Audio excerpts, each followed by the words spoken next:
Xia Ruofei quickly replied, "It's still in the clinical trial stage. The approval process is relatively complicated.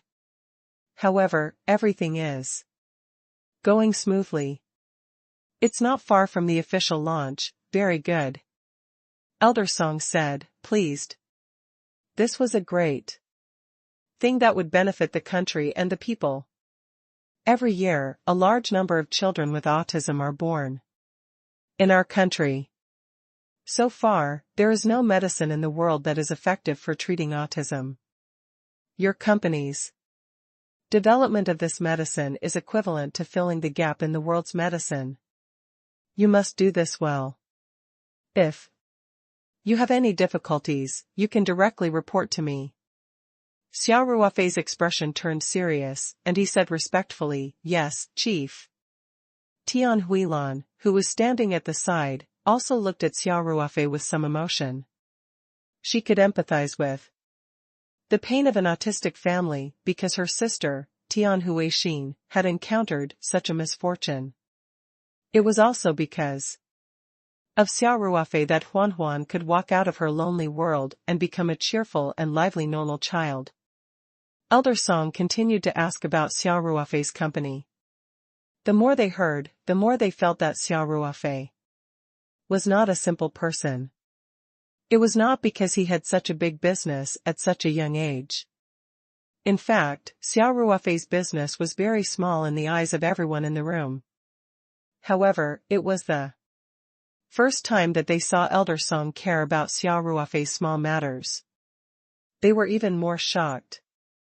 Elder Song usually dealt with major national affairs. It was not an exaggeration to say that the appointment of a department level or even a deputy level leader was not a big deal to Elder Song. Even though he had retired, his influence was still huge. Perhaps one word from him could determine the direction of a policy. Now, he was so concerned about a small company in the southeast province. This young man's future was limitless. Elder Song chatted with Xia Ruofei for a while and then smiled. "Ruofei, go ahead and find Song Rui and the others. It's time to eat in a while. I guess you'll feel uncomfortable with us old men." Xia Ruofei was a little embarrassed as he said, "Okay, Chief. I'll go down first, go." Elder Song waved his hand. "When we eat later, you have to drink a few more glasses with me." "All right," Xia Ruofei said. Then, he greeted the big bosses in the house and left the central room. In fact, Xia Ruofei was not afraid at all. Ever since he had the spirit map space and stepped on the path of cultivation, Xia Ruofei's mentality had changed a lot unconsciously. In this room, there were high-ranking officials of the border and leaders of the ministry. Perhaps ordinary people would feel uncomfortable in the face of their power, but Xia Ruofei had always been very calm. Of course, Xia Ruofei was more willing to be with Song Rui than with the elders. After all, they had more common topics to talk about. Xia Ruofei walked into the courtyard and heard Song Jilan remind him, "Xia, don't forget about the jaded skin cream." The sound of everyone's friendly laughter came from the house. Xia Ruofei stopped and turned around with a smile. "Don't worry, Auntie Song, I'll ask Song Rui to get it from the hotel with me." After leaving the backyard, Xia Ruofei gave Song Rui a call. "I'm out." "Where are you?" "Over here in the southern room." Song Rui said, "Just come over. Eat here later." Hence, Xia Ruofei walked towards the south room. He pushed the door open and realized that the room was huge. It must have connected several rooms in the south. There were 5 large round tables in the southern room, and there was a small table behind the table in the middle with a large longevity character hanging behind it. The table closest to the door was already filled with 8 or 9 people. Song Ruofei waved at Xia Ruofei and called out, "Are you Ruofei, this way?" Xia Ruofei followed the voice and was stunned when he saw the people at the table. Logo. Song Ruofei's table was the closest to the door. The people who sat with him were all young people. Some of them looked similar to Song Ruofei and were probably his uncles and sisters. There were also a few who were probably the nephews of the leaders that Xia Ruofei had just met. These young people naturally did not surprise Xia Ruofei. He was stunned because he saw Lu Yu, who was sitting beside Song Ruofei. Xia Ruofei didn't expect to meet Lu Yu here. However, after thinking about it, he understood that Ran Ran and Tian Huilan were hoping to become in-laws with Song Jingping. Although they no longer forced Lu Yu to date Song Ruofei, Tian Huilan would definitely call Lu Yu over for an occasion like Elder Song's birthday. This would at least allow Lu Yu and Song Ruofei to get to know each other better. Song Ruofei, who was sitting beside Lu Yu, felt very uncomfortable. When he saw Xia Ruofei enter, his eyes rolled around. He stood up and waved. "Are you Ruofei, come and sit here." He then nudged the young man beside him and said, "Song Wei, move to the side." There happened to be an empty seat next to this young man called Song Wei. He thought that Song Ruofei wanted to sit with Xia Ruofei and hurriedly stood up to move an empty seat to the side. Song Ruofei was the eldest son of the eldest son and had a lot of prestige among the younger generation. To Song Wei's surprise, after he gave up his seat, Song Ruofei also moved over and sat on the seat that he had just been sitting on. This way, there was an empty seat between Song Ruofei and Lu Yu. Song Ruofei smiled and pointed at the seat. "Ruofei, what are you doing? Come and sit down." Xia Ruofei glanced at Song Ruofei speechlessly. He knew exactly what Song Ruofei was thinking. However, he did not hesitate or decline. He strode over and sat down. The young people at the table were all stunned. What was going on? Everyone in their circle knew that Song Jingping hoped to be in-laws with Tian Huilan. In their opinion, as long as the elders had this intention, then Song Ruofei and Lu Yu would definitely get married in the end. Whether the two of them were willing or not, like or not, the result would not change. It was the same for them. Marriage served the family and politics. It had nothing to do with feelings. They could have 8 to 10 mistresses outside. They could also indulge in debauchery. Their wives might even have a gigolo outside. However, they had to maintain their relationship on the surface. Therefore, it was normal for Song Ruofei and Lu Yu to sit together. Now, Song Ruofei had given his seat to this Ruofei who looked a little unfamiliar, and this young man actually did not decline modestly and really sat down. He was stuck between Song Ruofei and Lu Yu. No matter how one looked at it, the combination of these three people felt strange. After Xia Ruofei sat down, he turned to Lu Yu and smiled. "Long time no see. How have you been?" Lu Yu took a sip of red wine and said calmly, "I'm just an ordinary student. All I do every day is do experiments and write papers. It's not as exciting as a big boss's life." The young people at this table couldn't help but widen their eyes, their faces full of disbelief. After Xia Ruofei sat down, he did not speak to Song Ruofei. Instead, he went to chat with Lu Yu.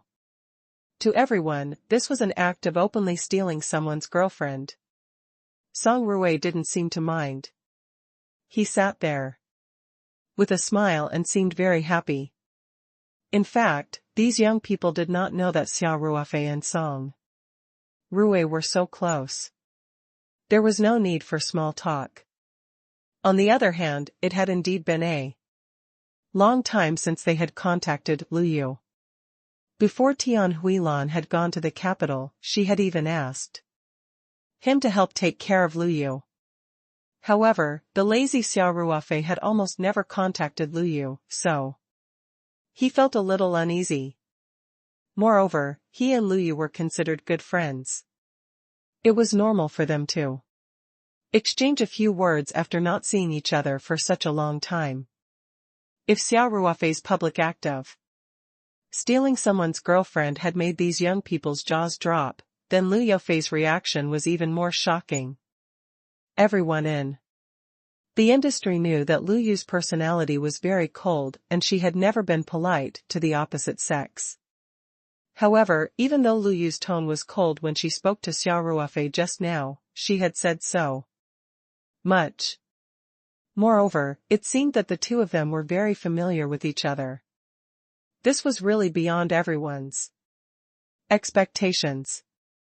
Xia Ruofei did not care about the strange looks from the young people. He smiled and said to Lu Yu, I have a small business, how can I be considered a big boss? Don't make fun of me, Lu Yu's beautiful eyes revealed a faint smile. She glanced at Xia Ruofei and said, you're much richer than me anyway. Lu Yu's cold outer shell seemed to have melted in front of Xia Ruofei. In fact, after being saved by Xia Ruofei at the bar, Lu Yu's feelings for Xia Ruofei were very different from before. After being saved by Xia Ruofei, Lu Yu vomited all over and got drunk. Xia Ruofei even helped her change her undergarments. Every time she thought of this man seeing her body, Lu Yu would always have a strange feeling. Today, Lu Yu did not know that Xia Ruofei would be attending the birthday banquet as well. Hence, when she saw Xia Ruofei walk into the southern room, she could not help but look surprised. However, everyone's attention was on Xia Ruofei, so no one noticed. Logo. Seeing that Xia Ruofei did not greet anyone after sitting down and was instead chatting enthusiastically with Lu Yu, the marriage partner of Song Ruofei, as if no one was around, the young people at the table suddenly felt a little bored. One of them was a young man with shiny hair and was wearing an Armani shirt. He glanced at Xia Ruofei and asked, brother, you look a little unfamiliar. Show everyone your name. Xia Ruofei looked at him indifferently and said with a smile, I'm Xia Ruofei. Xia? The young man mumbled to himself, I don't think there's any leader with the surname Xia who has been transferred to Beijing recently. Could he be from the local government? Which province had a leader with the surname Xia? Let's help him think, this brother is quite mysterious. Song Ruofei couldn't help but laugh. He said, Lu Jian, don't think too much. You won't be able to guess it even if you spend your entire life guessing. Ruofei's parents are no longer around, the young man named Lu Jian's face couldn't help but change slightly. He said, could it be that brother Ruofei's grandfather is, Song Ruofei's words made Lu Jian misunderstand. Since Ran Ran's parents were no longer around and she was so close to Song Ruofei, she must have a very prominent grandfather's generation.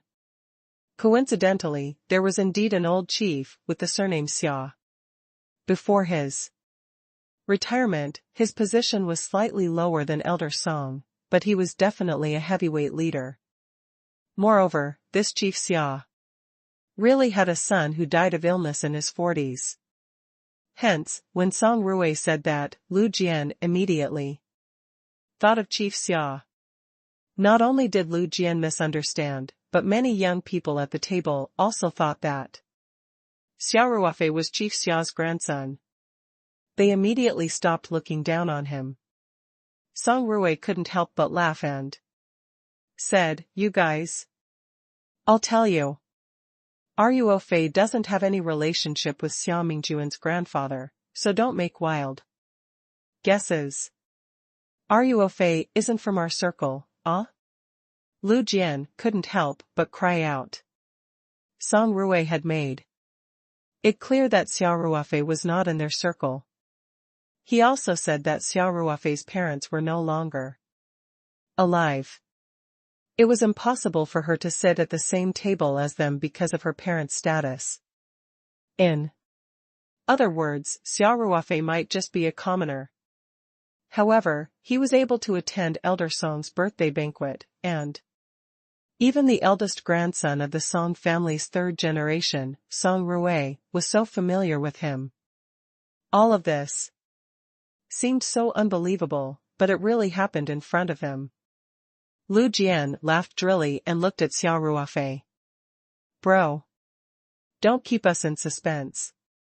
Tell us what you do for a living. We're all very curious.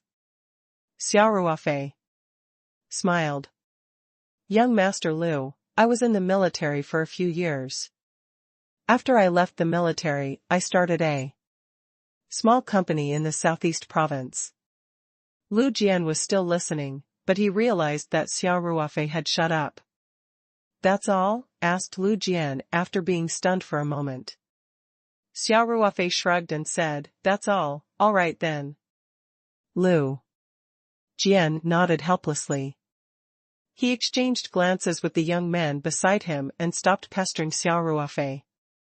However, they couldn't help but look down on Xia Ruofei. Although Xia Ruofei looked mysterious, from Lu Jian's probing, they knew that Xia Ruofei didn't have any background. Perhaps he had a good relationship with Song Ruwei, so he just happened to be there. Although it seemed a little unreasonable for Song Ruwei's good friend to attend Elder Song's birthday banquet, these people didn't think too much about the young scions of the aristocratic families. It had become a habit to compare the status of the other party's family elders when interacting with people. Basically, their status in the circle was proportional to the status of their parents. Hence, after confirming that Xia Ruofei was not the child of some big leader, they lost interest in him. However, the eyes of a young man in a tang suit sitting beside Song Wei lit up after hearing Xia Ruofei's introduction. Although he was called a young man, he still looked a little old with his dark skin and a face full of stubble. He grinned at Xia Ruofei and said forthrightly, brother, you've been in the army before. Then we'll have to drink more later. Song Ruwei said to Xia Ruofei, Ruofei, this is Zhao Yongjun. Brother Zhao. His father is Uncle Zhao Chung from the capital city's military. He was a soldier before. Zhao Yongjun chuckled. My father wanted me to take over his career. Unfortunately, I'm not cut out for it. I retired after 5 years in the military. Xia Ruofei had always had a good impression of soldiers. In addition, he had treated Zhao Cheng's diabetes before and had even obtained a realm stone from Zhao Cheng's house. Hence, he was naturally closer to Zhao Yongjun than the other young people. Xia Ruofei smiled at Zhao Yongjun and said, then I'll have to call Brother Zhao old class monitor. I'll definitely give you a few more toasts later. Ha ha ha. No problem. Zhao Yongjun said straightforwardly. Xia Ruofei had a close relationship with the Song family, but most of the third generation of the Song family had not yet reached the core of the family's decision-making circle. Song Ruwei was the only one who knew about Xia Ruofei's relationship with Elder Song. As for the younger generation of the leaders outside the Song family, it was impossible for them to understand the relationship between Xia Ruofei and the Song family. Even Zhao Yongjun didn't know that Xia Ruofei had cured his father's diabetes and saved his father's career. So the young people at this table, including some of the Song family's descendants, saw Zhao Yongjun and a grassroots boss chatting so passionately, they all felt a little disapproving. They were all chatting and their attitude towards Xia Ruofei was neither warm nor cold. These rich men's topics were nothing more than luxury cars, women, and so on. Xia Ruofei was not interested in them. So he took a sip of red wine from time to time and chatted with Song Rui and Lu Yu. Not long after, footsteps were heard. Everyone looked up and saw a group of people escorting Elder Song into the small banquet hall. The people who came in were all the elders of this table of young people, and among them was the extremely prominent Elder Song, so everyone immediately stopped chatting. The other tables were the same, and the banquet hall suddenly became quiet. The birthday boy, Elder Song, was in a good mood. He was usually serious, but today, he had a smile on his face. After walking to the main seat, he said, "Thank you, Director Zhongyang, for your concern and well wishes. Thank you, Director Zhang, for coming personally, despite your busy schedule." A slightly balding leader at the main table quickly said, "You're too kind, Chief. The central government's director and Lin Ji were supposed to come in person, but you've informed them 2 months in advance, so they sent me as a representative. I wish the old chief good fortune and longevity." Director Zhang was the director of the central government's Criminal Investigation Office, a true deputy of the national level. He was also the chief butler of the central government. His appearance naturally represented the attitude of the current leadership. The people of the Song family were very excited and proud. As long as Elder Song was healthy and alive, the Song family would definitely be able to prosper. And those leaders who were close to the Song family today were naturally even more determined in their stand. "Director Zhang, you're welcome. Please have a seat," Elder Song said with a smile. Then, he looked around and said, "Thank you, everyone, for coming to celebrate my birthday with me.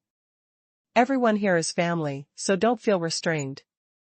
Just eat and drink well." Elder Song's eyes stopped on Xia Ruofei. He smiled and said, "Xiao Xia, why did you go to Xia Rui's table? Come over and sit with us." As soon as Elder Song finished his words, the whole place fell silent. The young people at Xia Ruofei's table opened their mouths wide and looked at Xia Ruofei in shock. They were all dumbfounded. Logo. Other than Song Rui and Lu Yu, who were familiar with the relationship between Xia Ruofei and Elder Song, the young people at this table looked as if they had seen a ghost. The other members of the Song family who were sitting at the other tables, including some branch families and some leaders who were close to the Song family in the capital, did not notice Xia Ruofei, who was sitting at the younger generation's table.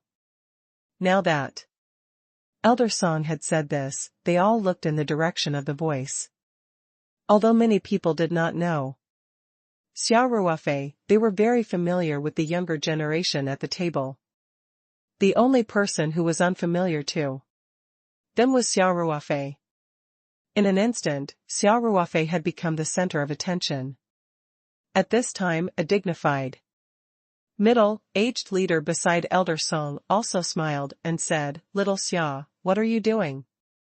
The chief asked you to come over and sit."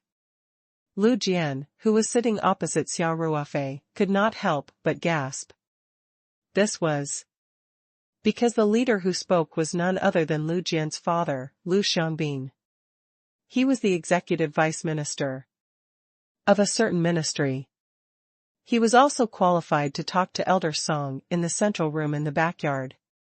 Lu Xiangbin had already seen Xia Ruofei's position in Elder Song's heart from the backyard, so he naturally invited Xia Ruofei. However, his intimate words to Xia Ruofei made Lu Jian's heart tremble.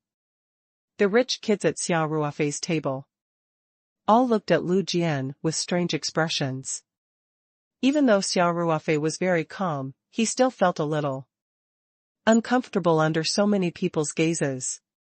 He smiled bitterly to himself and stood up.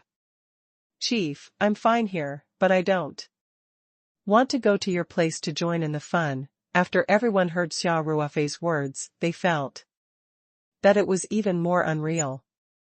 Elder Song had personally invited a young man, and he had actually rejected? What was even more unbelievable was that Elder Song didn't seem to be offended. He just waved his hand and said, "Ha ha ha. Whatever you want. Xiao Ruofei, drink a few more glasses for me, and Xiao Xia." "Yes, Grandpa." Song Ruofei replied respectfully. In front of Elder Song, the unruly Song Ruofei was a pure and obedient baby. At this moment, Song Jingping and Tian Huilan naturally noticed Xia Ruofei's strange seating arrangement. They looked at each other and saw a trace of helplessness in each other's eyes. It seemed that the one-sided love of the parents of both parties did not seem to be able to make Song Ruofei and Lu Yu call. They could only smile bitterly to themselves. However, the two ministry leaders would not blame Xia Ruofei. Firstly, Xia Ruofei had a good relationship with Song Ruofei and Lu Yu, and they knew that. Secondly, Song Ruofei and Lu Yu did not see eye to eye with each other. This was the main reason. It did not matter much whether Xia Ruofei sat in that position or not. If it was an ordinary wealthy family, the will of the younger generation would not have much effect on this political marriage, but this matter was a bit special. Lu Yu's father had passed away a long time ago, and Tian Huilan had been busy with work most of the time, so she had always felt that she owed her daughter. Although she really hoped to marry into the Song family, she couldn't force Lu Yu too much if she was strongly against it. On Song Ruofei's side, Elder Song was more assertive in his children's marriage arrangements. However, for his grandchildren, he was still relatively democratic, perhaps because of the generational gap. If Song Ruofei firmly disagreed with the marriage, Elder Song would probably make other considerations. There were many girls from other families of the right age, and they would eventually find someone that Song Ruofei liked. Of course, they did not know that Song Ruofei had taken a fancy to Song Wei's classmate, Shui Yi, who came from an ordinary family. Otherwise, they would have tried to stop him. Democracy was always relative. Marriage in a rich family should be based on a match between families of equal social status. Yu, said Tian Huilan with a smile, you should also give Ruofei some respect on my behalf. Lu Yu's expression was calm. She nodded slightly and said, I know. Tian Huilan's words made the young people at the table even more dumbfounded. They had originally wanted to watch a show and see how Tian Huilan and Song Jingping would react when they discovered the strange seating arrangement of the three. However, they had never thought that this was possible. Tian Huilan was not angry at all, and Song Jingping, who was beside her, was not surprised at all. Instead, he smiled and nodded. The popinjays felt that their brains were lacking. They were getting more and more confused about this young man who had suddenly appeared among them. As they got to know him better, the mystery surrounding Xia Ruofei became thicker and thicker. However, there was no doubt that Xia Ruofei was not on the same level as them. Previously, they had thought that it was hard for Xia Ruofei to be on the same level as them. Now, it was completely reversed. It turned out that Xia Ruofei was really not on the same level as them. He was directly on the same level as their parents. Director Zhang of the central office saw this scene. Although he didn't know Xia Ruofei's identity, Elder Song's obvious attitude made him pay more attention to Xia Ruofei. At the same time, he decided to go back and find out more about Xia Ruofei's situation. After all, a young man who could be so valued by elder Song must be extraordinary. Logo. Xia Ruofei's incident was just a small interlude. After Elder Song and the other leaders arrived and took their seats, the birthday banquet began. The staff served steaming hot and delicious dishes one after another, and everyone at the table began to toast. However, there were many leaders present today. In addition, there was a mysterious Xia Ruofei. Hence, the atmosphere at the younger generation's table was somewhat dull. Everyone was a little cautious. On the other hand, General Zhao's son, Zhao Yongjun, had a forthright personality. He did not look down on Xia Ruofei because of his humble background. After that, he did not fear Xia Ruofei like the others, because of Elder Song. Zhao Yongjun saw that everyone was a little reserved, so he laughed and raised his glass to Xia Ruofei. Brother Xia, let's have a go. Song Ruofei said lazily, Big brother Zhao, you should really toast to Ruofei on behalf of Uncle Zhao. Xia Ruofei. Why do you say that? Zhao Yongjun asked, curiously. Could it be that brother Xia has dealt with my dad before? The young people at the same table also perked up their ears. They were very curious about Xia Ruofei's situation. Even Lu Yu couldn't help but turn to look at Xia Ruofei. Song Ruofei smiled evilly and said, Brother Zhao, I won't lie to you anyway. You should just toast to Ruofei. As for why, you can ask Uncle Zhao when you get back. Everyone was disappointed. Zhao Yongjun smiled and said, You little brat, still keeping me in suspense. But even if you don't say it, I still have to give brother Xia a toast. Xia Ruofei picked up his glass and stood up. Brother Zhao, don't listen to Song Ruofei's nonsense. Come, let's drink this glass of wine together. It doesn't matter who toasts who, let's just consider it a mutual toast. Yes. Mutual respect. Respect each other. Zhao Yongjun laughed out loud. The two of them were separated by Song Ruofei and Song Wei. After they clinked their glasses, they raised their heads and drank the white wine in their glasses. Zhao Yongjun wiped his mouth and said, Those who used to be soldiers drink so quickly. Brother Xia, I'll be your friend. Don't forget to contact me when you come to Beijing in the future. All right. Xia Ruofei smiled and said, As long as brother Zhao has wine, I will definitely come to the capital to harass you every time. Ha ha ha. Enough of the Maotai. Zhao Yongjun laughed. After Zhao Yongjun started, the young people at the table started to relax. Lu Jian, who had been a little rude to Xia Ruofei, walked over with a glass of wine and said, Brother Xia, I apologize for my offense just now. Here's a toast to you. I'll drink it, and you can do whatever you want. Xia Ruofei's personality had always been more easy-going. Lu Jian and the others had just been giving him the cold shoulder. They did not bully him. Now that they had taken the initiative to lower their stance, he naturally would not put on airs. Xia Ruofei also picked up his glass and stood up.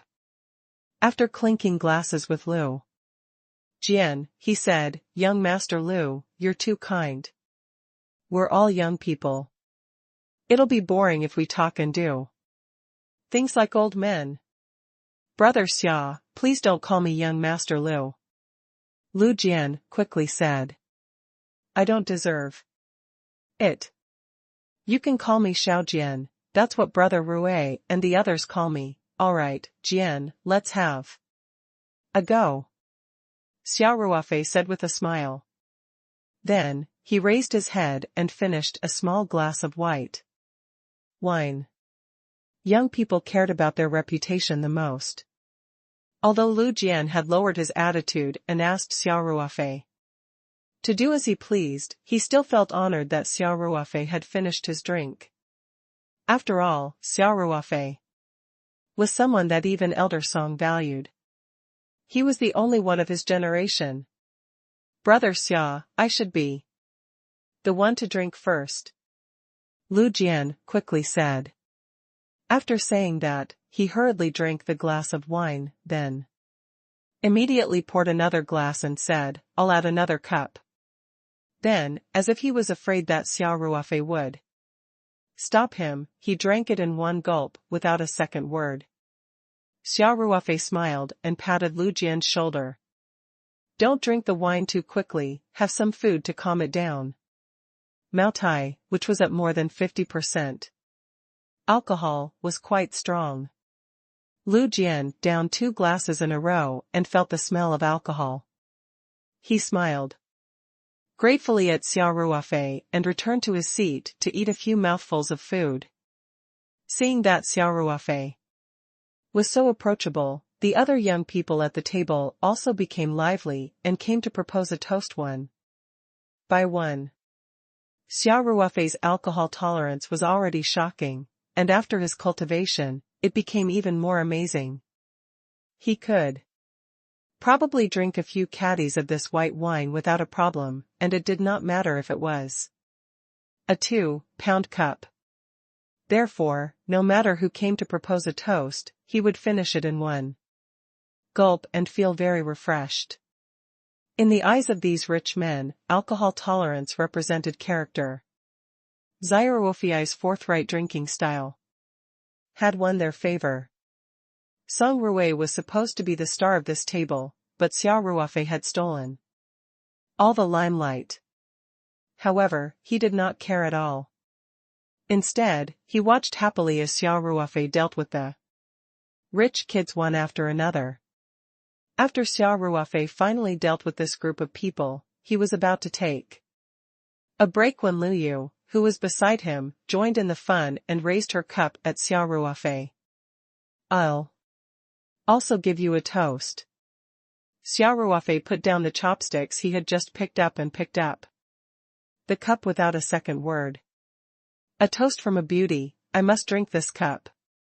Song Rui jeered, Ruofei, change too. A bigger one. This small cup is too insincere. The good, for nothings didn't understand the situation between the three of them, so they didn't join in the fun. However, they all turned their attention to this side with great interest.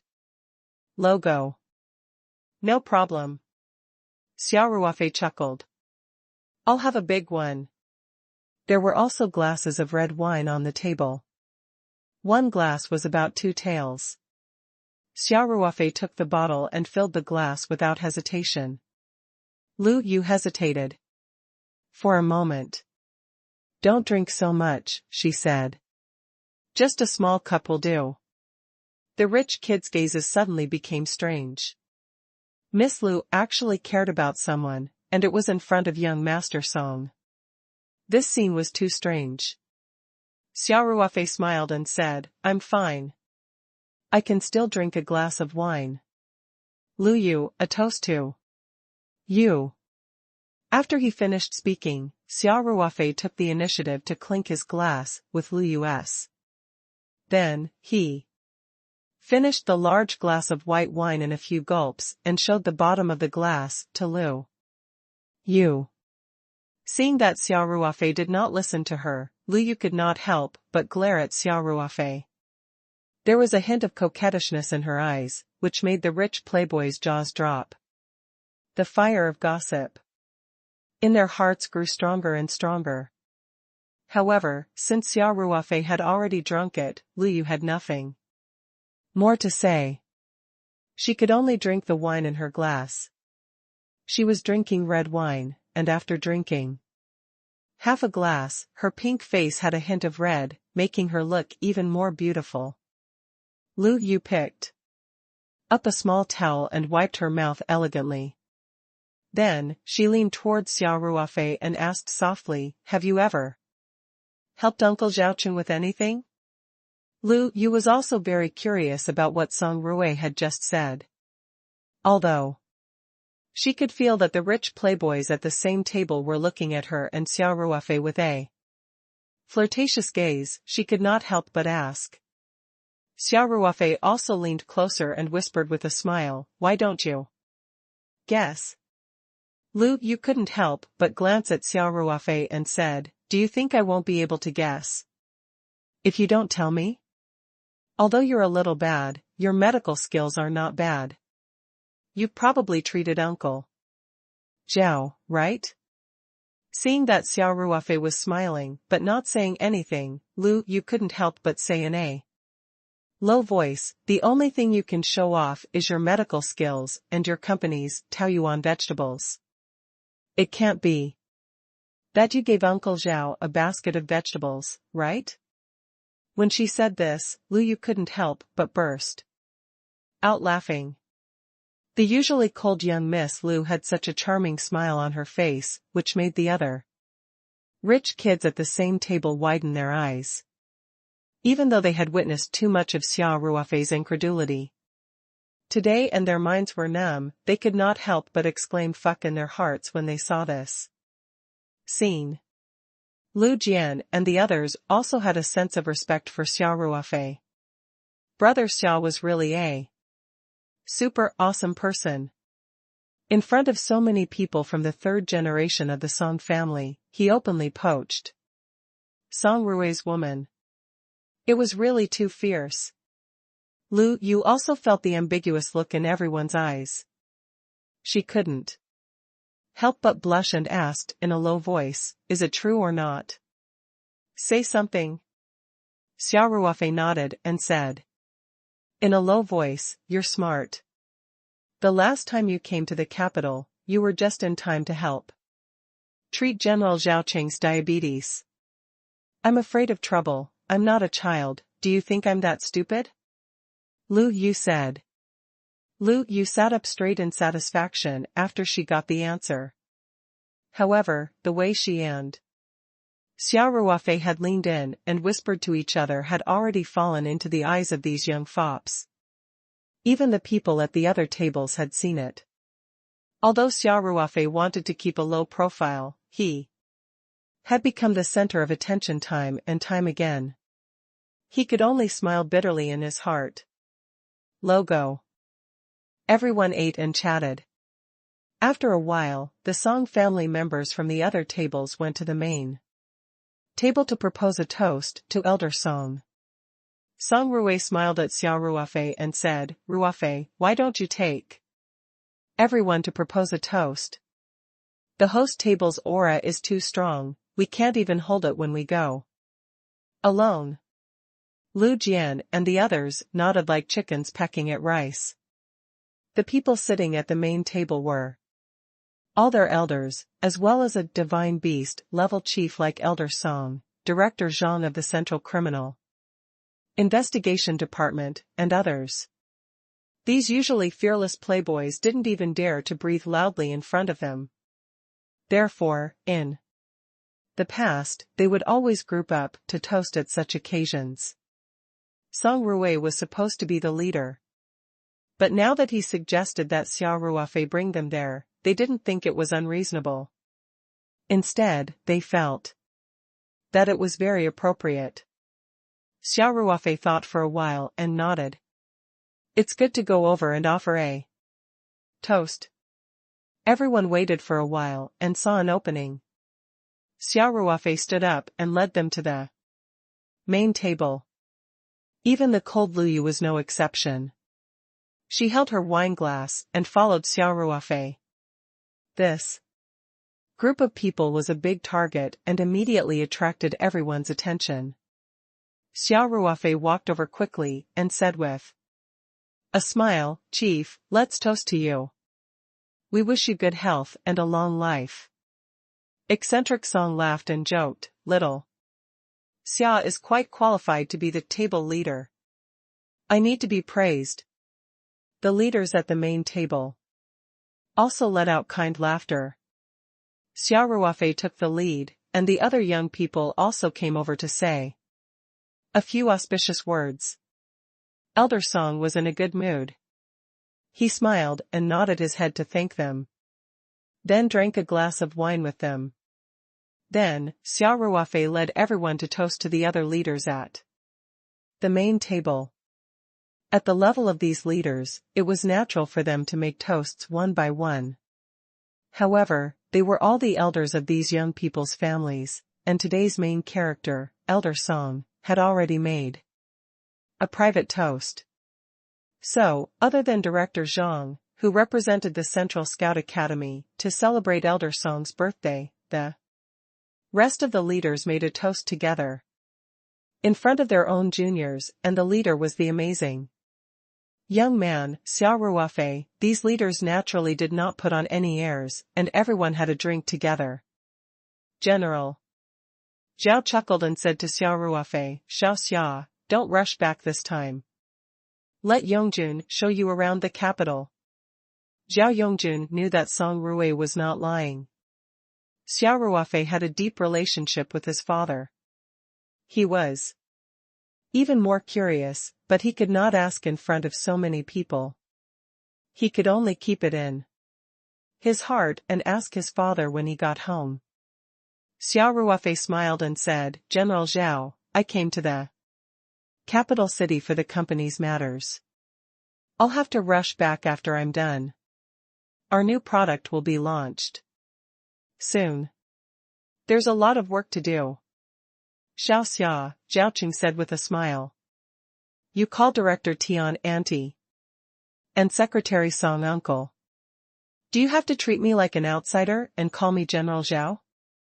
The last time Xia Ruofei had treated Zhaoqing, he had called him General Zhao.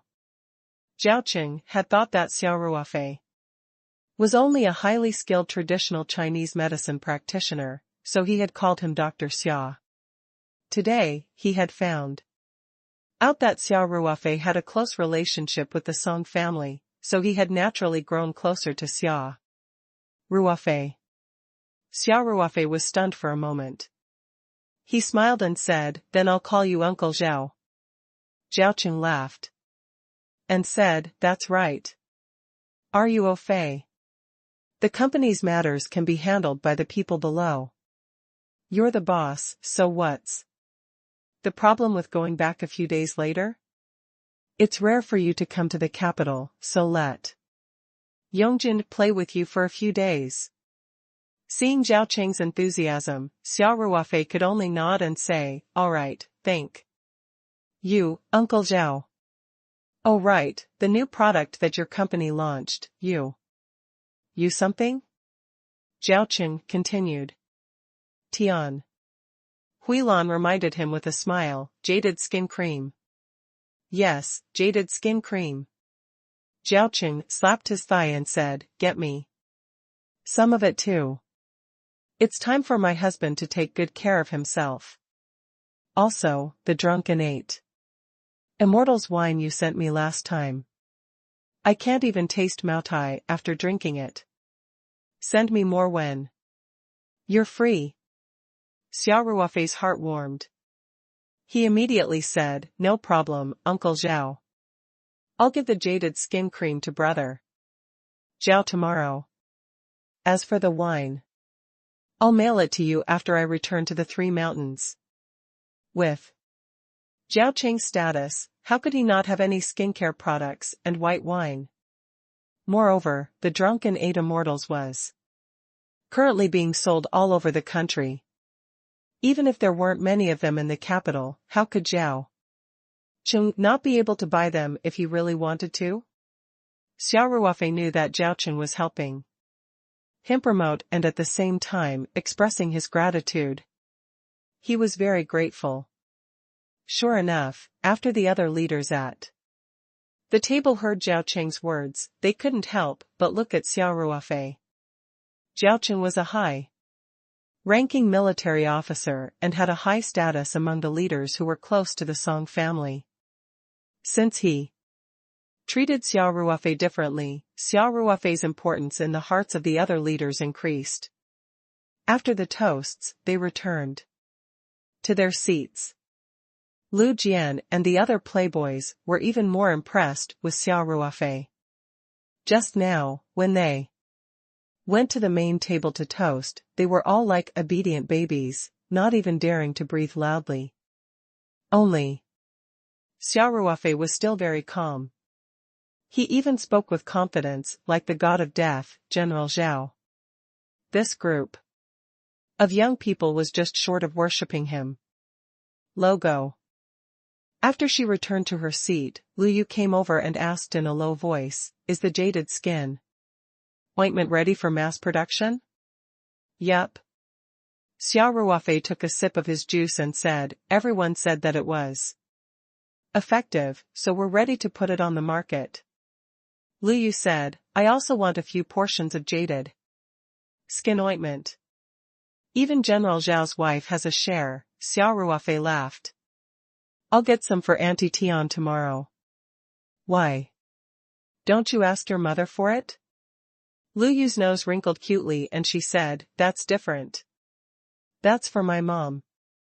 Not for me." Alright. Xia Ruofei forced a smile and said, "As long as you don't find it troublesome, I'll contact you tomorrow." "It's a deal." The corners of Lu Yu's mouth curled up into a beautiful arc.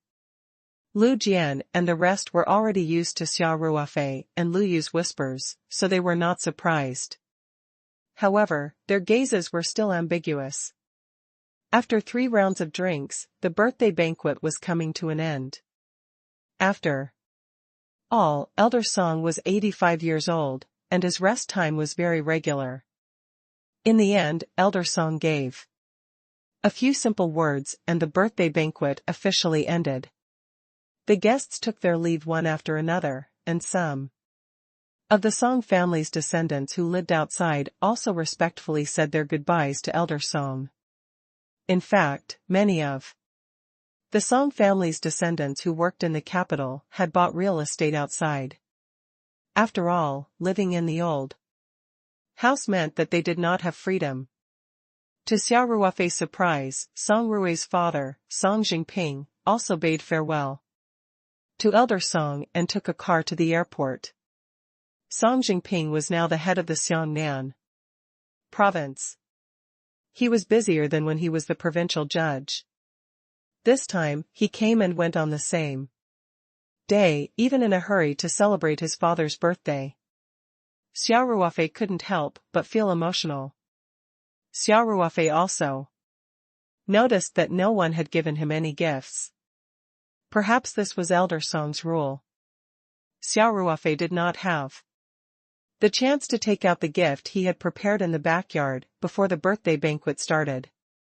If he gave it now, it would be even more conspicuous, so Xia Ruofei could only wait. Even Lu Yu had gone home with Tian Huilan, but Xia Ruofei had not left. Song Rui was staying here, so he was not in a hurry. He sat down and chatted with Xia Ruofei. After a while, most of the guests had left. Xia Ruofei saw Elder Song walking over and quickly stood up. "Xia, we have a lot of guests today," Elder Song said with a smile. "I didn't manage to serve you well." Although it was a family banquet, it was difficult for someone at Elder Song's level to control the birthday banquet to only be attended by family members. Moreover, even if only the Song family members were attending, if even the branch family members were present, there would probably be more people than tonight. Xia Ruofei quickly replied, "You're too kind, sir. I'm getting along well with Song Rui and the rest. We're all young people. We have common topics." Eccentric Song nodded with a smile, "Let's stay here tonight. I'll get the staff to arrange a guest room for you." Xia Ruofei said, No, sir. I'll go back to the hotel later. I'm staying here because I thought that since I'm already here, I should check your body." Elder Song patted Xia Ruofei on the shoulder and said, Good, child, you're so thoughtful. Let's go." Let's go. To the backyard. Elder Song brought Xia Ruofei back to the backyard. Elder Song's daughter, Song Jilan, and Song Ruofei were with them. Song Jilan was in charge of managing the Song family's business and spent most of her time in the capital. She had her own villa outside, but today was her father's birthday, so she decided to stay the night at the old house. Song Ruofei invited a group of service staff to pour tea for everyone. Xia Ruofei sat beside Elder Song and took his pulse seriously. Xia Ruofei's medical skills were no longer the same as before, and he even had the help of his spiritual power. Hence, the pulse check was not just for show. After a round of inspection, Xia Ruofei revealed a gratified expression and said, "Chief, you've been maintaining your health very well. Your qi and blood flow are very energetic, and you don't have any of the chronic diseases that are common for the elderly." Hearing this, eccentric Song laughed in relief. "This is all to your credit, miracle doctor Xia.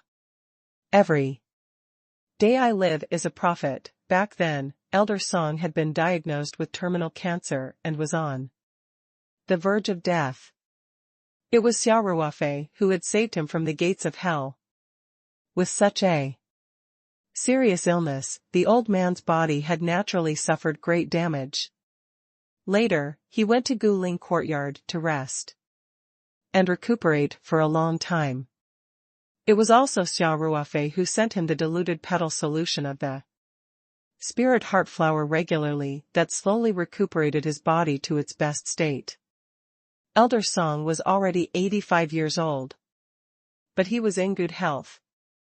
He was around 60 or 70 years old. For an old man who had been diagnosed with late-stage cancer, this was a miracle. "Chief, as long as you recuperate properly, you'll be able to live past 100 years. Xia Ruofei smiled. "Ha ha ha. Then I'll have to borrow your auspicious words." After hearing Xia Ruofei's words, Song Jilan was overjoyed. Elder Song was the pillar of support for the family. As long as Elder Song lived, the Song family would prosper. The longer Elder Song lived, the longer the Song family would prosper. If Elder Song could really live to 100 years old, Song Jingping and the others would be the new pillars of the Song family. Of course, if it was someone else who said this, Elder Song and Song Jilan would at most take it as a lucky word. However, Xia Ruofei was different. His medical skills had long won the admiration of Elder Song and Song Jilan. In the field of traditional Chinese medicine and health maintenance, they naturally believed Xia Ruofei's words without a doubt.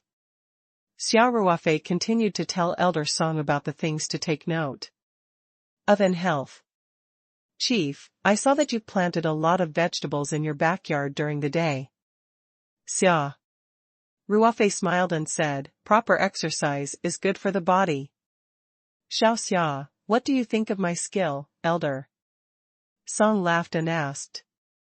Xia Ruofei was stunned for a moment. "You've taken good care of the vegetable field. I can tell that you're an expert. When I was young, I herded cows, chopped wood, and planted crops. I've done all kinds of things.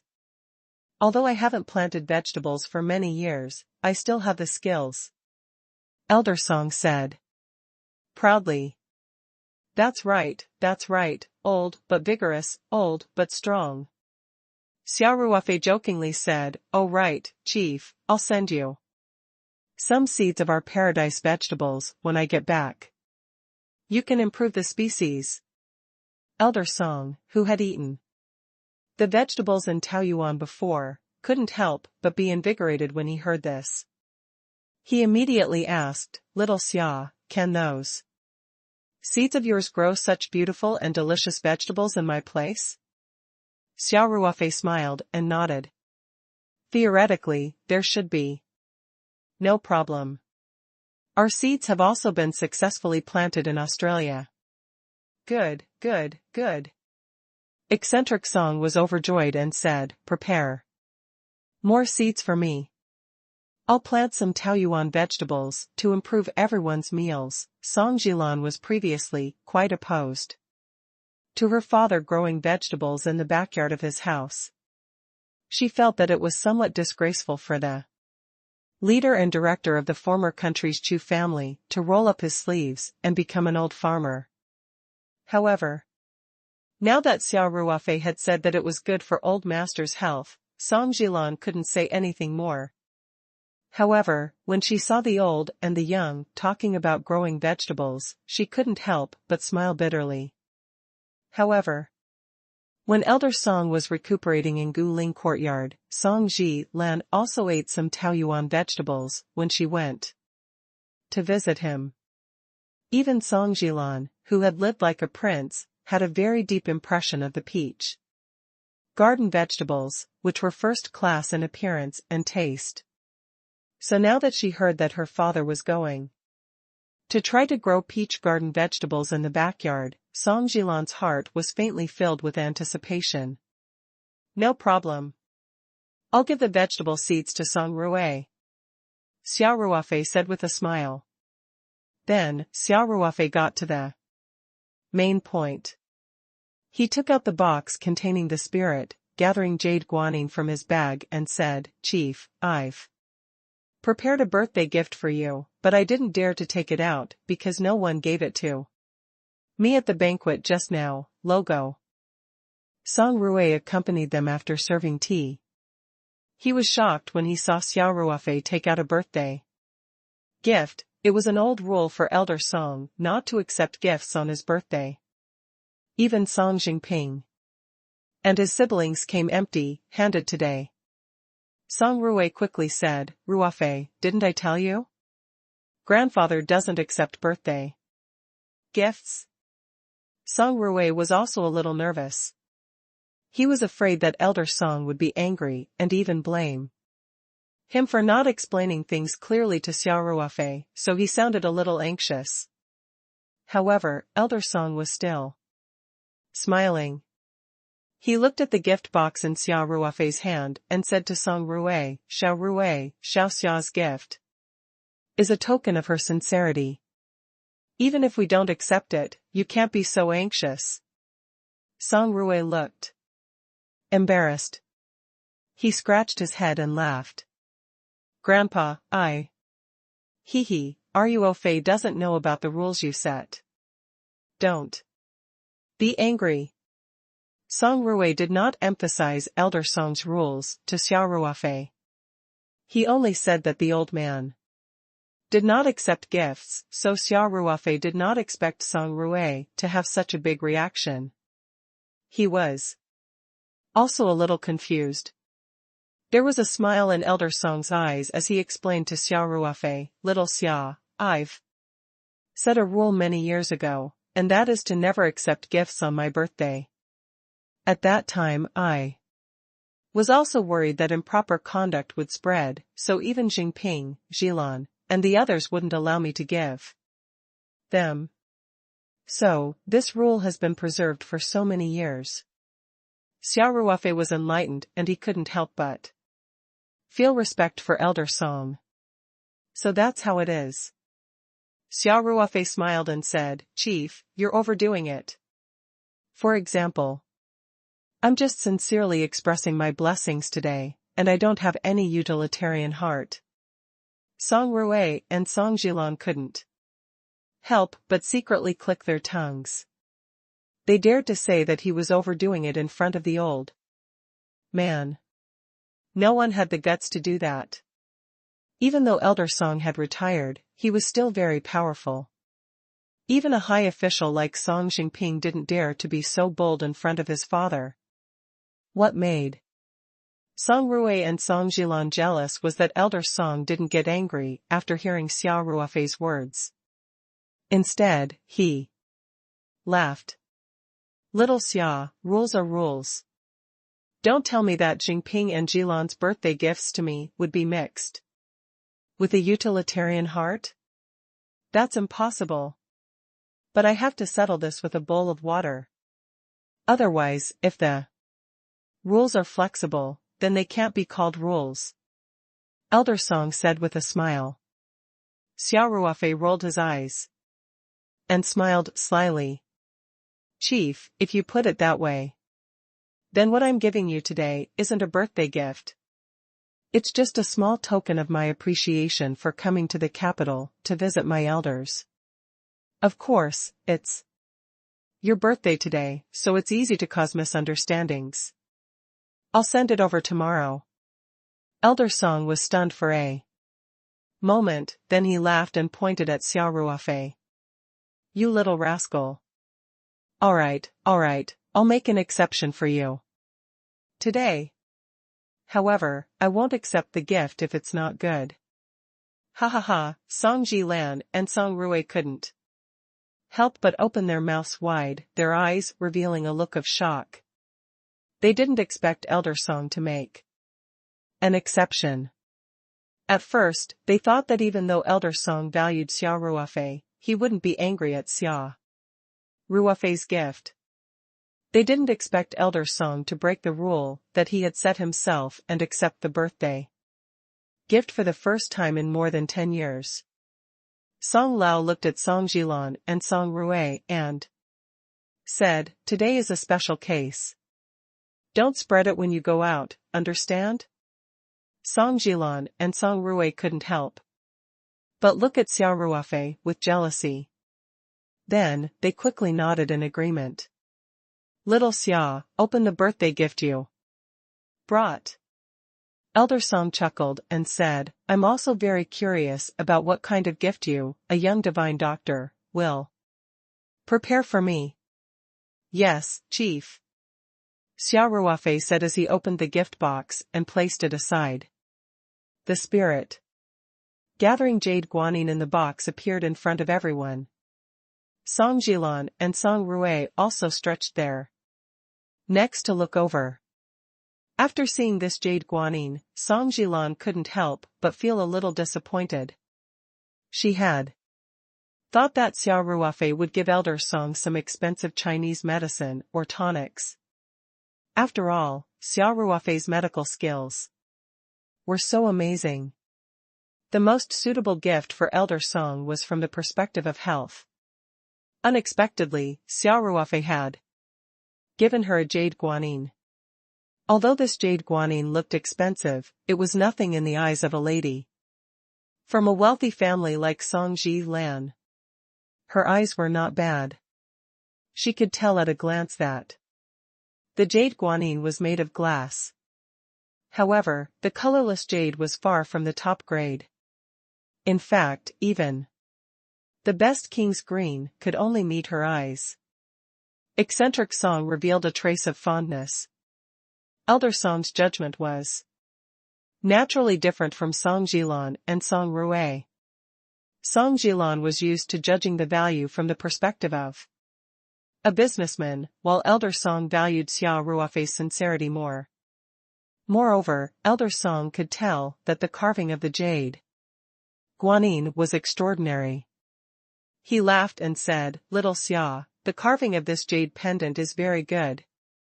It gives off a natural feeling. Chief, you're too kind, Xia Ruofei chuckled. What? Eccentric Song's eyebrows shot up. He was praising the carving of the jade guanine, could it be? As expected, Xia Ruofei continued with a smile, this jade guanine was personally carved by me because I feel that only things that are personally made can express my sincerity, logo. Elder Song was stunned. After a while, he pointed at Xia Ruofei and said with a bitter smile, You little Xia. You're really multi-talented. I think even if you don't own a company, you can live a very comfortable life with this unique skill of carving jade. Song Jilan and Song Ruofei also found it unbelievable. Especially Song Jilan. After listening to the conversation between Elder Song and Xia Ruofei, she noticed the carving of the jade guanine and couldn't help but take a few more looks. She was also a well-informed lady from A wealthy family.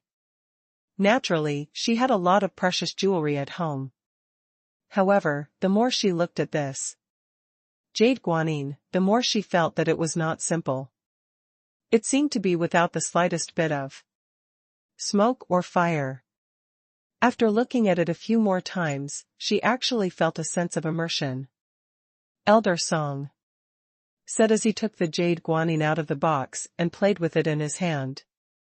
As soon as the jade guanine entered his hand, Elder Song couldn't help but raise his eyebrows and said, "What?" After all, Elder Song was an old man. Today was his birthday and he had spoken a lot. He even drank a few glasses of white wine. In fact, he was a little tired now. However, when he picked up the jade guanine, he immediately felt a trace of coolness, and then his entire person became much more energetic.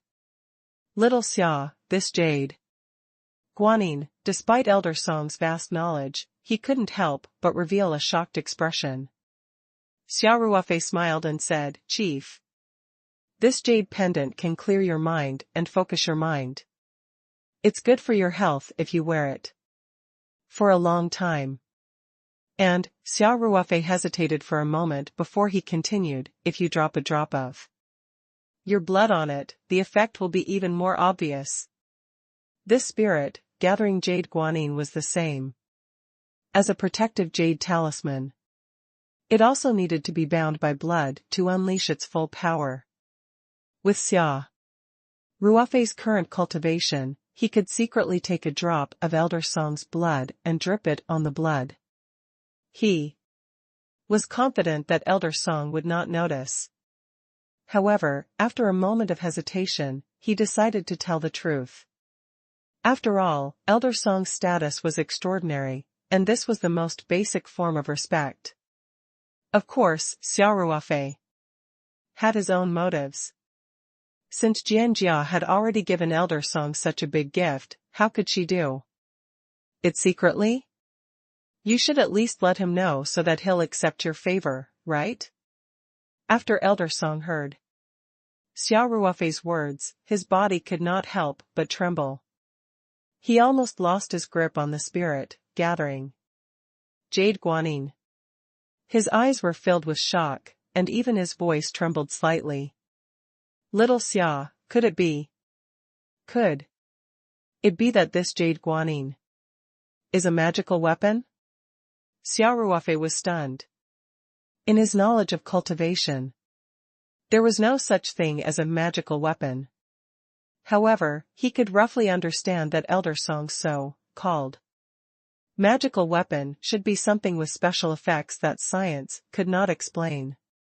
From this perspective, it was not impossible to say that the spirit-gathering jade guanine was a magical weapon. Before Xia Ruofei could speak, Song Jilan couldn't help but say, "Dad, what kind of magic tool is this? You don't really believe in those feudal superstitions, do you? And little Xia, isn't this a little too ridiculous?" Although Song Jilan had a good impression of Xia Ruofei, there was a hint of blame in her tone. Xia Ruofei had just bewitched Elder Song and even wanted Elder Song to drip his blood on the jade guanine. In her eyes, this was simply too crazy. Elder Song was a man of gold. And how noble was his status? How could he do such a childish thing? If this were to spread out, wouldn't he be laughed at? Eccentric Song's face darkened. He snorted and said, "Jilan, don't make any comments about things you don't understand. Just because you don't understand it doesn't mean it doesn't exist." Elder Song had once been one of the most powerful figures in the central administration, so he naturally had access to some secret information that ordinary people couldn't access. He knew that there were some hidden experts in this world, as well as some special magical artifacts. These things couldn't be explained by science, but they really existed. As for the magical artifacts that Eccentric Song had learned, they were very magical. Some had great offensive power, some could nourish the body, change the aura, some could protect the body from evil, and so on. Elder Song had even seen a magic weapon with his own eyes. It was an ancient bracelet. The owner of this bracelet had a higher status than Elder Song. At that time, during an inspection, he had encountered an accident and his car had been hit beyond recognition. At that time, Elder Song was in the car behind them and saw the tragic impact with his own eyes. He thought that the leader would not survive, but he was unscathed, not even a hair was hurt. The guards and the driver in the car were all dead. It was only after Elder Song became the central authority that he found out that the leader's bracelet was a protective magic artifact. That personal experience had left a deep impression on Elder Song of the magic tools. Hence, when he heard that Xia Ruofei needed to drip blood, the first thing he thought of was a magical weapon. Song Jilan didn't expect her father to criticize her so severely. She felt very wronged and didn't dare to say anything more. However, her gaze towards Xia Ruofei was filled with blame. Seeing that his grandfather was angry, Song Ruofei was so scared that he didn't even dare to breathe. He stood at the side and didn't dare to make a sound. After Elder Song reprimanded Song Jilan, he looked at Xia Ruofei with a trace of eagerness. Xia Ruofei smiled and said, "Chief, I don't know what magical weapon you're talking about, but this jade pendant can only unleash its full effect after it recognizes its owner by blood. Its main function is to change one's aura and gather the aura that's good for the body. If one wears it for a long time, one's body will be nourished unknowingly. It's especially suitable for the elderly. Then it must be a magic tool." Eccentric, Song said excitedly. "Little Xia, did you just say that you wanted to bind it with blood? How do I do it?" Elder Song's composure had already reached the peak of perfection, but he still couldn't suppress his excitement. This was a magic tool. He would soon have a magic tool. Xia Ruofei smiled. "It's simple. You just need to drip your blood on the jade. One drop is enough." "Good. I'll try it now," Elder Song said impatiently. Xia Ruofei couldn't help but find it funny and said, "I'll go. I'm a doctor after all." Then, Xia Ruofei took out a small box from his bag and took out a silver needle for acupuncture. He gestured for Elder Song to give him his hand. He lightly pricked Eccentric Song's finger and then injected a small stream of Xinqi into it. A drop of blood immediately appeared on Eccentric Song's fingertip. As the blood dripped, Xia Ruofei caught it with the jade guanyin. Song Jilan and Song Ruofei also couldn't help but stare at the jade guanyin. Song Jilan wanted to see Xia Ruofei make a fool of himself. If the tadpole's blood dripped on the smooth jade, it would definitely flow away. Could it really make the jade recognize its owner? From the bottom of her heart, Song Jilan didn't believe in things that went against the laws of science. However, the reality made Song Jilan's brain almost stop working. After the drop of blood fell on the jade guanyin, it was immediately absorbed by it. From the outside, no blood could be seen. Moreover, the jade guanyin was made of a transparent, glass-type, colorless jade. Even if blood seeped in, it should be visible. After all, the jade was almost transparent. However, the drop of blood seemed to have evaporated. The entire jade pendant remained transparent and colorless, and there was no trace of blood inside. When Xia Ruofei saw Song Jilan's expression as if she had seen a ghost, he couldn't help but find it funny. He handed the jade guanine to Elder Song and said with a smile, "Chief, hold it in your hand. And feel it." After Elder Song took the jade guanine, Xia Ruofei took 2 steps back and watched from the side with a confident smile. The moment the jade guanine entered his hand, Elder Song's eyes immediately widened. Logo. Eccentric Song felt the familiar comfort again, and this feeling was many times stronger than before. This kind of comfortable feeling made his spirit rise, and the surprise and joy in his heart could not be any greater. 4.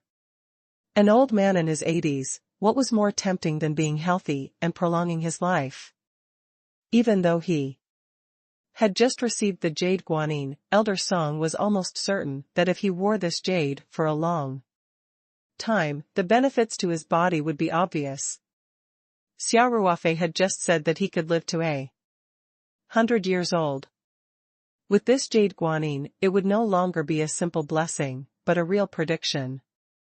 After Song Jilan saw the miraculous scene of that drop of blood being completely absorbed, she didn't dare to speak nonsense about the unknown.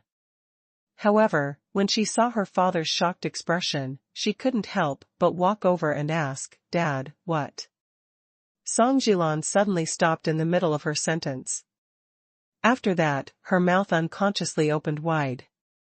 Because when she was about a meter away from Elder Song, she immediately felt a cool feeling, as if she had been bathed in a spiritual spring, and her whole person seemed to be much more energetic. Could it be that there was really such a magical thing? Song Jilan's shocked gaze was fixed on the jade guanine in Elder Song's hand. Elder Song gripped the jade guanine tightly, his lips trembling slightly. Magic tool. This must be a magic tool. This is too magical. After Song Jilan personally experienced the effects of the spirit-gathering jade guanine, she suddenly felt that she was like a frog in the well who was looking at the sky from the bottom of the well. There were too many things in this world that science couldn't explain. Of course, as a successful businessman, Song Jilan immediately realized the meaning of this jade guanine to the Song family.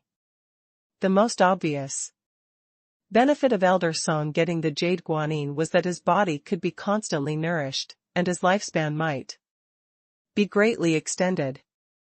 And the health of Elder Song, the pillar of the family, was even more important than the Song family's business earning billions, or one of the Song family's children being promoted to the minister level. If she could use a few billion in exchange for Elder Song to live for 1 more year, Song Jilan would definitely take out money to exchange for it without hesitation. With this jade guanine, Elder Song's life expectancy would be extended by more than 1 year. Furthermore, Xia Ruofei had magical medical skills. If Elder Song had any problems in the future, his medical skills would be very precious.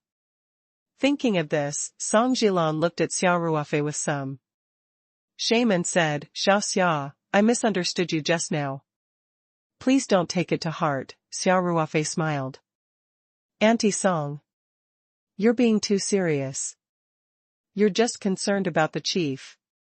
Song Ruofei had been standing far away. He saw that his aunt, who had been skeptical all this while, suddenly seemed to have changed into a different person.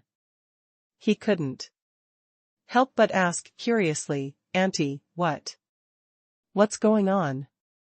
Song Jilan looked at the jade guanine in Elder Song's hand with fiery eyes, then smiled at Song Ruofei and said, "Xia Ruofei, you'll know when you feel it for yourself." Song Ruofei walked over, still skeptical. As soon as he came to eccentric Song's side, Song Ruofei's body trembled. His eyes were filled with disbelief as he shouted, "Damn! This jade pendant is too godly." To Song Ruofei, Song Jilan and the others who had never come into contact with spiritual qi, the spiritual qi around them suddenly became many times denser. That kind of feeling was indeed very magical. It was just like when Xia Ruofei first entered the spirit map space. At that time, the spiritual qi in the space was not as rich as it was now. However, Xia Ruofei could not help but feel as if he had entered a fairyland. He felt relaxed and happy. After sensing the spiritual energy around Elder Song, Song Ruofei even forgot that his most respected grandfather was right beside him. He even accidentally cursed. Eccentric Song couldn't help but frown. Xia Ruofei, what's the fuss about? You're afraid that others won't know, right? Song Ruofei quickly lowered his head and secretly stuck out his tongue. Grandpa, I was wrong. I was just too shocked. Xia Ruofei smiled. Chief, if you wear this jade guanine all year round, it will gradually suit you better. Soon, your aura will be restrained to a very small range. This way, people won't notice anything unusual when they walk beside you. Little Xia, this jade pendant is too magical, Elder Song said excitedly. I'm afraid that even the information I know about magical artifacts doesn't have such a magical effect. Xia Ruofei laughed in his heart. The spiritual qi on earth was extremely scarce. Even if there were rare cultivators, their achievements would be very limited in such an environment. How could these so-called Dharma artifacts that they made be compared with the precious spiritual gathering array recorded in the human jade talisman? Your gift is too expensive, Elder Song sighed. Xia Ruofei smiled. It's the chief's birthday. This is just a token of my appreciation. I'm glad you like it. If I can't even accept such a gift, then my standards are really too high, Elder Song said jokingly. Elder Song's mood was surprisingly good after receiving the miraculous spirit, gathering jade guanine. At this time, Song Ruofei suddenly exclaimed and asked, Are you Ruofei? I remember you saying that you personally sculpted this jade guanine, right? Don't tell me. Don't tell me you can make such a magical artifact, logo. As soon as Song Ruofei finished speaking, Elder Song and Song Jilan immediately realized this problem. Their faces suddenly revealed an extremely surprised look. Elder Song and his daughter were so excited by the jade guanine that they didn't realize that Xia Ruofei had made this special gift. However, Song Ruofei, who was usually carefree, immediately found the key to the problem. Xia Ruofei saw the three of them looking at him eagerly, so he didn't hide anything. He smiled and said, I did have some special encounters. I made this jade guanine by myself, but it takes a lot of effort to make this kind of magic artifact, so I can only make one or two occasionally. Since Elder Song and the others called the jade guanine a magical weapon, Xia Ruofei might as well call Qian that.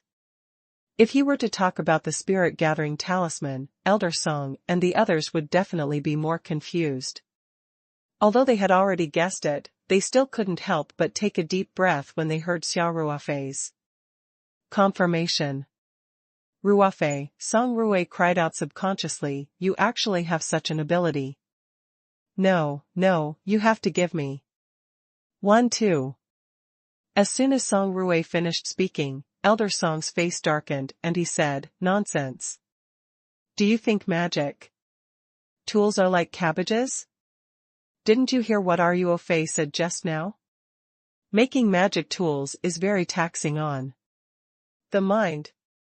Song Ruofei shrank his neck in embarrassment and said, Hee. I was just excited.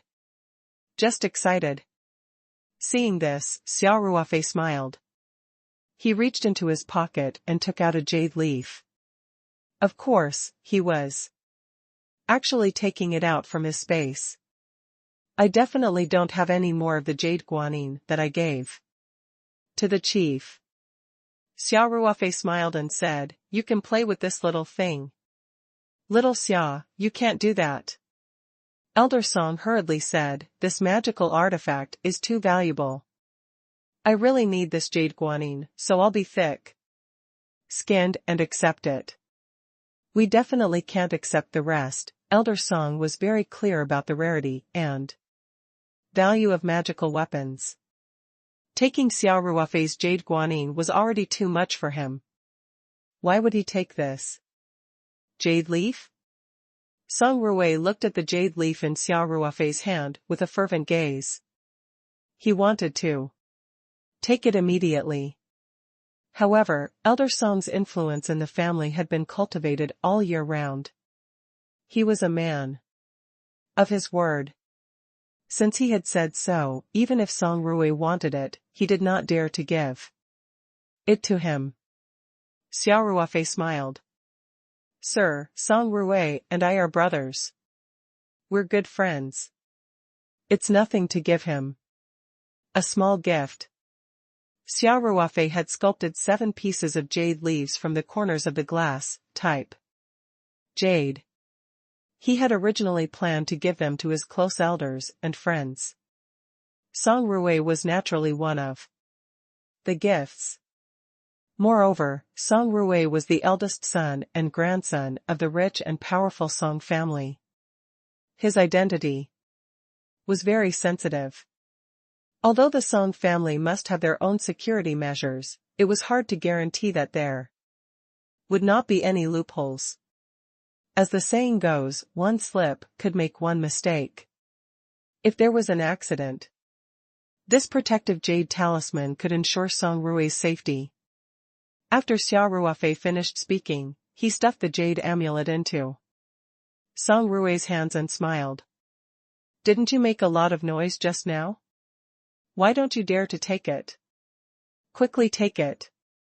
"Well, Grandpa didn't allow me to take it," Song Ruofei said with a chuckle.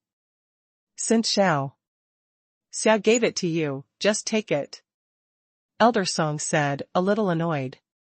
Although Elder Song's tone was a little stiff, the joy in his eyes could not be concealed.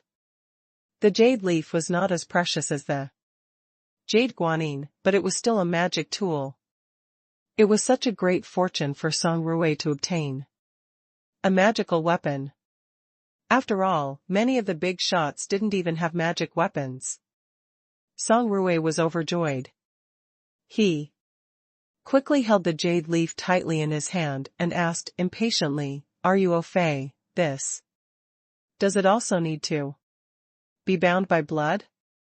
Xia Ruofei nodded and said, "Drip your blood on it and wear it." However, the effect of this jade leaf is different from the chief's jade guanine. It's a protective jade talisman that can ensure your safety.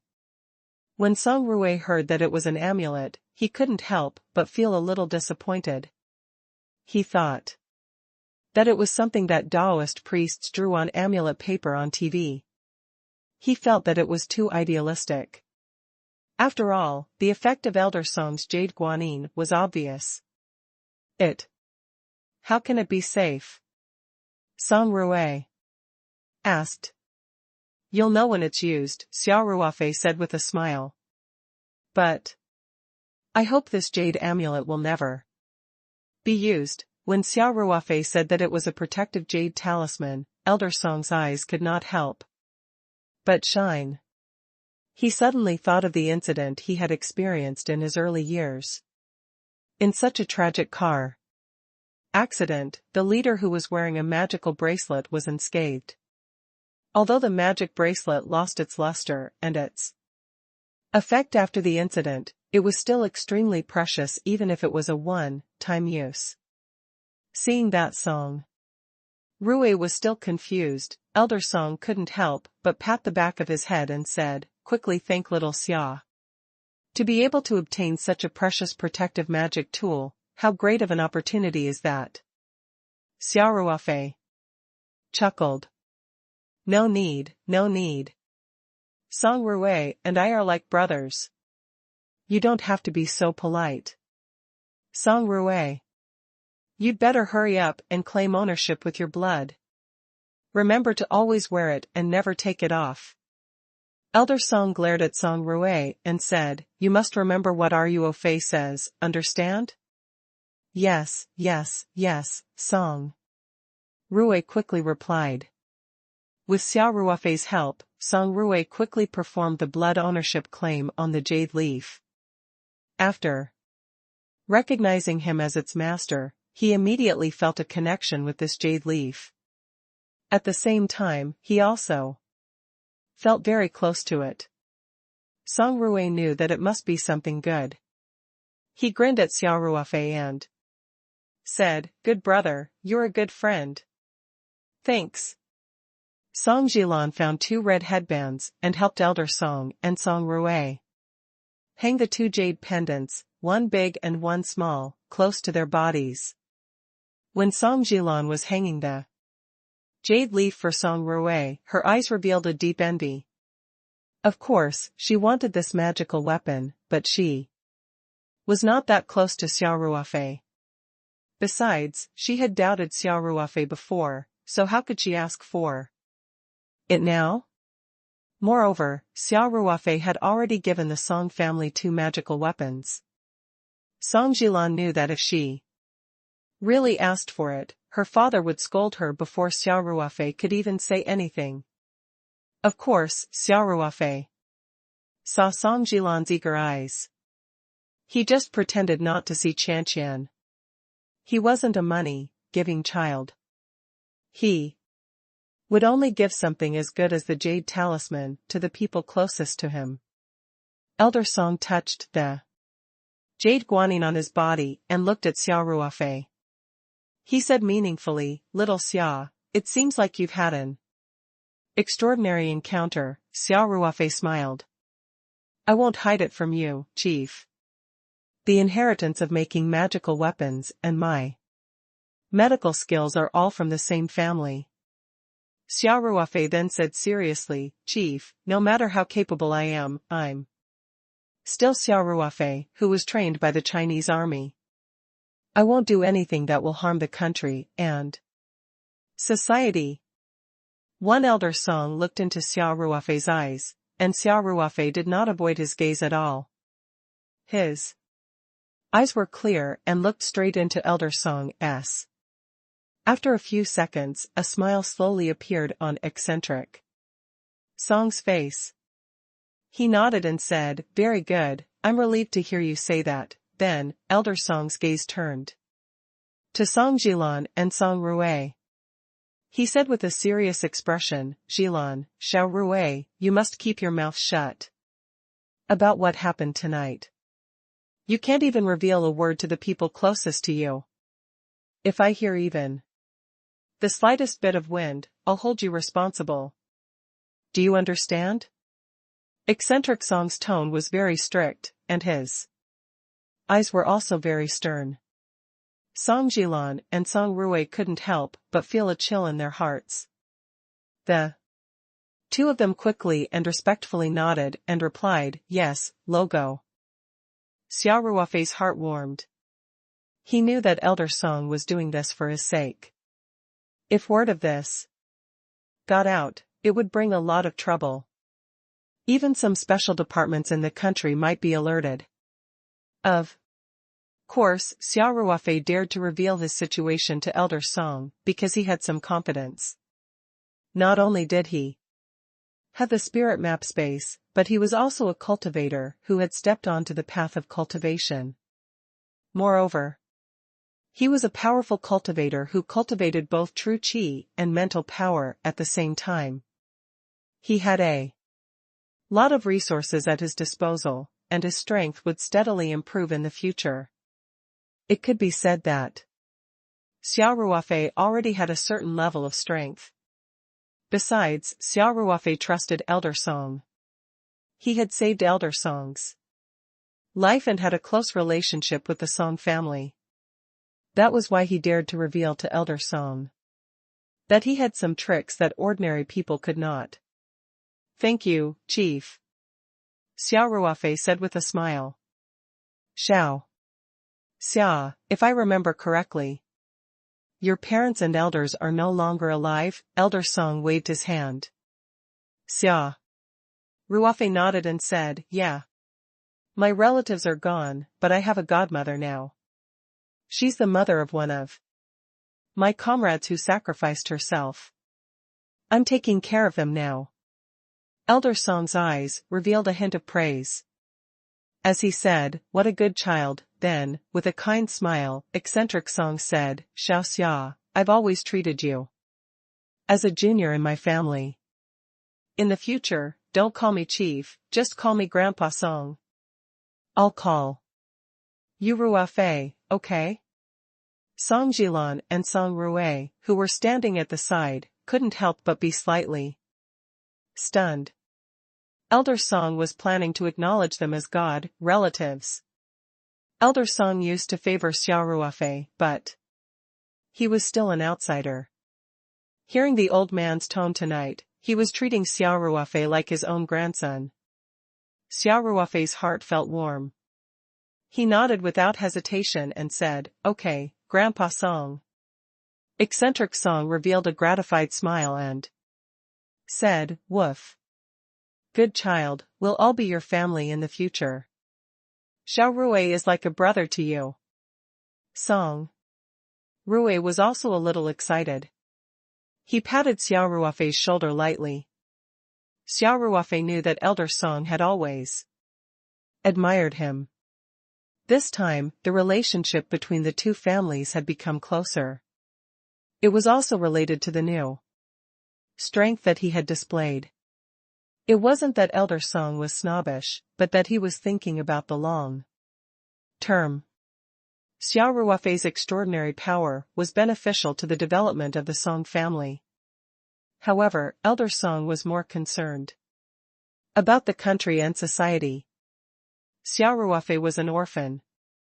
Although he had been educated by the party and the military for many years, he was still a person who was not part of the system.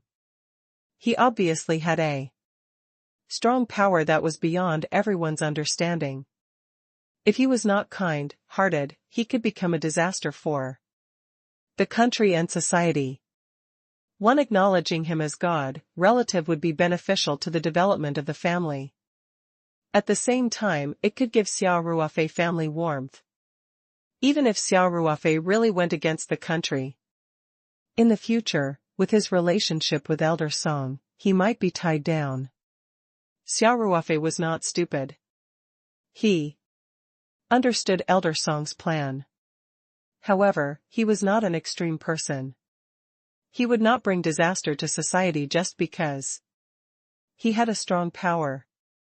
Moreover, Elder Song did not know that Xia Ruofei could make magical weapons. Elder Song had been very kind to him, so Xia Ruofei did not have any negative feelings towards him. On the contrary, he admired Elder Song's national sentiments. Grandpa Song, don't worry. No matter how capable I am, I'm still a descendant of the Chinese, and I used to be a soldier. I'll never forget that. Xia Ruofei said with a smile. Elder Song patted Xia Ruofei's shoulder and said, good, good, good. Ruofei, I know you're a good kid, Elder Song was very happy tonight. He was also nourished by the spiritual energy gathered by the Jade Guanyin, so he was in good spirits. However, Xia Ruofei considered the fact that he was an 80-year-old man and should rest early at night. So, after chatting with the old man for a while, he bid farewell. Elder Song wanted Xia Ruofei to stay the night at the Song family's old residence, but Xia Ruofei politely declined. Instead, Song Ruofei took the opportunity to say, Grandpa, I haven't seen Ruofei in a long time. Why don't I stay in his hotel tonight? I still want to have a good chat with him. If it was in the past, Elder Song would have lectured Song Ruofei if he wanted to stay the night. But today, he agreed readily. All right. Elder Song nodded and said, you two brothers should get closer. Xia Ruofei These 2 days, you've been accompanying Ruofei around the capital. Also, don't you have a lot of friends in the capital? Introduce a few more to Ruofei. Elder Song was trying to build up connections for Xia Ruofei. Song Ruofei was overjoyed and quickly said, "All right, don't worry. Grandpa. I'll definitely treat Ruofei well." Humph. Elder Song snorted and said, "Introduce more reliable friends to Ruofei. Don't bring Ruofei to the useless Jing family." The old Jing family that Elder Song was talking about was also a powerful family in the capital. However, the eldest grandson of the Jing family, Jing Tianbing, was a devil incarnate. He indulged in debauchery all day long and had even harmed many young girls from good families. In the past 2 days, he had even been covered in drugs and had basically flown away. People in the circle could not help but shake their heads when they talked about him. Logo. "Don't worry, Grandpa," Song Ruofei quickly replied. "People like Jing Tianbing are not the same as me. Besides, Ruofei is much more capable than I am. Are you afraid that I'll lead him astray?" This kid saw that the old man was in a good mood today, so his tone was much more relaxed than usual. He actually dared to make a joke with the old man. "It's good that you know what you're doing," Elder Song said indifferently. "Learn more from Ruofei in the future. Don't mess around outside and do more serious things."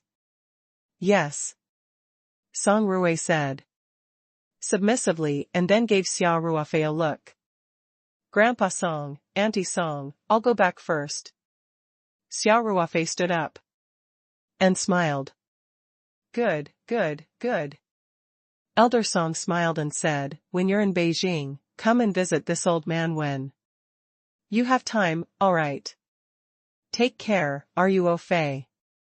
Song Jilan also smiled and said, "Xiao Ruofei, drive slowly." "I know." Song Ruofei responded and left Elder Song's backyard with Xia Ruofei.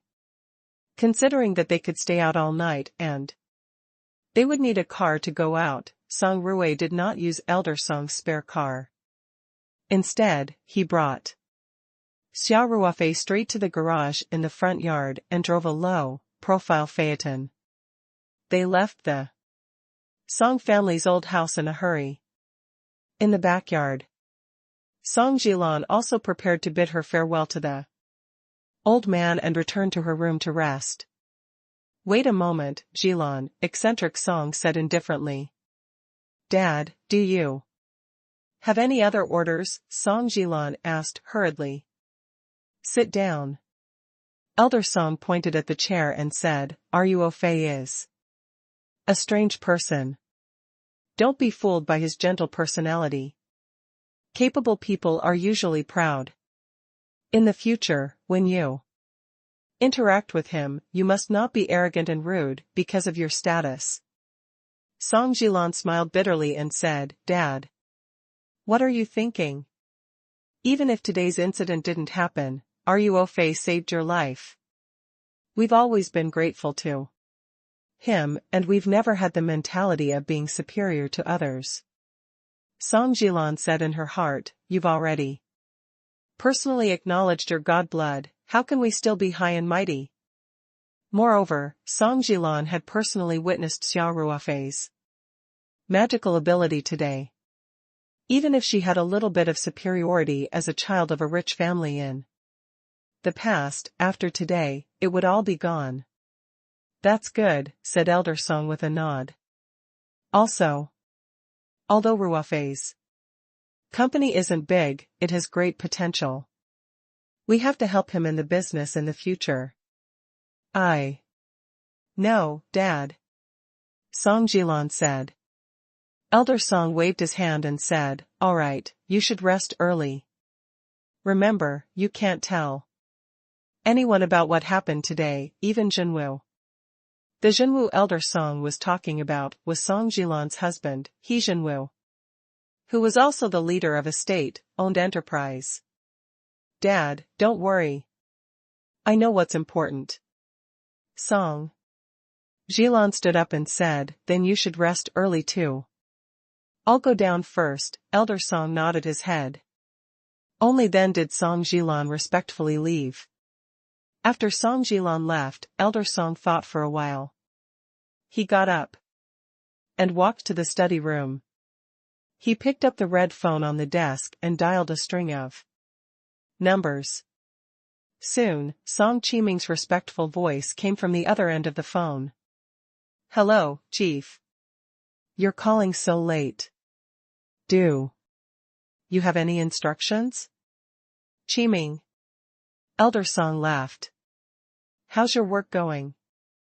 Reporting to the chief, everything is going well. Song Qiming quickly said, Secretary Lin from the Provincial Party Committee is very concerned about my work. Comrade Huilan has also left me with a very good situation in Sancheon City. Currently, all work is progressing in an orderly manner. That's good. Elder Song said, Qiming. The Southeast Province is at the forefront of the reform and opening up. Its economy is more developed, and the people's thoughts are more active. Sancheon City is also the provincial capital of the Southeast Province. As the leader, you have a heavy responsibility on your shoulders. Don't worry, Chief. I will do my best to develop, and I will not let you down. Song Qiming said immediately. Okay, Elder Song said. Then, he asked casually, is Ruofei doing well at the Three Mountains? I hope I didn't cause you any trouble? Song Qiming was shocked. Although Elder Song's tone was casual, it revealed an important message. He was asking as an elder of Xia Ruofei's family. Song Qiming even lost his focus for a moment. However, he was a high-ranking official, so he had a strong mental fortitude. He quickly composed himself and replied, Chief, Ruofei has never done anything special. The only time he came to me was because of the child of his comrade who sacrificed his life to go to school. Eccentric Song was also very pleased after hearing this. He said to himself, Ruofei's character was not bad. That's good. Elder Song said calmly, Ruofei's business is mainly in the Southeast Province. Qiming, please take care of him. If there are any difficulties that even you can't solve, you can report to me directly. Song Qiming was extremely shocked. Elder Song did not even say it's not against the rules this time. Instead, he asked Song Qiming to take care of Xia Ruofei. He even told Song Qiming to report to him if he could not solve the problem. He probably didn't even care so much about his own grandson, Song Ruofei. Song Qiming did not dare to be slow. He quickly and respectfully said, Don't worry, Chief. I'll take care of him even if you don't ask. He saved my Weiwei's life. Good, then. Eccentric Song nodded with satisfaction. Sir, you should rest early, Song Qiming said respectfully. After Song Ruofei drove away from the Song family's old house, he was like a bird that had just left its cage. As soon as he drove out of the heavily guarded area, he immediately took out his phone and called his friends. Big brother Zhao, where is he? No way. He's home so early? You're lying. Fine. When you go back, you have to come out too. Ruofei is also participating, come out. Quickly. Haha. I knew you'd agree to it. The King's Manor's private kitchen, see you there. Lu Jian, where the hell are you? Transfer. Nonsense, I'm an adult, what's there to be afraid of when I come out to play at night? Hey. Don't provoke me. How about we pull an all-nighter today, don't talk. Nonsense, Wang Fu's private kitchen, Xia Ruofei is also here, quickly come over. After a while, Xia Ruofei called all the young people at their table.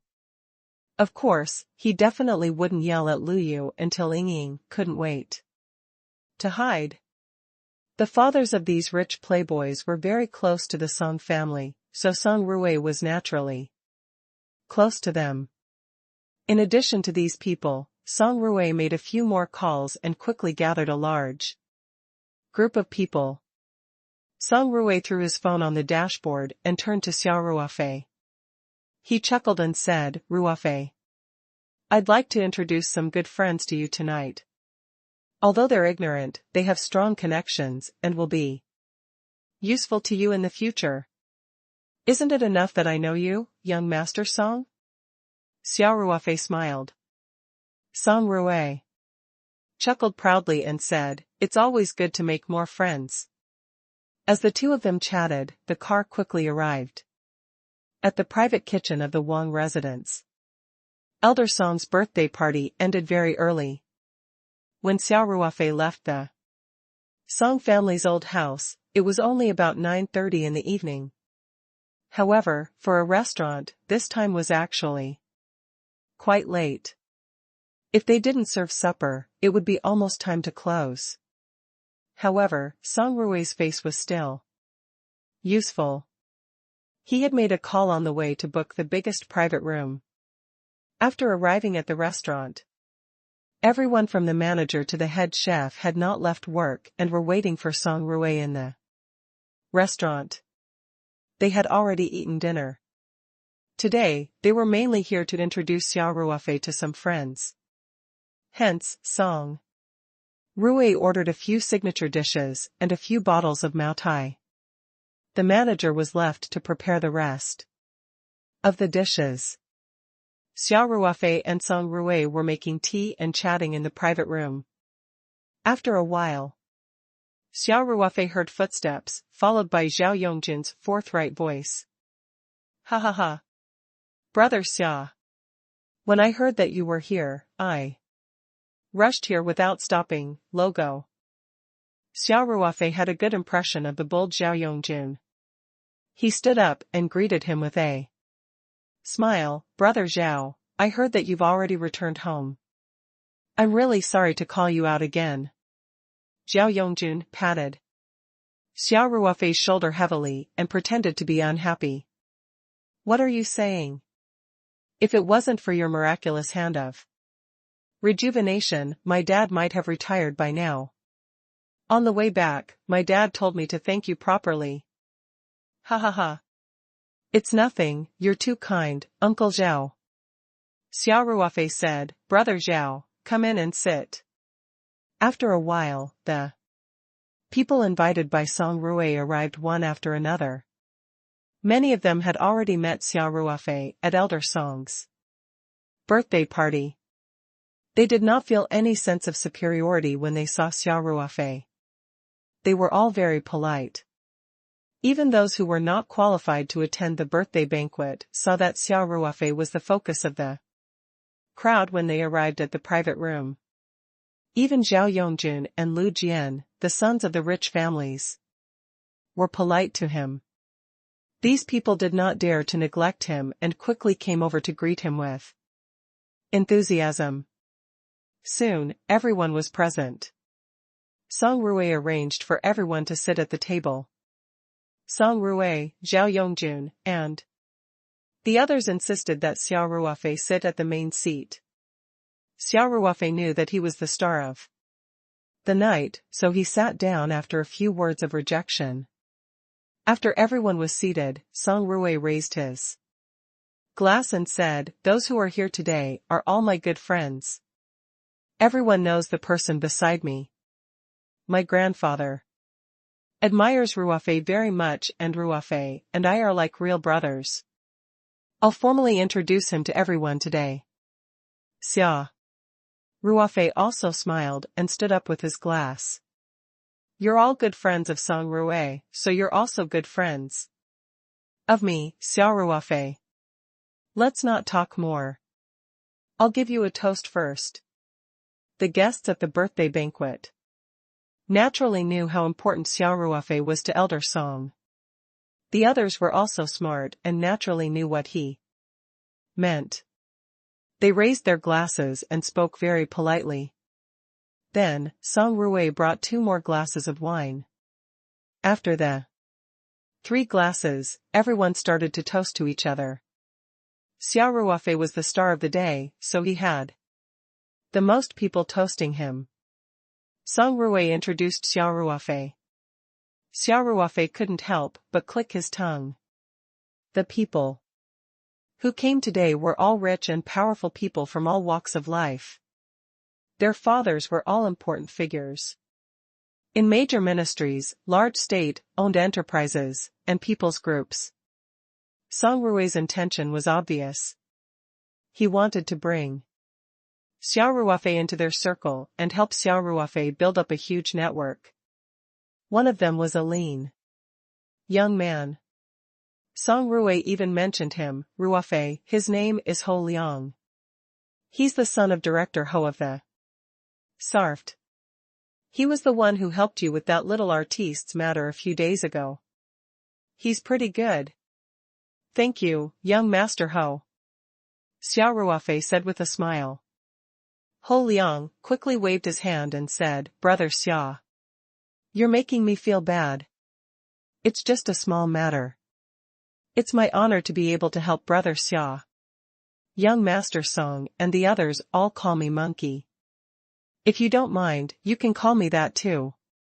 Ho Liang's father was the executive deputy chief of the SARFT. In the eyes of ordinary people, he was naturally a high-ranking official with great power. However, in the eyes of people like Song Ruofei, he was a little lacking. Which family wasn't from an important ministry to be invited by Song Ruofei tonight? Even Ho Liang's father was not qualified to attend Elder Song's birthday banquet. The reason why Ho Liang was invited by Song Ruofei today was mainly because he had helped Xia Ruofei with something 2 days ago. Therefore, when he heard Xia Ruofei call him young Master Ho, Ho Liang was terrified. Xia Ruofei smiled gently and said, Good. Hozi, let's have a drink. Ho Liang instantly felt flattered. He hurriedly bowed and lowered his glass. After clinking glasses with Xia Ruofei, he immediately raised his head and finished the Mao Tai in his glass. Brother Xia, I'll drink first as a form of respect. Please. Do as you wish. Ho Liang said as he showed Xia Ruofei the bottom of his cup. Xia Ruofei smiled and finished the wine in his glass in one gulp. Xiu could be said to be able to drink thousands of glasses without getting drunk. He would not drink a small glass casually. These rich playboys loved their face the most. In a situation where their status was equal or even slightly higher, if you gave them face, they would think that you were worth befriending. As expected, Ho Liang instantly felt proud. He said, Thank you, Brother Xia, for coming. Then, Ho Liang said in a low voice, Brother Xia, that little artiste called Dong Xiu doesn't know what's good for her. Do you want me to get someone to pass a message to her? To let her serve Brother Xia? Well? Xia Ruofei couldn't help but smile wryly. This group of nouveau riches were all jackals of the same lair.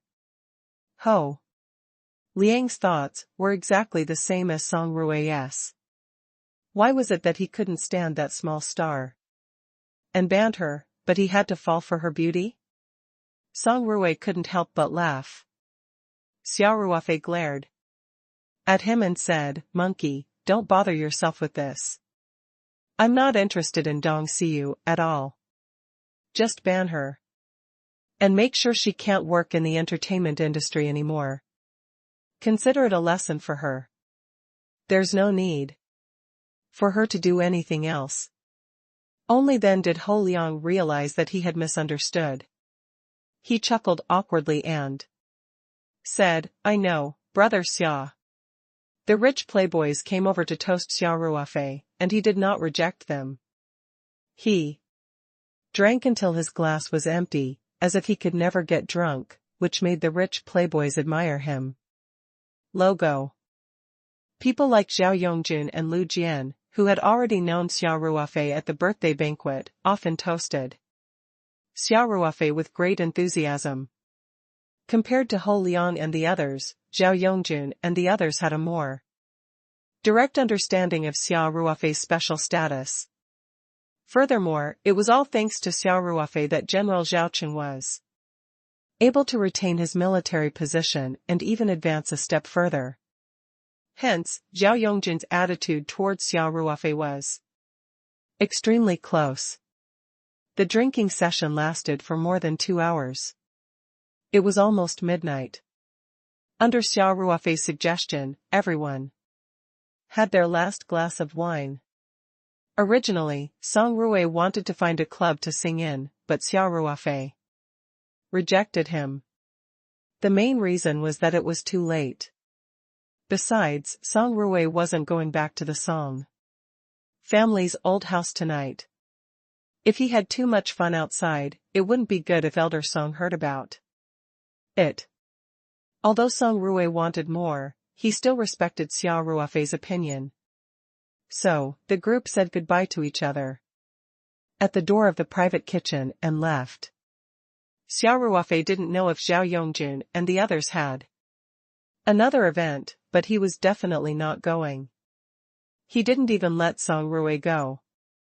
Although alcohol had no effect on Xia Ruofei, he had drunk more than half a kilogram, so he did not drive.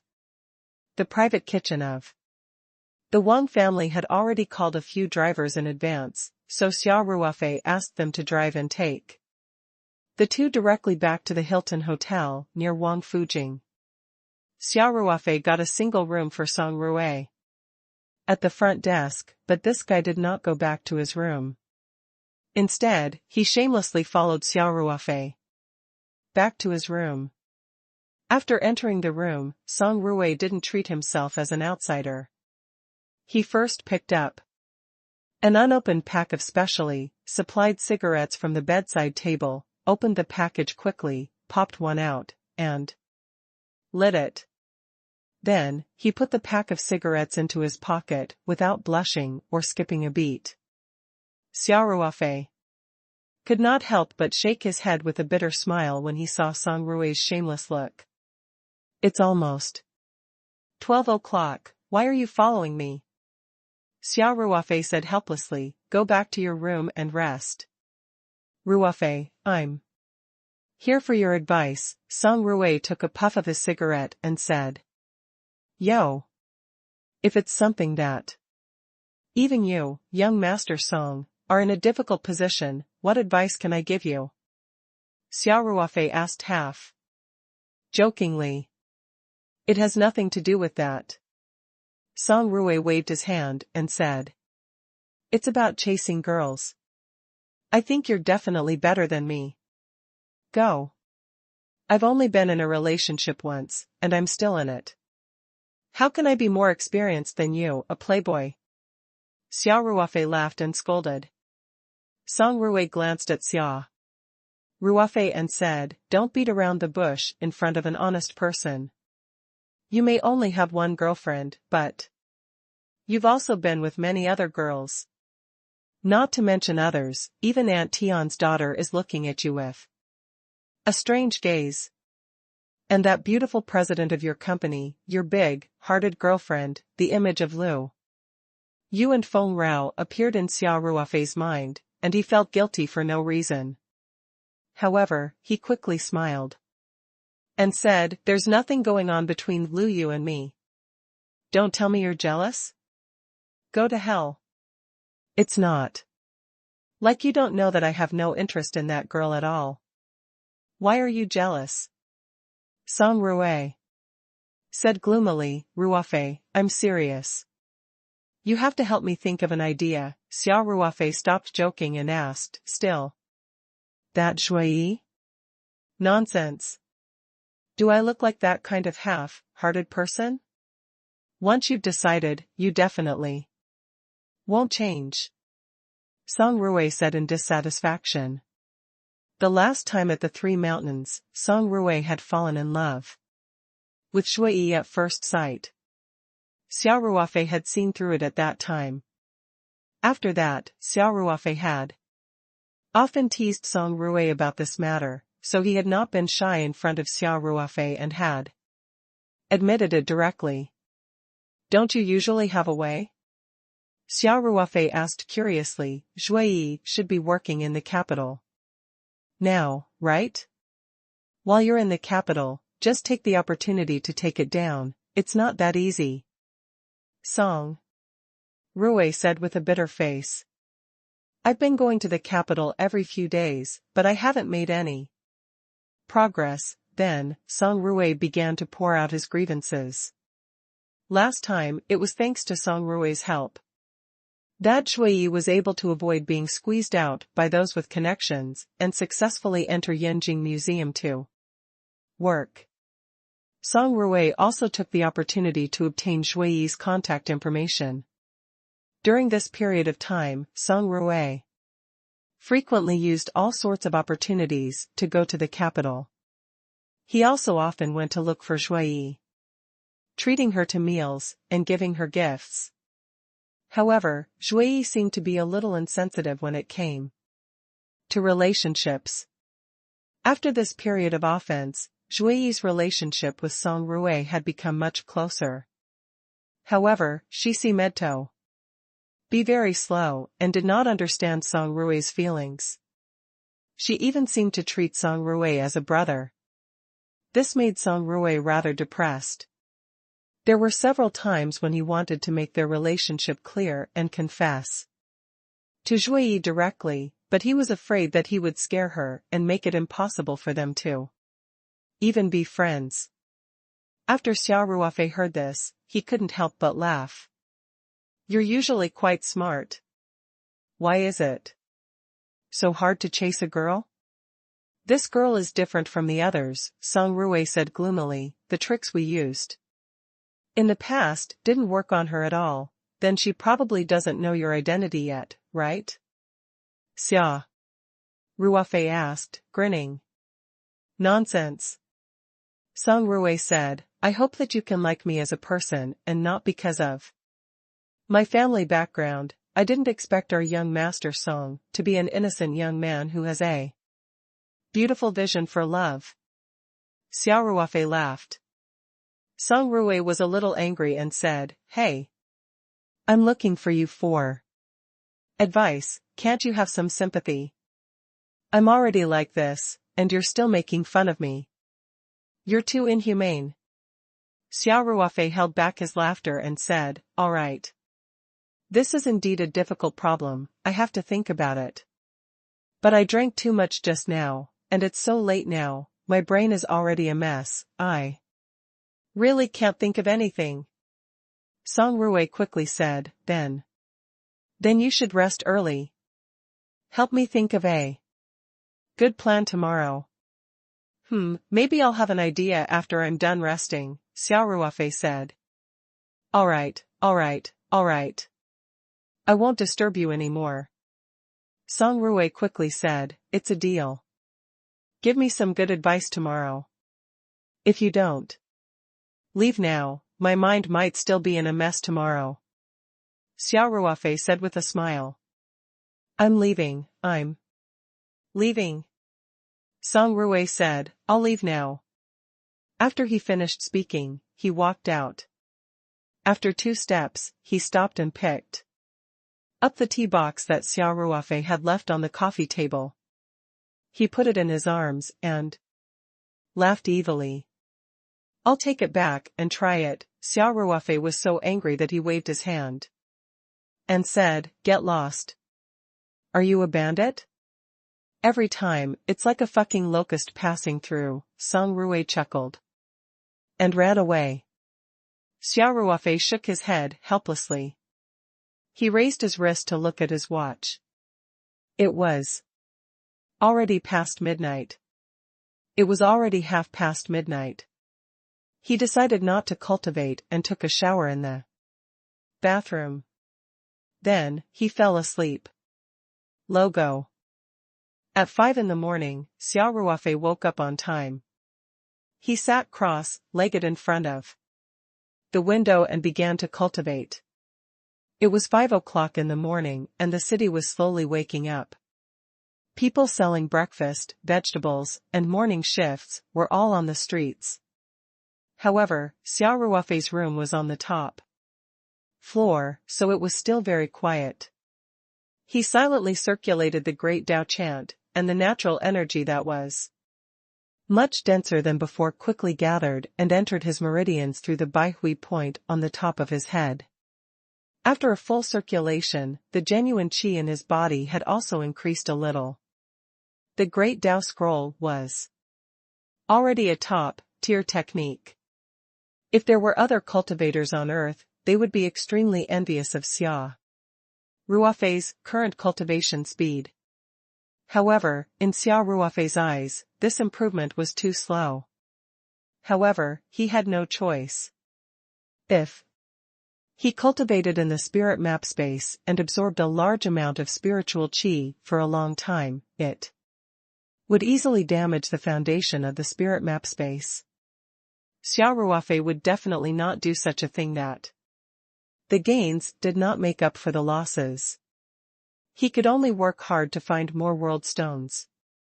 As long as the spirit map space evolved further and the spirit qi became denser, the spirit qi he needed at this stage would not damage the foundation of the space. This way, he could cultivate in the space for a longer time. It seems like I have to find time to contact Song Wei, Xia Ruofei thought. He was still thinking about the ancient tomb that Song Wei and the others had excavated. If he was not wrong, there would definitely be a world stone inside. This thought only flashed in his mind for a moment. Very quickly, Xia Ruofei devoted himself to cultivation. After about an hour of cultivation, Xia Ruofei frowned and woke up from his meditative state. This was because he had sensed someone knocking on the door with a trace of his spiritual will. Xia Ruofei used his spiritual power to look outside and found out that it was Song Ruofei. He could not help but smile bitterly. It was only 6 in the morning and this guy with 2 panda eyes was already knocking on the door. Did he not need to sleep? Xia Ruofei shook his head helplessly as he got up to open the door. He deliberately took his time to walk over. When he opened the door, he rubbed his eyes and asked with a dissatisfied look, "Kid, can't you just let me sleep?" "Ruofei, I couldn't sleep the whole night." "That. Have you thought of a way?" Song Ruofei said with a big smile. Xia Ruofei snorted. "I was about to figure it out. But you woke me up from my sleep. I forgot about it. Do you think I'll think of a way while you're busy in your dream?" Song Ruofei blurted out. "What?" Xia Ruofei raised his eyebrows. No. Song Ruofei quickly smiled apologetically. "You're my brother, okay? It's all my fault. Then, what can I do for you to help me?" Xia Ruofei yawned and said, "We'll have to see if I can get a good night's sleep." All right. You can continue to rest. I'm going back to my room," Song Ruofei said with a bitter face. Xia Ruofei immediately took a step back and closed the door. Song Ruofei stood outside the door and shouted, "Hey! You're really..." "Forget it, I'll bear with it." "Who asked me to ask you for a favor?" Song Ruofei muttered to himself as he walked back with a bitter expression. After Xia Ruofei's cultivation was interrupted by Song Ruofei, he saw that there was less than an hour left before 7 o'clock. He decided to stop cultivating and really threw himself onto the bed to catch up on sleep. A practitioner like Xia Ruofei would not have mental problems. Furthermore, he had developed a habit after years in the army. No matter what the environment was like, he could fall asleep as soon as possible. This was the only way to maintain his best condition in the harsh battlefield. Hence, Xia Ruofei fell into a deep sleep in no time. However, this morning was destined to be a restless one. Xia Ruofei felt that he had only fallen asleep for a short while before he was woken up by another knock on the door. He rubbed his sleepy eyes and glanced at the clock on the wall. It was about 7 o'clock, and he had only slept for about an hour. Who is it? Xia Ruofei couldn't be bothered to use his spiritual power to check. He complained to himself as he walked to the door in his slippers. Xia Ruofei opened the door and saw Song Rui's face. He could not help but stare. Before Xia Ruofei could speak, Song Rui waved his hand and said, "Ruofei, don't be agitated, don't be agitated. I'm not the one looking for you." Xia Ruofei raised his eyebrows. He was still confused when he saw a person appear behind Song Rui and look at him with a faint smile. "Lu Yu?" Xia Ruofei's mouth was wide open. "Why did you come here so early in the morning? It's not easy to find a place where Director Xia lives." Lu Yu said with a faint smile on her face. "Lu Yu called me to ask where you were staying, so I brought her here." Song Rui laughed dryly. It turned out that Lu Yu did not know which hotel Xia Ruofei was staying at. However, she knew that Song Rui was most likely with Xia Ruofei, so she gave Song Rui a call directly. Then, Song Rui brought Lu Yu to Xia Ruofei's room. "Is there something you need?" Xia Ruofei asked with a smile. Lu Yu glanced at Xia Ruofei and said, "Are we just going to talk in the corridor? Aren't you going to invite me in?" "Oh. Please come in, please come in." Xia Ruofei finally came back to his senses. He quickly stepped aside and made an inviting gesture. Song Rui smiled. "Ruofei, I won't disturb you anymore. Don't forget about me, Logo." After that, Song Rui wiped his head and left. Seeing that Song Rui had left, Lu Yu felt a little embarrassed instead, and a faint blush appeared on her face. After all, a man and a woman were alone in another person's room. It was indeed a little inappropriate. However, when Lu Yu saw that Xia Ruofei was smiling at her, she immediately raised her chin and gritted her teeth. She then walked into Xia Ruofei's room. "Miss Lu. It's only 7 o'clock and you've already found your way to the hotel. What's the rush?" Xia Ruofei asked with a smile as he filled the kettle with water. Lu Yu's watery eyes glanced at Xia Ruofei and asked, "You've already forgotten what you promised me yesterday?" Xia Ruofei was stunned for a moment. The water overflowed after the kettle was filled and flowed onto his hand. He then came back to his senses and quickly reached out to turn off the tap. He took an unused towel and wiped it. Then, he placed the kettle on the base and turned on the switch. Lu Yu was still looking at Xia Ruofei. His mind was spinning quickly. Then, he patted his forehead and said, "Oh.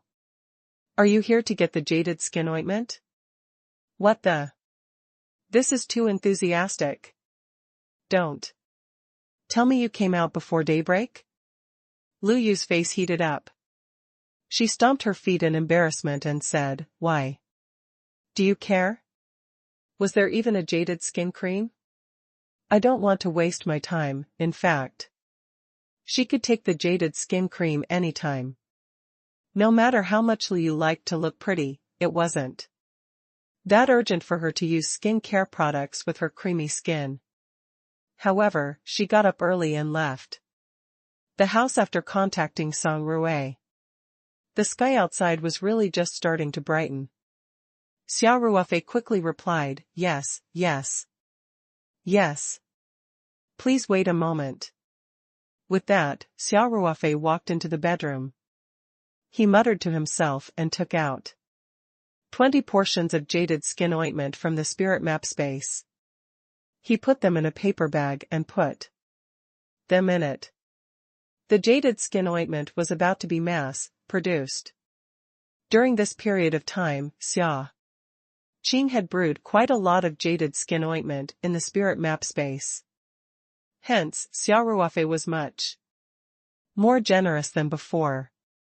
Xia Ruofei walked out of the bedroom with the paper bag and placed it on the coffee table.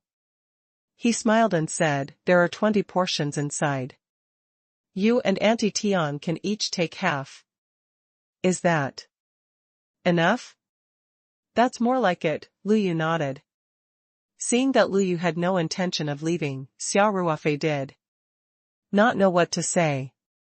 The atmosphere in the room was a little awkward and ambiguous. At this moment, the kettle switch flickered. Xia Ruofei quickly said, that. Do you want to sit for a while? I'll make you some tea. All right. Liu replied quickly and sat down on the sofa. Xia Ruofei thought to himself, hey, sister, you're really not polite. He walked over and brought the boiled water over. Then, he went back to the bedroom and took out a box of tea leaves. It was the same box that he opened yesterday, which Xia Ruofei had stolen. The tea leaves were naturally the best de Hong Pao produced in the realm. The tea in the hotel was a little shabby, but it was still acceptable. Xia Ruofei made the tea skillfully, and the room was filled with the alluring fragrance of tea. He poured a cup of tea and pushed it in front of Liu. You. He smiled and said, have a taste. This is myself, made de Hong Pao. Liu was also attracted by the rich tea fragrance. She reached out to pick up the teacup and brought it to her mouth to blow on it gently. Her tender red lips were faintly discernible in the mist, giving her an alluring look. Xia Ruofei's heart could not help but skip a beat when he saw her. He quickly looked away and poured himself a cup of tea to hide his embarrassment. Liu took a small sip and savored the taste slowly. She smiled and said, it's so good. Then, Liu immediately said, this tea is not bad. Can you get me a few boxes too? Whoever sees it gets a share. Xia Ruofei had a smug smile on his face at first, but after hearing Liu's words, his smile froze. He felt as if 10,000 alpacas were running through his heart. Whoever sees it gets a share? It was like plucking feathers from a goose that flew by. Why was this girl just like Xia Ruofei? No wonder their parents wanted to set them up. Xia Ruofei complained in his heart. Seeing Xia Ruofei's stunned expression, Liu couldn't help but smile and say, you can't be that petty. Can you? Can I not give it to you? Xia Ruofei smiled bitterly. What do you think? Liu grinned as she looked at Xia Ruofei, but there was a hint of threat in her eyes. Liu would only smile more in front of Xia Ruofei. To be honest, Liu looked pretty when she smiled. However, Xia Ruofei was filled with grief and indignation and had no mood to admire her. He sighed and said, all right. I'll give it to you. But the production of these tea leaves is very low, so I can only give you one box at most. One box it is. Liu opened her palm and said to Xia Ruofei, hand it over. You're afraid. I won't admit it? Xia Ruofei muttered as he stood up. He walked to the bedroom and took out a box of tea leaves from the medium. Then, he turned around and walked back to the small reception room. There. Just take it. Xia Ruofei placed the tea leaves in Lu Yu's hand. There's only one box. There's no more. How? Stingy, Lu Yu pouted slightly and reluctantly took the box of tea leaves. Hey, when do you plan to return to the Three Mountains? Lu Yu placed the tea leaves into the paper bag that contained the jaded skin ointment and asked. Xia Ruofei replied casually, not necessarily. I might stay for a day or two. I've already finished my business in the capital. Oh.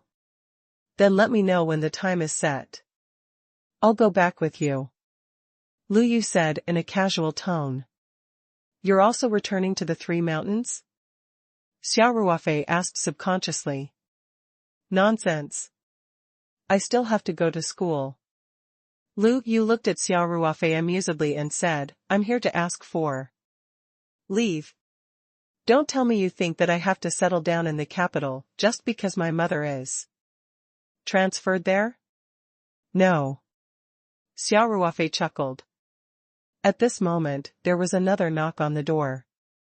Xia Ruofei stood up immediately and said, Is Song Rui done yet? She knocked on his door 3 times in one morning. Xia Ruofei was speechless. He strode over and pulled open the door. However, when he saw who it was, Xia Ruofei swallowed all his complaints. So it's President Feng. Xia Ruofei said with a smile. Feng Rao was shocked when she saw Xia Ruofei open the door with a look of displeasure. She only spoke carefully when she saw Xia Ruofei smile. Chairman, we've chosen a place with good scenery in the suburbs of Beijing. We're preparing to shoot an outdoor shoot, so we're here to talk to you. Feng Rao was in the middle of her sentence when she saw a slim figure in Xia Ruofei's room through the half-open door. She was stunned. When she thought of Xia Ruofei's unhappy expression, Feng Jing suddenly had countless associations. A faint resentment and an indescribable emotion rose in her heart. No wonder the chairman looked so angry just now. Could it be that they'd been, Feng Jing thought to herself. She had been so busy with the promotional video and the posters for the past 2 days, but Xia Ruofei did not even ask about it. He even had a beautiful lady to spend the night with in the capital. Feng Jing could not help but feel wronged. If the person accompanying Xia Ruofei was Ling Qingxue, Feng Rao might not have thought much of it. However, the woman in the room was obviously not Ling Qingxue. The chairman doesn't have any self-respect. Feng Jing thought to herself. She looked behind Xia Ruofei with a complicated expression, squeezed out a smile, and said, Chairman, I'm sorry. I didn't know you guys. Hee, sorry for disturbing you. She turned around to leave. Xia Ruofei was also confused when he saw Feng Jing's mood suddenly turn so low. And then she wanted to leave. But he subconsciously turned around and immediately understood what was going on. He quickly grabbed Feng Rao's hand and said, President Feng, you've misunderstood. P.S. I would like to recommend Brother Steelgun's book, Cities Best Immortal Chef. It's definitely a different novel about food. Everyone who has read it says it's good. Oh right. Launch the creation platform, but you can also directly watch it from Qidian, logo. Feng Rao was caught off guard and her soft hand was caught by Xia Ruofei. Her face couldn't help but turn red. She tried to break free, but Xia Ruofei held on tightly in a hurry and she couldn't break free.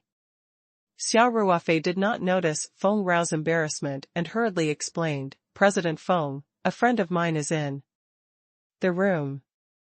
He came to visit me this morning. It's not what you think, it was only 7 o'clock. Who would come to the hotel to visit a friend so early? Feng Rao didn't really believe it. At this moment, a voice came from behind Xia Ruofei. Ruofei, you have guests? Then, Lu Yu's figure appeared beside Xia Ruofei. She glanced at Xia Ruofei's hand with a half-smile. Only then did Xia Ruofei realize that he had been holding on to Feng Rao's hand. He quickly let go, and said to Feng Rao, President Feng, did you see that? This is the daughter of our former secretary Tian, Lu Yu. You've met her before. She really just came over this morning. Lu Yu, help me prove it. Xia Ruofei turned around and said. Lu Yu gave Feng Rao a meaningful look and said with a smile, President Feng, you're here early in the morning for a spot check? Feng Rao also recognized Lu Yu. Furthermore, both Xia Ruofei and Lu Yu were dressed neatly. She also knew that she might have misunderstood earlier. Now that Lu Yu was implying something, she felt even more awkward. Feng Rao was a little embarrassed. So it's Miss Lu. I didn't dare to check the chairman's post. I just saw that the chairman had a guest and didn't want to disturb your discussion. Lu Yu smiled and didn't say anything. Xia Ruofei heaved a sigh of relief and said, CEO Feng, since you're here, why don't you come in and sit for a while? Didn't you just say that you have something to report? This, Feng Rao looked at Lu Yu with a troubled expression. Just pretend that I don't exist, Lu Yu shrugged and said. Seeing that Lu Yu had no intention of leaving, Xia Ruofei could only smile and say, it's all right. Lu Yu is one of us. If you have anything to report, just say it. When Lu Yu heard Xia Ruofei say that she was one of them, she couldn't help but mutter in her heart, who's on your side? But she still felt a little happy. Sometimes, women were really creatures who did not mean what they said. Even if it was just a monologue in their hearts, it might not really be in line with their own hearts. Since Xia Ruofei had said so, Feng Jing could only follow him into the room. After they sat down in the guest room, Xia Ruofei poured Feng Jing a cup of tea and said with a pleasant expression, President Feng, you've worked hard these past 2 days. Tell me about the progress. Initially, Feng Rao felt a little aggrieved. However, after Xia Ruofei said that, it seemed that her little grievance disappeared. She immediately said, Chairman, due to time constraints, our original plan to shoot the promotional video and posters in the Southeast Province has changed. We're going to find a place near Beijing to shoot. Xia Ruofei nodded slightly. If Duff and the crew were to go to the Southeast Province, not only would it waste a lot of time, but it would also be a good idea to film here. I've discussed it with Ms. Duff and the director a few times. Feng Jing continued. We've basically decided on the plan and script for the shoot. We found a place in the suburbs with a nice view. We're going to start shooting the commercial today. The location was recommended by an assistant director of the crew. It was also the location for the shooting of a popular Xianxia drama. The scenery was beautiful, with mountains and rivers. Feng Jing and Duff went there personally to take a look. Everyone was satisfied, so they decided on the location. Lu Yu sat at the side and listened quietly. She did not disturb Xia Ruofei and Feng Jing. However, when she heard the name of the celebrity, Daphne, her eyes could not help but flash with curiosity. Xia Ruofei nodded and said, sure. Can we make it in time? Feng Jing said, we'll have plenty of time. If we shoot it in Beijing, We're only shooting a commercial, not a movie. Our initial estimate is that it'll be done in 3 days. They also have a professional team to help with the post-production, so we'll definitely be able to finish it before Duff's movie starts shooting. After a short pause, Feng Jing continued, after we're done with the commercial, we'll start editing the post-production work. At the same time, we can get Duff to start shooting the posters. The outer packaging designs for the jaded skin cream have been finalized. I've asked the factory to produce a few sets of jaded skin cream urgently and have them sent over. Xia Ruofei was very satisfied and praised, President Feng, you managed to organize everything in 2 or 3 days. I didn't choose the wrong person. Feng Jing shot Xia Ruofei a resentful look. If you weren't the chairman, would I be so tired? Chairman, she said. I can do these specific things, but there's one thing that you still need to make a decision on. Oh? What's the matter? Xia Ruofei asked with a smile. Although we don't need to pay for the endorsement this time, we'll still have to pay for the accommodation of the entire team in Hilton, the rental of the outdoor location, the shooting of posters, the rental of the studio, the transportation, accommodation, and other expenses. Feng Jing said, that's why you have to give me a sum of money first. Otherwise, you can't do anything without rice. Xia Ruofei smiled. You're the general manager. If you need money, can't you just ask Chubby Boy to transfer it to you? Lu Yu couldn't help but purse her lips when she heard this. She thought to herself, this guy is really carefree. Even if he didn't want to get involved in the company's specific affairs, how could he have such casual control over the financial affairs?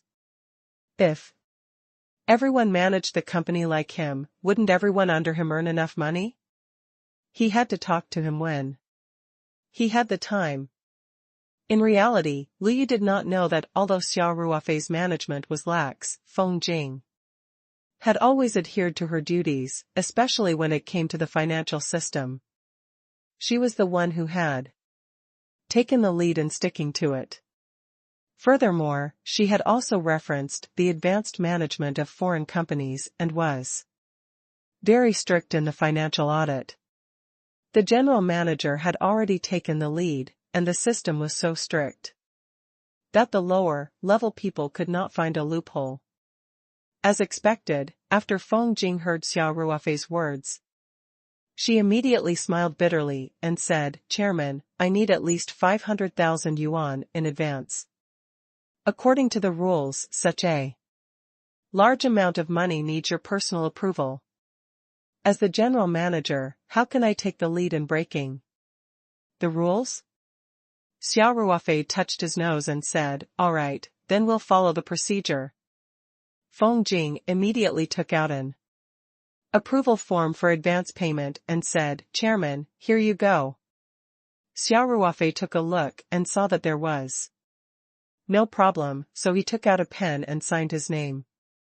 Then, he handed it to Feng Rao and said with a smile, just fax it back. Tell Chubby Boy to quickly transfer the money over and not delay the progress here. By the way, if there's not enough time, I'll personally give you some in advance. You can return it to me after you receive the company's advance loan. There's no need for that. I still have some money in my card. I've been paying for the past few days. Feng Rao smiled. Thank you, Chairman. Then I'll go make arrangements for the outdoor shoot and won't disturb you guys. Feng Rao smiled and nodded at Lu Yu before leaving Xia Ruofei's room with the approval form. After Feng Rao left, Lu Yu immediately revealed a strange smile and said to Xia Ruofei, your general manager is pretty. Xia Ruofei looked at Lu Yu and asked, what do you want to say? Lu Yu pouted and said, it's nothing. I'm just curious. Isn't your girlfriend worried? Thank you. I'm very close to Qingxue. Xia Ruofei said. TSK, I think she's the stupid one, Lu Yu muttered softly. Xia Ruofei's hearing was sharp, but he still pretended not to hear. He asked, what did you just say? It's nothing. Lu Yu looked at Xia Ruofei unhappily and continued to ask, the advertisement spokesperson you were talking about just now, is it the Hollywood movie star, Daphne? Yup. Xia Ruofei laughed and said, I didn't expect Miss Lu to be a fan of celebrities. 2. Can you take me to the set to take a look? Lu Yu suddenly asked. If you want to go, I can ask President Feng to bring you along, Xia Ruofei said after some thought. Aren't you going by yourself? Lu Yu asked, a little disappointed. Xia Ruofei shrugged and said, I still have things to do. Besides, I usually don't care about these specific things. I'm very assured with you around. You're so bold, Lu Yu couldn't help but mock him softly. Xia Ruofei asked, do you want to go? If they want to go, I'll call President Feng. They're going to suburbs for a shoot, so they'll probably leave earlier. Of course we're going. You make the call. Although Lu Yu was a little disappointed, she was still looking forward to meeting Master Dave. Xia Ruofei gave Feng Rao a call without hesitation and asked her to bring Lu Yu along when she went to the outdoor filming location. Naturally, Feng Jing wouldn't reject the chairman's request. She immediately agreed. After Xia Ruofei hung up, he smiled at Lu Yu and said, they're leaving the hotel at 8:30. You can go downstairs to find President Feng. You still have time to go down and have breakfast. Lu Yu looked at Xia Ruofei and asked, you want me to leave so quickly? Xia Ruofei was stunned for a moment, then he smiled and said, how can I? You can stay for as long as you like. As long as you're not afraid of people gossiping, tisk, a straight body is not afraid of a crooked shadow, what gossip am I afraid of? Lu Yu said with a look of disdain. Then, she said, but there's no point in doing this. I'm leaving. Xia Ruofei felt that he could not keep up with Lu Yu's jumping thoughts and could not help but smile bitterly. Lu Yu walked to the door with the paper bag and turned back. She smiled and said, I'll leave the things with you for now. I'll get them from you when I come back from the exterior. After saying that, Lu Yu placed the paper bag on the coffee table and waved at Xia Ruofei in a carefree manner before turning around and walking out. Xia Ruofei looked at Lu Yu's back and suddenly had an idea. He called out, woof. Lu Yu, wait a moment, logo. Lu Yu stopped in her tracks and turned around.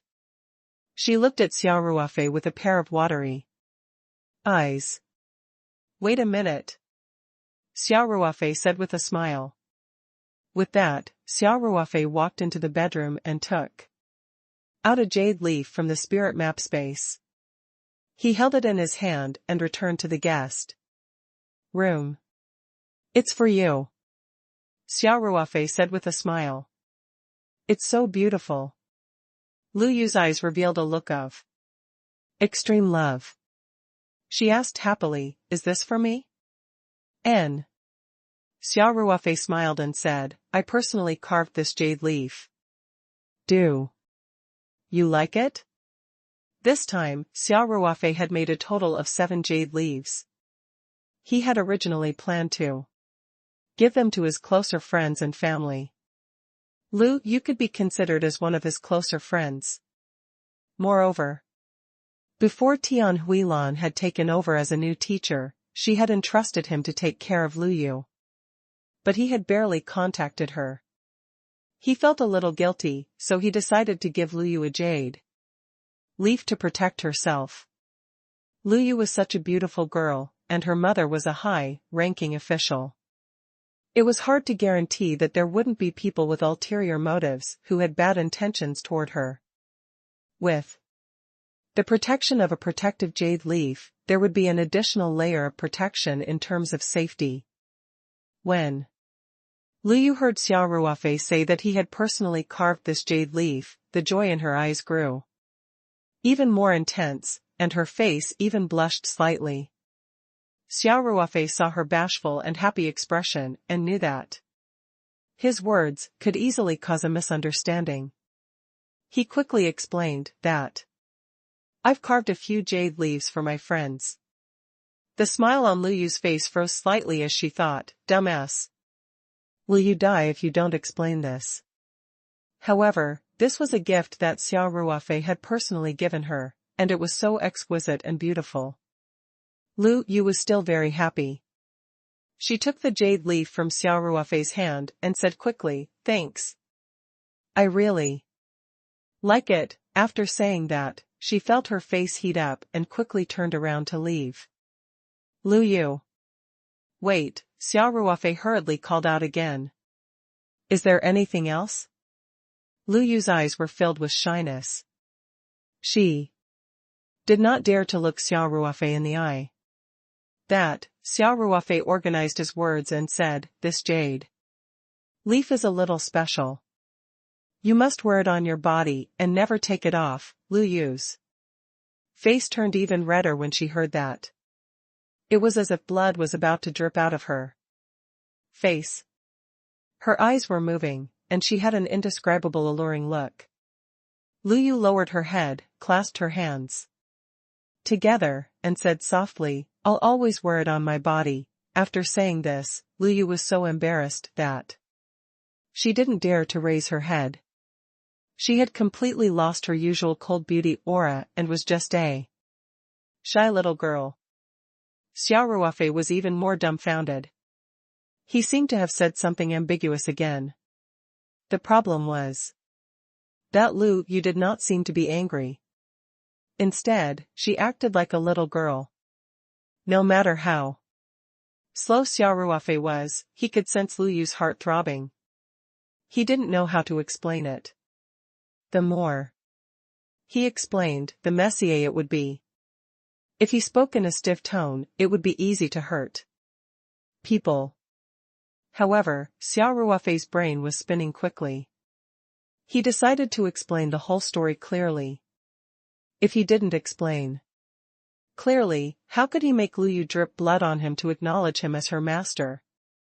This jade leaf definitely had to be bound by blood in order to display its greatest effect. Besides, Xia Ruofei had to tell her to keep it a secret. Hence, Xia Ruofei thought for a moment and said, Lu Yu, this jade leaf of mine is different from other accessories. It has some special functions, so I have to wear it on my body. After Lu Yu heard this, she realized that she had misunderstood Xia Ruofei's meaning. She felt even more embarrassed and her pretty face was burning. She said in a mosquito-like voice, oh. I know. Xia Ruofei calmed down a little and said, also, you need to drip a drop of blood on this jade leaf to display its effects. Xia Ruofei's words made Lu Yu forget about her shyness. She opened her mouth in shock, because what Xia Ruofei said was too surreal. Could it be that this fellow had deliberately found such a lousy excuse to make me wear this jade pendant on my body every day? Lu Yu thought to herself shyly. Do you need my help? Xia Ruofei continued. Lu Yu was a little dazed. She asked subconsciously, what? Drip your blood? Xia Ruofei gave Lu Yu a strange look and said, this guy was really serious. Lu Yu said in her heart. She bit her lower lip and said, all right. At the same time, Lu Yu was also pouting in her heart. I'd like to see what this guy is up to. Okay, wait a moment, Xia Ruofei said happily. He was also worried that if he did not drip blood on Lu Yu to make her acknowledge him as her master on the spot, Lu Yu might not have taken his advice to heart and did not do it after she returned. This jade leaf would not have the protective effect it should have and his efforts would have been in vain. Moreover, after the blood contract, Lu Yu would naturally be able to feel the connection between her and the jade leaf.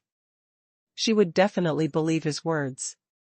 When the time came, he would emphasize to her about keeping it a secret, and she would pay more attention to it. Xia Ruofei quickly returned to the bedroom and took out a silver needle. After returning to the guest room, Xia Ruofei said, "Give me your hand." Seeing Xia Ruofei take out such a long silver needle, Lu Yu was a little scared and asked, "Which hand?" "On the right?" Xia Ruofei looked at Lu Yu in amusement and said, "Anything is fine. It's not fortune telling, there's a male left and female right." Lu Yu's pretty face blushed slightly, and she quickly extended her hand. Xia Ruofei reached out and grabbed her hand. "It'll be quick, it's just a little painful, don't be nervous." Lu Yu was indeed very nervous, not because she was afraid of pain, but because her soft hands were being held by Xia Ruofei's big, warm hands. Her heart was beating wildly, and she did not dare to look Xia Ruofei in the eye. Xia Ruofei's heart couldn't help but skip a beat when he saw Lu Yu acting like a little girl. He took a deep breath and knew that this situation was too ambiguous. He had to end it quickly. The silver needle in his hand quickly pierced out and pierced Lu Yu's index finger. He quickly retracted it and then separated a small wisp of true qi to squeeze the blood in the direction of his finger. Very quickly, a drop of blood appeared on Lu Yu's index finger. Lu Yu didn't even feel any pain. She only felt Xia Ruofei let go of her little hand and said, "All right, I'm done." She looked up and saw a drop of blood fall on the lifelike jade leaf, which was being rapidly absorbed.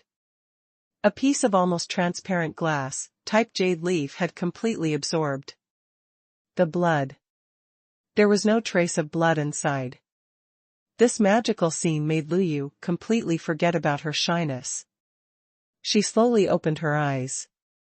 What Lu Yu found even more unbelievable was that she could clearly feel that she had a physical connection with this jade talisman and that their minds were connected.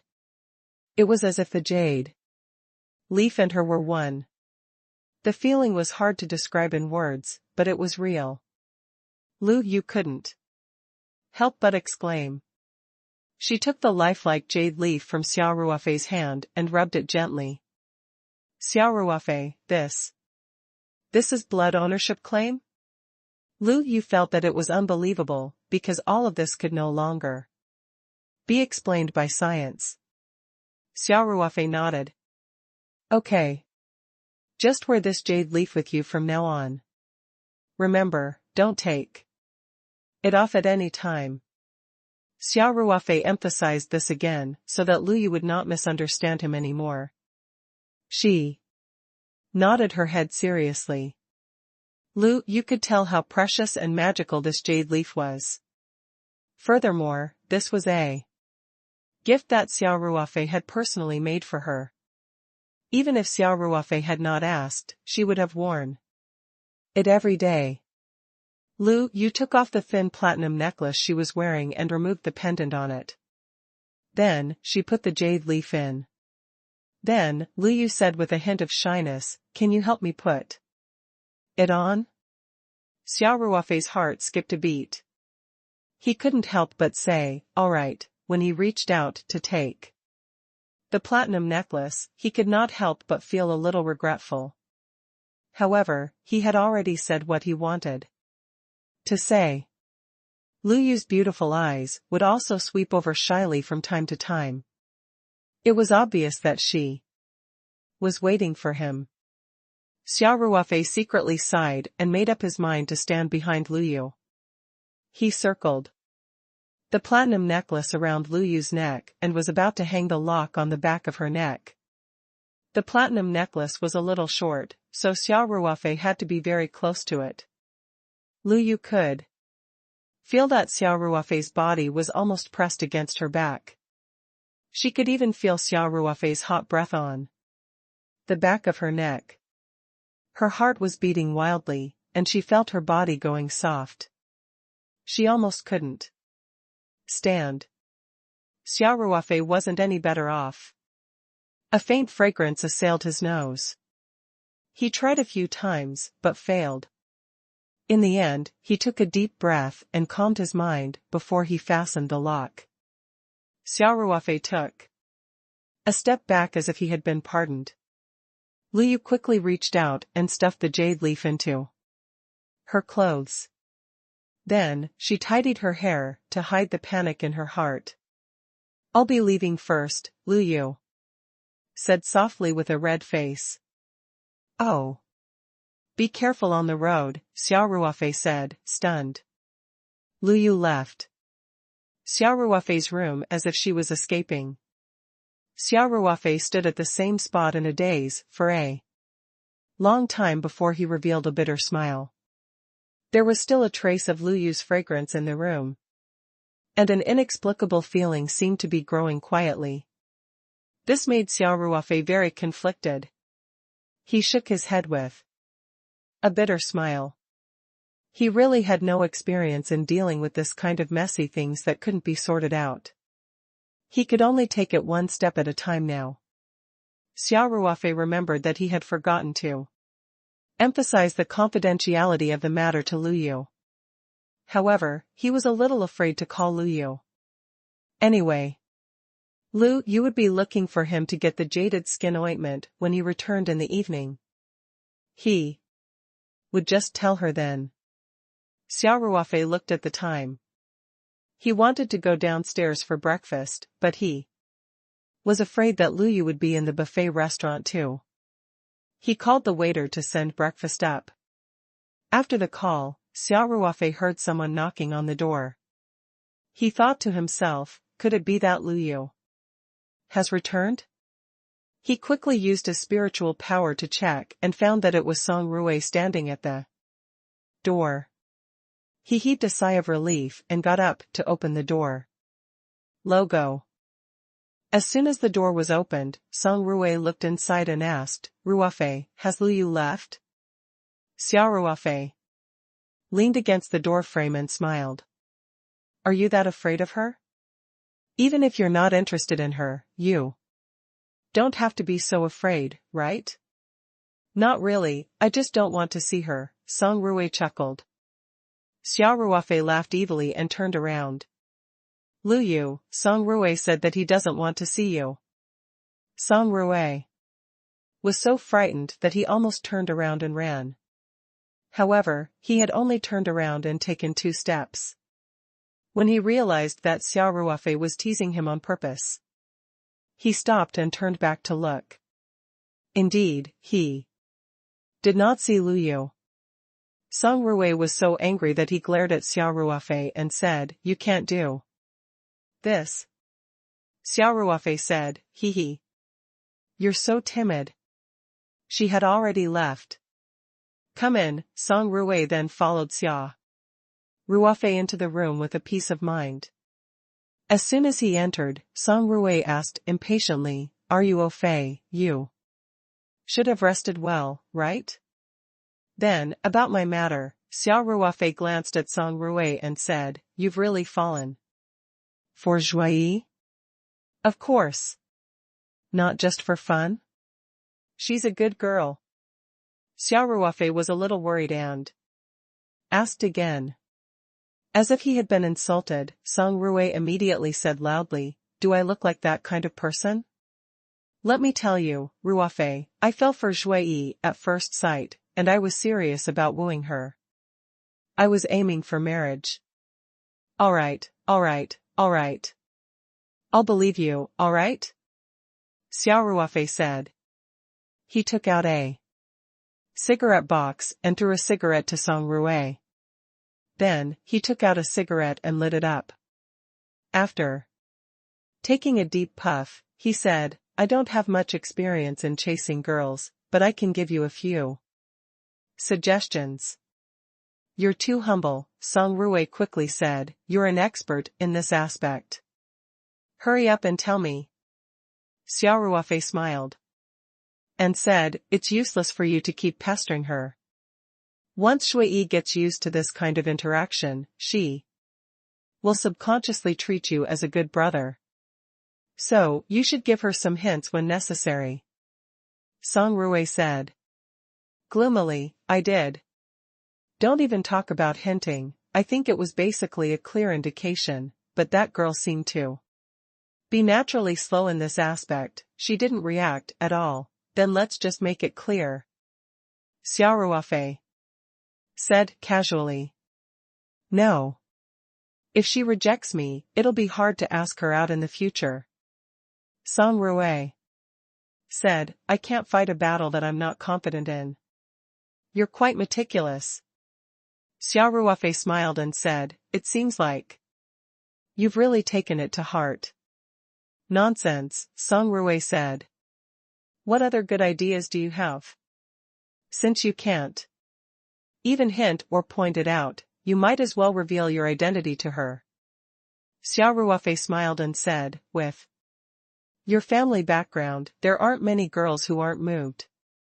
Didn't I tell you yesterday? I don't want the lady to be with me because of my family background. Xia Ruofei said gloomily, this time, I really want to be in a pure relationship. In that case, why don't you just create some difficulties for her in her work and life, and then you can help her solve them. Xia Ruofei said, with your strength, this should be as easy as blowing off dust, right? She might fall in love with you after a few times. Isn't this playing tricks, Xia Ruofei scratched his head and said. No, what kind of rotten idea is this? Can you do it? Xia Ruofei leaned back on the sofa and said, you can't do this, you can't do that. You're quite hard to please. It's mainly because the methods you mentioned are a little unreliable, Xia Ruofei smiled apologetically. Help your brother think about it again. Xia Ruofei took a puff of his cigarette and stubbed it out in the ashtray. He said, in that case, I only have one last suggestion. Whether you agree or not, or whether it's effective or not, I'll just give you this one. You say it, you say it. Xia Ruofei quickly said. Since a frontal attack is not effective, then we'll take a roundabout route. Xia Ruofei said slowly, war is all about strategy and tactics. You can't just rush and fight when you're chasing girls, right? Xia Ruofei showed a thoughtful expression and asked, tell me in detail, how do we do it from the side? Xia Ruofei replied, she's just doing the work of the people around her. Her best friends, colleagues, friends, and so on. Start with them and build a good relationship with them. Let these people around Shui often say good things about you, or deliberately make fun of the two of you. As time goes by, Shui will probably be influenced by them without her knowing. Xia Ruofei's eyes slowly lit up. After hearing this, that's a good idea. Xia Ruofei said excitedly, you don't say, but it's quite feasible. During this period of time, whenever I asked Shui out for a meal or to play, she would often bring along some colleagues and friends. After a while, I've already gotten to know quite a few of them. It's just that I didn't specially interact with them. Xia Ruofei smiled and said, then let's start now. Give them some small gifts, treat them to a meal, help them out a little, and so on. They should be easily bribed by you. How can you call it bribing? Xia Ruofei chuckled and said, I'm taking a roundabout route. You said it yourself. Okay, okay. Take a detour from the side, Xia Ruofei shrugged his shoulders. Logo. Song Ruofei rolled his eyes and reached out to hold Xia Ruofei's shoulder. Xia Ruofei was so scared that he quickly shook off Song Ruofei. Xia Ruofei said, if you have something to say, say it. Don't touch me. If I didn't know better, I would have thought that there was something wrong with your sexual orientation. Pay. Song Ruofei said, I'm very normal. Then, Song Ruofei put on a smile and said, Ruofei, do me another favor. What's the matter first? Xia Ruofei asked, his face alert. Shui's best friend is Song Wei. If Song Wei is willing to help, the success rate will increase greatly, Song Ruofei said cheekily. Stop. Xia Ruofei interrupted Song Ruofei and said, don't look for me for this. Song Wei is your little niece. If you just say so, would she not help you? Song Ruofei smiled and said, my words are not as effective as yours. This girl will definitely listen to you. Besides, in terms of seniority, I'm her uncle. How can I ask for this? Xia Ruofei looked at Song Ruofei and suddenly laughed. So you're saying that you want to be that and also want to build a good reputation? Can't you say something nice? Song Ruofei said with a depressed look. Fine. As long as you help me with this, you can insult me however you want. Song Ruofei's logic was rather strange. He and Xia Ruofei were good friends. No matter how Xia Ruofei mocked him, it was not embarrassing. However, if he went to see Song Wei personally, it would not be effective. The matter itself made him feel very embarrassed.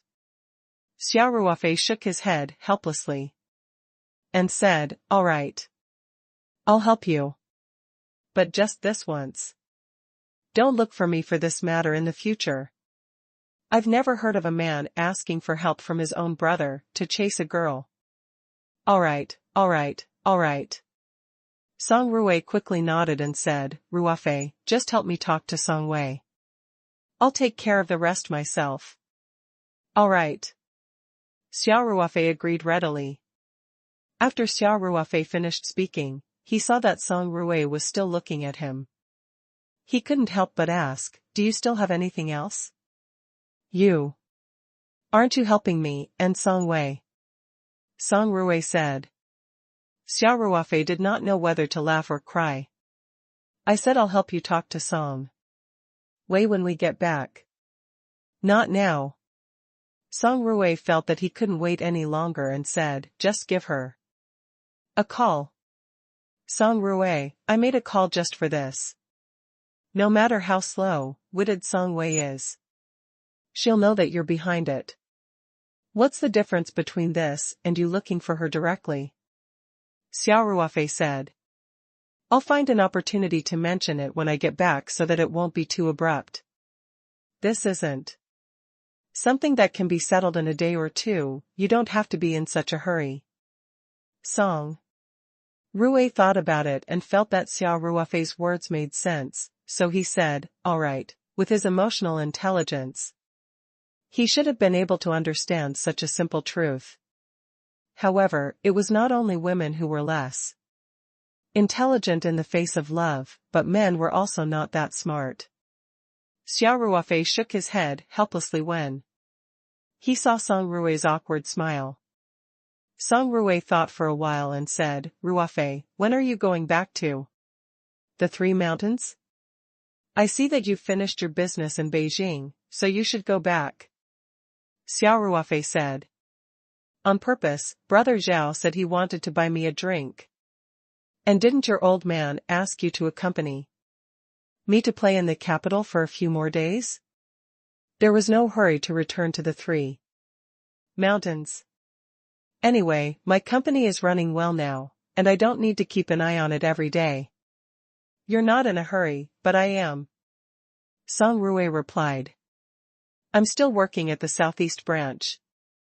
It's impossible for me to stay in Beijing forever, and Zhuyi is working in Beijing, so I have to end this as soon as possible.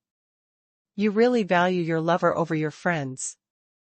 Okay, Xia Ruofei couldn't help but laugh. I'll be back in a day or two at most. Then hurry up and find Song Wei. Song Ruofei was worried and reminded him again. If you continue to be so long-winded, do you believe I won't wash my hands of this matter? Xia Ruofei said. No, I won't say any more. Song Ruofei waved his hands frantically. Ruofei, since you're not leaving today, I'll call Brother Zhao out and accompany you to tour the capital. All right. I'm not familiar with this place, so you can arrange it. Xia Ruofei said with a smile. Song Ruofei smiled and said, then, why don't I take you to the Yanjing Museum? It's a modern comprehensive museum, and there's even 1,000 treasures exhibition. Get lost. Xia Ruofei rudely interrupted Song Ruofei and scolded him with a smile. Are you playing with me, or picking up girls? Hee, it doesn't affect either of us, Song Ruofei smiled shamelessly. I'm not going. Xia Ruofei said, if you want to go, go by yourself. I'm not going to be a third wheel. All right. Fine, I won't go, Song Ruofei said in a daze. I'll call Brother Zhao first. Let's see what's the arrangement today. Song Ruofei gave Zhao Yongjun a call. After a short conversation, Song Ruofei hung up and turned to Xia Ruofei. Big Brother Zhao said that he'll arrange for you to go to Summer Palace in the morning, and he'll treat you to lunch in the afternoon. I'm fine with anything. Xia Ruofei smiled. Then let's go. Song Ruofei said, we will meet up with Brother Zhao at Summer Palace. I haven't had breakfast yet. Xia Ruofei said. What's there to eat in the hotel's breakfast buffet? Song Ruofei said, we'll treat you to authentic Beijing breakfast. After that, Song Ruofei pulled Xia Ruofei out of the room without saying anything. They picked up the phaeton from the hotel's parking lot and drove Xia Ruofei to Summer Palace. After meeting up with Zhao Yongjun, the two of them brought Xia Ruofei to have breakfast together. It wasn't a high-end hotel or club. It was just a simple roadside stall, but according to Song Ruofei, it was the most authentic Beijing breakfast. Fried liver, steamed buns, jerkies, soy milk. These were all local snacks from the capital. The other food was fine, but Xia Ruofei was not used to the taste of soy milk. He frowned after taking a sip. Looking at Song Ruofei and Zhao Yongjun drinking with relish, Xia Ruofei really couldn't understand how the sour swill, like soy milk, could be so delicious. Song Ruofei and Zhao Yongjun also knew that most foreigners were not used to the taste of soy milk, so they did not make fun of Xia Ruofei. After breakfast, they lined up to buy tickets to Summer Palace. Xia Ruofei's time was more relaxed. The three of them chatted and strolled in the garden. The royal garden of the Qing dynasty was built according to the design of Jiangnan Gardens.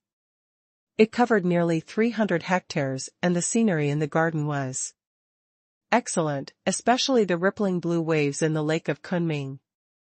From a distance, you could see groups of pavilions and buildings. The breeze wrinkled the surface of the lake, and the branches of the weeping willows by the bank swayed slightly. It was a carefree scene. The three of them strolled around for a while, before Zhao Yongjun received a call. After he answered the call, he walked over to Xia Ruofei and said, Are you Fei? I have a friend who wants to ask me to help look at some antiques. Are you interested in joining in? If you don't Want to go? I'll decline this matter. Zhao Yongjin's main task today was to accompany Xia Ruofei. Although he was itching to go over and take a look after receiving a call from his friend, he still followed Xia Ruofei's opinion. Brother Zhao has a good eye for antiques. Many people have been looking for him to take a look. Song Ruwei said with a smile. They'd had 2 drinks together, so Xia Ruofei had some understanding of Zhao Yongjun. He knew that after a few years in the military, he didn't become an outstanding officer as his father had hoped. After he retired, he started to dabble in antique calligraphy and painting. He had been in this line for more than 10 years and had made a name for himself. Especially in the circle of rich kids, Zhao Yongjun was already an expert in antiques. When people couldn't make a decision, or when they thought they had received something good, they would ask him to go and take a look. Zhao Yongjun was also obsessed with this line of work, so whenever someone told him there was something good, he couldn't help but want to go and take a look.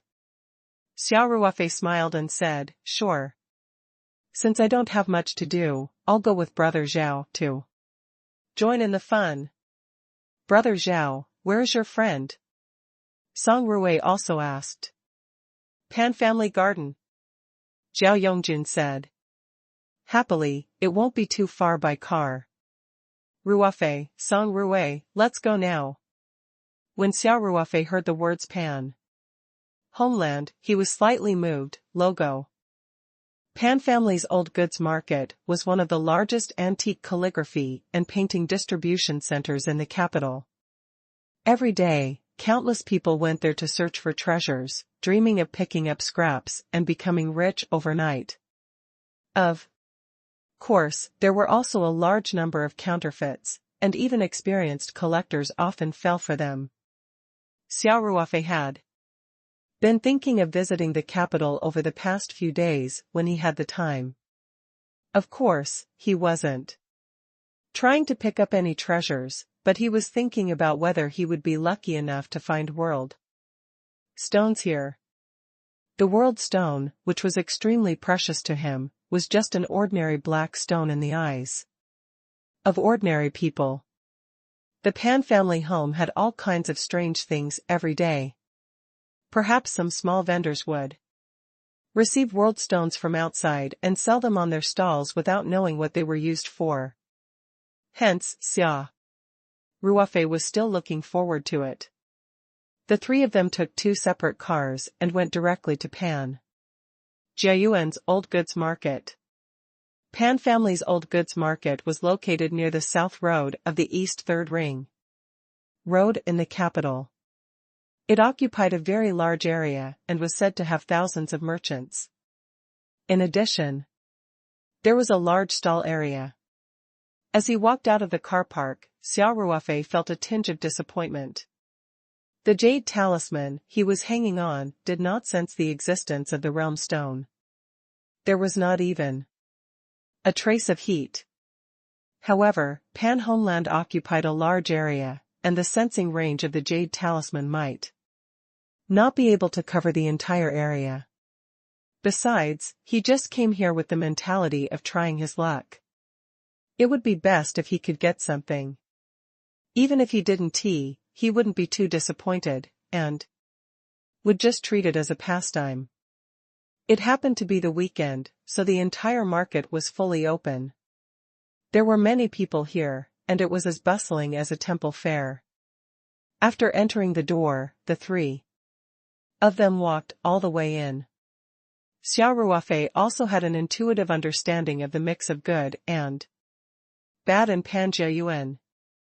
In just a short distance of 100 to 200 meters, Xia Ruofei had the fortune to see a few yuan blue and white porcelain, as well as Schwanda furnaces, chicken mugs, and many other things. There were also a large number of authentic works by Jing Banqiao and Qi Baisher. As for the authenticity of these things, it was self-evident. Along the way, he often heard the vendors telling all kinds of Bizarre stories to the Taba customers, such as Xia Ruofei's personal eunuch secretly bringing her out of the palace, or relatives from the countryside who happened to dig up an ancient grave and find her. These vendors even deliberately lowered their voices, looking mysterious. 70% story, 30% treasure. If an antique didn't have a few twists and turns, it would be embarrassing to sell it. There were also some relatively crude conspiracies, such as pretending to be a buyer and offering a high price to make them want to buy, or deliberately quarreling with the stall owner and customers, accidentally revealing the information of the treasure, and so on. Zhao Yongjun was obviously a regular at Pan Garden. He was very familiar with these tricks to fool tourists. He explained to Xia Ruofei as they walked. Xia Ruofei did not have the intention to take advantage of the situation, so he just laughed it off and treated it as a show. Soon, the three of them passed through the street stall area and came to the commercial area. There were shops on both sides of the street, most of which were decorated in an ancient style, and their names were also quite ancient. These shops also sold a variety of goods, such as the four treasures of the study, ancient books, calligraphy and paintings, old books and magazines, antiques and jade, bamboo bone carvings, religious tokens, and so on. Although Xia Ruofei did not enter the shop, he felt that it was an eye-opening experience to see the dazzling array of products. After a while, Zhao Yongjun led Xia Ruofei and Song Ruofei to the entrance of an antique shop called Boya Shop. Zhao Yongjun should be very familiar with this place.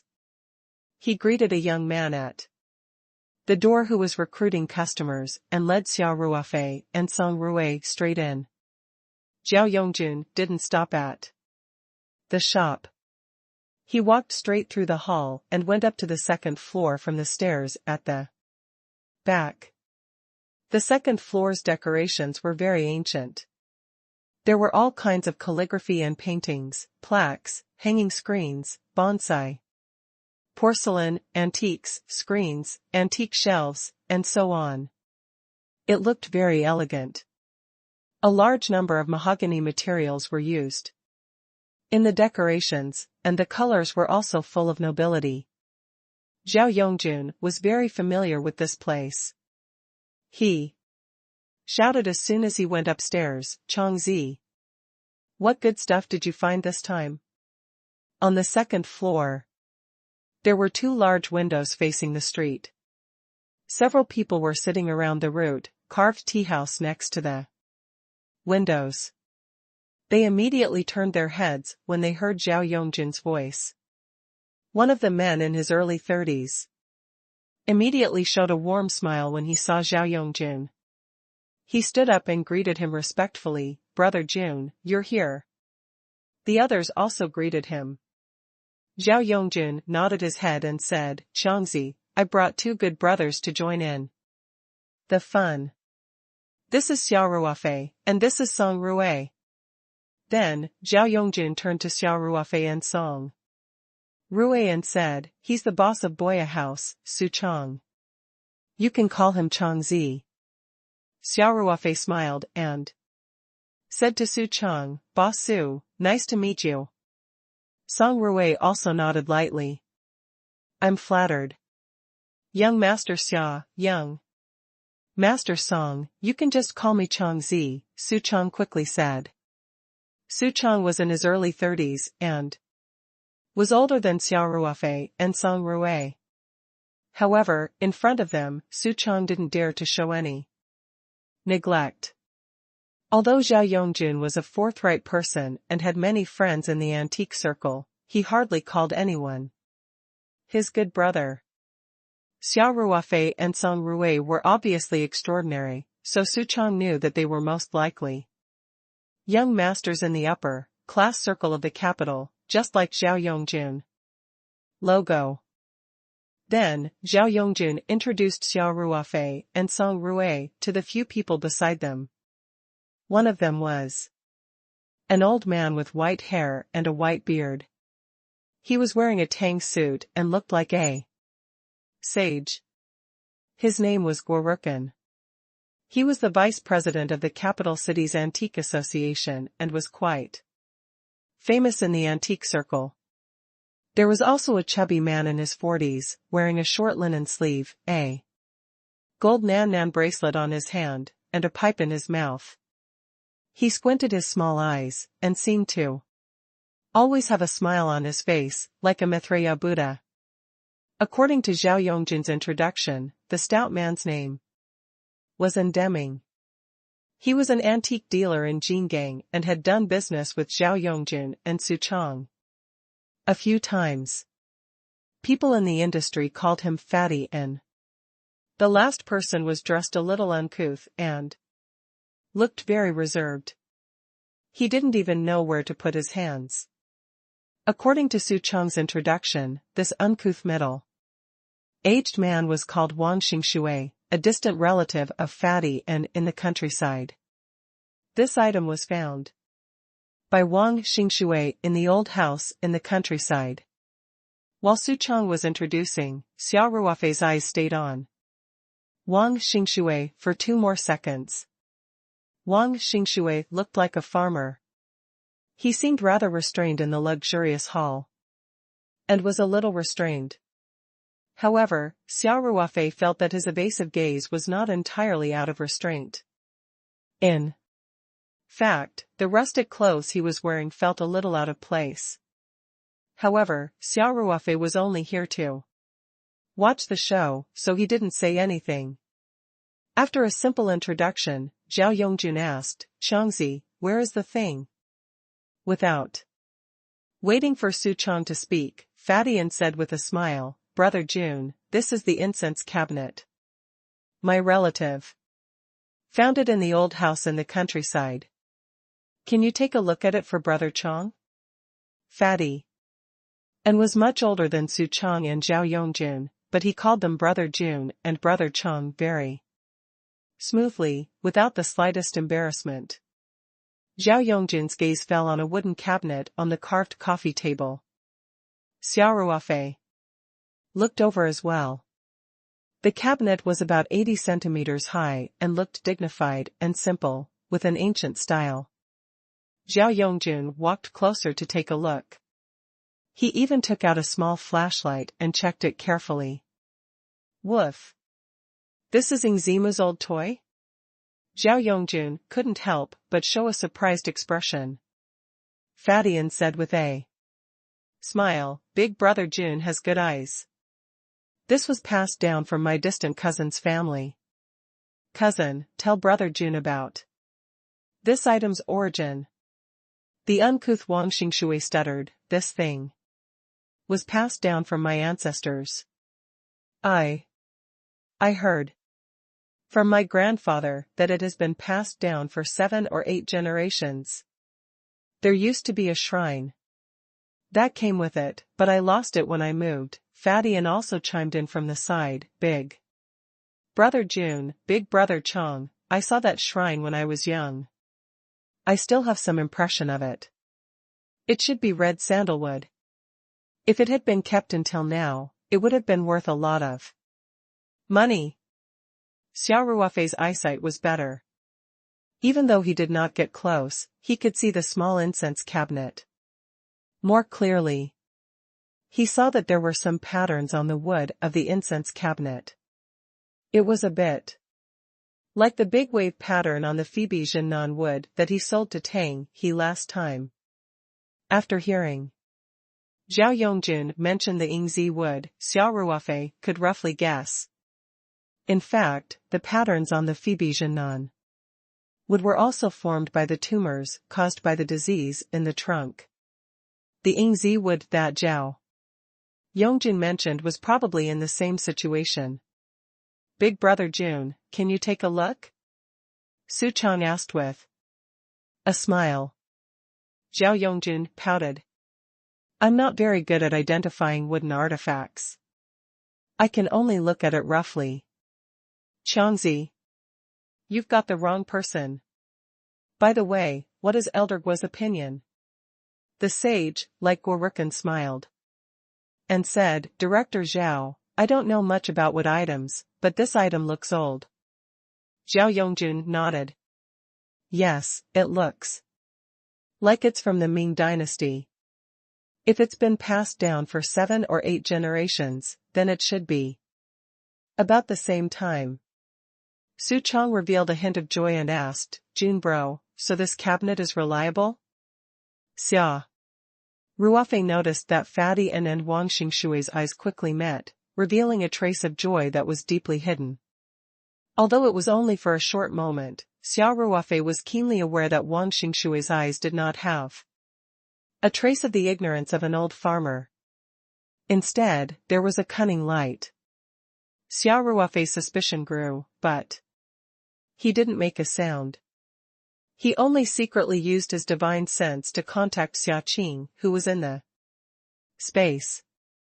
Xia Ruofei didn't know much about antiques, so he wanted to ask Xia Qing if she knew about it. Xia Ruofei and Xia Qing were communicating with their divine thoughts, so no one in the room could detect it. Very quickly, Xia Ruofei released the space restriction, allowing Xia Qing to check the situation of the small incense cabinet through the space.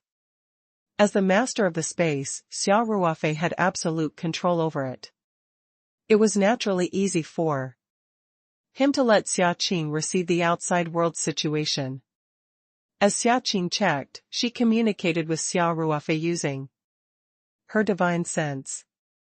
A meaningful smile gradually appeared on Xia Ruofei's face. Zhao Yongjun listened to Su Chong's words and couldn't help but look at the small incense cabinet again, then said cautiously, Chongzi, it looks like an old object from the Ming dynasty. And this kind of object that is made of wood inside and outside is relatively rare. But I don't have much contact with wood, so I can't see it clearly. Su Chong listened to Zhao Yongjun's words and felt very conflicted. On one hand, he was itching for a fight and was afraid of missing out on something good.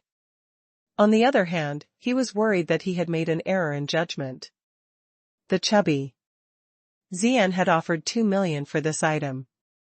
Although it was not a loss for Su Chong, it would not be good for his reputation if it was out of his sight. Zhao Yongjun saw Su Chong's expression and couldn't help but laugh. Chongzi, since you can't see it, you should find an expert. You asked old Gua and me to come over, but we don't specialize in wood. What advice can we give you? Su Chong actually knew that, but this kind of thing was just to find psychological comfort. In fact, he was already very inclined to buy it. But he wanted to hear Zhao Yongjun and Guorukan's opinions. If Zhao Yongjun and Guorukan were also optimistic about it, then Su Chong would not hesitate. Su Chong smiled bitterly and said, I originally wanted to ask President Chen to help me take a look, but he just happened to not be in Beijing. I heard that there was an old set of golden Phoebe Jinan in Yubei province. Zhao Yongjun's mouth twitched as he said to Fatty and Bosson, why don't you just wait a little longer? Changzi must be sincere in wanting to buy it, but I still want President Chen to help me take a look. Fatty smiled bitterly. Brother June, it's not that. I don't want to give Brother Chong face. My distant cousin's family has run into some trouble. He's in urgent need of money, so he had no choice but to sell his family heirloom. Wang Xingshui also said nervously, my youngest son has leukemia, and his medical expenses are hundreds of thousands. I'm just waiting for the money to save my life. Fatty and then added, Brother Chong, if you're not sure, let's just forget about this matter. Boss Shui from the north of the city is also very interested in this incense cabinet. I'll go and talk to Boss Shui with my cousin. Please Don T, Bosson. Su Chong quickly said. I didn't say I didn't want it. There's still a first come, first served basis for everything. I haven't even taken care of my side yet, and… You're already looking for Shuematsi? Shuematsi, from the north of the city, was also a well-known figure in the antique circle. He also had some grudges with Su Chong, so the two had never been on good terms. Su Chong had always been very interested in the Xingzi wooden incense cabinet. In addition, Fadian had said that he wanted to sell the incense cabinet to Shuematsi, so Su Chong naturally became anxious all of a sudden. Fadian smiled and said, Chong, Ge, I understand the rules. To be honest, Boss Shui has offered 2.1 million yuan, but I've already promised you, so I'm here to show it to you. But if you don't want it, you can't stop me from selling it to Boss Shui. That's for sure, said Su Chong. Olden, please. Wait a little longer, alright. Brother Chong, take a good look at it. Fadian said with a smile, but Boss Shui is pressing us. You'd better make a decision as soon as possible. Fine beads of sweat appeared on Su Chong's forehead. Obviously, he was also having an intense psychological struggle. However, he had already decided to take down the incense cabinet. Under Fadian's urging, Su Chong quickly made up his mind and gritted his teeth. All right. Bossin, At this moment, Xia Ruofei suddenly said, wait a moment, Logo.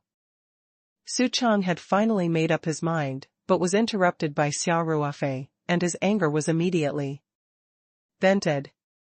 He looked at Xia Ruofei in confusion and asked, Young Master Xia, what's wrong? I advise you not to buy this incense cabinet, Xia Ruofei said firmly.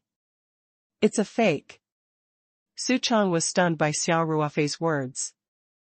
Zhao Yongjin's expression changed slightly as well. There were unwritten rules in the antique trade. For example, even if they had made a mistake, they could only blame themselves for not having good judgment. Also, even if they could see that there was something wrong with it, they couldn't say it was fake.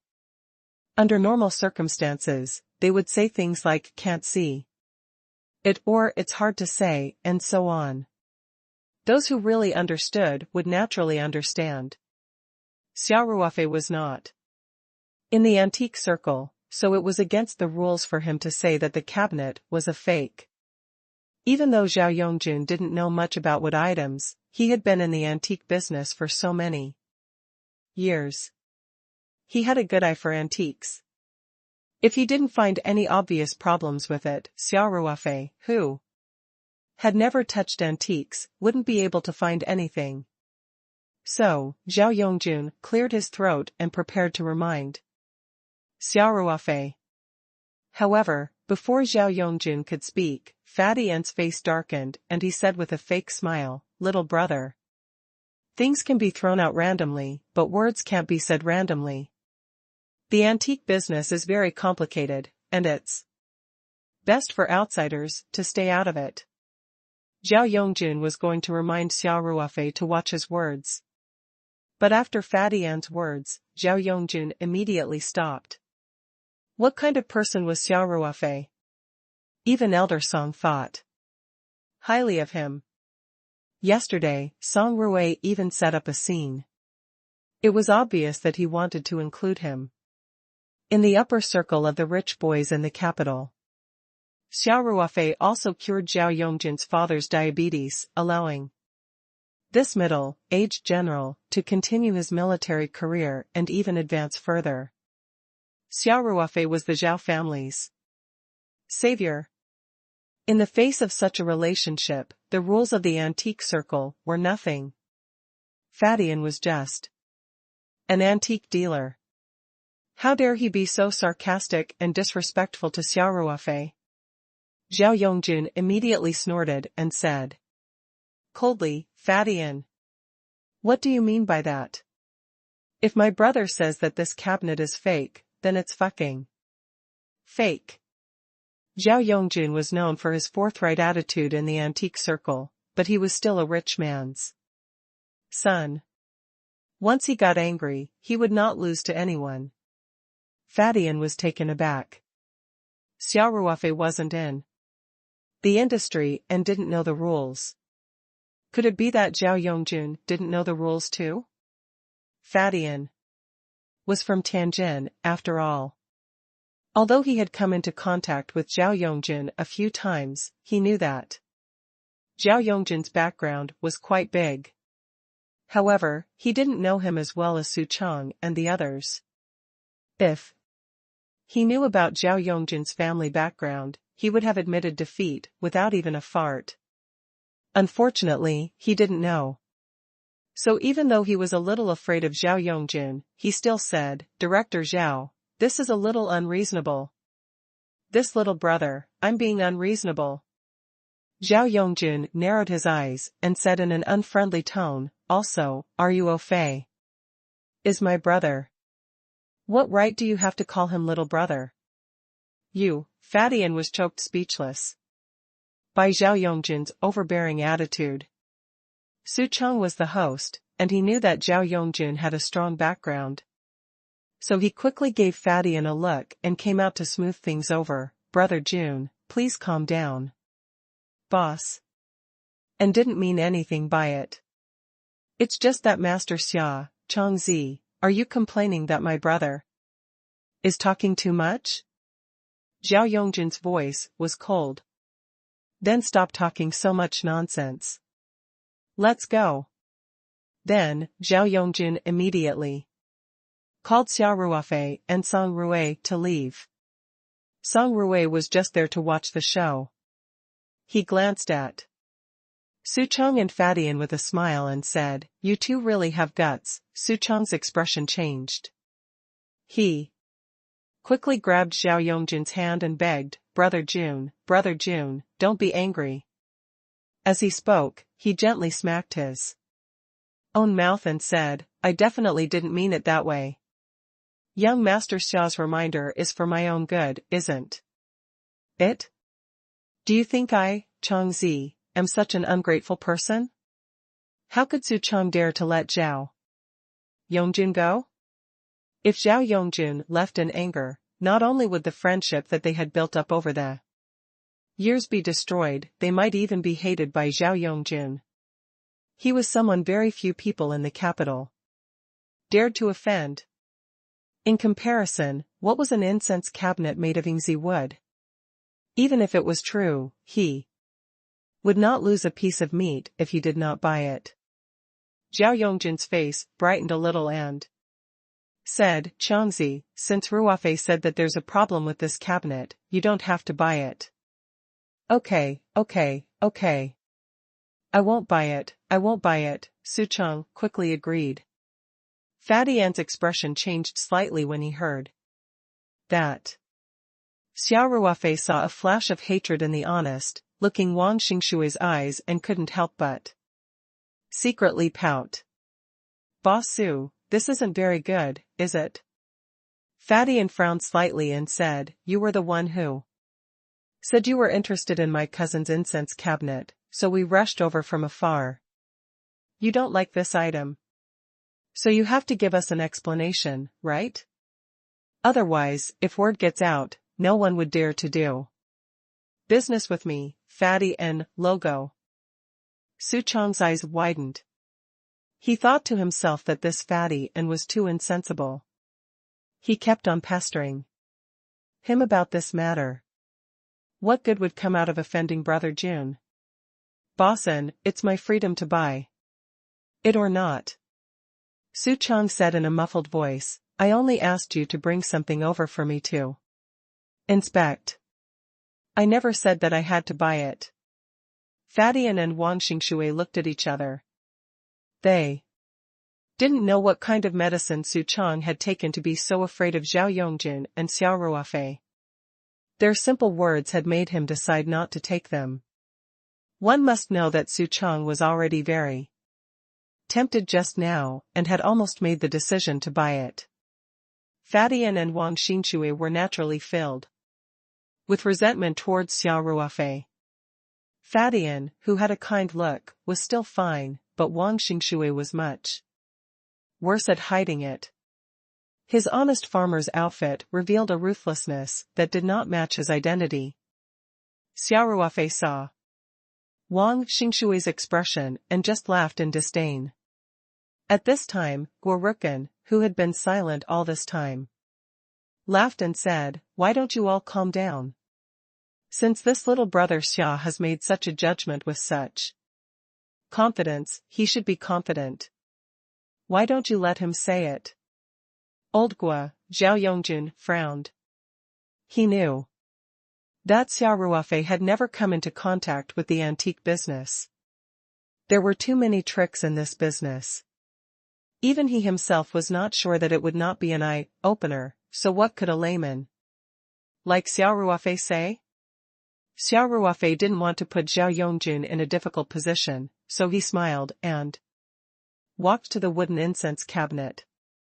He said confidently, "Since Elder Gua has said so, then I'll tell you my judgment." Ruofei, Zhao Yongjun lightly tugged on Xia Ruofei's sleeve. He was worried that Xia Ruofei was young and impetuous. If he couldn't say anything, he would become a laughingstock. Everyone in this room was an expert. Of course. Except for Song Rui and that silly-looking Wang Xingshui. Xia Ruofei waved at Zhao Yongjun and said, "Don't worry, Big Brother Zhao. I have my reasons for saying that." "All right then," Zhao Yongjun said helplessly. Xia Ruofei pointed at the incense cabinet made of Yingzi wood and said firmly, "This incense cabinet is indeed made of Yingzi wood, and some of it is even made of wood from the Ming dynasty, which can easily mislead the appraisers. But a fake is a fake, no matter how real it is still a fake." In fact, this incense cabinet was pieced together. Except for the top and the front, which were made of old materials from the Ming dynasty, the rest of the cabinet was made of new materials. As soon as Xia Ruofei said this, Fadian and Wang Xingshui's faces changed. Xia Ruofei looked at the two of them meaningfully. It was obvious that he was right. Otherwise, they would not have such a big reaction. Xia Ruofei's heart also calmed down a little. It seemed that Xia Qing's judgment was still reliable. Following that, Xia Ruofei followed Xia Qing's instructions and spoke with confidence. In fact, the two sides, the back, and the bottom are all made of new materials, which are burned with fire alkali. But the old technique is more exquisite, and the most conspicuous part is the genuine old material, so it is easy to pass the fake as the real one. As soon as Xia Ruofei finished speaking, Zhao Yongjun, Guorukan, and Su Chang immediately went to the cabinet to take a closer look. Even Song Rui widened his eyes and looked at it.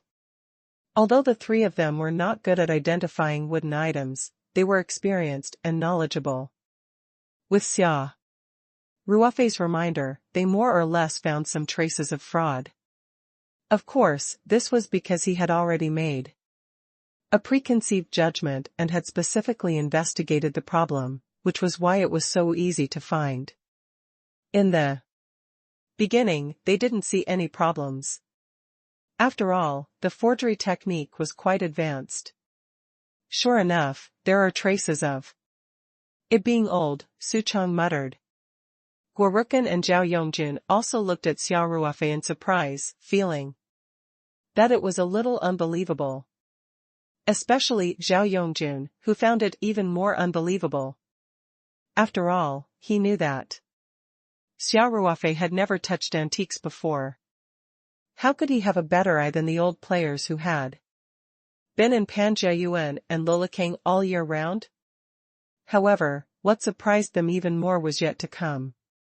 Xia Ruofei smiled and continued, in addition to the problem with the materials used, there are actually a few flaws that can also show traces of fraud.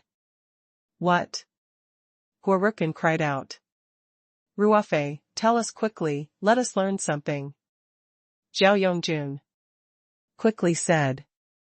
Fadian and Wang Xingshui's faces alternated between red and white. Their eyes were constantly flickering, and no one knew what they were thinking.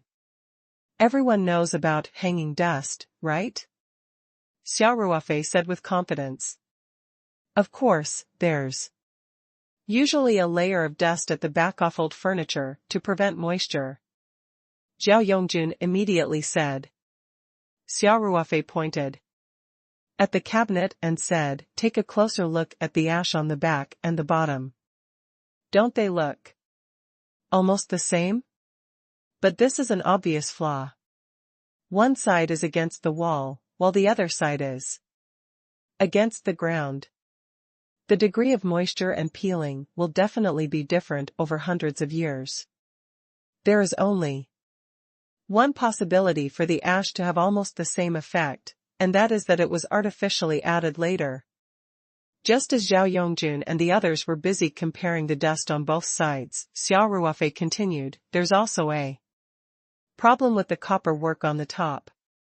The wooden frame of the Ming dynasty was hollowed out. After the nails were inserted, the roots would be separately embedded into the wooden grooves. This is a necessary process. The workmanship inside this cabinet is obviously much rougher, so it must be fake. Zhao Yongjun, Guorukan, and the others had just finished looking at the hanging ash. After hearing Xia Ruofei's words, they immediately turned to look at the location. Xia Ruofei had mentioned and found the flaw as well. These flaws were actually not too obvious. Unless one had a deep understanding of wooden artifacts and observed them very carefully, they would not be able to discover them. Zhao Yongjun and the other two couldn't help but click their tongues in wonder, while Fadian and Wang Xingshui's hearts sank to the bottom. In fact, these two people often set up games to cheat money, but every time they planned it very well, and their level of forgery was high. Almost every time, they succeeded, and many people had not even found out that they had received a fake. Therefore, when Fadian heard that Su Chong was suddenly interested in wooden weapons, he had carefully planned this scheme. He did not expect that Xia Ruofei would ruin it. Their incense cabinet's level of forgery had already reached the peak. Basically, Xia Ruofei had already pointed out the few places where there might be a slight flaw. What puzzled them even more was that Xia Ruofei did not even go close to check the incense cabinet. He only looked at it from a distance, but it was as if he had gone closer to check it inch by inch. He accurately pointed out the flaw in the incense cabinet. This made Fadian and Wang Xingshui feel that the whole thing was evil. After Guorukan looked at the incense cabinet carefully, he sighed with emotion. I'm impressed. Heroes really come from youngsters. Boss Zhao, this friend of yours is really something. Zhao Yongjun was happier to hear Xia Ruofei being praised by the vice president of the Antique Association. He grinned. Ha ha ha. Ruofei's abilities are great. It seems like there's nothing he doesn't know. President Guo, you're too kind. Xia Ruofei smiled. Zhao Yongjun was his good friend, so he could accept any praise. However, Guorukan was the vice president of the capital's Antique Association. He was also an old man, so Xia Ruofei had to be polite. Su Chong bowed to Xia Ruofei sincerely and said, Master Xia, it's all thanks to you this time. Otherwise, I'll have to suffer in silence today. Xia Ruofei smiled. Changzi, your brother Zhao's friend. Since I've noticed the problem, I can't just stand by and do nothing. I'll remember young Master Xia's kindness. Su Chong said gratefully. Then, he turned to Fadi. And then Wang Xingshui, his eyes cold. Logo. Bossin, I'll remember your kindness. Su Chong stared into Fatty Ann's eyes and said, let's just keep going. Also, I have a lot of friends in the circle of cultural relics in the capital. When Bossin comes to the capital to do business in the future. Hee hee. Fatty Ann's expression changed slightly, and he said, Boss Su, what do you mean? How can you guarantee that antiques won't be eye-catching? If so many experts can't see the problem, how can my cousin and I be sure? We're not trying to deceive you. Xia Ruofei sneered and said, just now, my brother said that several sides of this cabinet are made of new materials. Didn't your cousin just say that it has been passed down for 7 or 8 generations? That's a few hundred years. Fatty Ann was at a loss for words, but his reaction was still relatively fast. He immediately thought of something and said, I really didn't know. My cousin must have been hiding it from me. I'm actually a distant cousin of his. We haven't been in contact for many years. This time, he came to me and said that his family was in trouble and wanted to sell a treasure. I didn't expect him to lie to me. Isn't this ruining my reputation? This was not the first time that Fatty Ann and Wang Xingshui had set up a trap. In fact, they had a team. Some of them were responsible for making fake goods, while others played different roles. Wang Xingshui, who looked honest, was naturally playing the role of a farmer who sold antiques at a low price because he didn't know what was good, while Fatty Ann was an antique merchant with a wide circle of friends. It wasn't easy for Fatty Ann to build up a good reputation and accumulate a lot of connections. The previous few schemes he had set up had never failed, and no one had found out that it was him who had done it. This identity would be very helpful for him to continue his schemes in the future. In comparison, Wang Xingshui's role was not as important. Under such a situation, Fatty Ann naturally sacrificed Wang Xingshui at the first moment and threw him out to take the blow. After Fatty Ann finished, he even secretly gave Wang Xingshui a look. Of course, this could not be hidden from Xia Ruofei's eyes. The two of them had obviously come up with a plan. Wang Xingshui was only stunned for a moment before he immediately put on a guilty look and sighed, this little brother has sharp eyes. I admit defeat. Don't blame me, cousin Ann. If I had a choice, I wouldn't have to do this, you. Aren't you scamming me? Fatty Ann pretended to be heartbroken. Boss Su is my good friend. I recommended you to him because I trusted you. I didn't expect you to be such an ungrateful wolf. Xia Ruofei and the others were watching coldly from the side. They watched the two of them acting out their scenes, but did not interrupt them. After Fatty Ann scolded Wang Xingshui, Zhao Yongjun said with a sneer, Fatty Ann, do you really think we're 3 years old? All right. Take your baby and leave. Normally, people in the antique circle wouldn't make things clear. Even if they saw something wrong with the item, they would only say things like it's hard to say or it's not accurate. The seller naturally understood. When the other party saw the flaw, they would basically pack up and leave. But today, Fatty Ann's targeting of Xia Ruofei had angered Zhao Yongjun. He didn't even give Fatty Ann the chance to go with the flow. Fatty Ann's face turned red and white. After a moment of silence, he asked Wang Xingshui to carry the incense cabinet. Then, he said, Boss Zhao, Boss Su, I really didn't mean it this time, but the two of you have misunderstood me too deeply. I won't explain anything. In a few days, I'll hold a banquet to apologize to Boss Su. Zhao Yongjun saw that Fatty And still didn't recognize the situation and didn't even mention Xia Ruofei, and he was even more furious. In fact, Fadian could tell that Zhao Yongjun was protective of Xia Ruofei, but he couldn't imagine the power Zhao Yongjun had. Plus, Xia Ruofei didn't hold back at all just now, ruining his seemingly flawless plan. He was still angry. So he didn't even look at Xia Ruofei. Zhao Yongjun laughed coldly. Forget about the banquet. I don't have the habit of drinking with a cheater. This, Fadian forced a smile, put on a helpless look, shook his head, and walked out with Wang Xingxue. Zhao Yongjun shouted from behind Fadian, Fadian, you should come to the capital less in the future. Don't ask for a snub.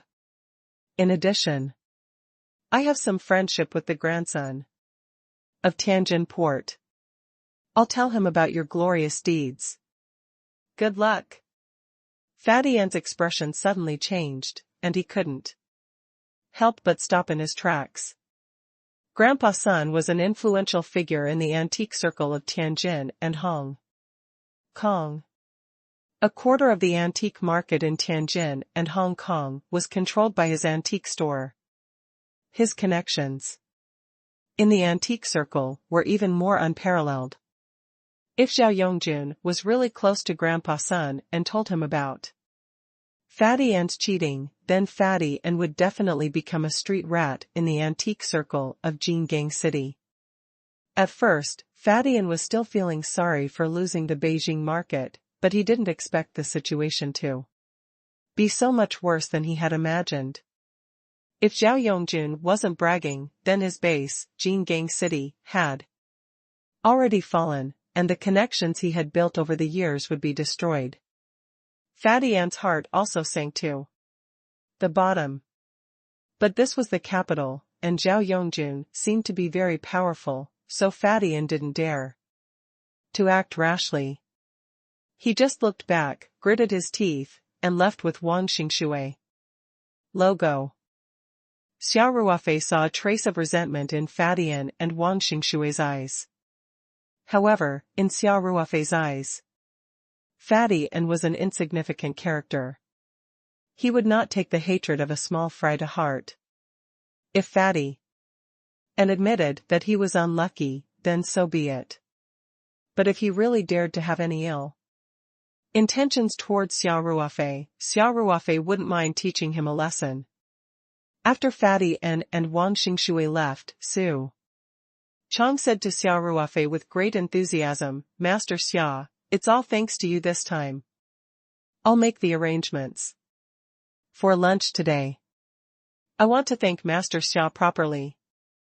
Zhao Yongjun's mouth twitched, and he laughed, Changzi, you're really a miser.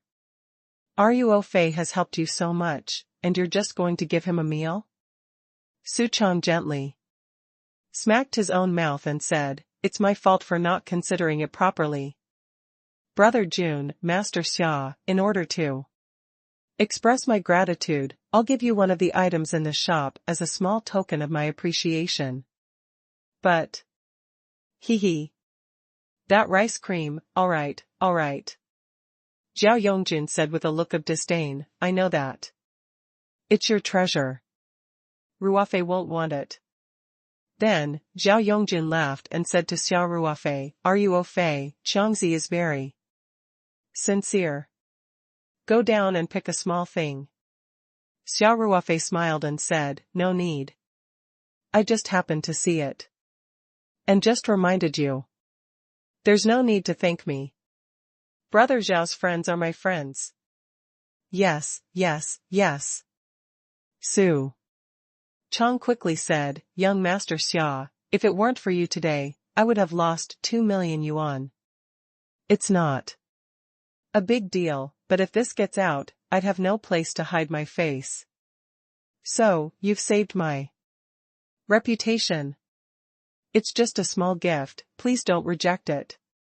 Zhao Yongjun laughed, see that, Ruofei? If you don't accept it, Changzi will definitely feel bad. Xia Ruofei also laughed and chimed in, "Are you au fait? Isn't it just an antique?" "It's not. Like Boss Su's business is so big that he can't afford it." "Why do you have to reject someone's kind intentions?" Even Guorukin, who had white hair and a white beard, chimed in, "Little brother, Boss Su is famous for being stingy. Today, you're able to pluck a hair from the miser's body. You can't miss such a rare opportunity." "Old Gua, how did I become a miser?" Su Chang said with some embarrassment. "It's clearly the righteous and generous little Meng, go, go, go." Guorukin laughed and scolded, "You still have the face to say that? I've been thinking about that Mifu calligraphy for so many years. I've exchanged so many good things with you, but you, old Gua, that's a different matter. That's the treasure of my shop." Su Chang smiled. "Brother Jun has been thinking about it for a long time, but I really can't change it.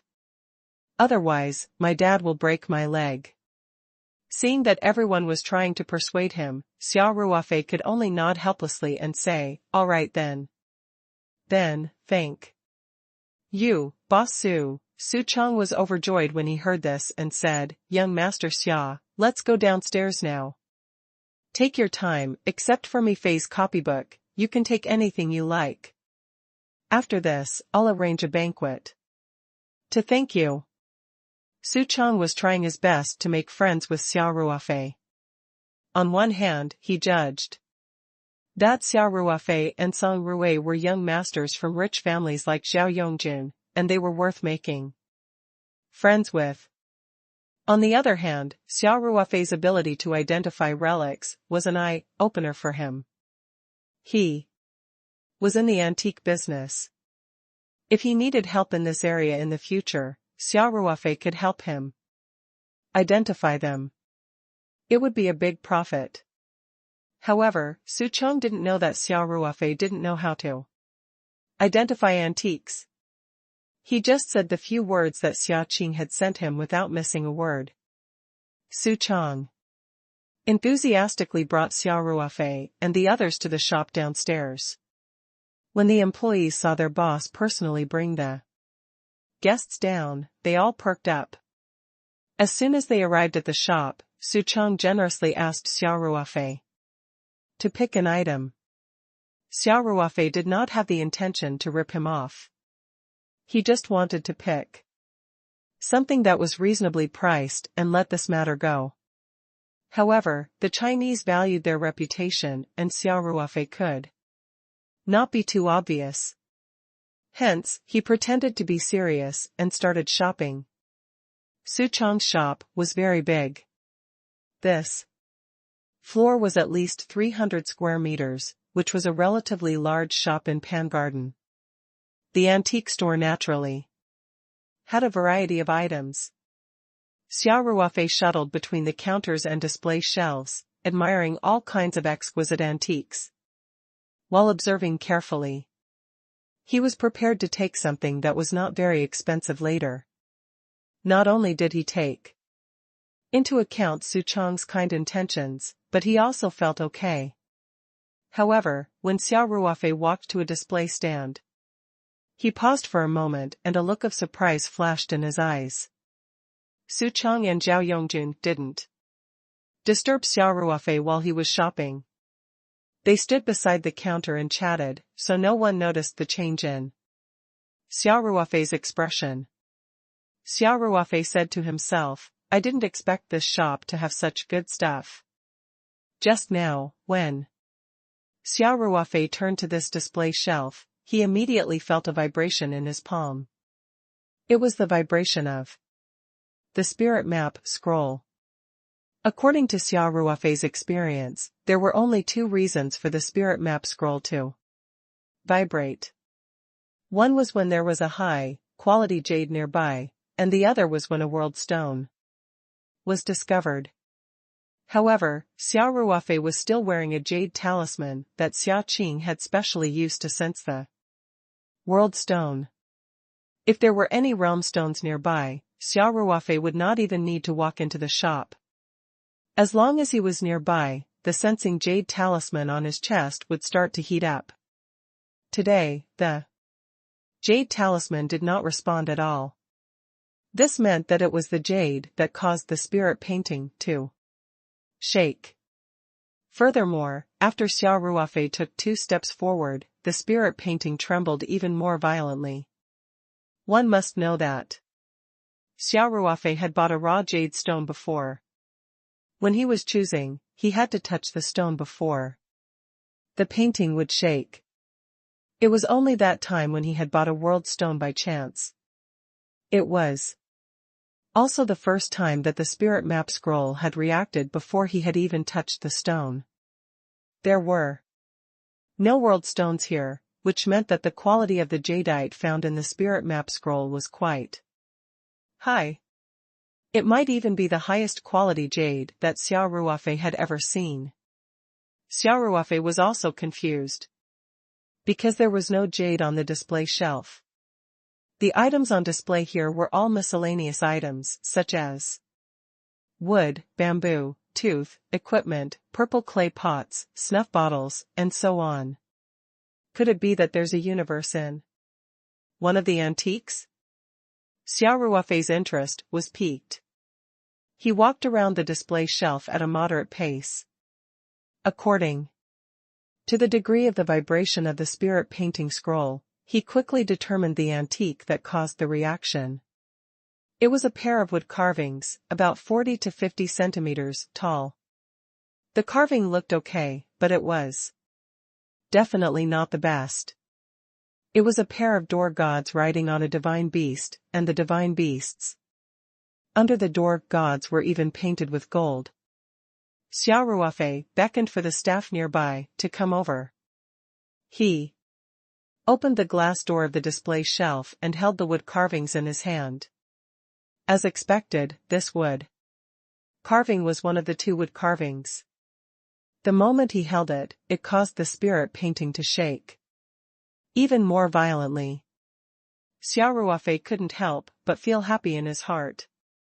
It seemed that he had really found a treasure. The display stand wasn't very eye-catching, and there were many antiques on it. They were all of average value. Then this pair of wood carvings was definitely underestimated. Although Su Chang said that no matter what he liked, he would give it to him for free, this feeling of picking up scraps was completely different. No wonder so many people are dreaming about picking up scraps, Xia Ruofei said to himself. This feeling is too good. I'll take this pair of wood carvings. Xia Ruofei gently pinched the pair of wooden sculptures and then carried them to Su Chang and the others. Logo. When Su Chang and the others saw Xia Ruofei walking over, they stopped chatting and greeted him with a smile. Xia Ruofei smiled. Changzi, I'm done choosing. This pair of wood carvings is not bad. I won't stand on ceremony with you. Su Chang looked at the wood carving in Xia Ruofei's hand and was stunned. He still had some impression of this wood carving. It was brought by an antique dealer in Tongzhou last month. After identification, it was basically confirmed that it was an item from the late Qing dynasty. Moreover, the carving was ordinary and not worth much. At that time, Su Chang had accepted it for 3,000 yuan. Their internal price control table had also noted that if the customer was willing to pay more than 5,000 yuan, the deal could be closed. For a big shop like Boya House, this pair of wood carvings was very unremarkable and worthless. Su Chang saw that Xia Ruofei actually chose such a pair of wood carvings, and thought that Xia Ruofei was embarrassed to take those precious antiques that were worth hundreds of thousands or even millions. He quickly said, "Young Master Xia, this pair of toys isn't worth much. You should go and take a look at the jade, calligraphy, and paintings over there. Please don't stand on Ceremony with me.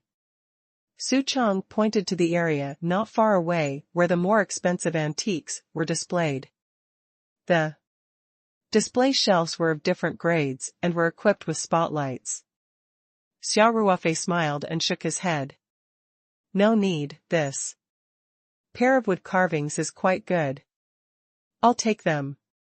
Young Master Xia, aren't you making fun of me? Su Chang said with a bitter smile. I said I would thank you properly, but you chose this, Xia Ruofei. Smiled and waved his hand. Xiangzi, choosing an antique is also based on affinity. I liked this pair of wood carvings the first time I saw them. I'm not trying to save money for you. It's decided. Su Chang also knew that people like Xia Ruofei and Zhao Yongjun didn't lack money. Even if the things in the shop were hundreds of thousands or millions of yuan, they might not be interested. Since Xia Ruofei said so, maybe they really liked the wood carving at first sight? Su Chang looked at Zhao Yongjun and saw that he didn't have any objections. So he said helplessly, all right then. Young Master Xia, this pair of wood carvings is for you. Thank you, Chang. Xia Ruofei said happily. Seeing Su Chang's reaction, Xia Ruofei knew that he must not have discovered the mystery of the wood carving. Otherwise, based on the reaction of the spirit painting scroll, this wood carving might be the most precious item in the shop. Su Chang gave Xia Ruofei an antique for free. If Xia Ruofei chose the most expensive one, it would be unkind of him. However, Su Chang did not realize the value of the wood carvings. Xia Ruofei's discerning eyes had chosen them, so he could not blame Xia Ruofei. According to the antique trade, this was also a type of picking up scraps. Young Master Xia, I'll get someone to wrap up this pair of wood carvings. Su Chang said. Thank you for your trouble. Xia Ruofei said gently. Soon, the staff of Boya House wrapped the wood carvings. Su Chang had wanted to ask someone to send them to the car, but the wood carvings were not heavy and the parking lot was far away. Xia Ruofei declined politely and carried them in his arms. Su Chang had already booked a place for lunch. After Xia Ruofei had chosen the things, the group walked out of the old goods market. After they got their cars from the parking lot, the group drove 3 cars. Su Chang drove with Guo Ruken in the front, Xia Ruofei still sat in Song Rui's phaeton, and Zhao Yongjun drove his own Porsche Cayenne.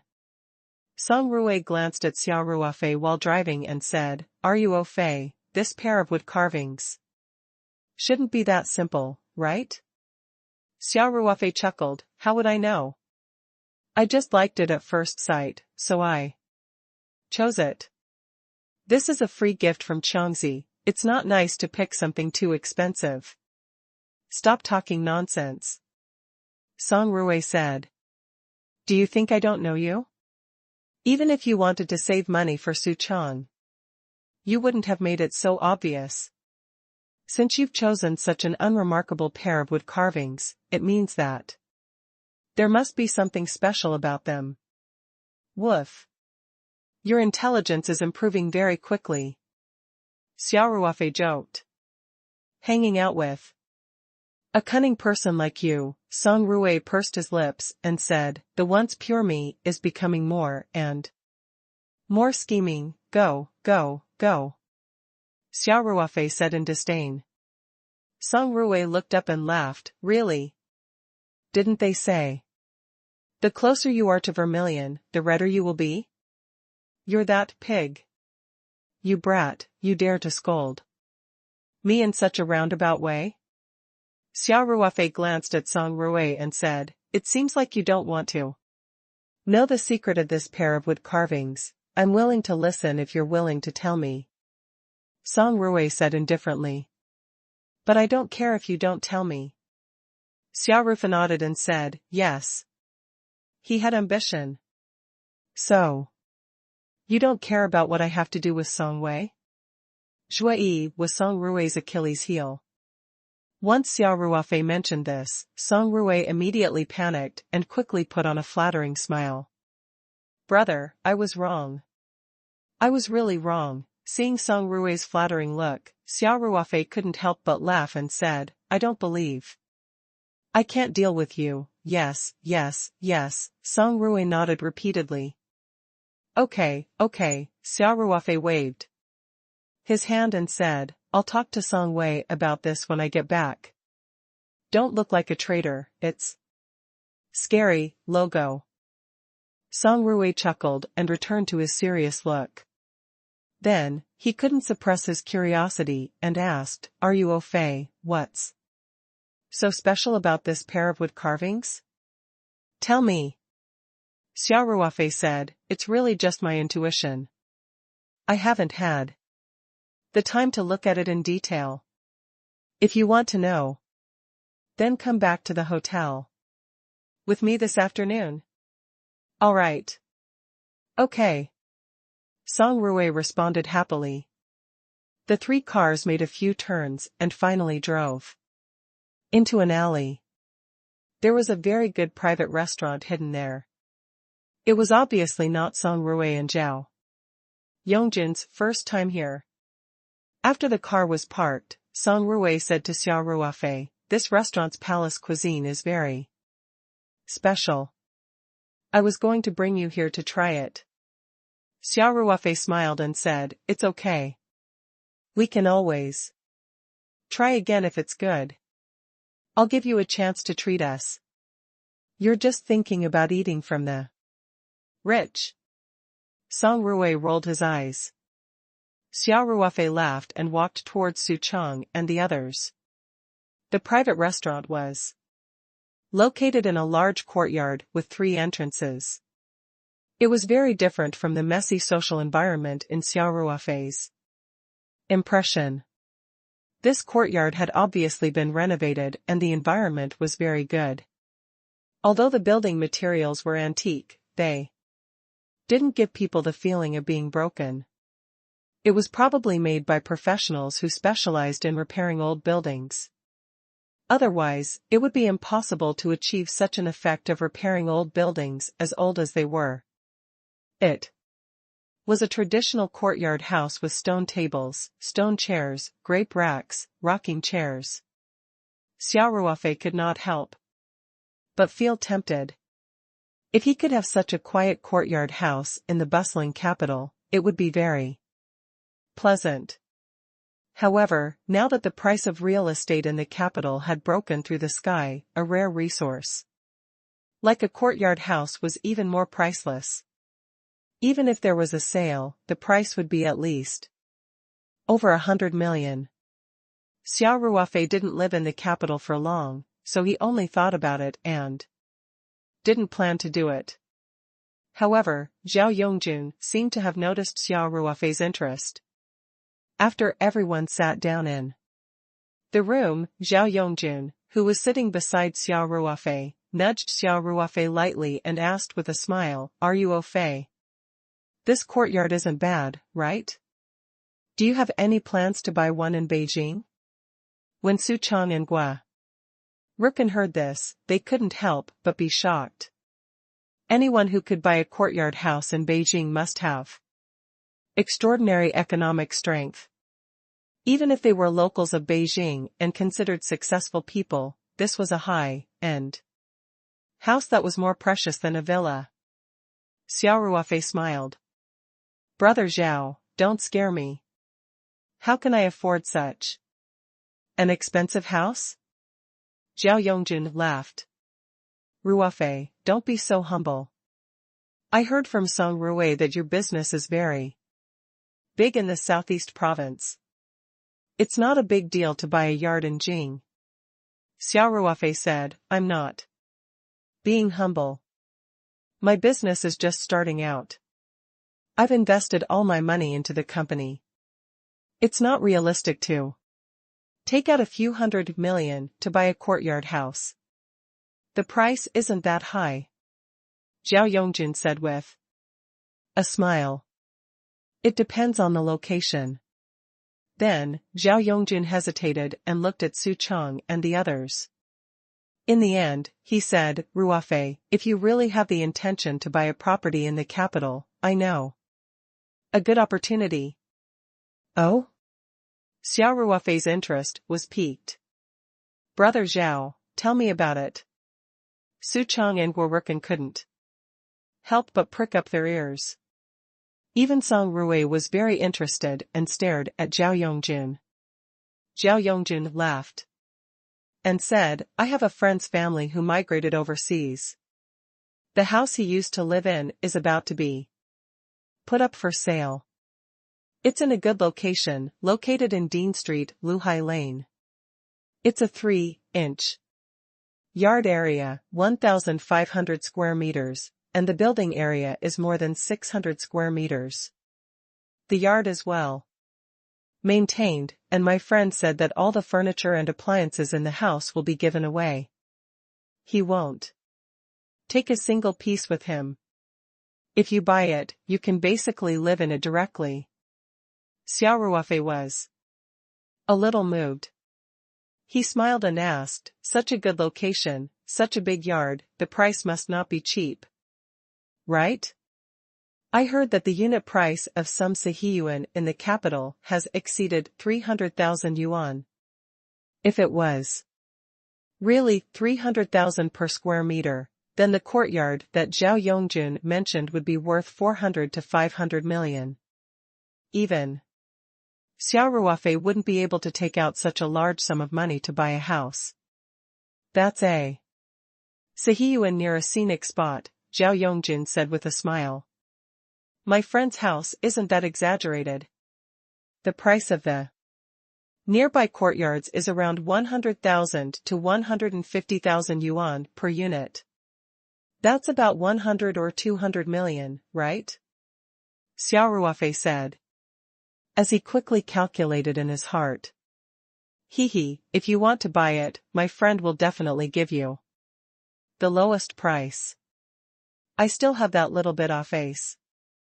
Zhao Yongjun said, I can at least guarantee that the total price will not exceed 150 million. If it was tens of millions, Xia Ruofei could squeeze a little, but 150 million was a little too much. However, after hearing Zhao Yongjun's introduction, he was a little tempted and hesitated for a moment. 130 million is cheap enough. Song Rui encouraged. Ruofei, take him down. After all, Su Chong and Guorukan were not familiar with Xia Ruofei, so they only looked at them enviously and did not say anything. Zhao Yongjun smiled and said, Ruofei, this is a good opportunity. In such a location, with such a large courtyard and well protected, this kind of resource was very scarce.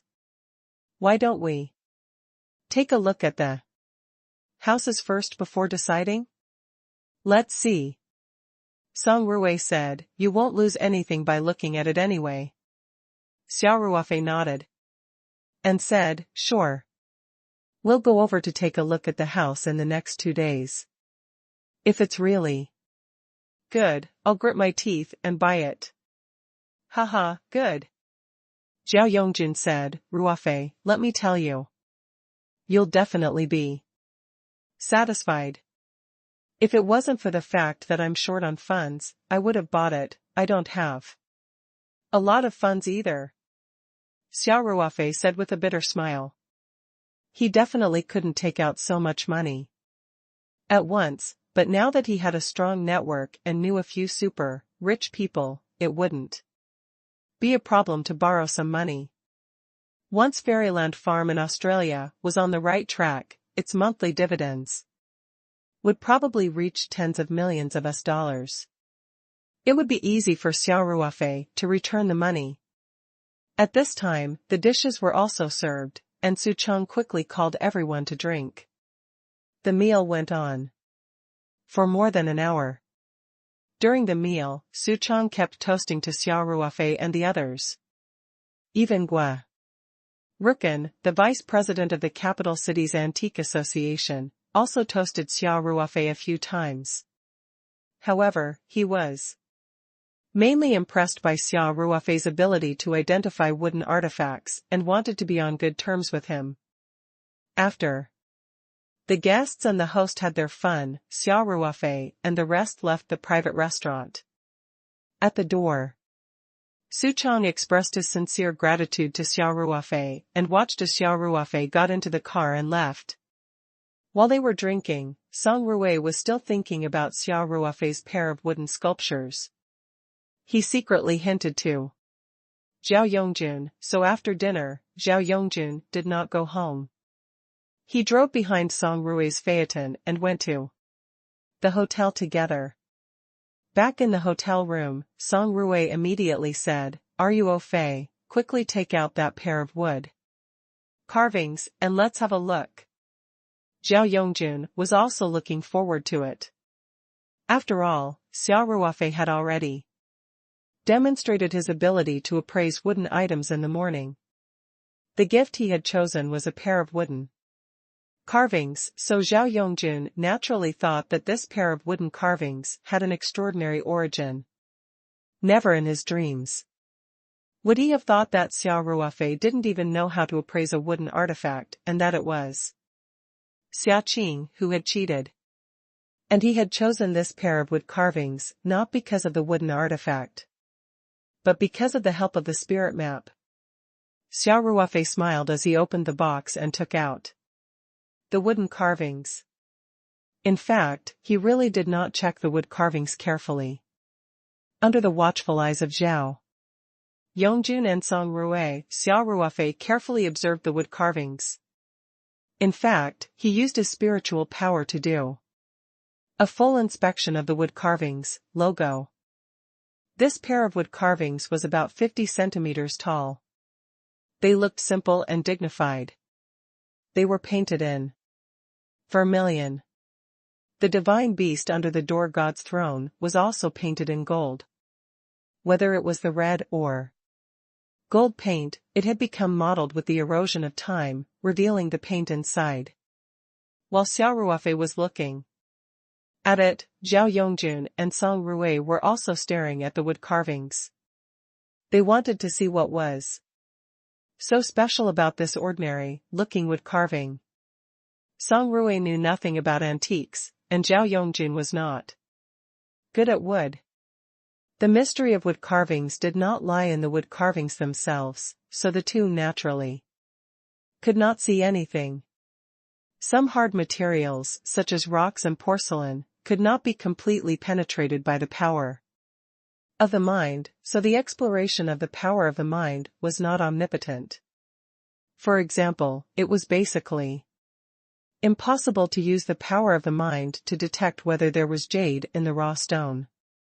The resistance would be very high if the stone was penetrated a little bit. Of course, if Xia Ruofei wanted to detect the jade content in the raw stone, he only needed to use the spirit map scroll. He did not need to use his spiritual power. Even though mental power was not omnipotent, it was still very useful to investigate this wooden tool. In particular, the mystery of this wood carving was actually very simple, but it was concealed very well. Even if one had a good eye, it would not be easy to see through it.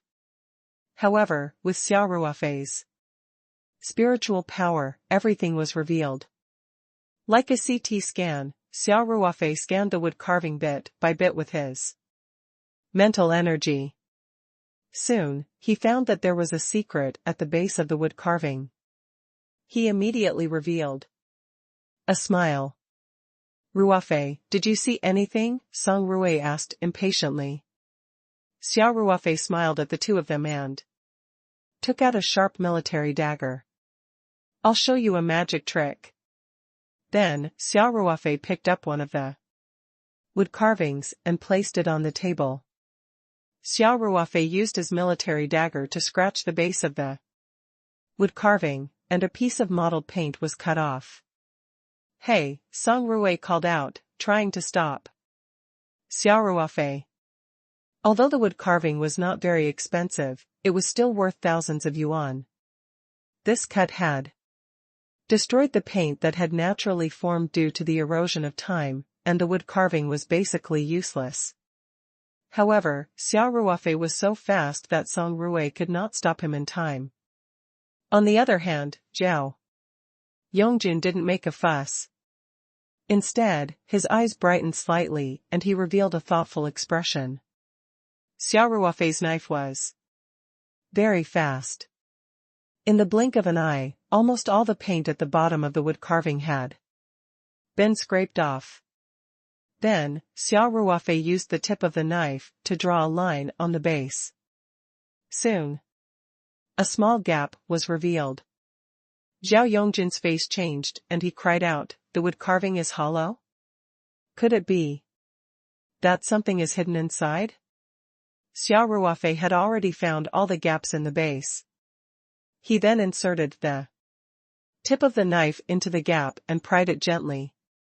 Soon, a round piece of wood on the base was pried out, revealing a hole. There really is a mechanism. Song Ruwei shouted, "Ruofei, quickly look inside." Zhao Yongjun also looked at Xia Ruofei in disbelief. The cork and base of the wood carving fit perfectly. The gaps were filled with plaster and then polished flat. It was hard to find any flaws with the naked eye. Furthermore, there was another layer of paint and at least 3 layers of paint. Even if it had worn down over the years, it was impossible to see the gaps at the bottom. Xia Ruofei had found the secret in such a short time. This was beyond Zhao Yongjin's imagination. Xia Ruofei smiled and put 2 fingers into the hole. He quickly took out the item. When Song Ruwei saw this, he immediately showed a disappointed look and said, "So it's this. I thought there would be some treasure." Xia Ruofei took out a gold ingot. Most people would be overjoyed to see such a large piece of gold. It was worth at least 100,000 yuan. However, Song Ruwei's expectations were already very high. Now, he naturally felt that there was a big gap. Zhao Yongjun was an old player in the antique circle. When he saw the gold, he was slightly disappointed, but he quickly thought of something and said, "Something's wrong." After spending so much effort and hiding it so well, it definitely wasn't just to hide a gold ingot. Xia Ruofei, who already knew the answer, smiled and said nothing. Song Ruwei couldn't wait to ask, could there be something else inside? Zhao Yongjin looked at Song Ruwei with disdain, then said to Xia Ruofei, "Ruofei, I think this gold ingot is just a counterweight. Quickly take a look at the other wood carving, you might find some unexpected gains." "Weights? What do you mean?" Song Ruwei asked. "The 2 wood carvings are of the same material and size," Zhao Yongjin said.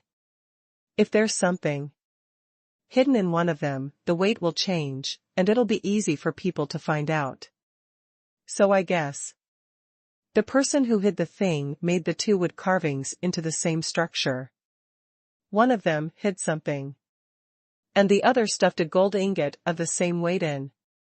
So, the real secret should be in the other wood carving."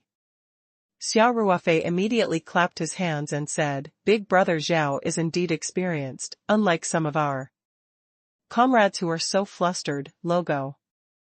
You 2 experts are bullying a blood amateur. Do you have the guts to do that?" Song Ruwei rolled his eyes. "This is fun, I'm simply enjoying it." Xia Ruofei laughed. Go, cut the crap. Quickly open the other wood carving and take a look." Song Ruwei laughed and scolded. Xia Ruofei had already known that the real secret was in the other wood carving. He had also guessed that the thing inside should be made of jade, because the spirit painting scroll would have a very strong reaction when approaching it. Therefore, the jade must be Of very high quality. He picked up another wood carving and scraped off the paint at the bottom with great familiarity. Sure enough, he soon found a small crack. Xia Ruofei pried open the wooden stopper at the bottom. Ruofei, quickly take a look at what's inside. Zhao Yongjin's eyes were filled with anticipation. Even the weight was a pure gold ingot, so the real thing hidden here must be even more complicated. Xia Ruofei nodded and put his hand in. At this moment, he could feel the spirit map scroll in his palm shaking violently. Soon, he felt a smooth block. He pinched it and took it out of the hole. After this hidden treasure was revealed. Zhao Yongjun and Song Rui gasped at the same time. Then, they slowly opened their mouths, their eyes full of shock. Even Xia Ruofei himself could not help but look surprised. In front of everyone was a jade square card, about 6 centimeters in length, 4 centimeters in width, and nearly 2 centimeters in thickness. There was a gold base and a diamond inlaid. This size of jade was not very big, but it had a kind of soul stirring beauty. The touch of vivid green rippled in front of the three people's eyes like blue waves, intoxicating their hearts. After a moment, Zhao Yongjin shouted, "Oh my God! This is the glass type of King's Green. A large, jade, green token. Oh my God! Oh my God!" Zhao Yongjin couldn't be any more shocked. He used "oh my God" 2 times in a row. It was as if there was no other word that could reflect the shock in his heart. Xia Ruofei's knowledge of jadeite was superficial. However, the violent shaking of the spirit painting scroll had already indicated that the jade in the wood carving was not simple, so he was already mentally prepared. Song Rui grew up in a rich family. He might not be an expert in antiques, but he had the basic ability to identify jadeite. When he saw the King's Green square plate, he couldn't help but mutter, "Ruofei, you rascal. You've really picked up a great opportunity this time. You're rich. You're rich, brother Zhao, tell me about it." Xia Ruofei smiled and said, "Is this jade token very valuable?" Zhao Yongjun sized Xia Ruofei up with a strange look and sighed, "Ruofei, I don't know what to say. You don't know anything about antiques, but you were able to point out the flaw of the Yingzi wood incense cabinet." He randomly picked a pair of wood carvings and found that there was a square plate of imperial green inside. "Your luck is too heaven-defying." Xia Ruofei smiled and scratched his head. "I've always been lucky. Tell me about this jade plate. If this King's Green is real, then it's worth a lot of money." Zhao Yongjun said, "I'll put it this way. If I were to exchange this Emperor's Green square tile for the courtyard house I told you about this afternoon, there wouldn't be a problem at all." Xia Ruofei was stunned as well. He looked at the jade token in his hand and said, "This small piece of jade is worth more than 100 million yuan?" After he finished speaking, he couldn't help but weigh the Emperor's Green square card in his hand. The reaction of the spirit map scroll was so strong that he had a hunch that the quality of the jade inside was very high, but he didn't expect it to be worth more than 100 million yuan. Xia Ruofei's actions almost gave Zhao Yongjun a heart attack. He quickly said, hold on tight. If this Emperor's Green tile falls to the ground and shatters, that'll be 100 or 200 million wasted." Xia Ruofei couldn't help but laugh. "Big brother Zhao. It's not that exaggeration, besides, you haven't even looked at it carefully. What if it's a fake?" Zhao Yongjun shook his head and said, "If it's a fake, why would they spend so much effort to hide it in the wood carving? Wasn't this crazy? Moreover, this wood carving was made during the period of the Wanqing People's Republic of China. The level of counterfeit jade during that period couldn't have reached such a level of confusion and authenticity, so even if you don't look at it, you can roughly confirm that this should be the real king's green square card. Then Zhao Yongjun laughed and said, but it's also my first time seeing such a pure glass type of imperial green. I can't let go of such a good opportunity. I have to take a good look. Xia Ruofei handed it over and said, here, take a look. No, let's go to the sofa. Zhao Yongjun quickly waved his hand. It's soft on the sofa, so it won't break even if my hands shake. In fact, there were rules in the antique industry. If one wanted to appraise an object, one definitely couldn't take it directly from someone else's hand. The first person had to put it down, and the other person had to pick it up carefully. Otherwise, if it fell to the ground and damaged it, it would be hard to say who would be responsible. However, Xia Ruofei was not in this line of work and naturally did not know the rules, so Zhao Yongjun did not bother to remind him. The three of them walked to the sofa. Zhao Yongjun took out a pair of gloves and put them on. Then, he carefully took the Emperor's green jade card from Xia Ruofei's hand. He also took out a small flashlight and a magnifying glass to observe it carefully. Xia Ruofei couldn't help but smile at Song Rui. Brother Zhao, why are you like Doraemon? You have so many little things on you. This is what I do for a living, Zhao Yongjun said without even lifting his head. These are all standard tools. Brother Zhao is a big shot in the antique industry in the capital, Song Rui said with a smile. Su Chong's shop may be big, but it's just a small shop compared to Brother Zhao's. The thing is, I'm interested in this, Zhao Yongjun chuckled. Zhao Yongjun said, but he didn't delay his appraisal of the king's green square card. He looked at it for a long time and even took it off the golden base. He shone it with his flashlight for a long time before he reluctantly put it down.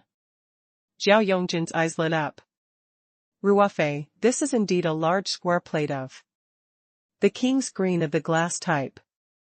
Let's not talk about its cultural value for the time being, just this piece of jade alone is the best of the best.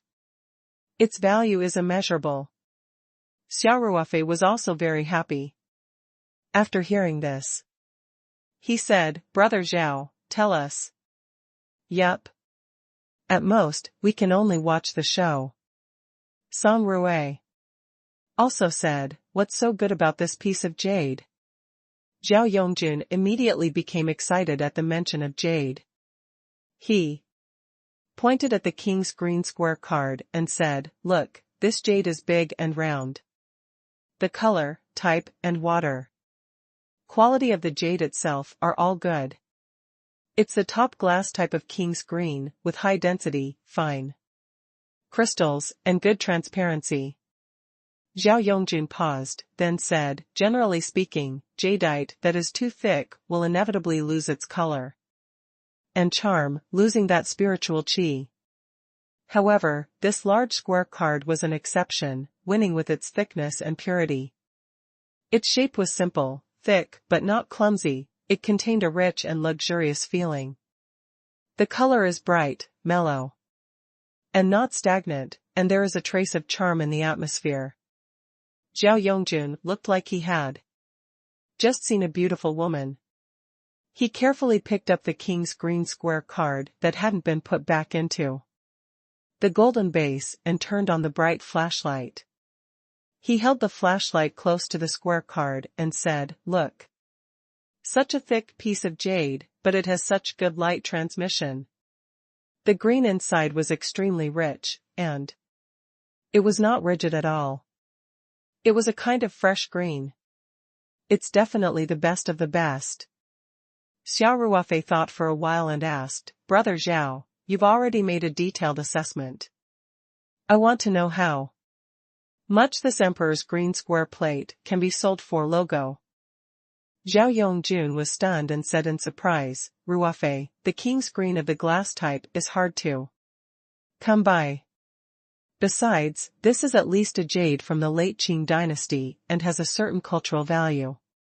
Are you really going to sell it for cash?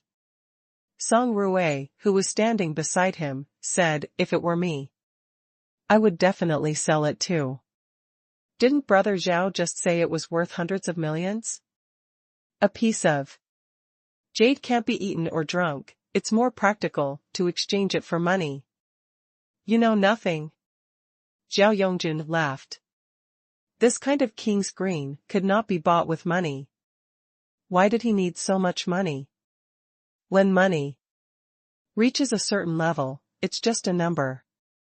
It's meaningless. Then, Zhao Yongjun turned to Xia Ruofei and said seriously, Ruo Fei, do you really want to sell it? You have to think clearly. Xia Ruofei smiled and said, let me understand. The market first. Besides, I'm still in the start-up stage, and I haven't reached the stage where money is just a string of numbers like Brother Zhao said. Money is still very important to me. Actually, Xia Ruofei had seriously considered it. First of all, this jade pendant was so precious that it was worth more than 100 million yuan. Whether he gave it to Ling Qingxue or kept it for himself, it was basically impossible to wear it. Especially if he gave it to Ling Qingxue, then his safety would become a problem. Usually, this kind of precious jade product would be bought and kept by rich collectors. On the other hand, it would be a waste if this piece of jade was left for the spirit map scroll to devour. Now that the spirit picture scroll had devoured jade, the degree of evolution was very low. It had to be a large amount of jade, or directly devour world stones. Although the emperor's green jade was of high quality, it would only evolve a little. If it was devoured by the spirit map, it was not worth it. If he exchanged it for money, the effect would be immediate whether he invested it in starting a company or investing in a Sihiyuan in Beijing. Taking 10,000 steps back, if Xia Ruofei really needed a large amount of high-quality jade in the future, he could use the detection function of the spirit map scroll to go directly to the distribution center of raw jade stones, such as the Myanmar public market, to buy raw jade stones without restraint. Because of the existence of the spirit painting scroll, high-end jade was no longer a scarce resource for Xia Ruofei. Even if it was the rare glass type of king's green, Xia Ruofei could find it in a large number of raw jadeite stones if he was willing to spend time. Hence, the king's green tile that Zhao Yongjun thought was precious was not as attractive as a pile of cash in Xia Ruofei's eyes. Zhao Yongjun saw that Xia Ruofei really wanted to sell the square plate, so he lowered his head and thought for a while. He said, Ruofei, it's very difficult to set a price for such high-end jade because it's priceless.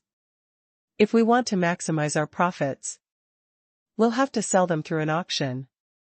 Zhao Yongjun paused, then continued, according to my experience, if this big square plate were to be auctioned, the price would not be lower than 150 million. Song Ruofei took a deep breath and shouted, damn. Ruofei is rich. Auction. It had to be auctioned. Do you want me to help? You contact your friends in the auction house? Zhao Yongjun glanced at Song Ruofei and said lightly, young master Song, do you know more people from the auction house than me? Song Ruofei's expression froze, and he laughed dryly. Then, of course, Big Brother Zhao has more friends. Zhao Yongjun said to Xia Ruofei seriously, Ruofei, if you really want to auction it, I can help you contact a few big auction houses in the capital. This King's Green can be the finale of the auction. Everyone will definitely welcome it. Xia Ruofei smiled. Thank you, Brother Zhao. I'll think about it first. If there's a need, I won't hesitate to ask. Zhao Yongjun patted Xia Ruofei's shoulder and said, if I wasn't a little tight on funds, I would have bought it. This is the King's Green of the glass type. Such a huge jade square tablet, TSK, Zhao Yongjun said with an envious expression. Xia Ruofei laughed and said, Brother Zhao, I'm sure you're no less experienced than me in picking up scraps. Is there a need to be so exaggerated? Zhao Yongjun smiled bitterly. All the treasures I've picked up in my life can't compare to what you've done this time. Song Ruofei laughed and said, Brother Zhao, I told you that Ruofei is a magical guy. You'll realize that he's amazing in many ways after you've been with him for a long time. Song Ruofei's words came from the bottom of his heart. He was already used to Xia Ruofei's miracles. Whether it was when he pulled Elder Song back from the brink of death from late-stage cancer, or when he cultivated the best vegetables, fruits, Chinese medicinal herbs, and even magical weapons. In contrast, it was a very normal thing for Song Ruofei to pick up 1 or 200 million yuan from a trip to Pan Garden. Zhao Yongjun nodded, then said seriously, Ruofei, Xia Ruofei, it's best to keep this a secret. The value of this piece of jade is too high, and it's hard to guarantee that no one will have evil intentions. In addition, if Qiangzi knows about the whole thing, he will have a bit of a grudge in his heart. It was your ability to pick up scraps in the antique trade. As long as you had a good eye, people would only be envious of you no matter how much you earned. However, this pair of wood carvings were given to him by Su Chang. If he knew that Xia Ruofei had found a King's Green square token, he would probably regret it so much that his intestines would turn green. Although he would not change his words, he would definitely be traumatized. Therefore, the best way to deal with it was to get rich in silence. This was also a good thing for Su Chang. Sometimes, being kept in the dark was also a happy thing. Otherwise, he would probably regret it for days and nights without being able to eat or sleep. Xia Ruofei and Song Ruofei immediately nodded in agreement. Zhao Yongjun and Song Ruofei were Xia Ruofei's best friends, so they would not spread the news.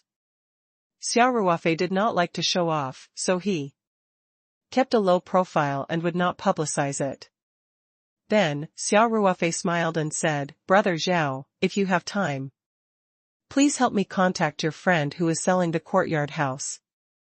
If it's possible, I'd like to look at a house in the next 1 or 2 days. Zhao Yongjun laughed, You're really going to sell this King's Green square tile to buy a Sihiyuan?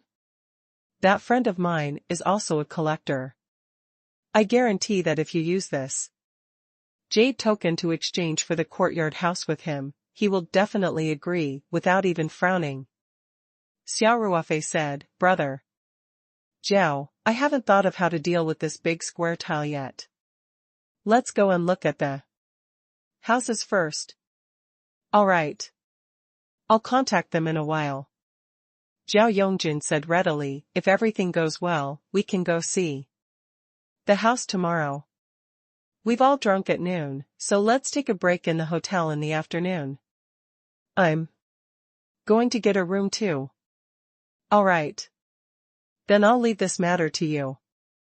Xia Ruofei didn't stand on ceremony with Zhao Yongjun. He sent Zhao Yongjun and Song Ruofei to the door of the room, then closed the door and went back to his room. Looking at the King's Green square card on the coffee table, Xia Ruofei felt like he was in a dream. He didn't expect to pick up such a big deal when he followed Zhao Yongjun to Pan Garden to watch the show. Xia Ruofei had a preliminary plan on how to deal with the King's Green Square card. Auctioning could naturally maximize profits, but the reason he asked Zhao Yongjun about the approximate price of this jade square plate was because he had other plans. Hengfeng Group's MA family had a very close relationship with Xia Ruofei. Hengfeng Group had started out in the jewelry business. Now, Hengfeng Jewelry occupied a very important position in the Hengfeng Group's business sector. Hence, Xia Ruofei had the intention to sell this jade token to the MA family. As a leading company in the jewelry industry, Hengfeng Group would definitely be interested in this kind of high-end King's Green jade. A square plate of King's Green jade like the Kasaya, which was an object from the late Qing dynasty, could be the treasure of the Hengfeng jewelry store. Xia Ruofei did not mind doing Ma Xiong a favor since he had asked for the approximate price in advance. He believed that as long as he could find Ma Xiong, the old man would be ecstatic and buy the King's Green. Compared to auctioning it off, it was much faster to sell it and earn money. Besides, Ma Xiong would definitely not let himself suffer a loss in terms of price. Xia Ruofei was still thinking of selling this piece of jade to buy the Sihiyuan that Zhao Yongjun had mentioned. Although he hadn't seen the house yet, Xia Ruofei was very tempted after hearing what Zhao Yongjun said. Xia Ruofei took out his phone and was about to call Ma Xiong. However, just as he was looking for a number in his contact list, his phone vibrated. Feng Jing's number was displayed on the screen. Xia Ruofei did not hesitate and immediately answered the phone. He asked calmly, "Boss Feng, what's the matter?" Feng Rao's voice carried a hint of panic. "Chairman, Miss Liu had an accident on set." Xia Ruofei's mind buzzed and he quickly asked, "What's the matter? Is Liu Yu injured?" Putting aside the fact that Liu Yu was Tian Huilan's daughter and had a special status, Xia Ruofei could vaguely tell that this little girl had feelings for him. This made him very concerned about Liu Yu's safety. "Chairman, don't worry. It doesn't look like a big problem," Feng Jing said hurriedly, but she was still a little uncertain. "We're on the way to the hospital. We still need to do a full body checkup." At this moment, Xia Ruofei had calmed down. He had just given Liu Yu a protective jade talisman. Normal dangers would definitely not be able to harm Liu Yu. However, he was still a little worried. "Which hospital are you going to?" he asked immediately. "Temple of Earth Hospital." "I'll be right there," Xia Ruofei said without hesitation. "If anything happens, call me immediately." "All right," Feng Jing said. Xia Ruofei couldn't care less about the King's Green Square card. He picked up his phone and called Song Ruei. "Song Ruei, are you in your room? Can I borrow your car? I have something urgent to attend to." Logo. After Song Ruei returned to his room, he didn't even have time to lie down and sleep. He quickly asked, "What's wrong? Do you need any help?" Xia Ruofei thought for a while and said, "Not for now. I'll call you if I need anything. You can just give me the car keys." "All right, you wait here, I'll bring it over for you," Song Ruei said. Xia Ruofei tidied up the room after he hung up. Xia Ruofei had kept the most valuable glass, type King's Green Square plate and the gold ingot in the realm. Ying's safe was much safer than any other safe in the world. Now, Xia Ruofei's control of the space was far better than before. Without Xia Ruofei's clear instructions, the spirit map space would not indiscriminately swallow the jade that was sent into the space. Hence, the king's green square card was very safe to put in the space. Xia Ruofei took out a stack of cash from the space and put it in his bag. Then, he was ready to leave. At this moment, there was a knock on the door. Xia Ruofei came over with the car keys. Xia Ruofei picked up his bag and walked out. After opening the door, he took the key from Xia Ruofei and said, "Thanks. Ruofei. You had some drinks this afternoon. Can you drive?" Xia Ruofei called out from behind, "Do you want me to call a driver for you?" Xia Ruofei didn't even turn his head. He waved his hand that was holding the car keys and said, "It's okay, I'm fine with driving. Don't worry." They took the elevator to the underground parking lot. Xia Ruofei found Xia Ruofei's phaeton and quickly set the navigation to the Temple of Earth Hospital. Then, he drove out of the parking lot. It was not yet the rush hour in the capital. Although there were many cars on the road, the traffic was not too heavy. Xia Ruofei drove nimbly through the traffic and arrived at Daitan Hospital. After he parked his car, he grabbed his bag with one hand and called Feng Jing with the other. He then rushed toward the outpatient building. "Chairman. Boss Feng, I'm here.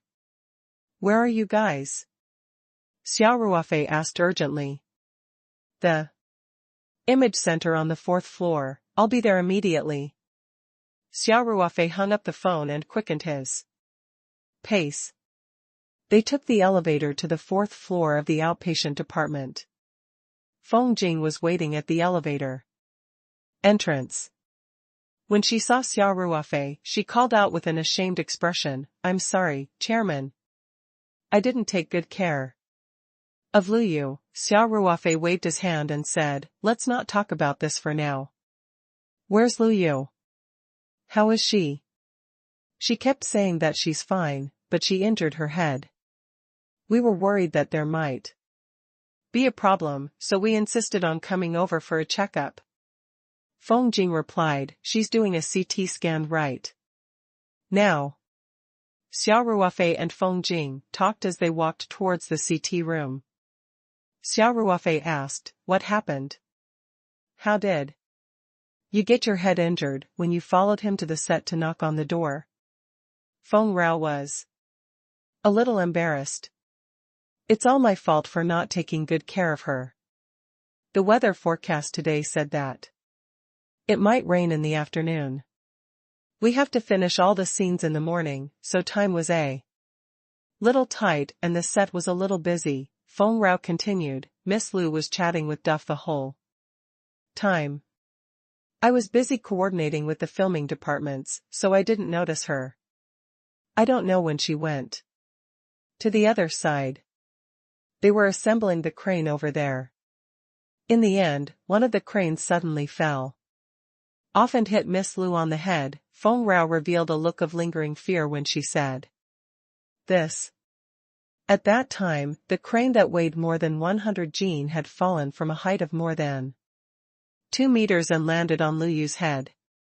She had been scared silly when she saw the scene. Her first reaction was that she was done for. Something big had happened. With that height and heavy arm smashing into his head, even if he didn't die, he would definitely be seriously injured. Everyone was stunned by the scene. When everyone ran over, Luyu stood up as if nothing had happened. Although she was also quite frightened, she did not seem to be injured at all. However, at least 5 or 6 people saw the crane smacking Luyu's head. Hence, even though Luyu kept saying that she was fine, Feng Jing didn't dare to let her guard down. She immediately stopped filming and brought Luyu to the hospital for a checkup. After all, modern medicine was so brilliant, but there were still many unknown areas in the brain. Feng Jing was also very worried that Luyu would be injured without her realizing it. After Xia Ruofei heard this, he felt a little relieved. From Feng Rao's description, it was likely that the amulet had taken effect. Otherwise, even if he had suffered internal injuries, he would not have been able to feel no pain and act as if nothing had happened.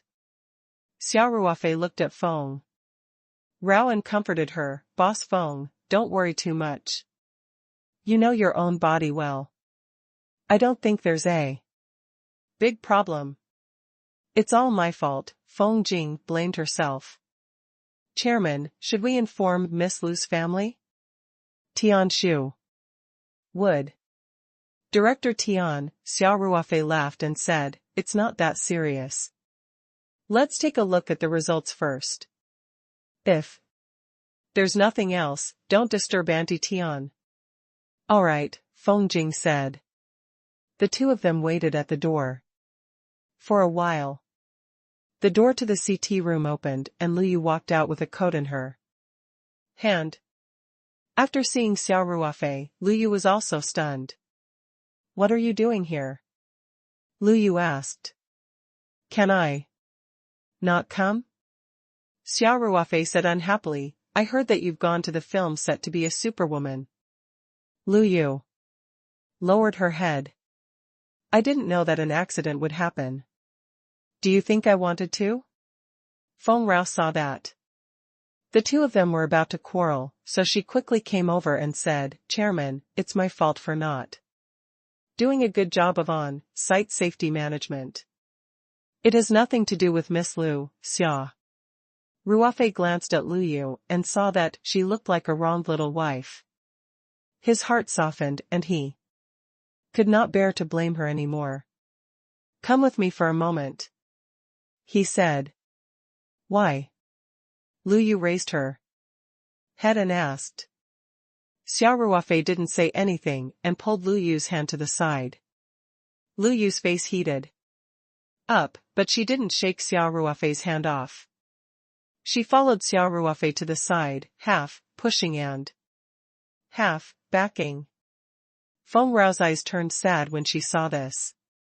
Xia Ruofei pulled Lu Yu to the stairwell of the emergency exit.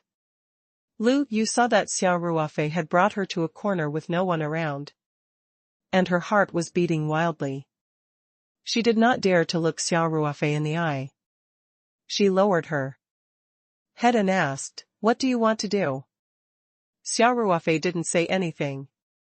He reached out his hand towards Lu Yu's chest. Lu Yu was so embarrassed that her face turned red. She thought to herself, is this guy's beast nature going out and he wants to molest me here? Lu Yu was clearly overthinking. Xia Ruofei's hand grabbed the necklace around her neck and pulled it out. When Xia Ruofei saw the jade leaf, the stone in his heart finally fell to the ground. Since Lu Yu was wearing this jade leaf, the protective jade talisman must have taken effect. Otherwise, Lu Yu wouldn't be in this state. Lu Yu saw that Xia Ruofei was holding the beautiful jade leaf and knew that she had misunderstood. However, she quickly saw Xia Ruofei reach out and grab the jade leaf that was still warm from her body. Her pretty face instantly became hot and she was so embarrassed that she did not dare to look Xia Ruofei in the eye. Xia Ruofei did not notice Lu Yu's bashful look. He focused on using his spiritual power to check the jade leaf. As he had expected, some of the energy in the amulet had been consumed. It was obvious that the amulet had been activated when the crane hit Lu Yu's head in the morning. However, even though it had consumed some energy, the jade talisman could still be used. According to Xia Ruofei's estimation, this jade leaf could at least block a few bullets at close range. It was only a being that weighed a little more than 100 pounds, so it did not consume much energy. Xia Ruofei finally felt relieved. Out of habit, he wanted to stuff this jade leaf into Lu Yu's collar. He only realized that It was inappropriate when he reached out halfway, so he quickly put his hand down. Xia Ruofei smiled awkwardly and said, "You can put it in yourself." Oh, Lu Yu's face was red as she quickly stuffed the jade leaf into her clothes. No matter where you are in the future, you have to be more careful. Today's situation is very dangerous, Xia Ruofei said. I know. Lu Yu felt sweet in her heart and said softly.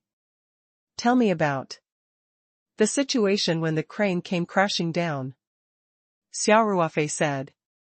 Lu Yu thought for a while and said, I can't remember the exact details. I only remember hearing someone beside me shouting for me to dodge. But I didn't have time to react. The crane came crashing down on me. When Lu Yu said this, she felt a lingering fear in her heart. At the same time, she also revealed a confused expression and said, Then, I seem to have seen a beam of light.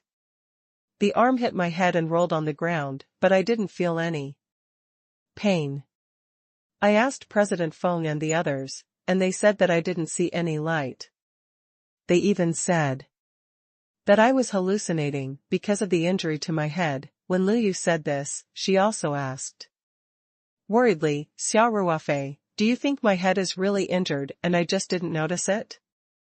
Xia Ruofei laughed and said, Now you're afraid? Don't worry.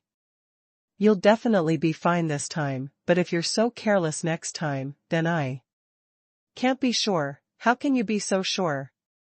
The results are not out yet. Lu Yu suddenly stopped. She thought of Xia Ruofei's action of checking the jade leaf just now, and suddenly had an idea. She pulled out the jade leaf that she had just stuffed into her clothes and asked, somewhat dumbfounded, could it be that it protected me? Xia Ruofei smiled and nodded. Looks like you're not that stupid after all, Lu. Yo Jiao glared at Xia Ruofei and asked in disbelief, so? When the crane came crashing down, the ray of light I saw was not my hallucination, logo. Xia Ruofei couldn't help but laugh. Of course not, I'll tell you the truth. If it wasn't for this jade leaf, the best outcome for you right now would be a broken head and a concussion. If it was more serious, you might have lost your little life. Lu Yu's heart trembled. If it wasn't for the magical process of the blood contract, which gave her a mental buffer, she would never believe Xia Ruofei's words. However, when she thought of the scene where the blood mysteriously melted, Lu Yu felt that the materialism that she had learned for many years seemed to be wavering. Xia Ruofei saw Lu Yu's dumbfounded expression and smiled. I didn't tell you the details this morning because I was afraid it would be too shocking and you wouldn't believe me. I didn't expect this jade talisman to work so quickly. You're really something, Lu Yu laughed in embarrassment. Her hands tightly clutched this jade leaf that seemed to be connected to her heart, and her heart was warm. This jade leaf was actually so precious. It could be a life-saving treasure at a critical moment. Xia Ruofei gave it to her directly. He should be concerned about me, Lu Yu secretly thought to herself. Xia Ruofei saw Lu Yu's dazed expression and couldn't help but laugh. What are you thinking? Don't be in a daze, let's go. President Feng must be very anxious. Lu Yu's eyes turned. She looked deeply at Xia Ruofei before she lowered her head and said softly, Thank you. Xia Ruofei was stunned for a moment and then said, I'm not used to you being so polite. To me? Oh, right, don't tell anyone about this jade leaf. Don't even tell Aunt Tian and Professor Tian. Lu Yu's heart was filled with sweetness. She felt that she had a secret to share with Xia Ruofei. However, this little girl didn't know that Xia Ruofei had given the jade leaves to more than just her. Xia Ruofei had to explain it to everyone. In fact, Xia Ruofei had wanted to say it in the morning, but he did not have the chance to. Now that Lu Yu had experienced such a terrifying moment, the effect of reminding her would be much better. I understand, Lu Yu said seriously. Don't worry. Xia Ruofei and Lu Yu walked out of the staircase together. Feng Rao also walked over in surprise and said from afar, Chairman, Miss Lu, the CT scan did not find any brain damage. I can finally rest assured. In fact, the CT scan report would not come out so soon, but the doctor in charge of the examination could see the CT image. However, there were many people doing CT scans, and they usually came out with the report at the same time.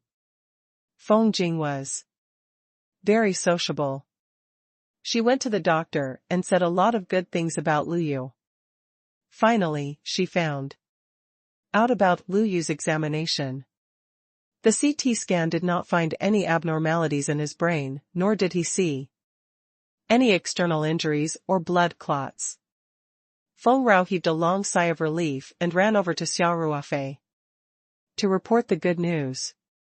Xia Ruofei smiled and said, It's good that you're fine. Lu Yu, don't be so rash. In the future, you must pay attention to your safety.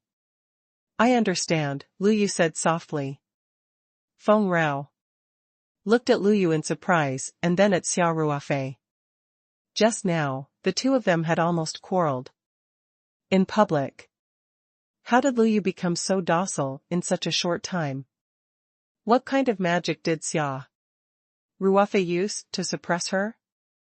However, Feng Jing, who had been under a lot of pressure all this time, was finally able to relax. So, she didn't think too much about it and smiled.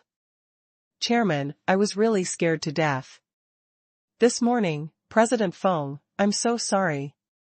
Lu Yu took the initiative to say, I've caused you trouble and delayed your filming, it's fine. Feng Rao said generously. We'll go there again in a few days when the weather is better. We can shoot other scenes in the next few days. Can you make it in time? Xia Ruofei asked. No problem, don't worry, Chairman. Feng Rao said casually. It was already fortunate that Lu Yu was fine. As for the filming progress, it was nothing more than overtime. Feng Jing didn't really care about it. There was definitely enough time now, unless all kinds of accidents happened at the same time. Xia Ruofei nodded and said, All right, CEO Feng. Go and explain to Duff and the team. Tell them that Lu Yu is fine, and don't worry. I'll send Lu Yu back. Chairman, the official report hasn't been retrieved yet. Feng Ke said.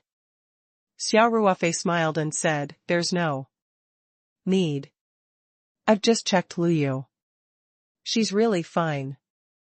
There's no need to take the report. Only then did Feng Jing realized that Xia Ruofei was a brilliant doctor. Hence, she had no more worries and left the hospital after bidding the two of them goodbye. Xia Ruofei brought Lu Yu to the hospital's parking lot to get their car. He first brought Lu Yu back to the hotel and took down the jade skin cream and the box of tea leaves that he had prepared in the morning. Then, he drove Lu Yu home. After Tian Huilan came to Beijing to work, she wasn't in a hurry to buy a property in Beijing, so she had been living in a public house provided by the Development and Development Committee. However, as the main leader of the Development and Reform Commission, Tian Huilan's accommodation standards were also very high. Although the central government had been paying close attention to building up their style, they still enjoyed the normal treatment that a ministry-level leader should enjoy. Therefore, Tian Huilan's residence was the largest apartment in the old family compound of the Development and Reform Commission. Although the building looked a little old from the outside, the interior decoration was still pretty good. Logo. Xia Ruofei drove to the family housing area. Lu Yu stuck her head out and greeted the security guard. The security guard immediately let Wan through. Although Lu Yu rarely came to the capital, her mother was the managing deputy director. Hence, the security guard had already remembered this beautiful director's daughter from the first day she came. Under Lu Yu's guidance, Xia Ruofei drove Song Rui's phaeton to a 10-story apartment building. I'm here. Lu Yu looked at Xia Ruofei and asked, do you want to go up and sit? No, I want tea. Xia Ruofei smiled and said, Auntie Tian is so busy. It's not good to disturb her. There's no one at my house, Lu Yu blurted out. My mother must be at the office at this time. After saying this, Lu Yu's face heated up. She realized that this sentence was a little too ambiguous and hurriedly said, I'll go up first, Xia. Ruofei was also a little embarrassed and quickly said, okay, I'll contact you in advance if I return to Sanshan. Oh. Right, send me your ID number later. I'll take care of the plane tickets. You don't have to worry about it. Lu Yu nodded quickly. Then, she pushed open the car door and got out of the car with the paper bag full of jaded skin ointment. She ran into the apartment building as if she was escaping. Xia Ruofei looked at Lu Yu's graceful back and felt a little confused. After a long silence, he sighed, started the car, and left the National Development and Reform Commission's family residence. It was already 5 o'clock in the afternoon. When they returned to the hotel, Xia Ruofei was not in a hurry to return the car to Song Rui. Instead, he went straight to his room. He took out his phone and pondered for a moment. At first, he was going to call Ma Jiming, but after thinking about it, he decided to call Ma Xiong directly. The phone rang twice before it was picked up. Ma Xiong's hearty laughter came from the other end. Hello, Xia Sheng. Good day. Old Mr. Ma. Xia Ruofei smiled and said, I hope I'm not disturbing your work. Ha ha ha. I'm in a semi-retired state now, so I've handed most of the company's matters to Jiming to handle. Ma Xiong smiled. Is there anything I can help you with, Xia Sheng? Mr. Ma, I recently got a pretty good jade square plate. Xia Ruofei said, I don't have a hobby of collecting jade. I want to sell it. Originally, my friend suggested that I go through the auction channel, but I thought that your company has been in the jewelry and jade business for a long time, so I wanted to ask if you are interested in taking over. After hearing Xia Ruofei's words, Ma Xiong replied without hesitation, of course I'm interested. Anything that Xia Sheng sells must be of the highest quality. Xia Ruofei didn't even tell him about the jade square plate, but Ma Xiong had expressed his desire to buy it. Xia Ruofei couldn't help but feel touched by his unconditional and blind trust. Mr. Ma, how about this?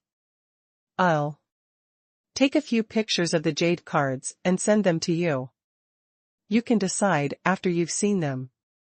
There's no need to look, I trust you, Xia Sheng. Ma Xiongkai laughed and said, just name a price. I won't haggle. Let's take a look at the item first. Xia Ruofei smiled bitterly. You can decide for yourself how much it's worth. All right then. Ma Xiong said, Xia Sheng knows my email address. I'm in the study now. Just send me the photos after you're done. All right. Xia Ruofei said happily. After hanging up the phone, Xia Ruofei took out his laptop. SLR camera, and the king's green jade square plate from the medium. He first pressed the power button of the laptop, then took the jade square card to the balcony with better light. There was a bouquet of flowers on the coffee table on the balcony. Xia Ruofei placed the jade square on the coffee table, pointed the DSLR at it, and took a few photos from different angles. Then, he held the jade square plate in one hand and pointed it at the sunset in the distance, while he took a few photos with a single lens reflex camera in the other hand to show the transparency of the jade. This action was a little awkward, but Xia Ruofei still completed the shoot easily. If Zhao Yongjun saw Xia Ruofei doing such a dangerous move, his heart would beat wildly. There was no carpet on the balcony. If his hand slipped, the king's green square card worth more than 100 million would definitely break. Xia Ruofei's spiritual power cultivation was extremely high. It would not be a problem for him to make the jade square card float in front of him. Naturally, he would not slip and fall. Soon, he had taken the photos and put the king's green square card into his storage space. Then, he took out the SD card of the DSLR camera and went back to his room to insert the card into the computer. Xia Ruofei exported the photos and sent them to Ma Xiong by email without editing. After sending the email, Xia Ruofei packed up his camera and computer and put them back into the space. Then, he walked to the balcony, lit a cigarette, and blew smoke into the bustling capital. Before he could finish his cigarette, Ma Xiong called. Xia Ruofei had expected this to happen. No one in the entire city could resist the mesmerizing beauty of the king's green. Furthermore, Ma Xiong had been in the jewelry industry for most of his life. Old Mr. Ma. Xia Ruofei answered the call. Ma Xiong's voice was excited. Xia Sheng, I've seen the photo. This is a high quality glass king's green square plate logo. No matter how he looked at it, this king's green square card was almost perfect. Although the photos could not be completely verified, Ma Xiong knew that Xia Ruofei would not joke about this. Therefore, even though he had not seen it with his own eyes, Ma Xiong had already made his own judgment. Xia Ruofei smiled calmly and said, I don't know much about jade, but my friend said that this jade square plate should be a glass type of king's green. It was made in the late Qing dynasty and has a certain cultural value. Ma Xiong's breathing became a little short. As a giant in the jewelry industry, he had naturally handled a lot of king's green. However, the king's green of the glass type was extremely rare. Even a small pendant would cause a fierce competition every time it appeared in an auction. Almost every piece could be sold for a sky-high price. Moreover, this jade square plate was so thick and heavy. It was of great color and quality, and it even had a certain cultural value, which made Ma Xiong's heart beat faster. Mr. Ma, I wonder if you are interested in this jade square plate? Xia Ruofei smiled and asked, do you want to see the real thing? I'm interested. I'm so interested.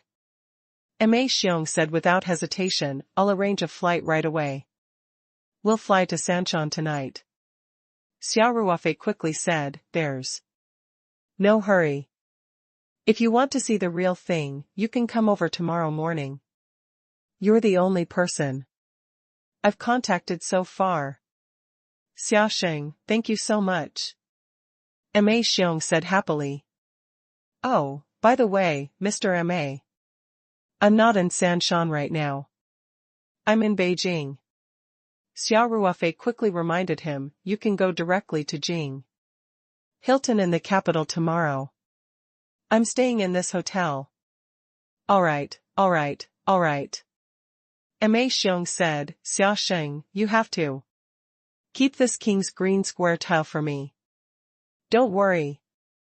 Xia Ruofei said with a smile. Ma Xiong really liked the king's green square plate, but he was still worried. If Xia Ruofei had not promised not to sell it to anyone before he arrived in the capital, he would have rushed over tonight. The next day, the heavens were more lenient. After a light drizzle yesterday, the sun was shining brightly. Feng Jing brought Duff and the film crew to the set in the suburbs. Zhao Yongjun had contacted his friends. He was going to visit in the morning, but Xia Ruofei had a meeting with Ma Xiong, so he pushed the meeting to the afternoon. Zhao Yongjun heard that Xia Ruofei had contacted the buyer of the square plate. He was worried that Xia Ruofei would lose out because he didn't know the market, so he insisted on staying in the hotel to help Xia Ruofei. Song Ruofei, who liked to join in the fun, would not miss such an event. He also stayed in the hotel. After having breakfast at the buffet restaurant, the two of them went into Xia Ruofei's room. Initially, Xia Ruofei wanted to pick Ma Xiong up from the airport, but the old man politely declined. The two of them then agreed to meet at the hotel. Ma Xiong took his private jet from Hong Kong early in the morning. According to the flight route information provided by Ma Xiong, he would land in Beijing around 9 o'clock. At 9:30, Xia Ruofei saw that it was about time, so he brought Zhao Yongjun and Song Ruofei downstairs to the hotel lobby. After all, Ma Xiong was a world-class tycoon.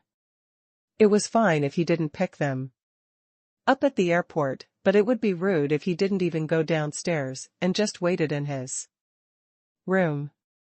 The three of them sat in the lobby for a while, before they saw a black Mercedes-Benz Spit luxury nanny van drive into the hotel lobby. Are you Ruofei? Is it the person you're meeting? Song Ruofei poked Xia Ruofei's shoulder and asked. Xia Ruofei looked up and saw the electric door of the car open slowly. He saw Ma Xiong getting out of the car. It's them. Xia Ruofei stood up with a smile and walked towards Ma Xiong. Logo. Xia Ruofei didn't tell Zhao Yongjun and Song Ruofei who the buyer was. When they saw Ma Xiong get out of the car, they couldn't help but rub their eyes in surprise. Ma Xiong was a world-class billionaire. Even if he wasn't a household name, at least Zhao Yongjun and Song Ruofei had heard of him. I'm not seeing things, right? Zhao Yongjun mumbled, this is Mr. Ma Xiong from Hong Kong's Hengfeng Group? It shouldn't be wrong. Song Ruofei knew more about Xia Ruofei. Ruofei has a good relationship with Hengfeng Group. I just didn't expect him to be able to hire old Mr. Ma. While they were talking, Xia Ruofei had already taken a few steps. They quickly calmed themselves down and quickly followed. Old Master Ma, you've had a long journey. Xia Ruofei greeted him with a warm smile. Ha ha ha. I'm not tired at all when I think about the king's green square card. Ma Xiong laughed heartily and gave Xia Ruofei a warm hug. After Ma Xiong got out of the car, more people got out of the car one after another. Xia Ruofei was a little surprised. Ma Jiming had also followed them to the capital. Besides them, there was also a white-haired old man in a Chinese tunic suit and a few attendants in suits. This lineup was too huge, Xia Ruofei said to himself. Ma Jiming greeted Xia Ruofei enthusiastically. As soon as he got out of the car, he was now very grateful to Xia Ruofei. Previously, Ma Jiming's unmentionable disease was something that even the urology experts in Hong Kong could do nothing about. However, after taking the pill that Xia Ruofei had given him, he began to get better rapidly. Although he was still in the process of treatment, his physical condition had improved a lot. Ma Xiong gave Xia Ruofei a brief introduction. The white-haired old man in a Chinese tunic suit was the chief appraiser of Hengfeng Group's jewelry and jade products. His name was Liang Chongshan. The other person was the general manager of Hengfeng Group's capital branch, Qin Jilin. As for the other followers, Ma Xiong did not introduce them. Xia Ruofei smiled and nodded at Qin Jilin. Then, he said to Liang Chongshan, "Hello, old Liang." Liang Chongshan's expression was serious. He looked at Xia Ruofei and said, "This is Mr. Xia? I've seen the photo you sent to Chairman Ma, and with all due respect, I doubt the authenticity of the photo. I don't think there's such a perfect glass type of Emperor's green jade card. Either the photo has been retouched, or the authenticity of the item has yet to be tested." Both Ma Xiong and Ma Jiming spoke Mandarin with a strong Hong Kong accent. On the other hand, Master Liang's Mandarin was perfect, but his words were not pleasant to the ear. Ma Xiong and Ma Jiming both looked embarrassed.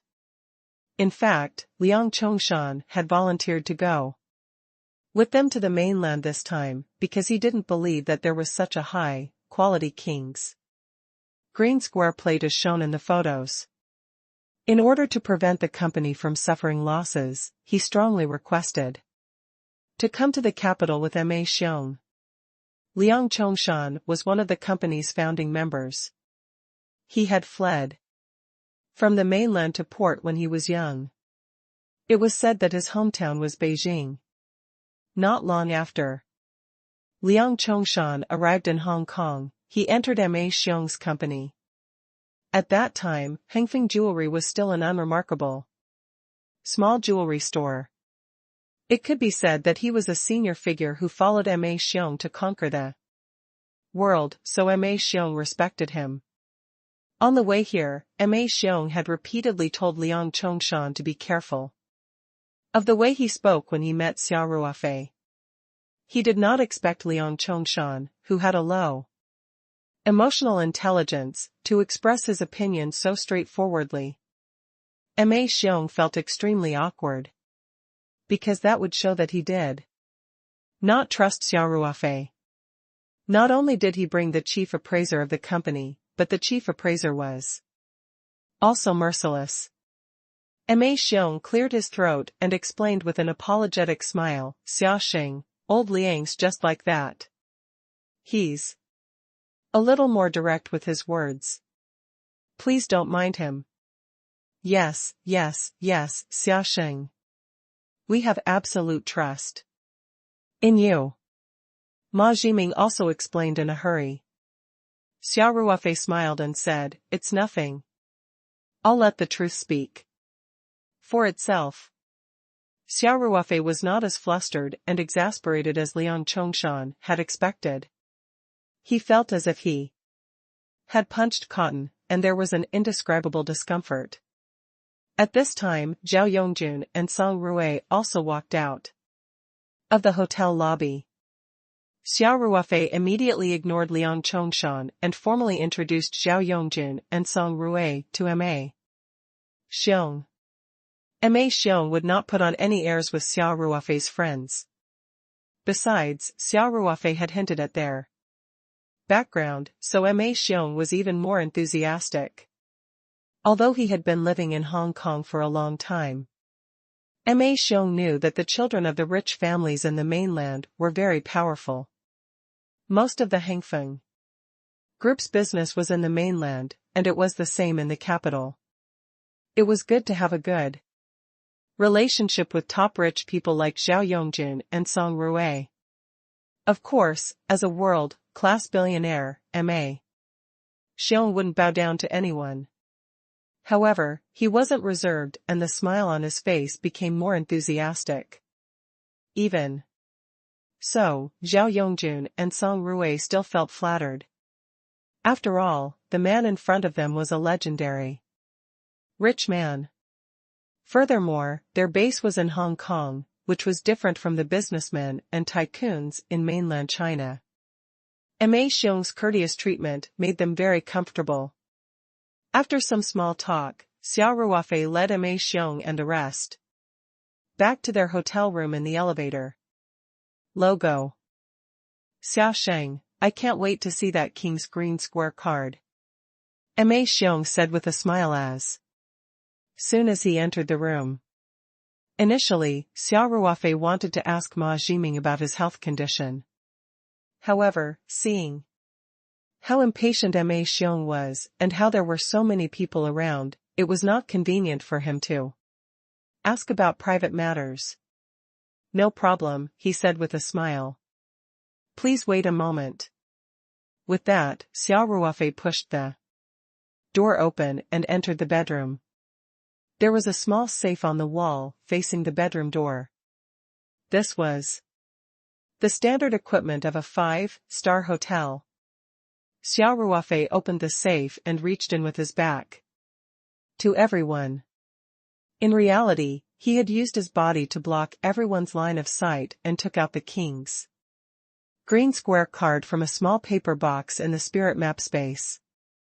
Even though he had only gone downstairs for a short while, Xia Ruofei was still very cautious as he kept the Imperial Green Square card in his storage space.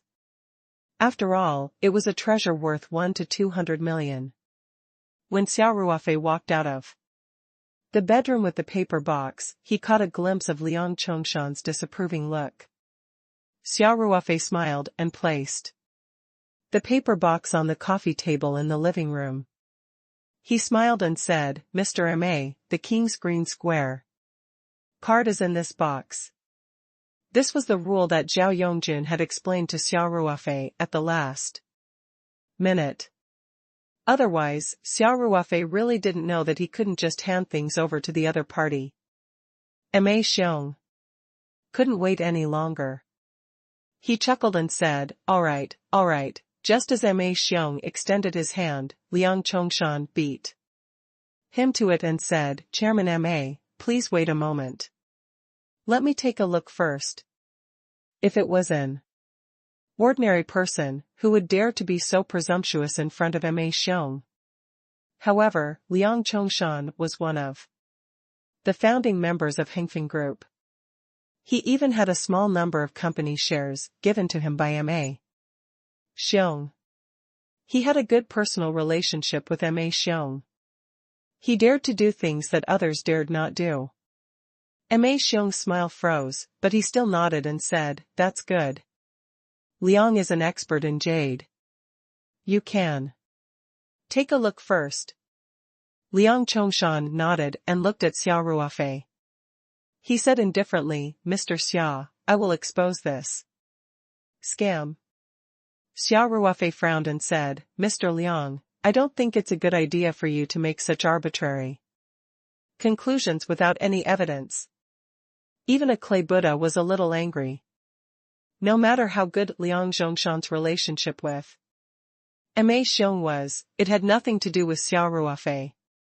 Xia Ruofei was quite polite to Liang Zhongshan at first, but when he saw his attitude, Xia Ruofei naturally did not show him any good attitude. Liang Chongshan laughed coldly and said, arbitrary? I've been in this line of work for decades, and I still have the most basic judgment. As the saying goes, going too far is as bad as not going too far. Your photos are too perfect. Xia Ruofei didn't know whether to laugh or cry.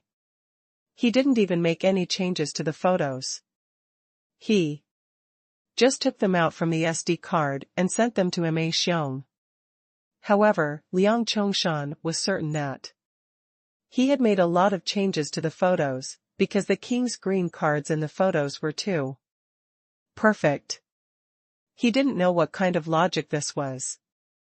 Liang Chongshan was Ma Xiong's subordinate after all, and Xia Ruofei did not want to completely fall out with him. Hence, he shrugged and said, then feel free to take a look. Xia Ruofei stepped aside. Xia Ruofei did not argue with Liang Chongshan, but Zhao Yongjun could not stand it anymore. Zhao Yongjun respected Ma Xiong, but that didn't mean he would be polite to Liang Chongshan. Young Master Zhao was also a well-known rich man in the circle. How could he take it when Liang Chongshan, this old man, kept doubting his brother Xia Ruofei?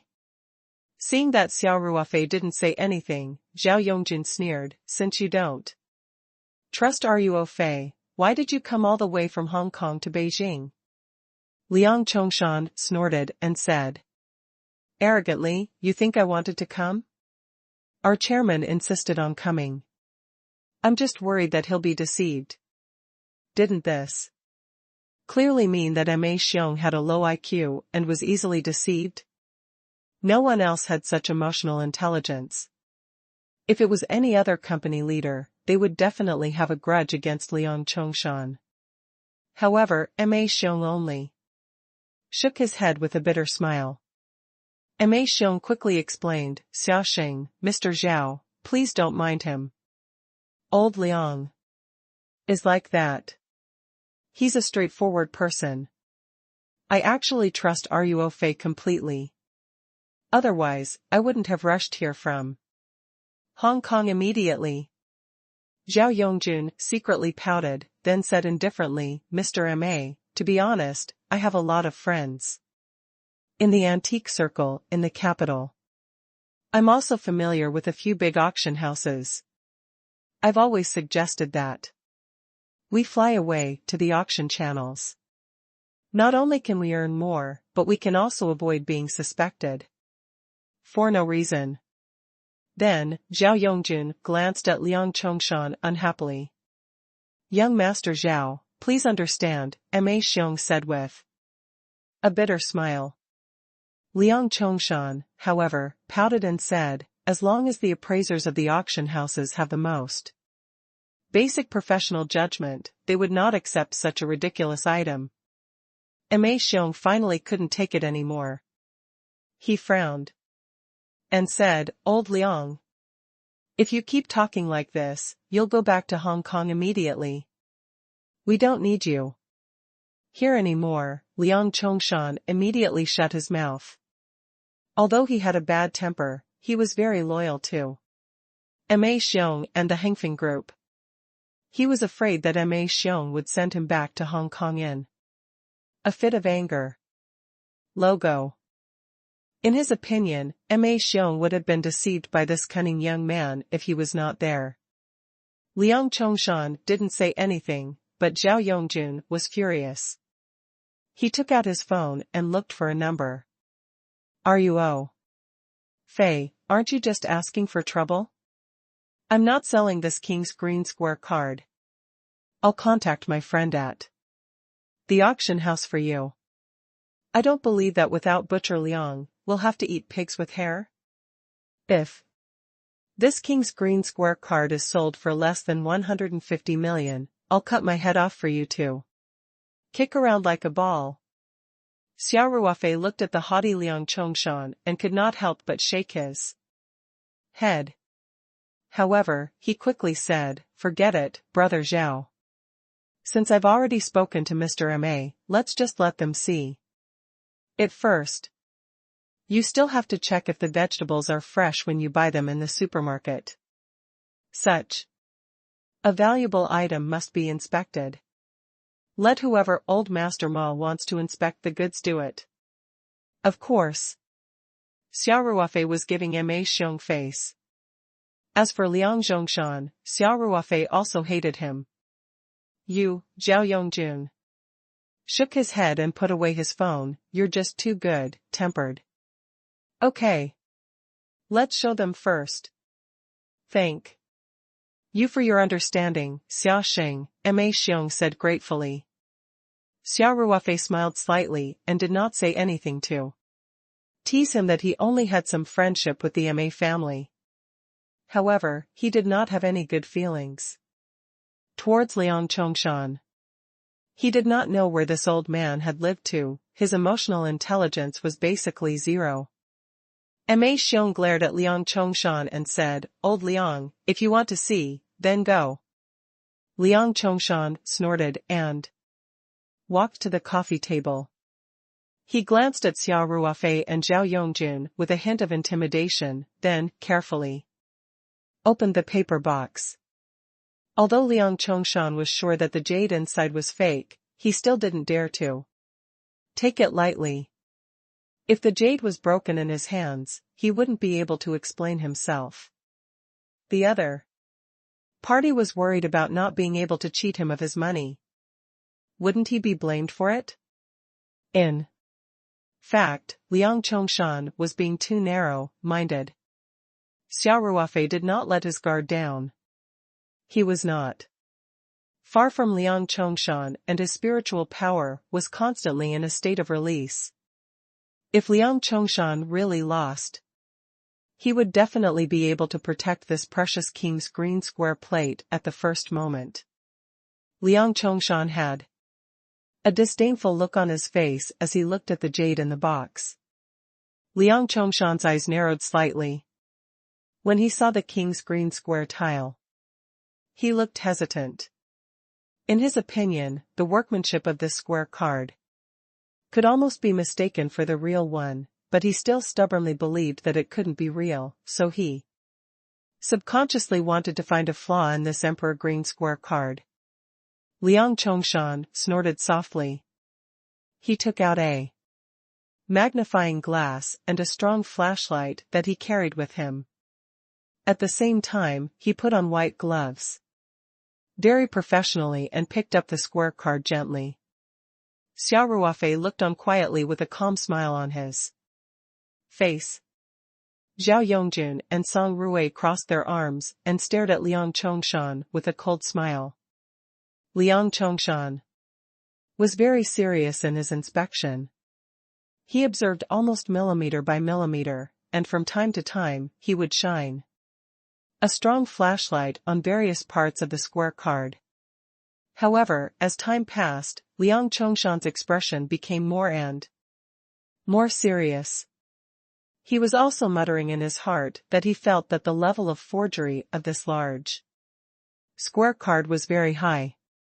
He could not find any flaws at all. Under everyone's gaze, Liang Chongshan also felt the pressure. A thought uncontrollably grew in his mind. Could it be that this large square tablet was real? But how could there be such a perfect king's green jade? Liang Chongshan's forehead started to sweat. Logo.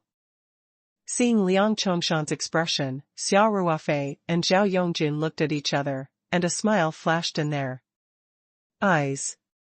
Song Rui, on the other hand, did not mind the drama and deliberately said, "Mr. Liang, quickly expose us.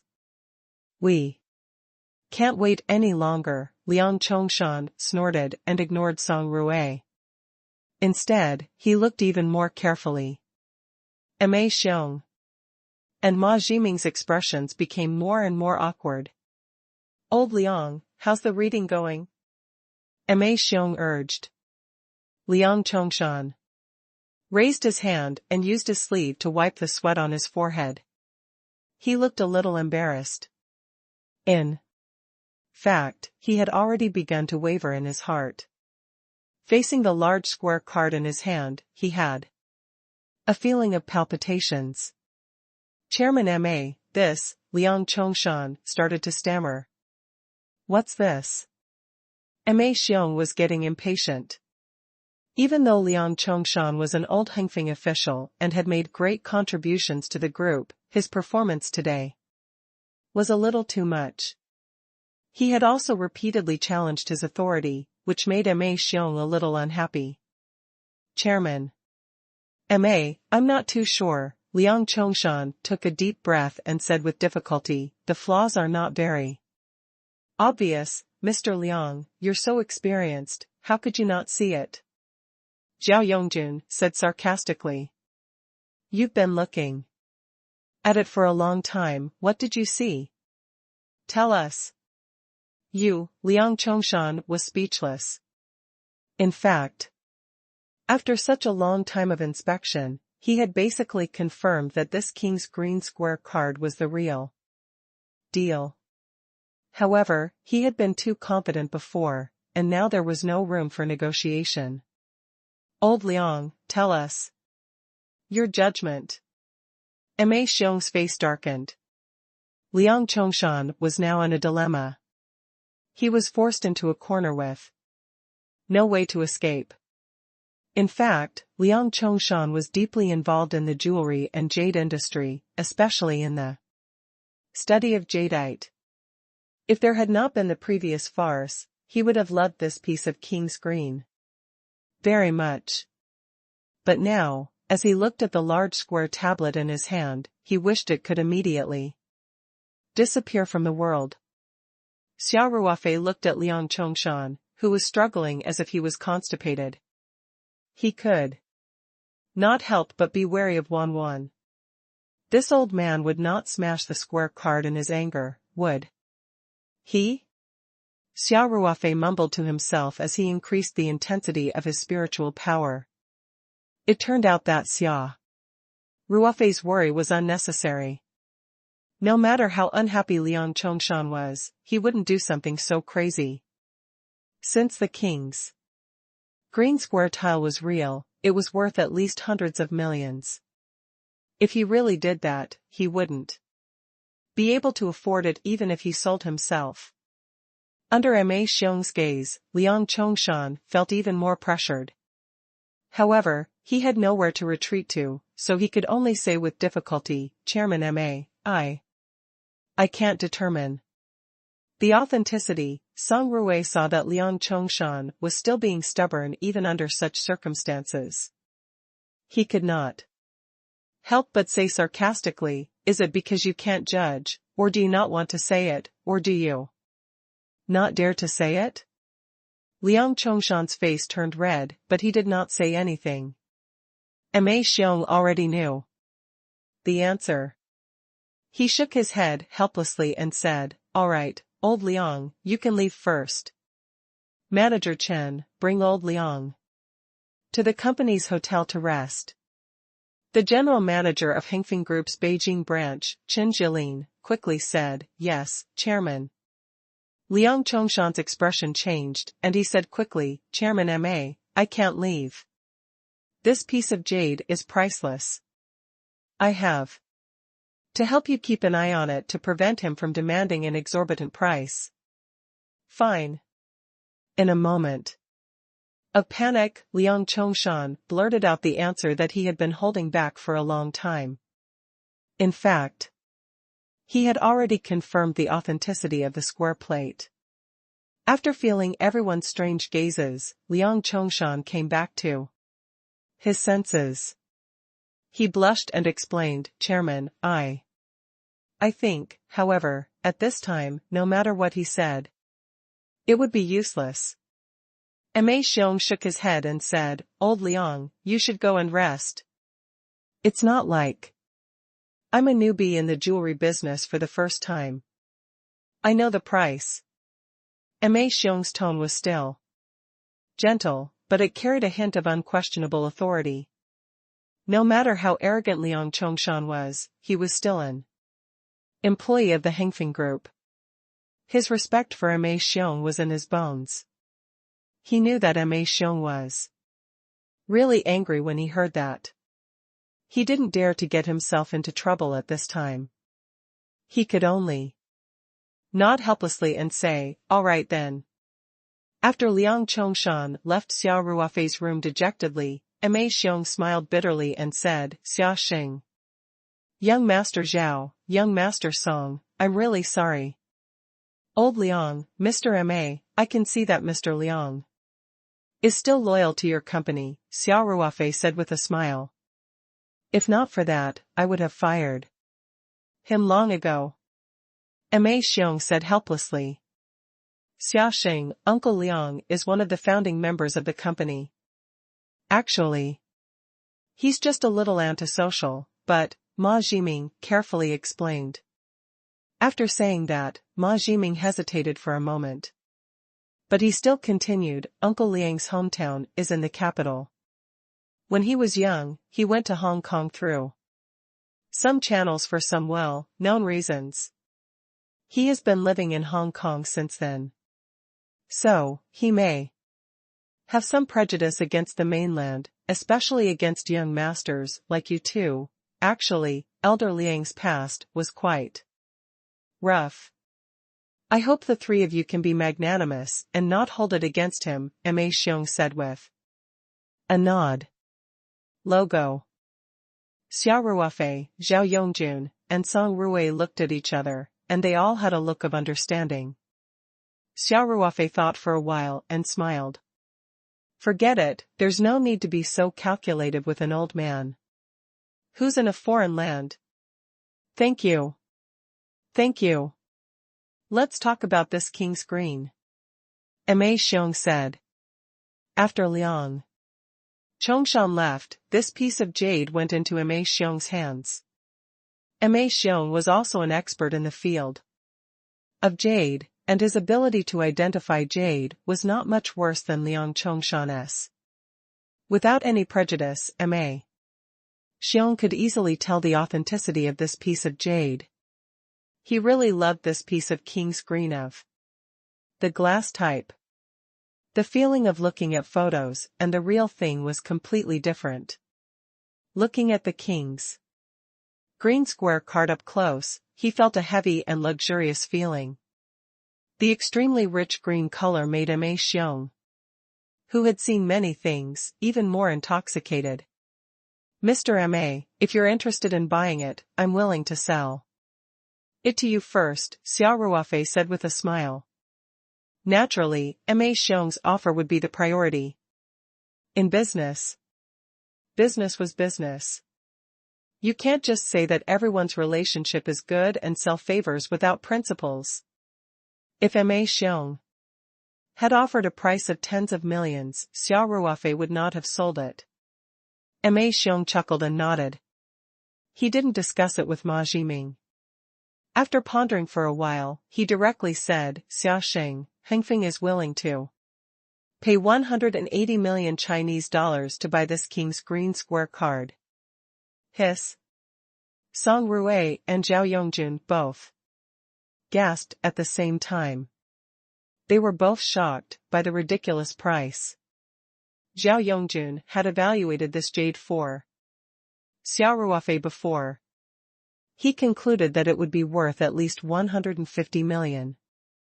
He knew that if the auction house operated properly, this jade would definitely be sold for more than 150 million. If the competition was fierce, it could even exceed 200 million. But that was an auction. The items that could be used as the finale of the auction were naturally rare items, and there were many rich people who participated in large-scale auctions, so they could often be sold at a premium.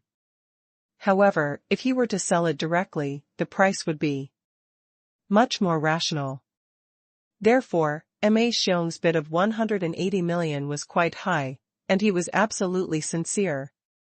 Zhao Yongjun knew that if this piece of jade wasn't put up for auction, but if he helped Xia Ruofei find a capable friend to buy it, it would probably only reach a price of 150 million at most, and he would need to exert some influence. In an auction, it was estimated to be 180 million yuan under normal circumstances. Unless one was lucky, they might be able to exceed 200 million yuan. Moreover, Ma Xiong's 180 million was Xia Ruofei's net income. If he entrusted it to the auction house, he would have to pay a certain commission. When Song Ruwei heard Ma Xiong's offer, he almost shouted for Xia Ruofei to agree immediately. The price was far higher than he had expected. On the other hand, Xia Ruofei was relatively calm. He had dealt with the Ma family more than once. Naturally, he knew that even if he sold it to Ma Xiong directly, Ma Xiong would definitely not Let him suffer a loss in terms of price. Ma Jiming was also very clear about his father's thoughts, so he didn't have any particularly big reaction after hearing the high price. He always had a gentle and elegant smile on his face. Ma Xiong smiled at Xia Ruofei and waited for his reply after he finished his offer. Xia Ruofei quickly weighed the pros and cons in his heart. Without any hesitation, he reached out his hand with a smile and said, "Old Mr. Ma, deal." Ma Xiong was overjoyed. He held Xia Ruofei's hand tightly and said, "Xia Sheng. Refreshing. Thank you. I'm going to put this king's green in the main branch of the Hangfeng jewelry in Hong Kong as the highlight of our shop." Xia Ruofei smiled. "You're too kind, old Mr. Ma. You're the one who's taking care of my business." It's not the same, Ma Xiong laughed. "This kind of top grade jade is usually priceless. You left it to me instead of sending it to the auction company. I won't forget this favor." Ma Jiming also walked over to express his gratitude to Xia Ruofei. "Xia Sheng, I heard that you have an offshore company overseas. Do you want me to convert the money into US dollars and transfer it to your company's account?" Ma Xiong asked. Ma Xiong was thinking for Xia Ruofei. After all, 200 million Chinese dollars was not a small amount. Didn't Xia Ruofei open an offshore account to make it more convenient for the money to go out to sea? It would take a lot of effort to transfer the 180 million yuan overseas. Instead of that, why not directly deal with an offshore company? Xia Ruofei smiled.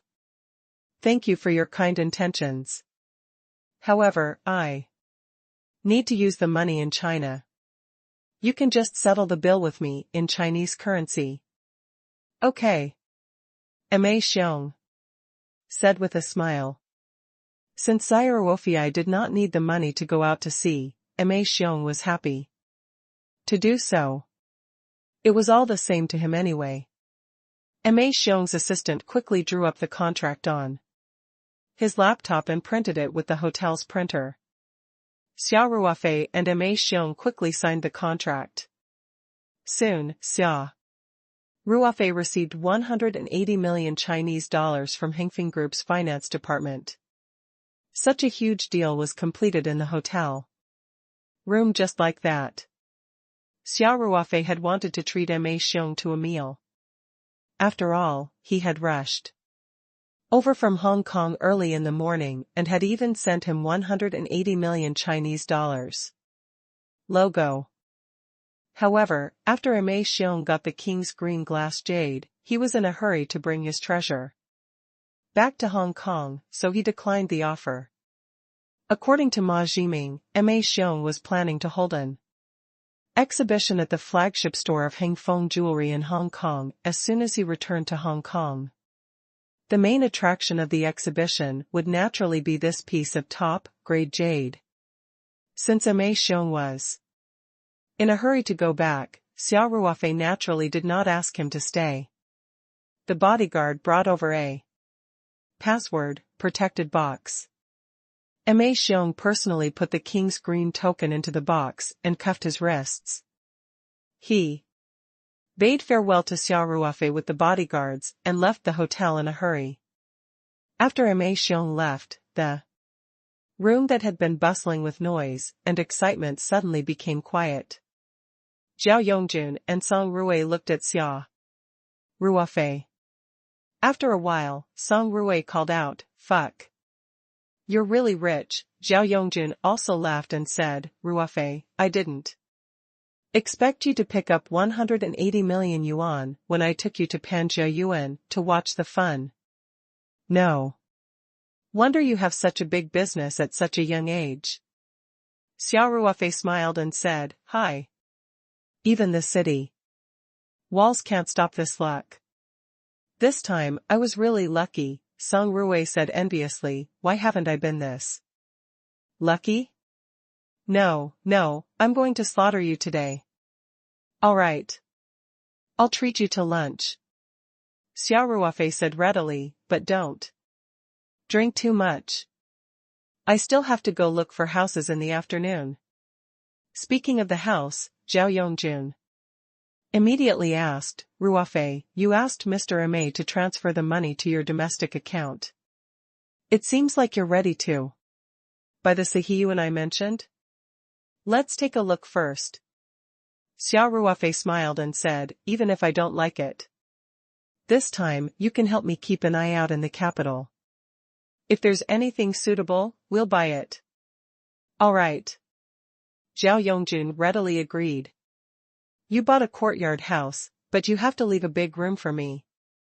Song Ruwei shouted. Go, go, go. You're everywhere.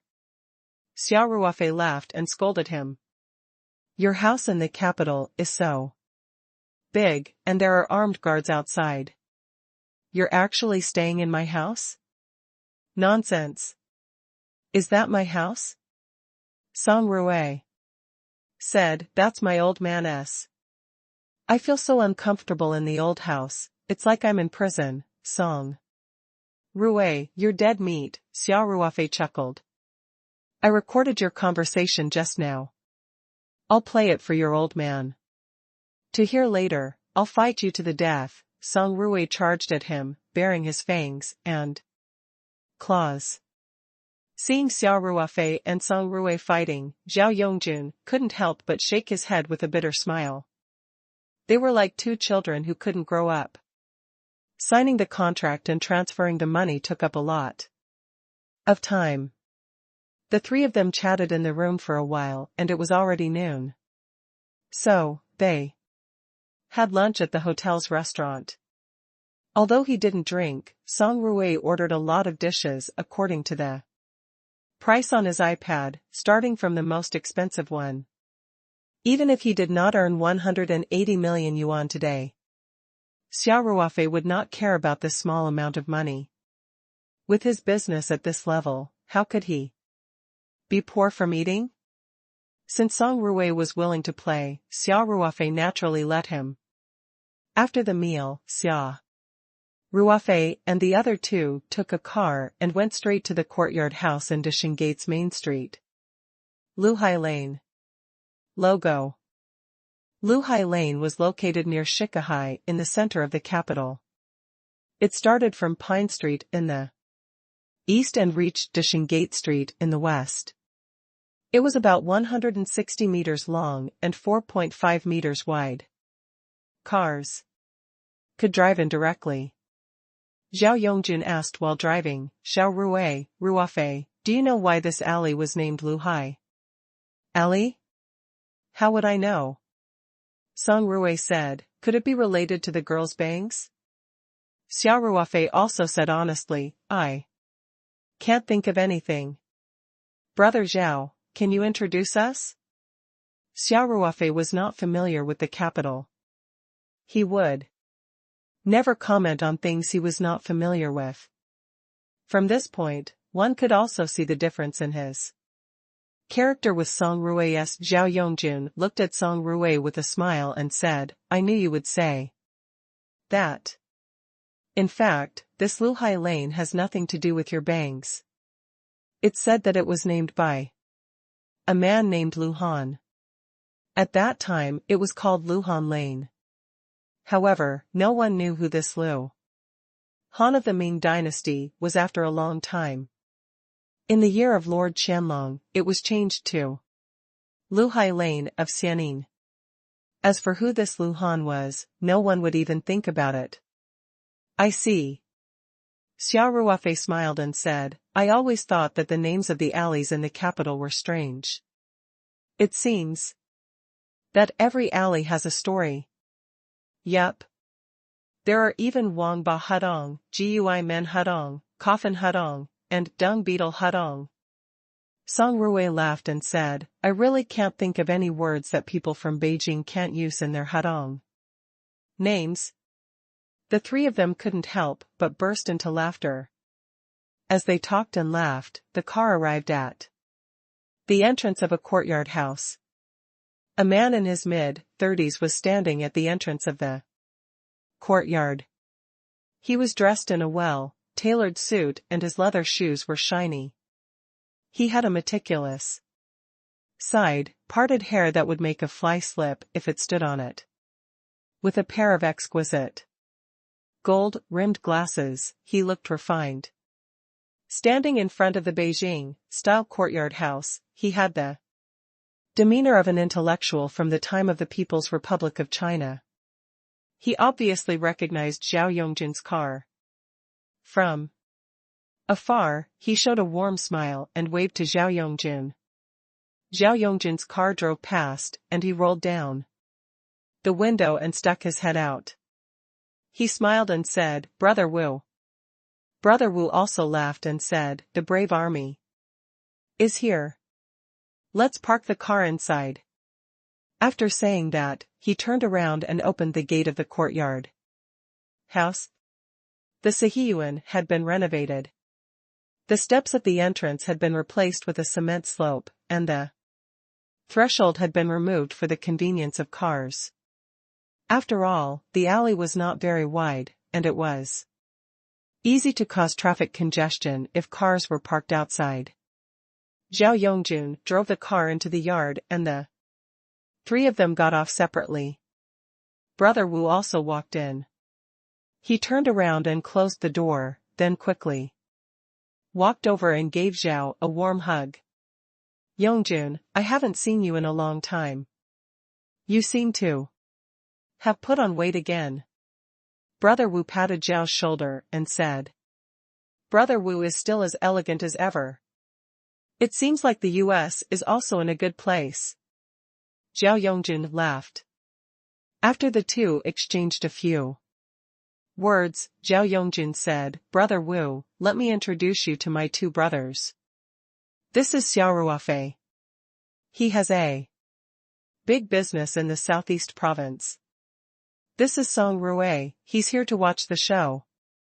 Then, Zhao Yongjin turned to Xia Ruofei and Song Ruofei and said, "Are you Ofei, Xia Ruofei? This is my good friend, Wu Shuing. He has already migrated overseas. He came back this time mainly because he needs cash flow for his overseas business and is preparing to sell this house." "Hello, Mr. Wu." Xia Ruofei smiled. Song Ruofei also smiled and nodded at Wu Shuing. Wu Shuing smiled gently at Xia Ruofei and said, "Hello. I'll call you Ruofei, you can call me Brother Wu. Like Yongjun." Wu Shuing looked gentlemanly, but he had a straightforward personality. No wonder he could be friends with Zhao Yongjun. Xia Ruofei naturally accepted his advice, and said with a smile, "All right, Brother Wu, please introduce this house to us." Wu Shuing nodded and said, "I bought this house in the 1990s. I renovated it again 5 years ago, so it's still quite new now. If you buy it, you can move in directly with your bag."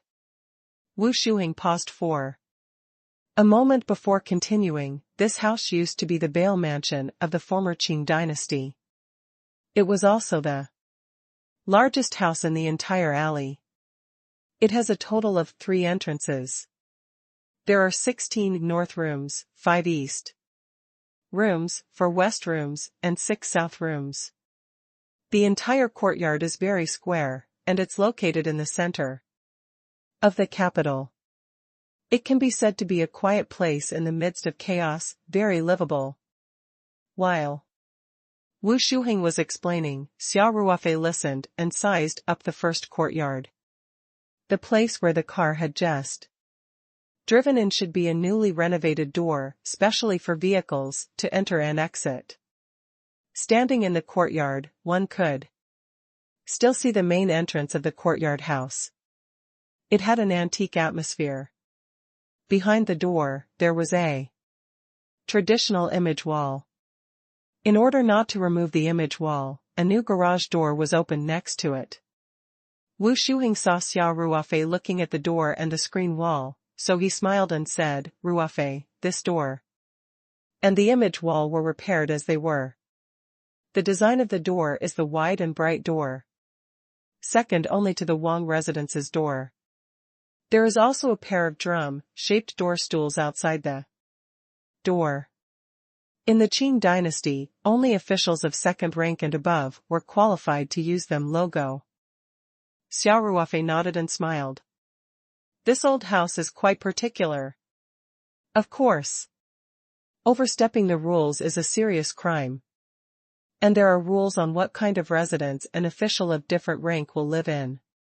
Zhao Yongjun laughed and said, there's a lot of knowledge in this. Ruofei, let's go in. I'll introduce you as we walk. Wu Shuheng said enthusiastically. Thus, the group of people began to slowly walk inside.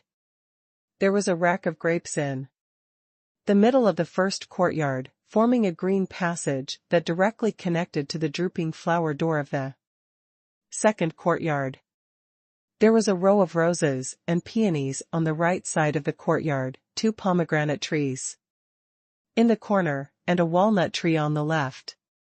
Wu Shuheng brought Xia Ruofei to the walnut tree. There was a passage with a glass roof and a row of steps leading down. Wu Shuheng smiled and said, this used to be the cellar of the old house. The approval process was easier 5 years ago, so I took the opportunity to expand it into a 2-story basement. There's now a wine cellar, a gym, an audio and visual hall, a tea room, a storage room, and so on. It's very functional. Xia Ruofei and Song Rui couldn't help but exclaim in surprise. This was a huge sum of money. This could only be done a few years ago.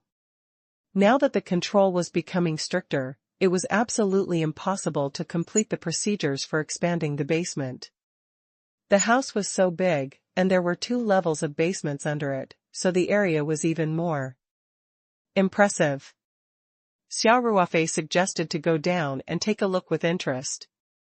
Wu Shuheng nodded and led them down the steps. After passing through a fingerprint lock, they went down to the basement. There was a large hall on the first underground floor. It was about 200 to 300 square meters in size and was covered with a thick cashmere carpet.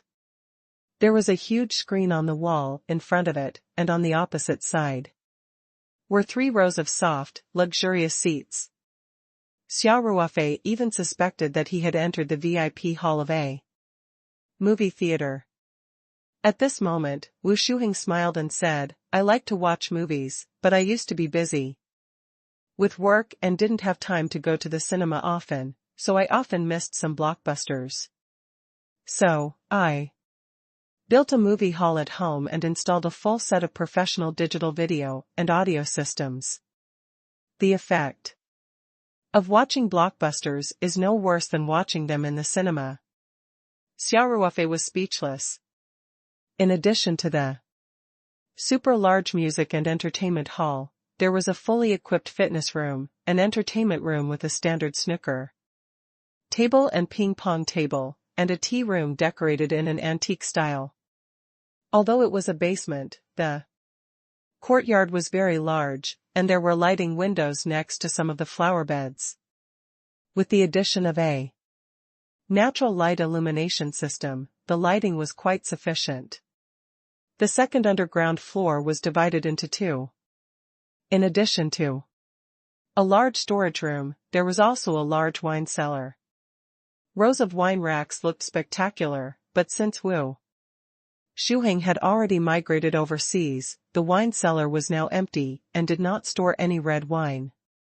Even so, Xia Ruofei and Song Rui, who were visiting for the first time, could not help but secretly click their tongues. It was too luxurious to turn such a large space into a wine cellar. Xia Ruofei was also thinking to himself. If he bought this courtyard house, the first thing he would renovate would be this wine cellar. This was because he already had the best wine storage space and did not need such a large space. Of course, it was fine to leave a small portion and put some wine on it for show. However, even if he wanted to renovate it, Xia Ruofei did not know what to do. The courtyard house was quite large, and there were 2 levels of basements. Its functions were already very complete. Xia Ruofei felt a sense of absurdity when he thought about how he would be worried about the size of the house, especially when it was located in the center of the capital, where every inch of land was worth its weight in gold. However, there was still time to worry about these things after he had bought the house. Xia Ruofei did not have to think so much now. After the tour of the basement, Wu Shuheng led the 3 of them further in. Through the door of drooping flowers was the second courtyard. On the north side was the main hall and master bedroom. In the middle was a large courtyard with a lotus bat, pomegranate trees, grape trees, and lilac planted in it. It looked quiet and elegant. The main room was very spacious and had an antique look on the outside, but the interior was very comfortable and had all kinds of modern equipment. The second yard was the living space of the owner. In addition to the lotus bat and a small fish pond, Wu Shuheng had also renovated a small swimming pool. Wu Shuheng smiled and introduced, Ruofei, I put in a lot of effort when I was renovating this house. I've renovated it as old as possible without changing the appearance. The internal facilities have been modernized and intelligent as much as possible. The entire house has a floor heating system, central air conditioning, and many smart home appliances. I've put in a lot of money back then. I can tell. Xia Ruofei said, Brother Wu put in a lot of thought into this house. I bought it for my own use, so I used the best materials. Wu Shuheng said with a smile. The group continued their tour. The third courtyard was slightly smaller, but it still had 8 or 9 rooms and a small courtyard. This was mainly a place for utility purposes. The kitchen was also set up in this courtyard. There were also public washrooms, drying rooms, servant rooms, and so on. In order to ensure the privacy of the owner's living space, a small door was opened in the backyard for the servants to enter and exit. At the same time, there was a passage in the west that directly connected to the first courtyard. This way, the second courtyard could be relatively isolated. At the same time, it was surrounded by 2 courtyards, so it was naturally safer. Logo. Wu Shuheng said, Ruofei, the alley outside the backyard is quite wide. If you buy this house, you can open a wider door in the backyard and modify it into 2 garages. It will be very convenient to enter and exit. Xia Ruofei nodded and said, Not bad, not bad. Brother Wu's house is indeed very suitable for living.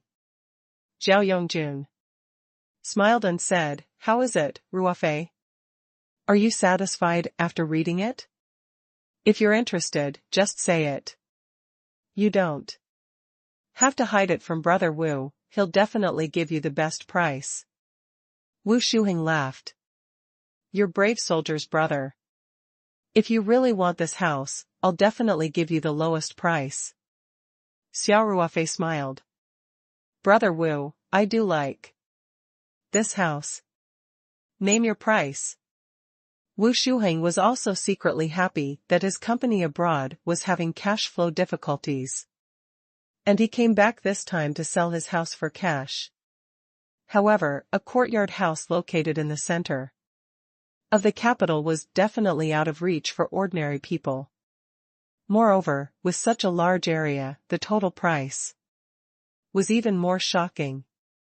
How could it be sold in a short time? In the past few days, a few people had come to see the house, but they were all shocked by the high price and did not continue. After they went back, These days, Wu Shuheng was also secretly anxious. Today, Zhao Yongjun had personally brought his friend over to look at the house. Wu Shuheng was looking forward to it. After all, anyone who could call Zhao Yongjun a brother must have a good financial background. Seeing that Xia Ruofei was asking about the price, Wu Shuheng quickly said, "Ruofei, the courtyards in this area cost more than 100,000 yuan each. If this house is put up for sale online, it will definitely be worth more than 160 million yuan. In addition, the renovation alone cost me tens of millions a few years ago. This is something that other courtyards can't compare to. But you're a brother of Yongjun.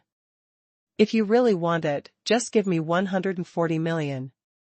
All the electrical appliances and facilities in this yard will be free." In fact, what Wu Shuheng didn't say was that if he put the house up for sale, it was indeed possible to sell it for 160 million yuan, but that would take time. After all, this was a high-end property source.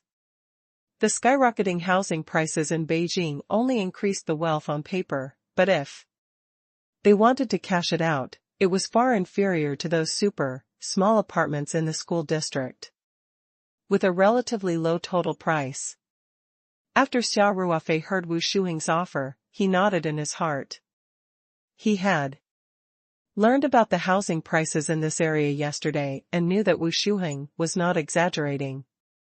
140 million was indeed a good price in the current market. Even Song Rui felt that the price was very attractive.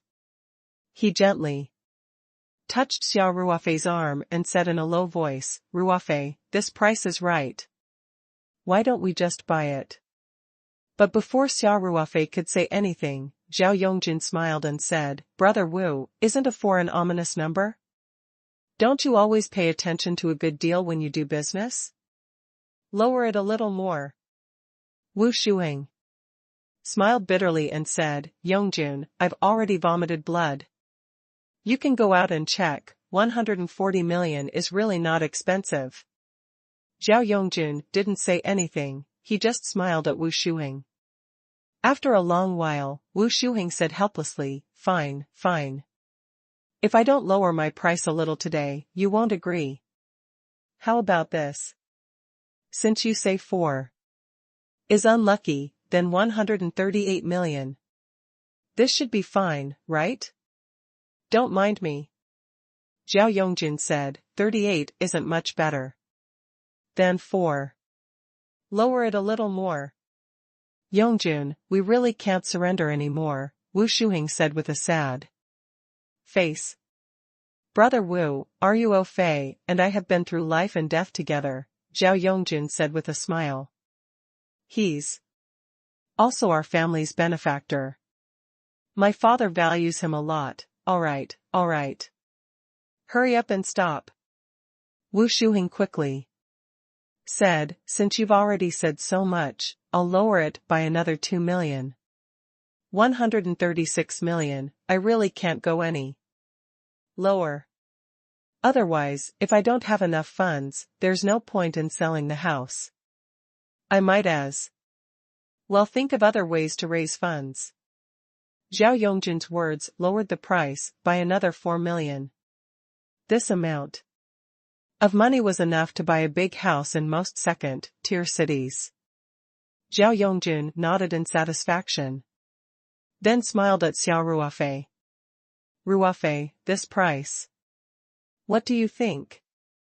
Xia Ruofei was already tempted by the price of 140 million, and after Zhao Yongjun's haggling, Wu Shuheng actually lowered it by 4 million. This was a pleasant surprise.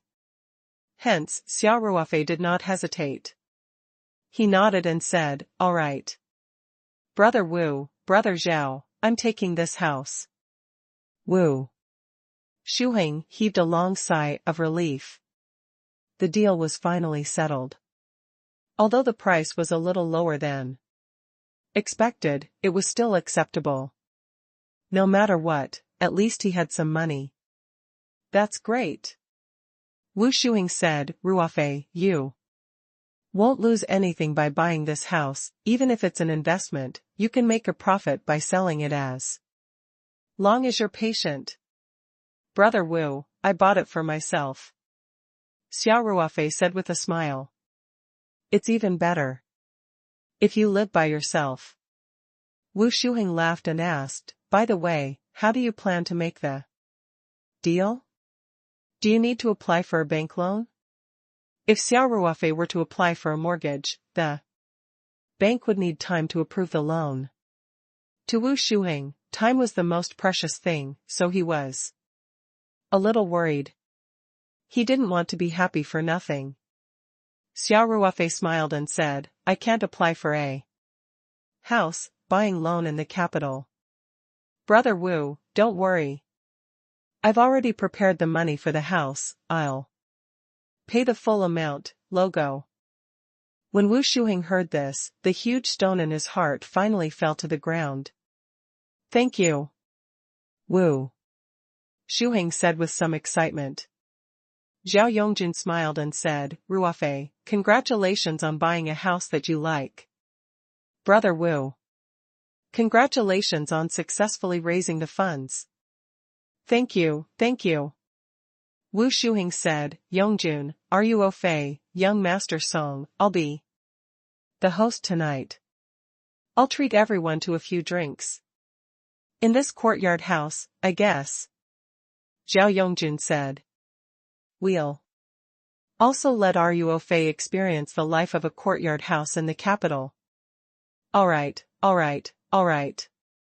Wu Shuing said, Yongjun, you know a lot of people. Help me hire a good chef.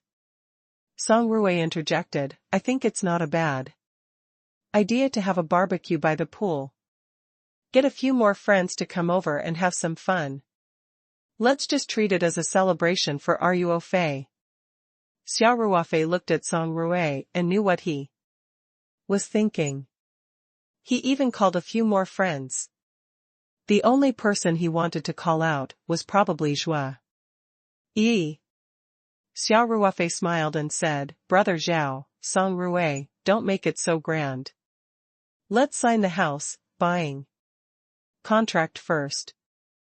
Brother Wu is still waiting for the money. It's fine, there's no hurry, Wu Shuing quickly said. Zhao Yongjun also said, there's no delay in the signing of the contract. I'll call my lawyer friend right away and ask him to come over to help draw up a contract. You guys just have to sign it. The transfer of ownership will be even easier, just leave it to me. That's right. There's no conflict between signing the contract and eating. Song Ruofei was very enthusiastic. Alright. You guys make the arrangements. Xia Ruofei smiled bitterly and said, but don't call so many people. It'll be fine if we just gather in a small area. Song Ruofei welcomed Xia Ruofei's suggestion. He wanted to invite Shui over. If all the bad friends in the circle of rich kids came, he would not be able to do anything. If the elders in his family heard about it, he would be in deep trouble. Therefore, Song Ruofei immediately agreed. How about this? President Tang's family is still in Beijing, right? You can invite them over, as well as the Australian star that your company's CEO Feng is endorsing for you. That should be enough. Hee. I'll call a friend over, Xia Ruofei glanced at Song Ruofei and asked, do you want me to help you? That's good. Song Ruofei blurted out. He was still worried that he might not be able to invite Shui. Xia Ruofei laughed and scolded, get lost. Take care of your own matters. Zhao Yongjun also smiled evilly and said, Ruofei, let's see if we can invite Director Tian's daughter over too. After all, you're both from the Three Mountains, and you have a good relationship with each other. Song Ruofei looked at Zhao Yongjun pitifully and shouted in his heart, no. Xia Ruofei was also happy to see Song Ruofei suffer. He immediately said, that makes sense, makes sense. It's all thanks to Big Brother Zhao's reminder, or I would have really forgotten. Song Ruofei suddenly felt like 10,000 alpacas were running through his mind. Song Ruofei, I'll give Brother Tang and President Feng a call then. Xia Ruofei looked at Song Ruofei with a half-smile and said, that friend of yours. Do you want to invite him? Song Ruofei hesitated for a while, gritted his teeth, and said, please. You must. Zhao Yongjun and Xia Ruofei gave Song Ruofei a thumbs up at the same time. Xia Ruofei smiled and said, you're a man. We'll support you. Zhao Yongjun knew a little about Song Ruofei's past. He was very close to Song Ruofei, so he would never betray him. That was why Song Ruofei did not hide anything from Zhao Yongjun when he was talking to Xia Ruofei about Shui. Don't forget to tell your friend that. It's a pool party today, Zhao Yongjun said with a smile. Ask her to bring her swimsuit. Song Ruofei did not hesitate to give Zhao Yongjun the middle finger and said, get lost. You dare to go into the water in this weather? Xia Ruofei and Zhao Yongjun raised their heads and laughed at the same time. It was already a little chilly at the end of September in the capital. This was not an indoor spa, so no one would go into the water to swim at this time. After the discussion, everyone began to make their own phone calls. Zhao Yongjun first called his lawyer friend and asked him to come over immediately to help with the purchase contract. Then he contacted his hotel friend and asked him to help the two chefs. Xia Ruofei contacted Tang Etian and Feng Rao separately. When they heard that Xia Ruofei had arranged a gathering that night, they naturally agreed. Xia Ruofei sent the location to the two of them and asked Feng Jing to bring Duff along. Then, he gave Liu Yu a call. When Liu Yu learned that Xia Ruofei had invited her to a friend's gathering, she became very happy and happily agreed. As for Song Ruofei, he sneakily ran to the side to call Shui. It's me. After the call was connected, Song Ruofei said with anticipation.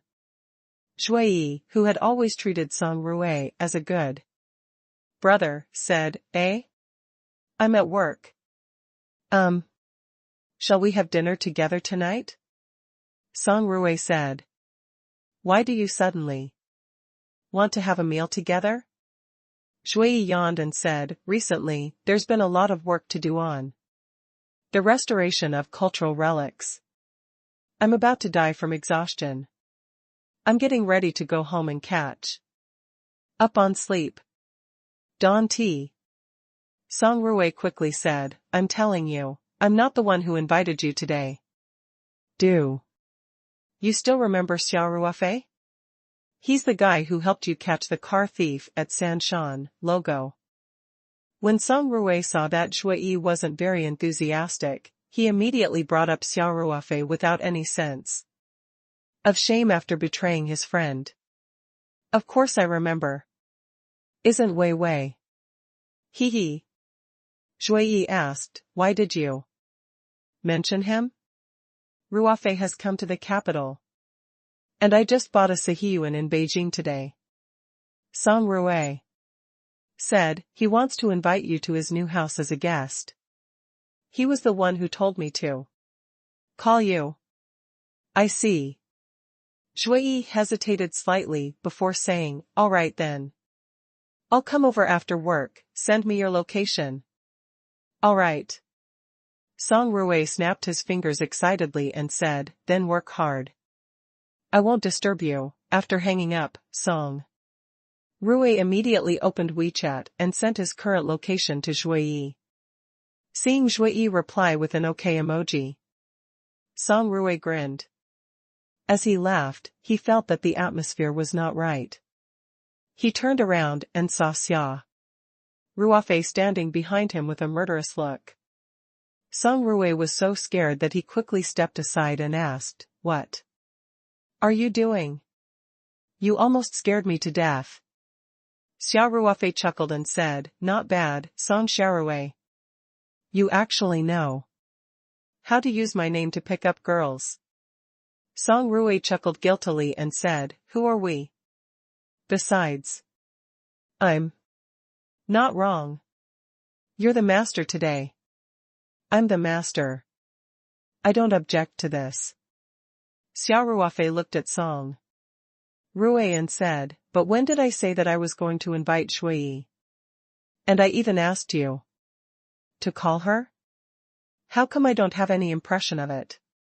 Song Ruofei smiled apologetically and said, "I thought I had no other choice? Shui wasn't willing to come out, but come to think of it, your name is still the most useful. Really, you're so influential. The moment I said you invited her, she agreed without a second thought. Don't you think it's a little too late to be flattering me now?" Xia Ruofei chuckled as he approached. "Song Ruofei. Don't come any closer." Song Ruofei quickly stepped back and said, "I owe you a favor for this. State your conditions. How do you want me to compensate you?" Xia Ruofei laughed. "That's more like it. Your attitude is still correct." Then, he pondered for a moment and said, "How about this? If you do me a favor, I'll write off this matter." You say it, you say it." Song Ruofei quickly said. "I can't live in Beijing for a long time. It's such a big house, and there are a lot of valuable furniture and home appliances. The public security in Beijing isn't so high that it can't be blocked. That's why I need a reliable person to help me look after my house." Xia Ruofei said, "Help me look around. It's best if he's a retired soldier. I'll be more at ease using him." Song Ruofei said subconsciously, "You should ask Brother Zhao for help. He knows many people in the army." Song Ruofei's voice was getting softer and softer because Xia Ruofei's expression was getting unkind. He quickly said, "All right, all right, all right. Leave this to me. I'll definitely help you find the most suitable and reliable candidate. This is more like it." Xia Ruofei patted Song Ruofei's shoulder in satisfaction and said, "Since you're so understanding, I won't expose you in front of Shui later." Song Ruofei felt relieved and quickly said, "Thank you, thank you." Wu Shuheng had successfully liquidated the Sihiyuan and was about to receive the funds he urgently needed. He was in a very good mood and warmly invited Xia Ruofei and the others to the second courtyard to make tea and chat. Everyone sat down and chatted for a while, then Zhao Yongjin's lawyer friend came over with a laptop. He was a male lawyer in his 30s. His surname was Du, and he looked very capable. As soon as Lawyer Du came over, he began to get down to business. First, he asked about the details of the transaction. Then carefully checked Wu Shuheng's real estate certificate and land certificate, and confirmed that there was no mortgage loan or mortgage that had not been paid off. After he was done with the preparations, he immediately turned on his laptop and started to modify the contract. In a short while, the house purchase contract was drawn up. The location, area, the agreed price, the furniture, appliances, and other facilities of the transaction house were all reflected in the purchase contract. In detail, there were 2 copies of the contract. Xia Ruofei and Wu Shuheng read every clause from the beginning to the end very carefully. After confirming that there were no problems, both parties signed the contract. Zhao Yongjun, as the middleman, also signed the contract. The deal that involved more than 100 million yuan was officially settled. Originally, the real estate lawyer still had a lot of follow-up work, but in this transaction, lawyer Du did not need to do anything. As both parties trusted each other, Xia Ruofei was not prepared to transfer the money to the shared account and then transfer it to Wu Shuheng's account after the transfer of the house. Since Wu Shuheng was in need of money, Xia Ruofei brought him to a nearby bank after the contract was signed and transferred 136 million yuan to him. In fact, even though the transfer procedure was not completed, the Sihiyuan already belonged to Xia Ruofei.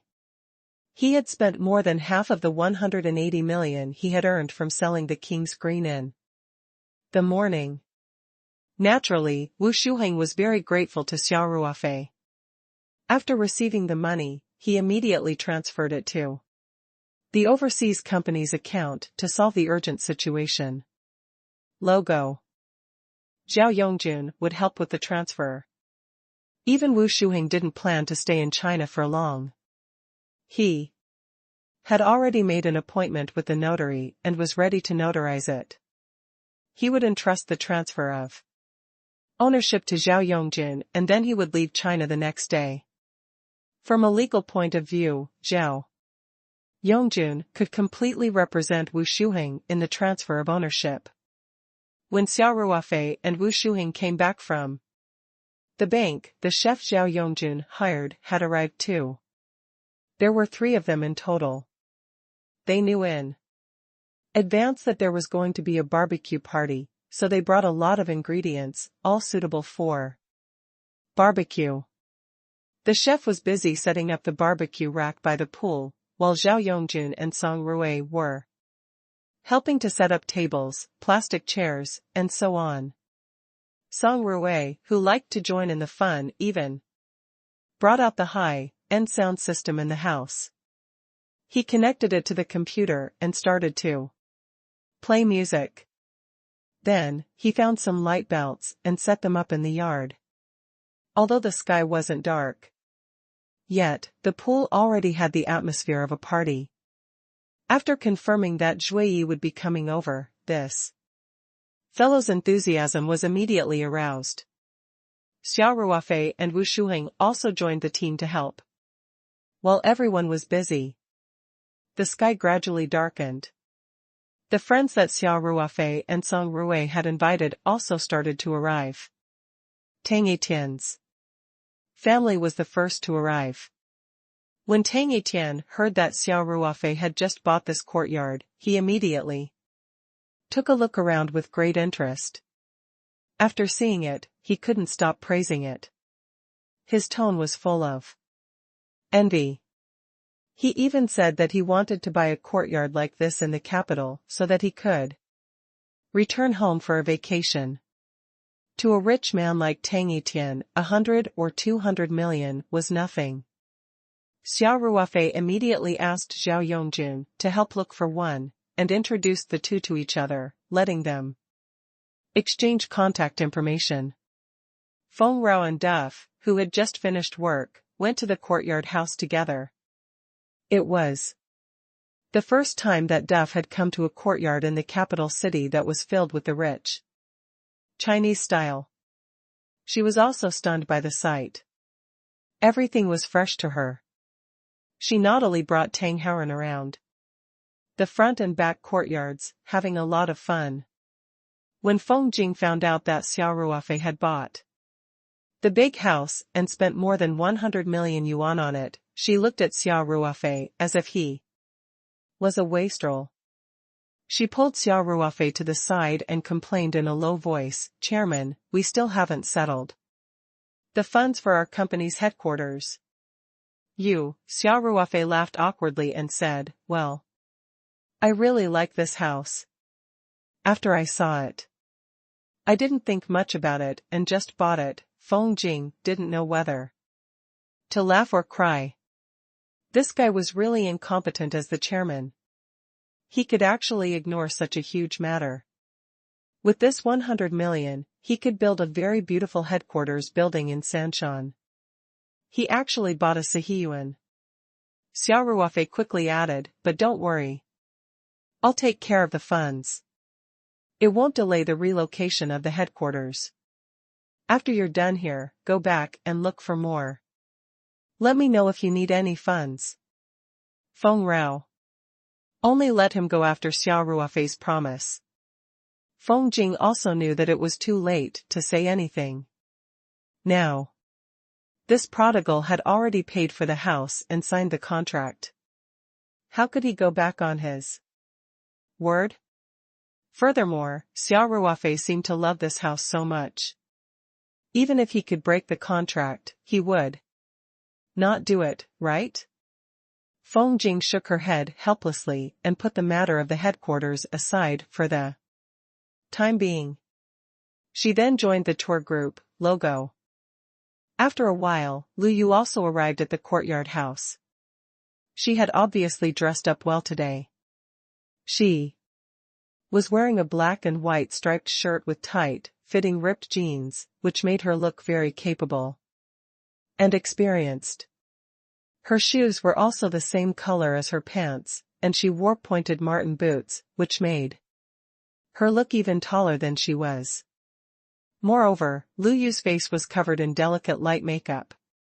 Her fair skin was rosy, making her look even more tender and moving. This courtyard is not bad. How much did you buy it for? Lu Yu asked as soon as she saw Xia Ruofei. Xia Ruofei smiled and said, 100 million. I bought it when the opportunity was right. Lu Yu's eyelids could not help but twitch. He had spent more than 100 million so casually. This guy's business had been very big in the past 1 or 2 years. She still remembered the first time she met Xia Ruofei. It was when Xia Ruofei saved her grandfather, Professor Tian, on the street. Then, Professor Tian and Tian Huilan held a banquet to thank Xia Ruofei.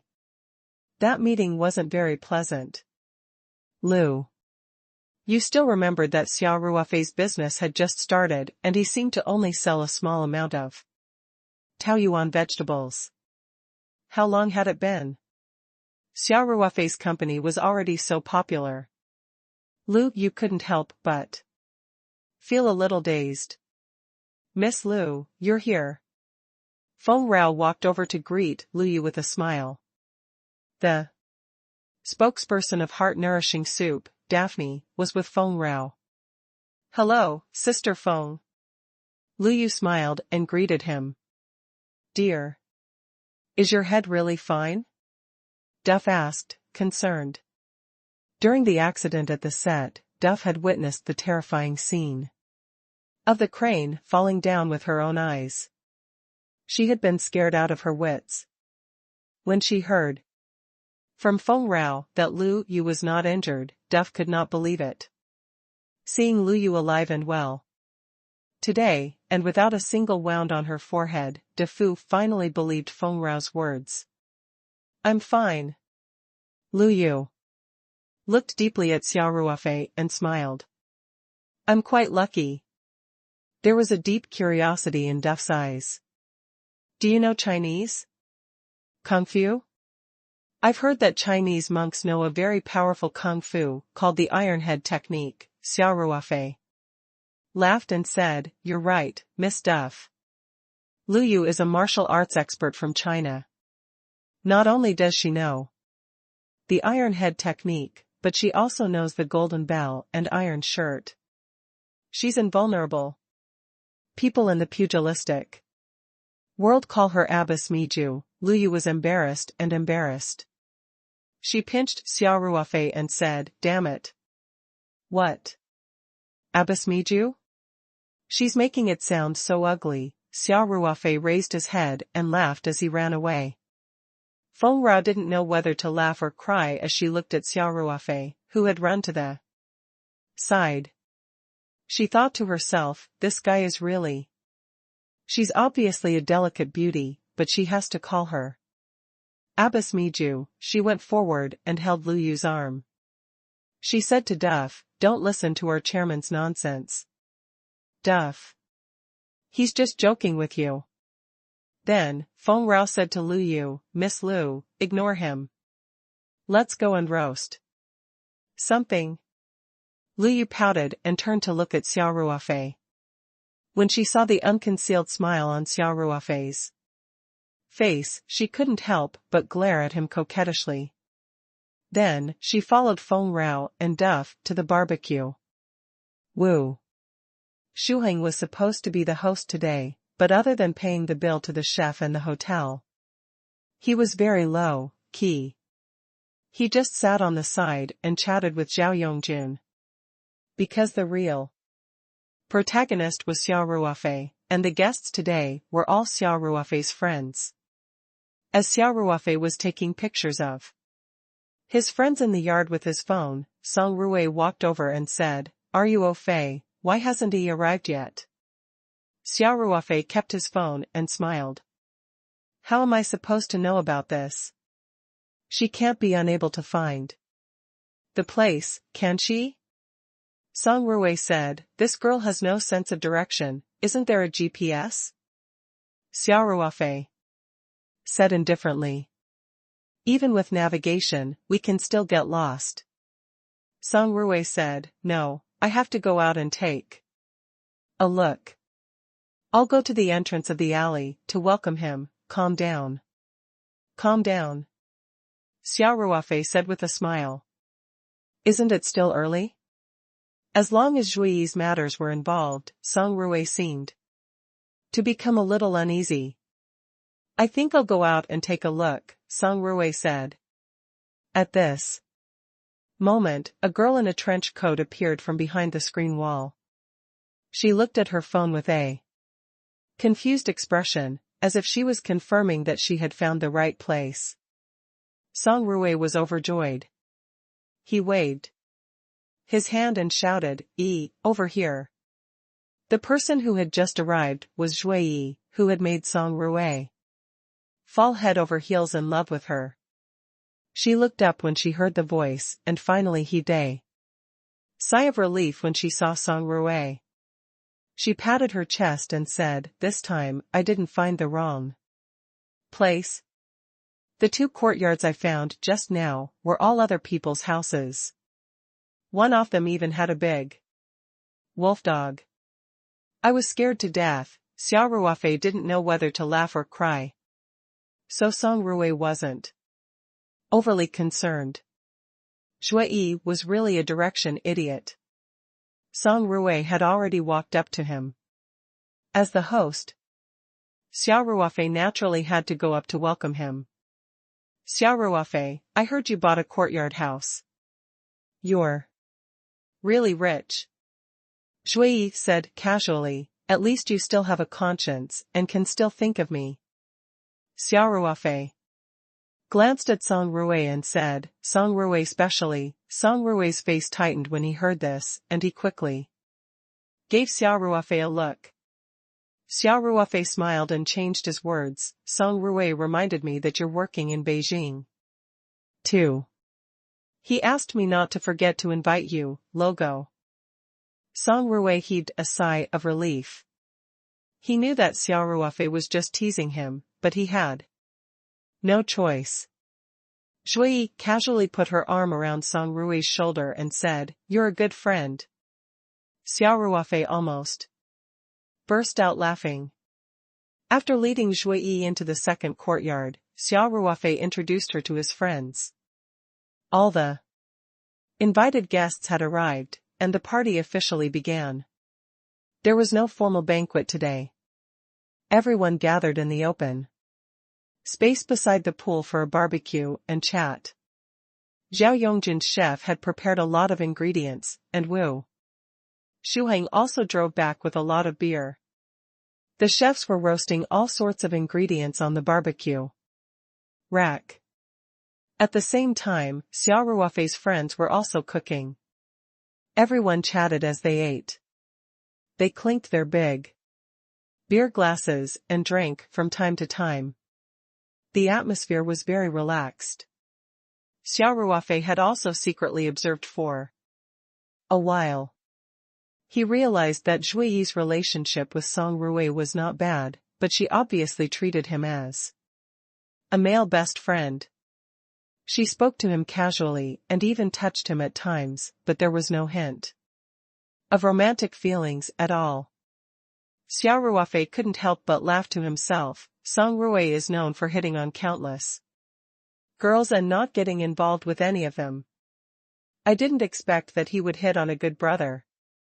When he finally liked a girl, Lu Yu had clearly noticed the strange combination of Song Rui and Zhui Yi. When Zhui Yi first came in, Lu Yu saw another beauty, and thought that she was also Xia Ruofei's confidant. However, if she paid a little attention, she could tell that Xia Ruofei was not very close to her. Instead, Song Rui was very attentive to her.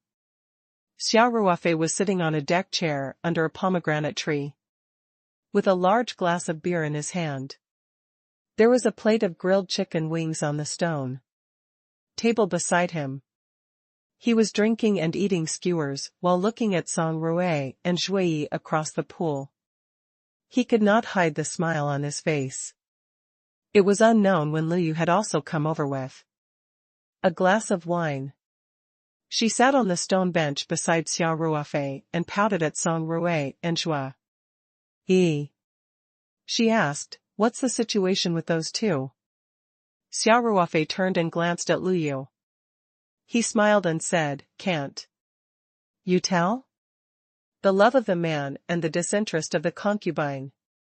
Then, Xia Ruofei pretended to be enlightened and said, "Oh, I almost forgot that Song Rui is your fiancé, right? Are you jealous?" Lu Yu's face instantly turned red. She placed the beer glass on the stone table and pinched Xia Ruofei's arm fiercely. She said coyly, Weigh your head. I'll tear your mouth apart if you keep talking nonsense." Xia Ruofei quickly begged for mercy, "Let go. Let go. I'm going to spill the beer." He even deliberately shook his hand a few times, and sure enough, beer spilled on his clothes and pants. Lu Yu finally let go of Xia Ruofei. She chuckled and said, "He deserves it. Let's see if you still dare to talk nonsense." Xia Ruofei wiped the beer off his body and mumbled, "He was your future." As he said this, Xia Ruofei saw Lu Yu's eyebrows raise again. He quickly stopped and said, "I won't say any more, I won't say any more." Lu Yu glared at Xia Ruofei and took a sip of wine. Then, she said softly, "My mom talked to me yesterday. She said she won't force me if I really don't like Song Rui." "Oh," Xia Ruofei replied subconsciously. Then, he came back to his senses and widened his eyes. "What? Did Auntie Tian really say that?"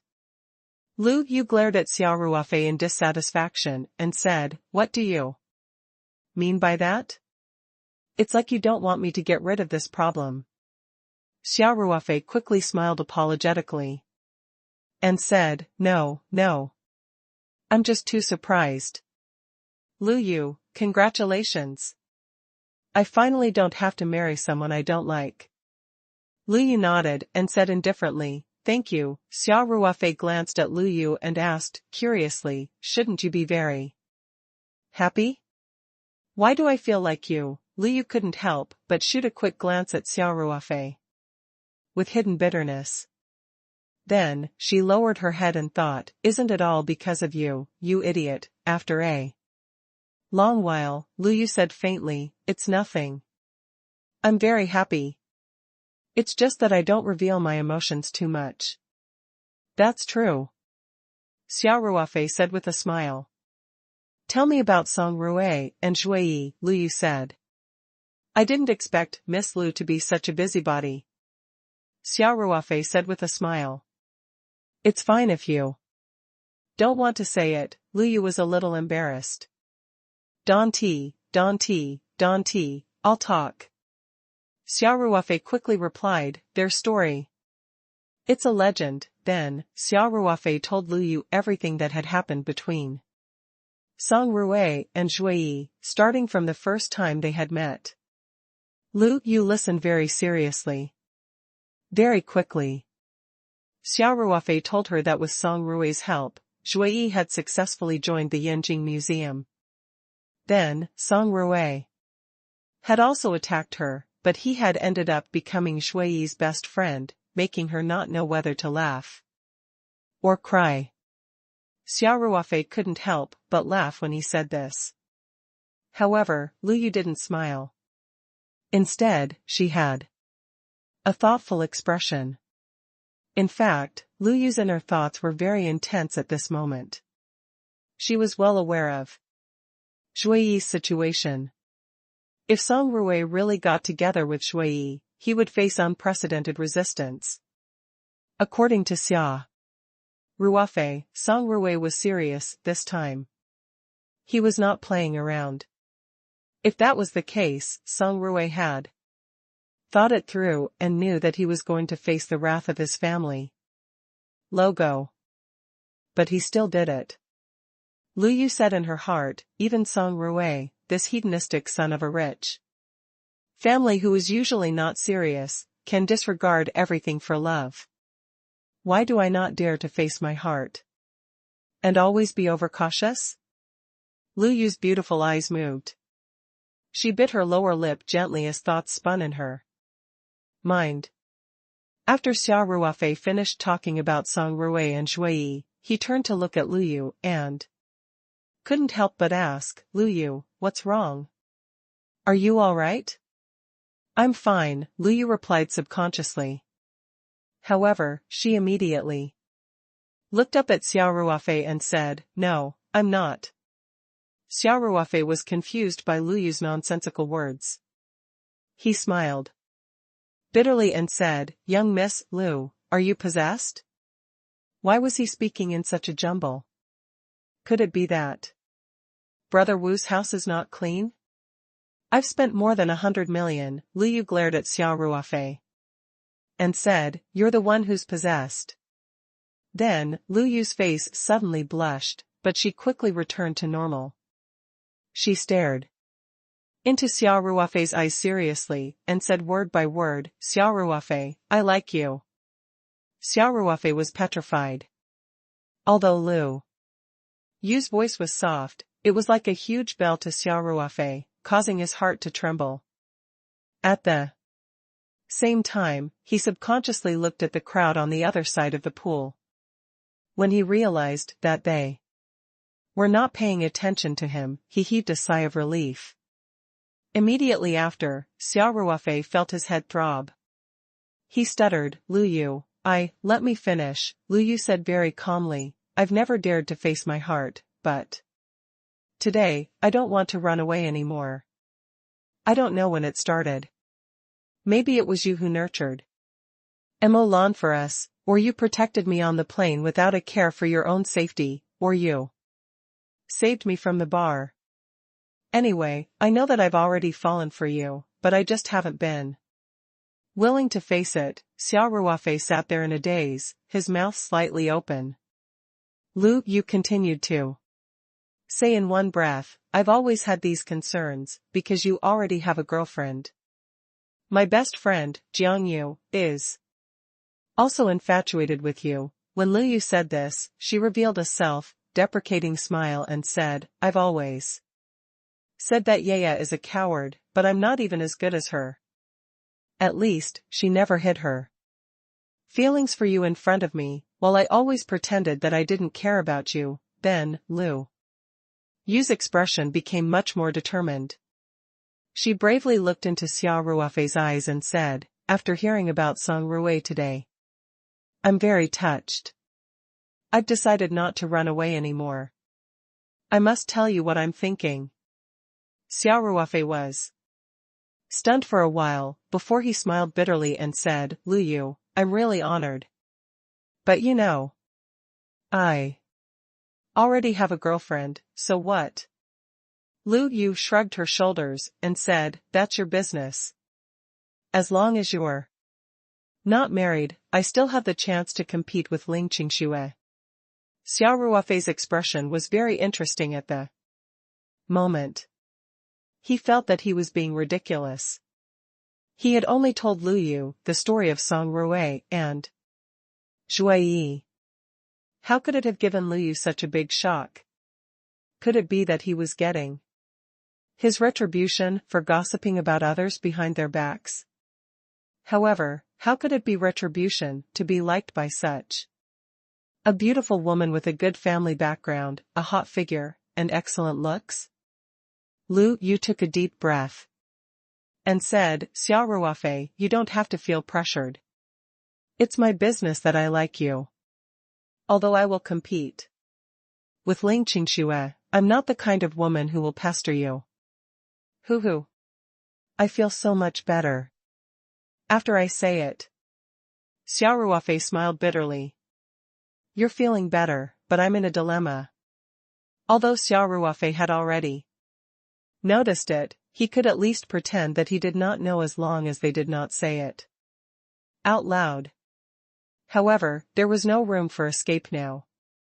Xia Ruofei sighed and said, "Lu Yu, actually, you don't have to." Lu Yu smiled easily and interrupted Xia Ruofei. "All right, take your time and sit down. I'll go drink with Sister Feng and the others." Lu Yu stood up and took 2 steps before turning back and saying with a smile, "By the way, I don't think you need to worry at all. Even if I didn't say this, your love life doesn't seem to be so calm." After saying that, Lu Yu looked at Feng Rao, who was not far away. She pouted and said, "For example, you're CEO Feng, and I heard that Uncle Song's Weiwei also." At this point, Lu Yu pursed her lips and smiled. She said, "Anyway, you don't have to worry about your debts, right?" After she finished speaking, Lu Yu smiled at Xia Ruofei and walked briskly towards Feng Rao and the rest. It was as if she felt much more relaxed after she had said everything that was on her mind. However, while Lu Yu was relaxed, Xia Ruofei felt a mountain of pressure. He sat on the chair in a daze and stared at the water in the pool. He had mixed feelings in his heart. He couldn't tell what he was feeling. There was worry, helplessness, and of course, a little pride. In short, it was a very complicated feeling. Life was just like this, logo.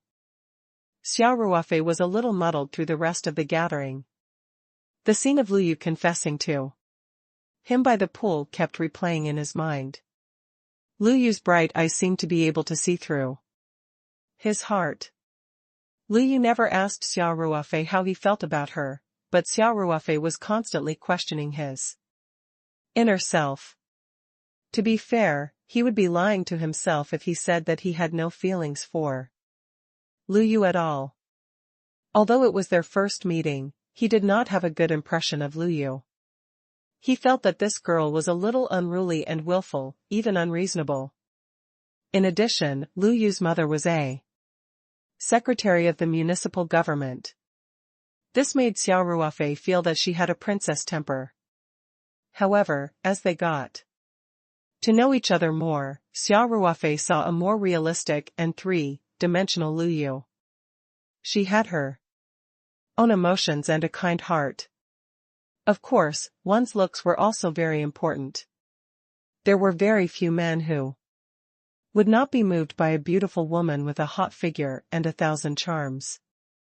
Moreover, Lu Yu had a cold personality and did not bother with men.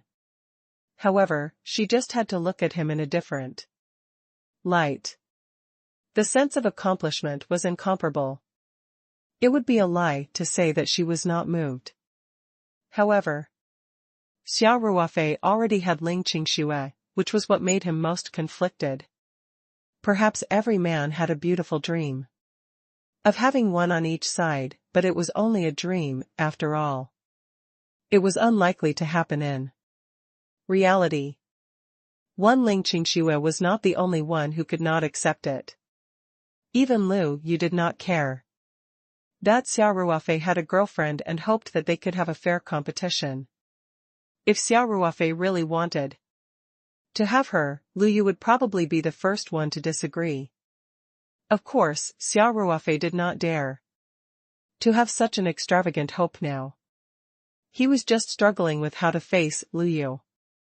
At the same time, he felt a trace of guilt towards Ling Qingxue. Xia Ruofei appeared to be a little uneasy. On the other hand, Lu Yu seemed to be relieved of a heavy burden. She had finally said the words that she had been keeping in her heart for a long time. She seemed to have become much more cheerful. During the gathering, she even took the initiative to look for Song Ruofei and Zhui Yi to have a few drinks. The barbecue party by the pool was a success. Other than Xia Ruofei, who was half the host, who was a little distracted, his friends had a great time. Little Haren's mouth was full of oil as he ate. Duff even took out her phone to take pictures everywhere. Every corner of this Chinese courtyard house was very fresh to her. Zhao Yongjun and Tang Yitian also had a good time. Song Ruofei had been accompanying Zhui Yi the entire time. However, from Xia Ruofei's point of view, this slow-witted girl probably did not see Song Ruofei as a man at all. Instead, she saw him as her best friend. Xia Ruofei could not help but laugh when he saw Song Ruofei's expression. But he couldn't laugh. He was a mess when it came to relationships. He couldn't cut it, and it was a mess. He didn't have the right to laugh at Song Ruofei. Other than occasionally glancing at Xia Ruofei, Lu Yu spent most of her time chatting with Feng Rao. Xia Ruofei intentionally avoided her so that he had no idea what they were talking about. It wasn't until 10 o'clock in the evening that Zhao Yongjun proposed to end the gathering. Everyone had almost finished drinking, and the food they had prepared was almost all gone. Ruofei, everyone's almost done eating. Zhao Yongjun smiled and said, "Why don't we just leave?" Xia Ruofei was a little absent-minded. After a while, he said, "Oh. Sure. It's getting late." At this moment, Wu Shuheng smiled and said, "Ruofei, why don't we all stay here tonight and feel your new home?" Good, good. Song Ruofei was the first to raise both hands in agreement. He had been looking forward to such an opportunity. If Zhui Yi could stay here for the night, then perhaps they could progress further. Xia Ruofei subconsciously looked at Lu Yu, who was smiling but not smiling, and quickly said, "No, Brother Wu, you don't have that much betting. Besides, I've already troubled you enough tonight. Aren't you going back tomorrow? Rest early tonight. We won't disturb you any longer." Although Xia Ruofei had paid the full amount, it had not been transferred. This was still Wu Shuheng's home. He did not want to give Wu Shuheng the impression that he was eager to hand over the house. Anyway, Wu Shuheng had to deal with the notarization during the day tomorrow and fly back to the United States in the evening. Why was he in a hurry to spend the night here? Of course, Xia Ruofei was well aware of the more important reason. His mentality was the complete opposite of Song Ruofei's. He didn't know how to face Lu Yu. Now, if everyone stayed, he would definitely feel uncomfortable. Wu Shuheng didn't force him and said with a smile, "All right then.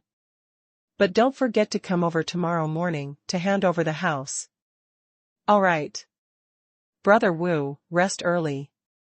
We'll go back to the hotel first." Xia Ruofei stood up and said. At the door, Song Ruofei couldn't wait to say, "Brother Zhao, lend me your car." I'll send Yi home. It's not safe for a girl to be alone at night. Zhao Yongjun was stunned. The three of them had only driven one car here today. If Song Ruofei drove the car away, what would happen to the rest of them? Xia Ruofei couldn't help but think, does this kid really want to be alone with Shui? He didn't even ask who would send him off. Without waiting for Zhao Yongjun to speak, Feng Jing immediately said, we brought a business car with us today.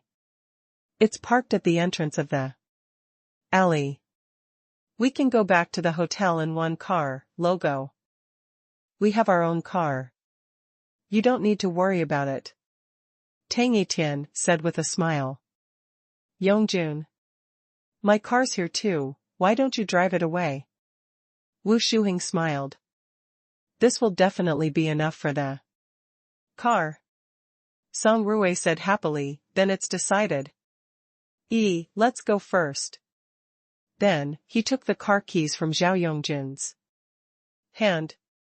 After Song Ruofei took the car keys, he brought Shui to the car Zhao Yongjun had parked in the courtyard.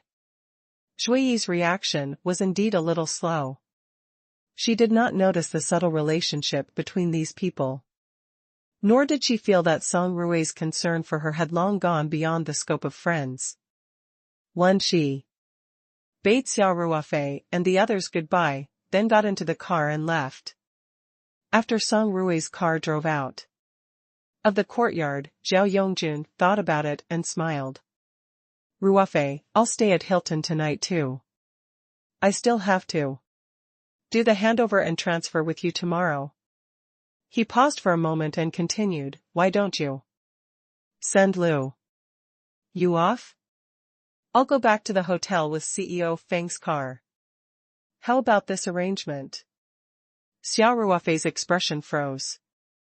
Zhao Yongjun's arrangement was more reasonable. After all, Xia Ruofei and Lu Yu were the most familiar with each other. However, Zhao Yongjun had also attended Elder Song's birthday banquet.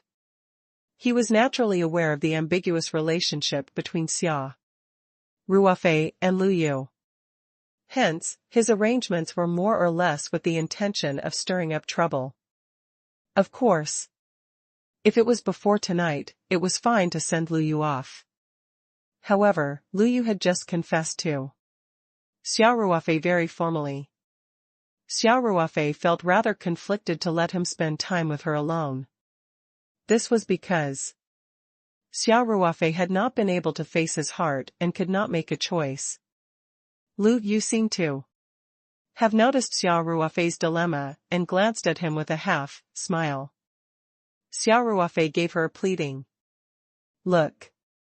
Lu Yu sighed in her heart. She knew that she could not rush things like this. However, when she saw Xia Ruofei's unwilling look, she felt a little embarrassed and angry. She simply smiled at Xia Ruofei and did not say anything to help him out. Xia Ruofei closed his eyes and made up his mind. I'll give it to her, but she won't eat me up, he thought. Just as Xia Ruofei was about to agree, Lu Yu said unhurriedly, Big brother Zhao, my home is on the same way as your hotel. I'll take Sister Feng's car. Let Xia Ruofei be in the same car as you. He drank quite a bit, it's not safe to drive. Xia Ruofei instantly heaved a long sigh of relief and couldn't help but look at Lu Yu with gratitude. Lu Yu glanced at Xia Ruofei resentfully before following Feng Jing, De Fu, and the rest out of the courtyard house. Tang Etian and Feng Jing's cars were parked at the entrance of the alley. Zhao Yongjun and Xia Ruofei also said goodbye to Wu Shuheng, then drove Wu Shuheng's Mercedes-Benz away from the Sihiyuan. On the way, Zhao Yongjun said with a smile, Ruofei, you're too pretentious. I've created such a good opportunity for you, but you didn't seize it. Xia Ruofei cursed in his heart, chance your head. I was almost toyed to death. However, he definitely couldn't say that Lu Yu had confessed to him. How much courage did she need to take the initiative to confess? If he were to casually say such things, would he still be human? Hence, Xia Ruofei could only pretend to be tired and said, "Brother Zhao, I drank too much tonight." "I'm really too tired," Zhao Yongjun didn't doubt him, and shook his head. Let's rest for a while. We'll be at the hotel soon, okay, drive slowly." Xia Ruofei lowered the seat and leaned back. He closed his eyes to rest. The thought of having to take a plane back to the Three Mountains with Luyu made Xia Ruofei's head hurt. He didn't hate Luyu. In fact, he didn't have no feelings for her at all. However, under the current circumstances, he was really a little afraid to be alone with Luyu. No one had done anything wrong in this matter.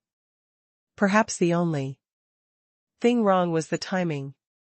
Xia Ruofei sighed in his heart. After they returned to the hotel, Xia Ruofei and Zhao Yongjun went back to their rooms to rest. The next morning, Xia Ruofei woke up on time. After a simple wash, he sat cross-legged on the bed and prepared to cultivate. Just then, his phone vibrated, and the screen lit up. Xia Ruofei waved his hand and the phone on the bedside table flew into his hand. He opened it and saw that it was a new WeChat message from Luyu. "Xia Ruofei, I know you're a little afraid of seeing me now, so I've decided to go back to the Three Mountains alone. I'm already at the airport now. But I won't give up. We'll meet at the Three Mountains." At the end of the message, Luyu even added a mischievous smile. Xia Ruofei held the phone in a daze. He felt a little relieved, but he was more conflicted. No matter how capable he was, he had no idea how to deal with this kind of situation.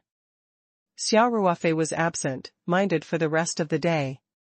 He decided not to cultivate and leaned against the headboard, staring blankly at the ceiling. After a long time, Xia Ruofei got off the bed and mumbled to himself, "I can't care that much. It's better to take one step at a time and do as you please." He let out a heavy breath, as if he wanted to spit out all the frustration in his heart. Logo. It was already past 5 o'clock in the morning. Naturally, Xia Ruofei could not cultivate any more. He took a short break and went downstairs for breakfast. In the morning, Zhao Yongjun brought Xia Ruofei to the Courtyard House in Luhai Lane. Wu Shuheng had already found a notary and entrusted the transfer of ownership to Zhao Yongjun. After receiving the notary certificate, Zhao Yongjun and Xia Ruofei officially accepted the courtyard house that used to be in Beilu Mansion.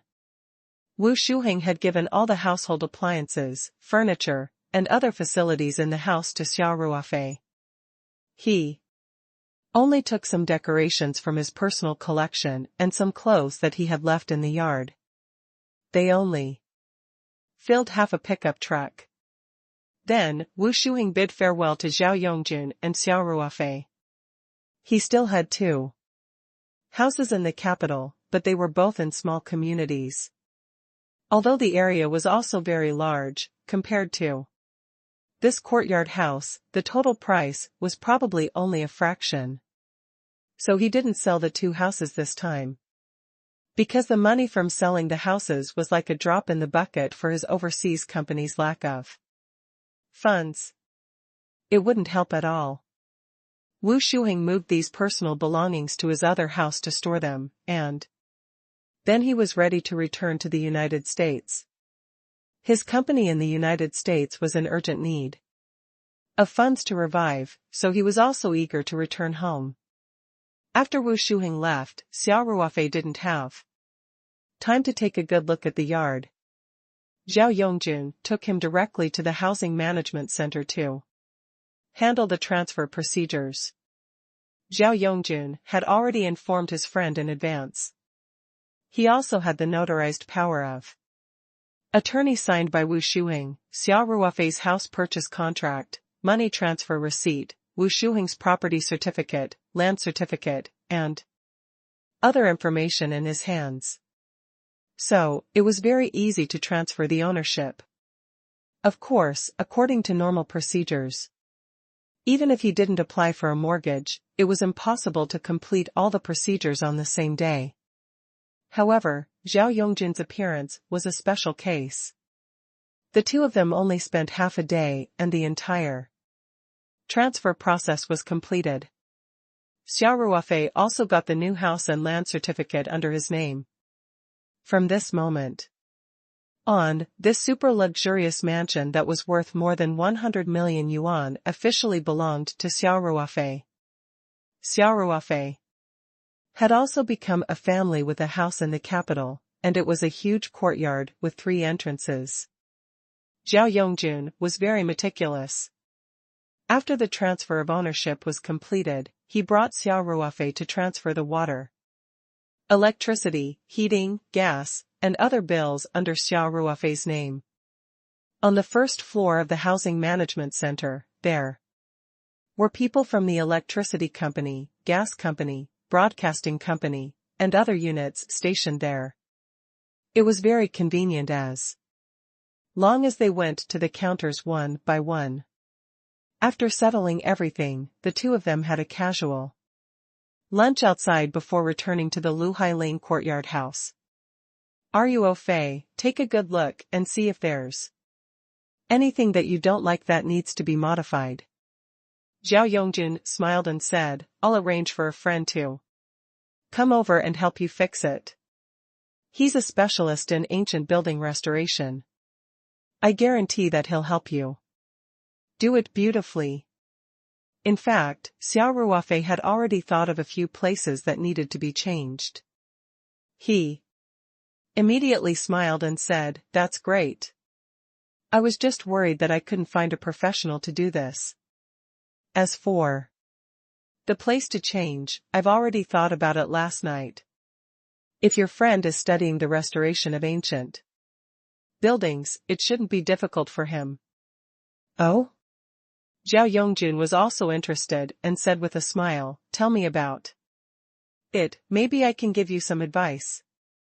Although I'm in the antique field, I've also done some research on Ming and Qing dynasty architecture, logo. This Sihiyuan had been completely transformed by Wu Shuheng 4 or 5 years ago. It had a complete set of functional facilities, such as central air conditioning, floor heating system, and so on. They were still very advanced today, and would not be out of date at all. Hence, Xia Ruofei only suggested some changes to the details according to his preferences. For example, he could open a door in the third courtyard and turn the 2 empty rooms into a garage. This way, he could drive in and out from the back road instead of using the relatively crowded Luhai Lane. Also, Xia Ruofei came from the southeast province and liked osmanthus trees, especially in autumn when the osmanthus flowers bloomed. The yard was filled with the fragrance of osmanthus flowers, so he was planning to plant a few osmanthus trees in all 3 yards. As for whether it could survive in the cold north, it was not within Xia Ruofei's consideration. As long as Ying Luo was willing to give up the solution of the spirit heart flower petals, how could it not grow? Now, Xia Ruofei had accumulated a lot of spirit heart flower petals. Other than pouring some into the farm's water tower and the water tower in the Pomfret's cultivation workshop on a regular basis, he did not need to use much in other places. Therefore, the reserves had been increasing steadily. There were also some other small changes, but he felt that some places were more damaged and needed to find similar old wood to replace them. Xia Ruofei did not want to change the huge wine cellar in the basement for the time being because he had not thought of what to change it into. The courtyard house was already fully equipped with functions, so he might as well leave it there. The changes that Xia Ruofei suggested were not too difficult. Zhao Yongjun wrote them down and smiled. No problem, my friend can definitely do it. He's done a lot more complicated work than this. Xia Ruofei grinned and said, Brother Zhao, I'll leave the modification to you. I definitely can't wait in Beijing all the time, so I'll have to trouble you to help me keep an eye on him. All right. Don't you worry, Zhao Yongjun said. The two of them walked around the courtyard house. After Xia Ruofei finished looking at it, he confirmed that there was nothing that needed to be changed. The two of them sat in the yard and chatted for a while before they closed the door and left. At first, Xia Ruofei was prepared to treat Zhao Yongjun to a meal at the courtyard house, but he changed his mind. Those super ingredients were all stored in the spirit map space, and he couldn't possibly take them out to use. Otherwise, it wouldn't make sense. Xia Ruofei had no interest in buying ordinary ingredients to cook. Just as they were about to leave, Song Ruwei called. Ruofei. Are you in Sihiyuan? As soon as the call connected, Song Ruwei asked in a loud voice. He's here. Open. Up, open up, open up. Song Ruwei shouted, I'm at the door. He hung up the phone after he finished speaking. Xia Ruofei kept his phone and smiled at Zhao Yongjun. Song Ruwei, that kid, is here. I wonder what's going on. Let's go and take a look, Zhao Yongjun said. The two of them walked through the door and entered the first courtyard. Xia Ruofei opened the door and saw Song Ruwei standing at the door. Beside him was a man in his 30s with a square face. He was very strong and had a threatening aura. Why are you so slow? Song Ruwei complained. You came looking for me in such a hurry, what's the matter? Xia Ruofei looked at the strong man beside Song Ruwei and asked with a smile. Didn't you want to find someone to help you look after the courtyard? Song Ruwei pointed to the brawny man beside him and said, I helped you with this early in the morning. Here, I brought you the person. Zhao Yongjun, who was standing behind Xia Ruofei, noticed the person beside Song Ruwei. He was stunned for a moment before he said in surprise, strong martial artist? The brawny man beside Song Ruwei also raised his head. After looking at Zhao Yongjun for a few seconds, he cried out in surprise, platoon leader. What are you doing here? Zhao Yongjun was a little excited. I was going to ask you. Why are you in the capital? And you were even found by that brat Song Ruwei? I've been in Beijing all these years. Then why didn't you come and find me? Zhao Yongjun said unhappily, you don't treat me as a brother, do you? Xia Ruofei and Song Ruwei were dumbfounded. Wasn't Song Ruwei the one who introduced Xia Ruofei to a guard?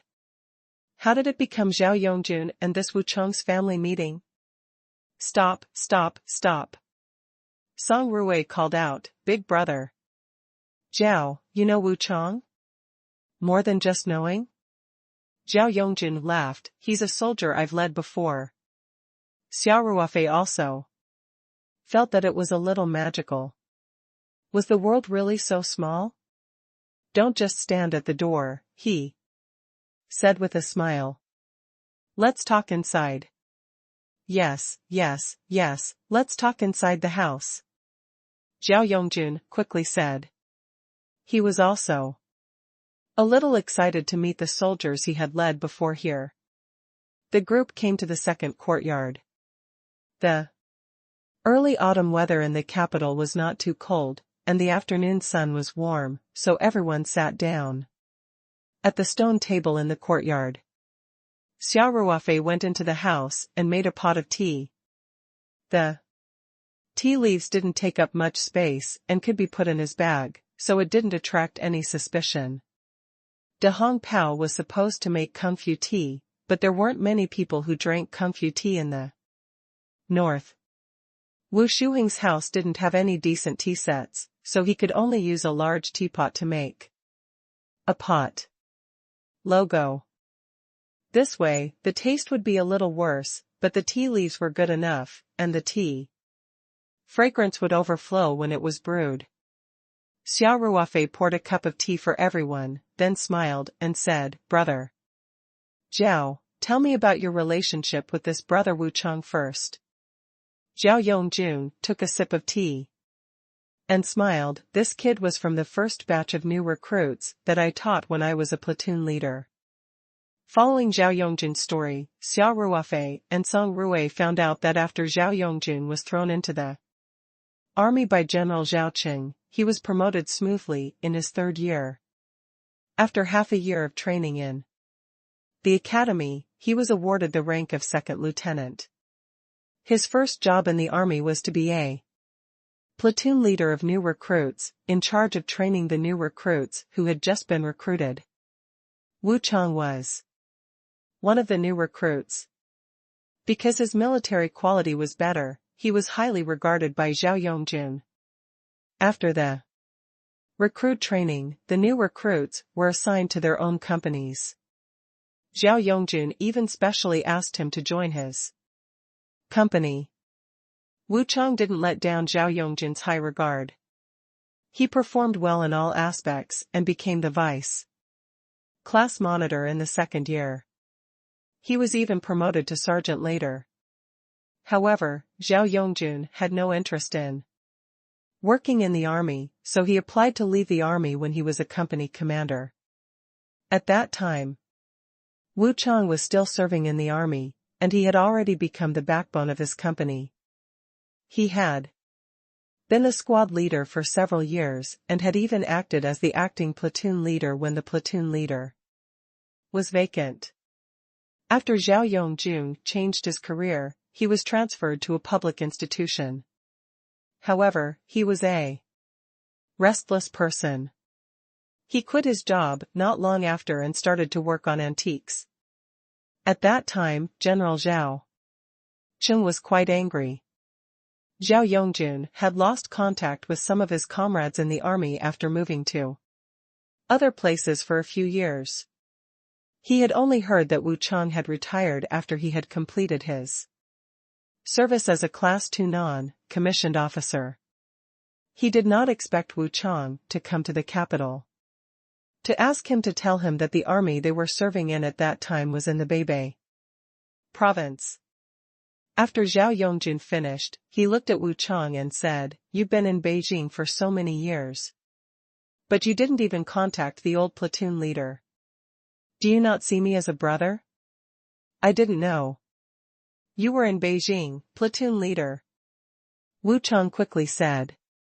"Besides, the contact information from back then is no longer valid. Beijing is so big, I can't find you even if I wanted to." Wu Chang was telling the truth. Zhao Yongjun had changed his number several times over the years, and he had lost contact with his comrades, who he had not seen for many years. If Zhao Yongjun wanted to find Wu Chang in the capital, it wouldn't be difficult at all. However, Wu Chang was just a child of an ordinary family and didn't have any connections in the capital. Even if he wanted to find Zhao Yongjun, it would be impossible. Zhao Yongjun couldn't help but be at a loss. "You have a point." Then, Zhao Yongjun looked at Song Rui and asked, "Xiao Rui, how did you know Wu Chang? You even introduced him to work for Ruofei." Song Rui smiled and said, "Of course someone introduced me." Ruofei said that he wanted to find a reliable person, preferably a retired soldier, so I asked Guo Ruchao for help.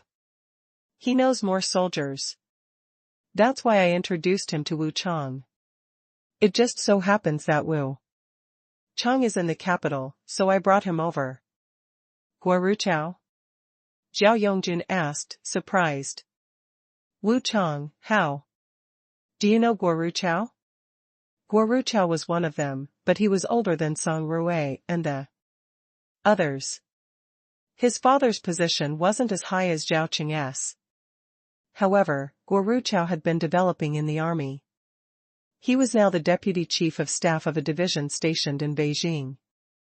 At the age of 35 or 36, he had reached the level of a regiment commander. It could be considered a very good development. He used to be my chief of staff, Wu Chang replied honestly. It turned out that after Zhao Yongjun transferred to another profession, Wu Chang performed outstandingly in a group military competition. He was transferred to the main battle group, where Xia Ruofei was the chief of staff as the squad leader of the reconnaissance team. Xia Ruofei also thought highly of Wu Chang, who had excellent military quality.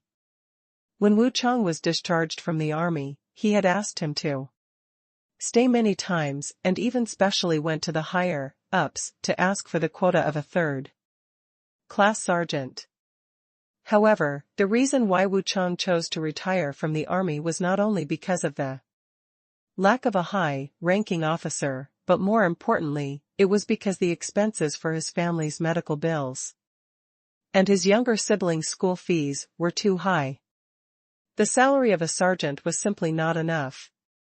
Therefore, he wanted to leave the army and work somewhere else to earn more money. Xia Ruofei felt sorry for Wu Chang when he found out about the reason, but he still allowed him to leave the army. Not only that, but Xia Ruofei also used his connections in Beijing to help Wu Chang find a job. Because Wu Chang was a rural resident, there was no job arrangement for him after he retired from the army. Originally, Xia Ruofei wanted to arrange a white-collar office job for him, but Wu Chang said that his academic qualifications were low and declined. In the end, he chose a job as a security captain, which was considered a professional counterpart. In the past few years when Wu Chang was in Beijing, Xia Ruofei had been taking care of him. When he heard that Xia Ruofei was looking for a job as a private nurse for his friend, he immediately recommended Wu Chang. After listening to Wu Chang's explanation, Zhao Yongjun couldn't help but feel a little emotional. I didn't expect Xia Ruofei to be so loyal. Then, he said guiltily, Wu Chang, I didn't even know that you were in Beijing all these years. Xia Ruofei has been taking good care of you, old platoon leader. It's me who didn't take the initiative to contact you, Wu Chang quickly said. Zhao Yongjun waved his hand. We've contacted each other today. If you have any difficulties in the future, you must let me know. I'll definitely help you if I can. Logo. Zhao Yongjun's personality was more forthright and he was also a very nostalgic person. Although he didn't really like life in the army, he couldn't help but think of his own military days after seeing Wu Chang. I know. Old platoon leader. Wu Chang said with a touched expression. Then, Zhao Yongjun said to Xia Ruofei, Ruofei, Wu Chang is a soldier that I trained. His character is definitely reliable. Moreover, he has good military qualities. He is definitely competent. For this job, Xia Ruofei naturally understood what Zhao Yongjun meant. He smiled and said, of course I trust brother Zhao's soldiers. Then, he smiled at Wu Chang and asked, Brother Wu, you flatter me, boss. You can just call me Wu Chang, Wu Chang quickly replied. Xia Ruofei smiled and nodded. Wu Chang, how's your treatment as a security guard captain? The monthly salary is about 6,000 yuan. There's 5 insurances and 1 housing fund. The company provides accommodation and lunch. However, we're staying in a group dormitory, Wu Chang replied honestly. Xia Ruofei nodded and said, if you come over to help me, the job will be relatively simple. You'll be in charge of the safety and daily maintenance of this house. You can hire a part-time worker to clean the house. Oh, by the way, I'll also have to be my driver when I'm in the capital. You should be able to do it, right? When Wu Chang heard this, he felt that this job was simply too easy. To put it bluntly, he just lived here and patrolled every day. He didn't even have to clean the place himself. As for being a driver, it wasn't a hard job. Besides, Xia Ruofei said that he wouldn't be staying in the capital for long. He didn't have to do much work every day, and he had such a good house to live in. Where could he find such an easy job? Wu Chang immediately nodded and said loudly, "Sure. Ruofei, Wu Chang has been a security captain for 6,000 a month," Zhao Yongjun said. "You can't treat him badly." "Brother Zhao, do I look like that kind of petty person?" Xia Ruofei asked with a smile. Xia Ruofei was not short of money now. He had always taken good care of his employees, especially the veterans who had retired from the army. Xia Ruofei thought for a while and said, "Wu Chang, how about this? If you come over to help me, you'll get a monthly salary of 8,000 yuan. The kitchen and electrical appliances are already here, so you can buy your own food and cook. I'll give you a food allowance of 1,500 yuan every month. As for the 5 insurance and 1 housing fund." Xia Ruofei thought for a while and said, "My company is in the southeast province. If you want to pay the 5 insurances and 1 housing fund in the capital, why don't you find a company to rely on first? I'll pay for the expenses." Zhao Yongjun immediately replied, "Why do we need to find a company? Just hang it at my company and pay." Zhao Yongjun was very satisfied with Xia Ruofei's offer. Although it wasn't a particularly high income in the capital, it was definitely above average. Wu Chang only had a high school degree. Other than having a good hand, he didn't have any other skills. It was already quite good to be able to find such a job. Xia Ruofei smiled. "It's a deal then. Send me the payment bill when the time comes." "No need, Zhao."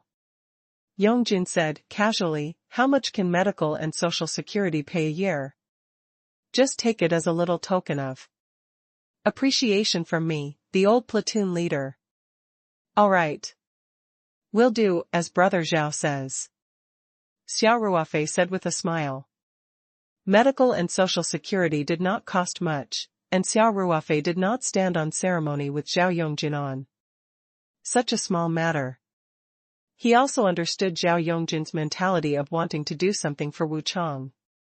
The two of them settled the matter in a few words. Xia Ruofei then turned to Wu Chang and asked with a smile, "Wu Chang, are you satisfied with this treatment? If you have any other requests, feel free to bring them up." Wu Chang was stunned. Not only was this job extremely easy, but Xia Ruofei also paid her well. Not only was her salary increased by 2,000 yuan, but she was also given 1,500 yuan as a food allowance every month. Even the old platoon leader covered all the insurance and housing funds. Moreover, as the head of security, he often had to be transferred to various banks and buildings to guard, and he often had to work the night shift. His life was irregular, and his work was so hard. If she worked for Xia Ruofei, she would get a salary of almost 10,000 yuan and live in a large courtyard house in the center of the capital. She would have nothing to do every day. It was like heaven and earth. "Wu Chang, Ruofei is asking you." Zhao Yongjun couldn't help but remind Wu Chang with a smile when he saw him in a daze. Wu Chang regained his senses and quickly said, "I'm satisfied." He was satisfied. Boss, you're giving me too much, Xia Ruofei smiled and said, it's not a very high salary. All the old employees in our company can get this amount. As long as you work hard, you'll get even better treatment in the future. Also, I won't let you do this job forever. You can come to the company and work. Thank you, boss. Wu Chang said excitedly. I'll work for you in the future. I'll go back and resign today, logo. All right. Song Rui laughed. Ruofei, I've successfully completed the task you gave me. Don't you think you should treat everyone to a meal today? Xia Ruofei smiled and said, no problem. We'll eat here today, I'll cook. Then, Xia Ruofei said to Zhao Yongjun, Big brother Zhao, do you think this arrangement is okay? Take Wu Chang to hand over his resignation and bring his things along. Also, buy some personal items, bedsheets, and blankets. I'm going to buy some ingredients to cook, so let's eat here tonight. No problem. Zhao Yongjun said, Xia Ruofei, come with us. All right. Song Rui replied. After the division of labor was completed, everyone left the courtyard and set off separately. Wu Chang's job had been arranged by Guo Ruchao. Song Rui had informed Guo Ruchao, and his resignation from the security company went smoothly. Xia Ruofei did not have to worry. After he walked out of the alley, he used his phone to search the nearby supermarket and found that Walmart's Sam's Club was not far from here. So, he hailed a taxi at the entrance of the alley and went straight to the Sam's shop. In the supermarket, Xia Ruofei was surprised to find that on the shelf in the vegetable section, there were some vegetables and fruits produced by the Paradise Corporation. After Paradise Corporation expanded its production capacity, it also started to cooperate with some large commercial channels, and Walmart was an important partner of Paradise Corporation. Sam's Club was a high-end supermarket under Walmart, so it naturally got the supply of Taoyuan vegetables as soon as possible. The location of the Taoyuan vegetables was naturally very conspicuous. Of course, the price was also quite touching. It was more than 10 times more expensive than the general vegetables of the same kind. Even so, the near-perfect appearance of peach garden vegetables still attracted many people to stop and watch. Sam's Supermarket was a membership system. Every year, one had to pay more than 200 yuan for membership fees to enjoy the membership treatment. The shopping environment here was better than the general supermarket, and the purchasing power of the consumers was also relatively stronger. Therefore, even though the price of Taoyuan vegetables was extremely high, there would still be people who would go to buy them from time to time. Xia Ruofei looked on with interest for a while, and his heart was slightly moved. Since the Hill Maiden's shop in the capital sold Taoyuan vegetables, he could say that he bought them from this place when he took out the stock in the medium. Thinking of this, Xia Ruofei smiled. He was more confident about the dinner that night. He left the vegetable section and bought some organic mountain black pork, beef and mutton, as well as some seasonings and cooking oil. Then, he went to the alcohol section. Just as he had expected, there was also Drunken Eight Immortals wine for sale here. Compared to the intimidating prices of the peach garden vegetables, the prices of the Drunken Eight Immortals were much more affordable. Of course, this was only in comparison to the prices of white wines such as Maotai Wuliangye. Perhaps it was because he had just expanded his business to the north, but the sales of Drunken Eight Immortals were not as good as in the southeast province. At least there were still goods on the shelves, unlike in Sanshan City. where the new goods were sold out not long after they were put on the shelves. Since the Sam's Club also sold drunken eight immortals, Xia Ruofei could take out the wine from the medium. He had also stored a few boxes of the newly packaged drunken eight immortals white wine, which were sent over by the winery's staff under Ling Xiaotian's orders. Of course, these wines had been stored in the medium for a long time, so the taste was naturally much better than the drunken eight immortal series of white wine sold outside. Xia Ruofei took a taxi back to the courtyard house in Luhai Lane, carrying some meat and braised dishes that he had bought from the supermarket. Before Zhao Yongjun and the others returned, Xia Ruofei went to the kitchen in the third entrance. When Wu Shuheng renovated the house, he did spend a lot of money. The kitchen was very well equipped. The double door refrigerator, electric oven, microwave oven, range hood, and so on were all top brands. Even the knives and anvil were all made Germany brands. Xia Ruofei put down his things and took out the paradise vegetables, a huge carp, and a few bottles of drunken eight immortals wine from the medium. Then, Xia Ruofei put on an apron and started to work in the kitchen. The sky gradually darkened. Xia Ruofei finished the last carp soup. The rice in the rice cooker was just done and had jumped to the thermal mode. At this moment, the LED screen on the kitchen wall lit up. Someone was ringing the doorbell. Xia Ruofei wiped his hands on his apron and walked over to take a look at the screen. He saw Song Ruwei waving at the camera. Xia Ruofei smiled. He reached out his finger and pressed on the fingerprint scanner to hand over the house. Wu Shuheng had already handed over the entire smart home system to Xia Ruofei. After the system confirmed the access, Xia Ruofei pressed one of the buttons. The side door in the front yard for vehicles to enter and exit opened. Xia Ruofei took off his communication device and said with a smile, "You guys come directly to the backyard. Let's get ready for dinner." "All right."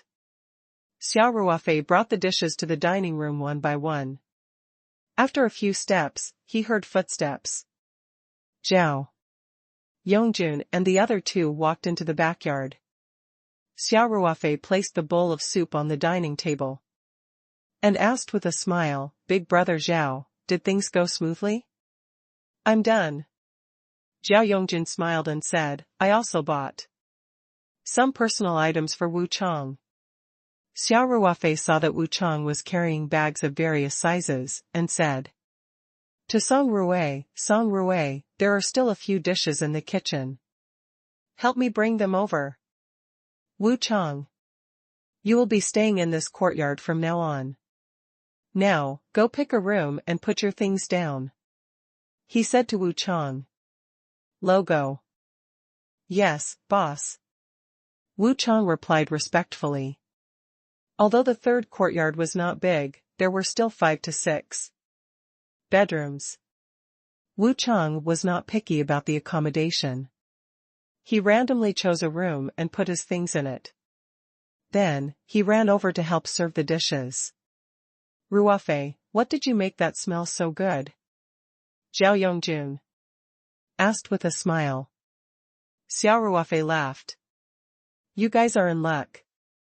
I saw our company's paradise vegetables at the Sam's Club. I bought some for you guys to try." "Oh, really?" "I've been hearing from Xia Ruofei about how delicious the vegetables in your company are these past 2 days, and I've been itching to go to Sanshan to have a good meal." Zhao Yongjun said happily, "I didn't expect your products to be sold in Beijing. We're working with a super merchant. The production capacity is limited in the early stages, so we should be able to distribute the goods all over the country later," Xia Ruofei said with a smile. Song Ruwei saw the drunken eight immortals wine on the table and couldn't help but call out, woof. Even drunken Ada mortals had one. Today's meal is very sumptuous. I also bought it from the Sam's shop. Xia Ruofei said without changing his expression. Drunken Ada mortals? Zhao Yongjun was confused. Song Ruwei said with a smile, Brother Zhao, you only know that Ruofei's company produces high-end vegetables. But you don't know that he has invested in a winery. Let me tell you, this wine is selling like crazy in the southeast province. It's not expensive, but the taste is no worse than the Maotai Wuliangye. Oh, really? Then I'll have to drink a few more cups today. Zhao Yongjun said happily. He was also a wine lover. And he was in a good mood today, because he had accidentally reunited with the soldiers he had led in the past. Soon, everyone was seated at the table and eating. Without any suspense, drunken Ada mortal and the table, full of peach garden vegetables, conquered Zhao Yongjun and Wu Chong. Wu Chong was still a little reserved, but Zhao Yongjun couldn't help but praise him loudly. It wasn't Song Rui's first time tasting the Taoyuan vegetables, so he didn't say anything at all from the beginning and just ate it. Everyone was a man today, so they didn't have to eat in a refined manner. In a short while, everyone had finished the food on the table and drank 2 bottles of drunken Ada mortal's wine. Zhao Yongjun wiped his mouth and said, satisfying. Today's meal was really satisfying. Those clubs and private restaurants were not as good as Ruofei's cooking. Ruofei, if you open a restaurant, I'm sure you'll make a lot of money too. Xia Ruofei laughed, the main thing is that the ingredients are good. My cooking skills can only be considered average. After the meal, everyone returned to the main courtyard and sat around the stone table under the grape trellis, making tea and chatting. Both Zhao Yongjun and Song Ruwei decided to stay here tonight, so the 3 of them went out again and bought a few sets of beddings. As for Wu Chong, he stayed at home to pack his things. They drove to a nearby store. Xia Ruofei thought about it and bought a few more sets of bedsheets, pillows, and blankets. He had considered that he could use it if there were guests in the future, so it was also a regular home item. After returning to the courtyard house, Zhao Yongjun and Song Ruwei each picked a guest room and brought a set of bedding to the room. They did it themselves and had enough food and clothing. Xia Ruofei also kept one set and asked Wu Chong to put the rest of the sets in the empty guest room cabinets. Naturally, Xia Ruofei was staying in the biggest master bedroom in the second courtyard. The huge master bedroom also came with an independent bathroom with an extra large jacuzzi and a separate cloakroom. There was also a study room and a living room. The entire large room spanned 2 courtyards, and the interior decoration was very luxurious. After taking a hot bath, Xia Ruofei took out a set of clean home clothes from the space and changed into them. He lay on the bed and looked at his phone for a while before falling asleep. It was a quiet night. The next day, Xia Ruofei gave the control system of the smart home to Wu Chong. This way, even if he was not at home, Wu Chong could come and go as he pleased. Zhao Yongjun's friend, who was in the restoration of ancient buildings, also came over. After checking the site, he quickly came up with a preliminary restoration plan and budget. Xia Ruofei had been making many changes, so the total amount was only about 500,000. For the restoration of ancient buildings, such a small project was really too small. If it wasn't for Zhao Yongjun's relationship, his friend probably wouldn't even be willing to take on such a small project. Xia Ruofei trusted Zhao Yongjun's men, so he nodded in agreement after a quick look. However, he couldn't stay in Beijing all the time. Fortunately, Wu Chang had officially come to work, so he could keep an eye on the reconstruction of the Sihiyuan. Besides, Zhao Yongjun was also in Beijing, so there shouldn't be any problems with him taking care of it. Xia Ruofei and Zhao Yongjun's friend went out to the bank to transfer the advance payment to him. Wu Chang stayed in the courtyard house alone. After he tidied up the place, he picked up a broom and began to sweep the fallen leaves in the yard. It was early autumn, and some trees in the north had already begun to shed leaves. After cleaning up the 3 courtyards, Wu Chang found a leather pipe from the tool room and connected it to the tap in the courtyard. He then began to wash the bluestone slabs. People had been coming and going for the past 2 days, and they had brought a lot of dust in. The military camp was generally spotless. Wu Chang was not used to seeing any dirt, so he had to clean it up. Although Xia Ruofei had said that they could hire a part-time cleaner, Wu Chang still felt a little apologetic for not having much work to do despite his high salary. Therefore, he had decided that he didn't need to hire a part-time helper to clean the yard. He would clean it himself every day. It didn't take much effort anyway. Just as Wu Chang was cleaning the courtyard, the front courtyard side door opened. Wu Chang placed the hose that was still flowing into the flower bed and straightened his body. A brand new Land Rover slowly drove in. When Wu Chang saw Xia Ruofei sitting in the car, he quickly turned off the tap and walked up to her. He greeted her respectfully. "Boss, you're back." Xia Ruofei opened the car door and jumped out. He smiled and nodded. Then, he said, "Why are you cleaning by yourself? Didn't I tell you to just get someone to do it?" "Boss, I'll just do this small task, don't waste any more money," Wu Chang said with a simple and honest smile. Wu Chang's parents had to take medicine for a long time in the countryside. His younger brother and sister were more hardworking. All 3 of them had been admitted to college. The whole family relied on his salary every month to survive. When he was the security captain, although his monthly salary was 6,000 yuan, he always tried his best to eat his fill during the meal.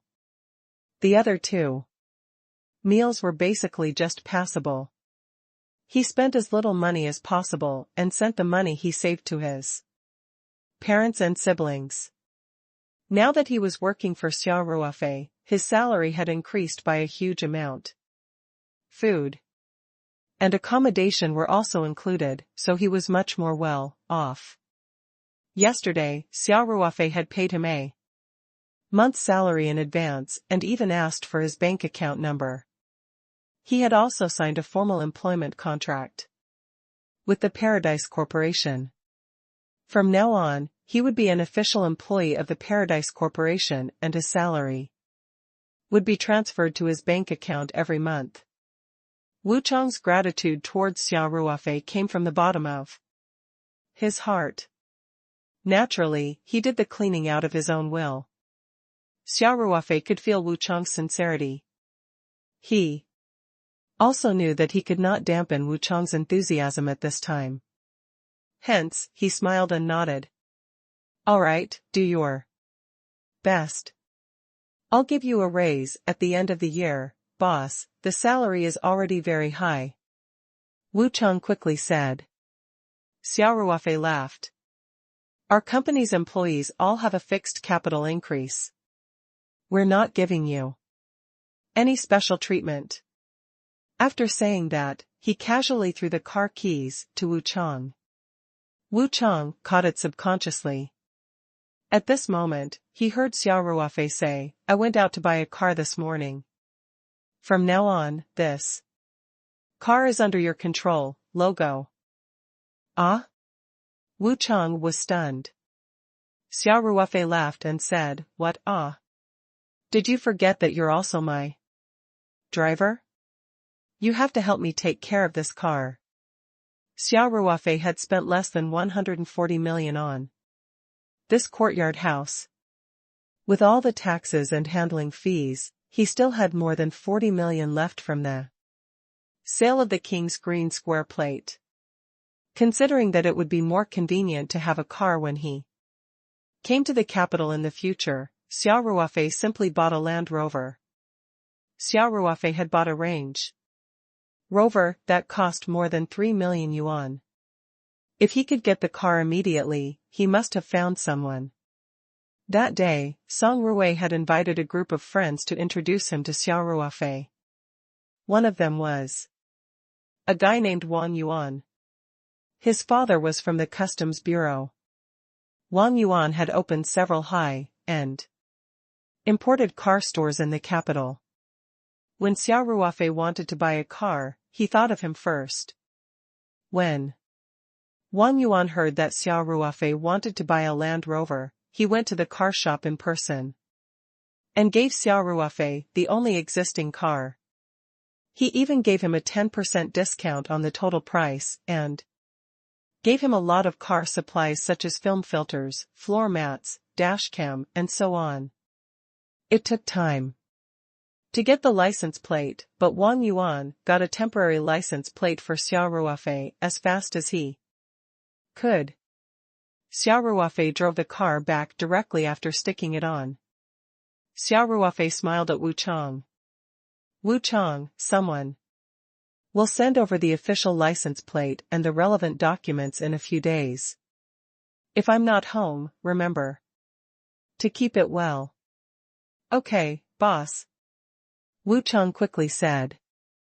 Alright, I'll leave this car to you. Xia Ruofei said, I'll leave the usual maintenance and cleaning to you. Don't worry, boss. I'll take good care of the car. Wu Chang said. N. Xia Ruofei nodded. When I'm not in the capital, you can use it if you need it. Do your best and remember to issue an invoice. I'll reimburse you later. Wu Chang was taken aback and quickly said, Boss, I can't touch such a good car. I'll be your driver when you need me. What do you mean by that?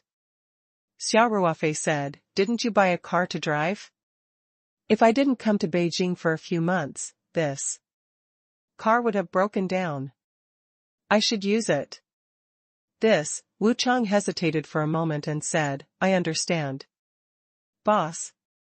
He was very touched. Not only did Xia Ruofei give him an advance on his salary, but he also gave him the right to manage the luxury car that was worth millions. The value of the furniture and household appliances in such a large courtyard house was not low. Xia Ruofei also gave him all the authority. It was because he was a retired soldier under Zhao Yongjun. This was the boss's trust in him. He also secretly decided in his heart that he must not betray the boss's trust. In fact, this was Xia Ruofei's personality. He would not doubt the person he used and would not use the person he suspected. Xia Ruofei had always given special treatment to the veterans who had military experience. Seeing that Xia Ruofei trusted him so much, Wu Chang was touched and secretly reminded himself to be careful of his actions. For example, this car. Although the boss said that he could use it if he needed it, he had to know when to advance and when to retreat.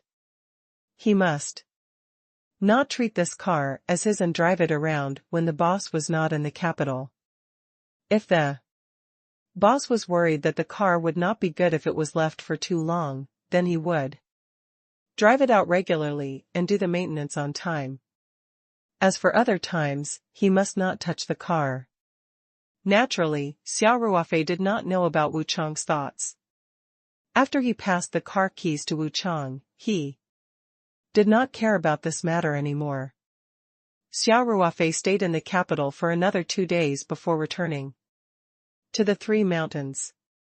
Originally, Xia Ruofei wanted to stay for a few more days. The days in the courtyard were quite leisurely. Every day, he would make tea and drink wine. When he was free, he could watch a big movie in the huge music hall or go to Hohai, to Xuanji Bay. It was very comfortable.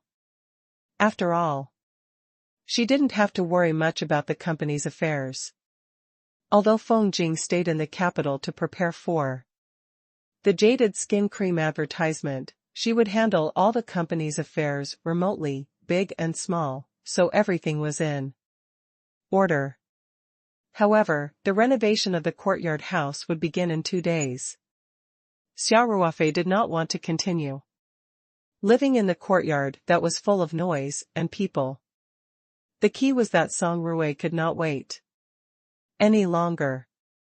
He and Zhuyi still had not made any substantial progress, so he called a few times a day to urge Xia Ruofei to return to the Three Mountains as soon as possible so that he could help him inform Song Wei and indirectly save the country. Xia Ruofei couldn't take it anymore. He finally packed up and prepared to return to the Three Mountains. Initially, Xia Ruofei wanted to let Feng Jing stay in the courtyard house, however. Since the construction of the courtyard house had started and Feng Jing was staying in the hotel with the main team, it would be more convenient for her to work. Hence, he decided not to.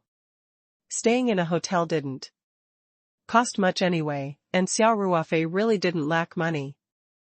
Before he left, Xia Ruofei went to the Song family's old house. On one hand, it was to say goodbye to Elder Song. On the other hand, the jade skin cream that he gave Song Jilan previously was very well received. Song Jilan personally called Xia Ruofei and expressed that she wanted to take a few more portions. She was a little embarrassed to say that she kept 3 of the 10 portions that Wan had given her and gave the rest to the upper-class ladies.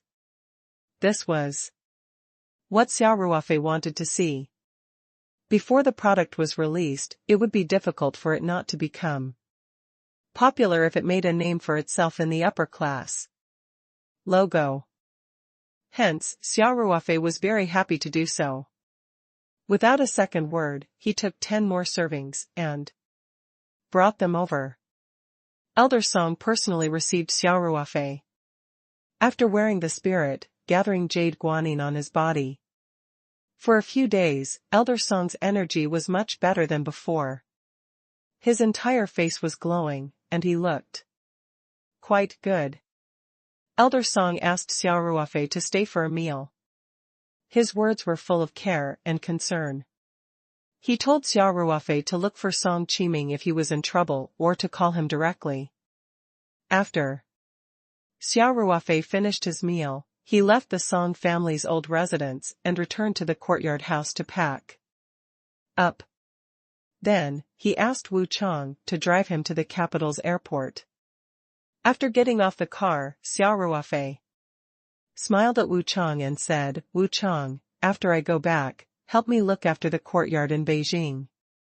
If there's any problem that you can't solve, you can go to Brother Zhao." "Don't worry, boss," said Wu Chang with a serious face. Xia Ruofei patted Wu Chang's shoulder and did not ask him to send him in. He carried his simple luggage and walked into the airport departure hall. Security check, waiting, boarding, everything went smoothly. At 3:30 in the afternoon, Xia Ruofei's Airbus 320 took off and soared into the sky under the afternoon sun.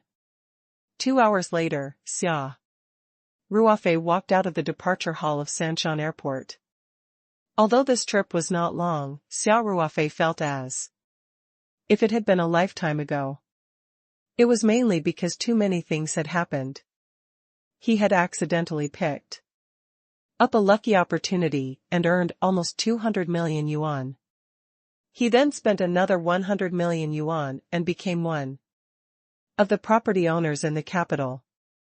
Moreover, it was a large Sihiyuan in the center of the city.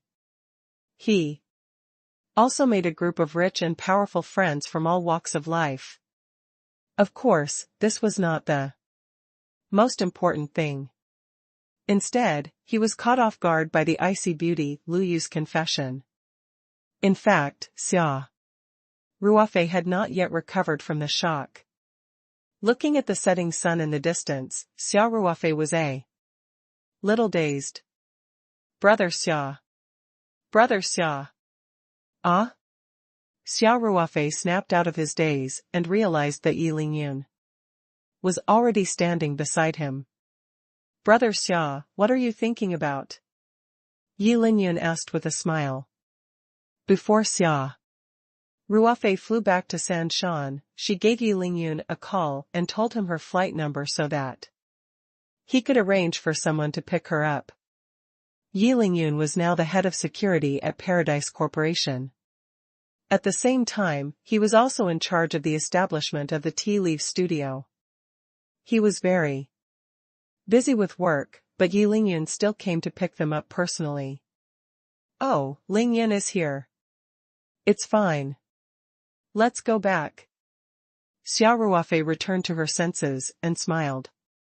Yi Lingyun took Xia Ruofei's bag and the two of them walked to the parking lot. On the way back, Xia Ruofei briefly explained the company's situation to Yi Lingyun, then leaned back in her seat and closed her eyes to rest. Yi Lingyun quickly turned off the car's sound system and drove quietly. The Mercedes-Benz drove smoothly on the airport highway. After a long time, Xia Ruofei suddenly opened his eyes and asked, Lingyun, how's the construction of the tea-making workshop going? Yi Lingyun drove steadily as he replied, it's all done. We can make tea at any time, but we don't have tea leaves yet. This season was not the production season for tea leaves, and there was still some time before the autumn tea would be released. Xia Ruofei smiled and said, I'll take care of the tea leaves.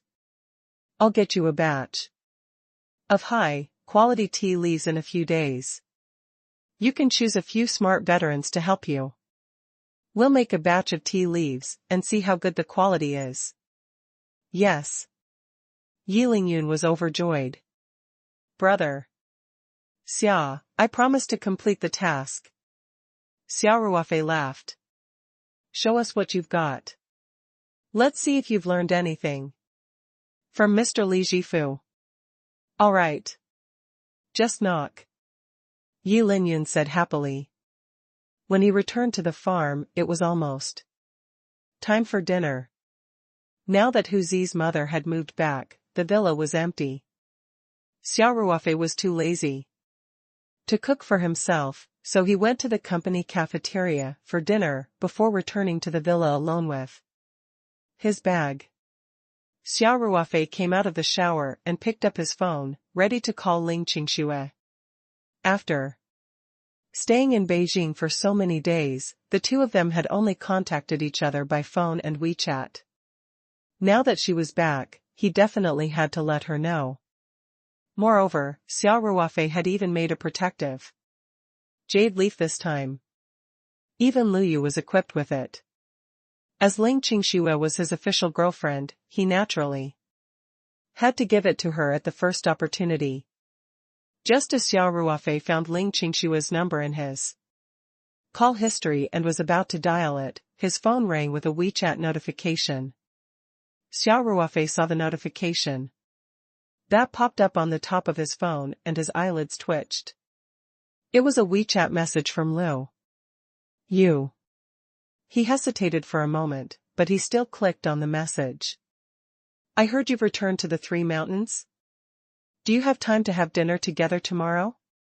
Don't worry, I'm not the only one. There's also little Yaya.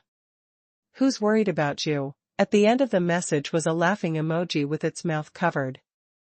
Xia Ruofei muttered to himself for a long time, not knowing how to reply to this message. Just as Xia Ruofei was hesitating, his phone vibrated again. This time, it was a call. Xia Ruofei was deep in thought, and the Phone in his hand kept vibrating. After a while, he finally noticed Ling Qingshua's image on the screen.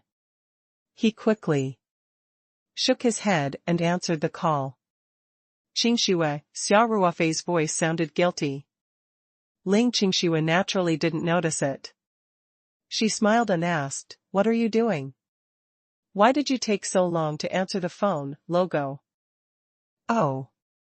He was just taking a shower. I heard my phone ringing as soon as I went out." Xia Ruofei said, "I was just about to call you after I took a shower." "Good girl," Ling Qingxue chuckled. Then asked, "You've been out for so many days, did you miss me?" Of course I want to." Xia Ruofei blurted out, "It's simply too much. You're so glib." Ling Qingxue couldn't handle such sweet talk. She spat and said, "My father wants you to come over for dinner tomorrow." "Only father-in-law is treating me?" Xia Ruofei smiled cheekily and asked, "You don't want me to go over?" Ling Qingxue didn't joke around this time. She only said softly, "I also want to." "Are you coming?" Xia Ruofei suddenly felt that the softest part of his heart had been touched. He said without thinking, "Of course I'm going. Even if it's raining knives outside tomorrow, I'll definitely rush over." "This is more like it." Ling Qingxue chuckled. "I have something to give you." Xia Ruofei smiled and said, "My dear wife, why don't you come over to my place tonight and we can go back to your house together tomorrow?" Ling Qingxue pouted and said, "I'm not going." "You're thinking of doing bad things again, right?" Xia Ruofei's heart skipped a beat. He said, "How could it be bad? We haven't seen each other for so many days, and you won't let me miss my wife?" Hee. Ling Qingxue was silent for a moment, then said softly, "Ruofei, I have to work overtime today, so I won't be going. Let's meet tomorrow." Xia Ruofei was slightly disappointed, but he quickly smiled and said, "That's fine. You can't drive properly in the middle of the night. I'll see you tomorrow then." "I'm sorry." "Silly girl, why are you apologizing to me?" Xia Ruofei said, "Remember to rest early and don't work too late. Your health is more important." "I understand," Ling Qingxue said. "Ruofei, see you tomorrow. Give me a kiss before hanging up." MMH. "Good girl. Good night, wife," Xia Ruofei said with a smile. When he heard the busy tone from the phone, he hung up. When Qianqian was talking to Ling Qingxue, he was used to letting Ling Qingxue hang up. First because he didn't want Ling Qingxue to hear the cold busy tone. After hanging up the phone returned to the WeChat interface. Xia Ruofei had nothing to hesitate about this time. He took a deep breath and quickly typed on his phone, "I'm sorry. I have plans for tomorrow. Let's change the time." After typing, Xia Ruofei quickly pressed the send button and sighed. Xia Ruofei had just sent the message when he heard a ding-dong. Lu Yu had replied to his WeChat message. It was obvious that she had been keeping an eye on the messages on her phone. "Girlfriend?" "That's right, I've been out for so many days, I understand. I'm sorry, it doesn't matter, I believe we will meet soon." Mischievous. Xia Ruofei was stunned for a moment. In reality, even if he had not arranged to have a meal with Ling Qingxue, he would have rejected Lu Yu tactfully. That was because he had not thought of how to face Lu Yu, especially how to not hurt her. Xia Ruofei did not expect to meet Lu Yu again so soon. He was more or less surprised. However, this was all for the future. After Xia Ruofei replied to Lu Yu's WeChat message, he took out his phone and read the news. For a while, before going to bed early.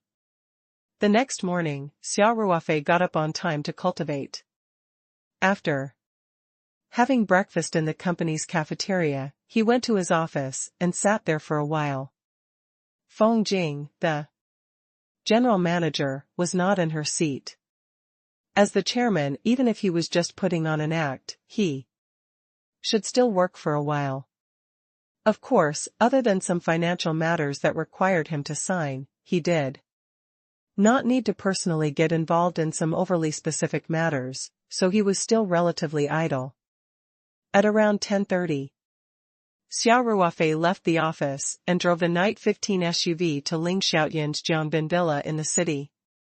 As the car was driving on the winding highway, his phone on the center console rang.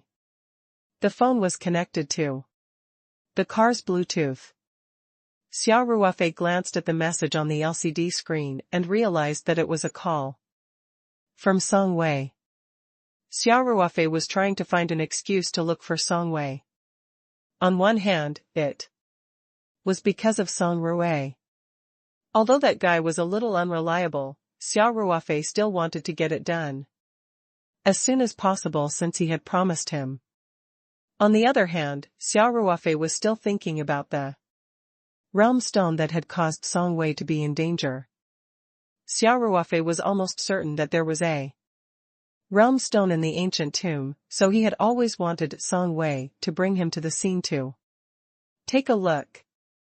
Xia Ruofei pressed the answer button on the steering wheel and asked with a smile, "Song Wei, what's the matter, Logo? I heard you've returned to Sanshan?" Song Wei said with a smile. "Woof. You're really well informed." Xia Ruofei smiled and said, "I just got home yesterday." "You know it already." "That's right. We have a mole in Beijing." Song Wei joked. "Lady Song, what are your instructions?" Xia Ruofei asked.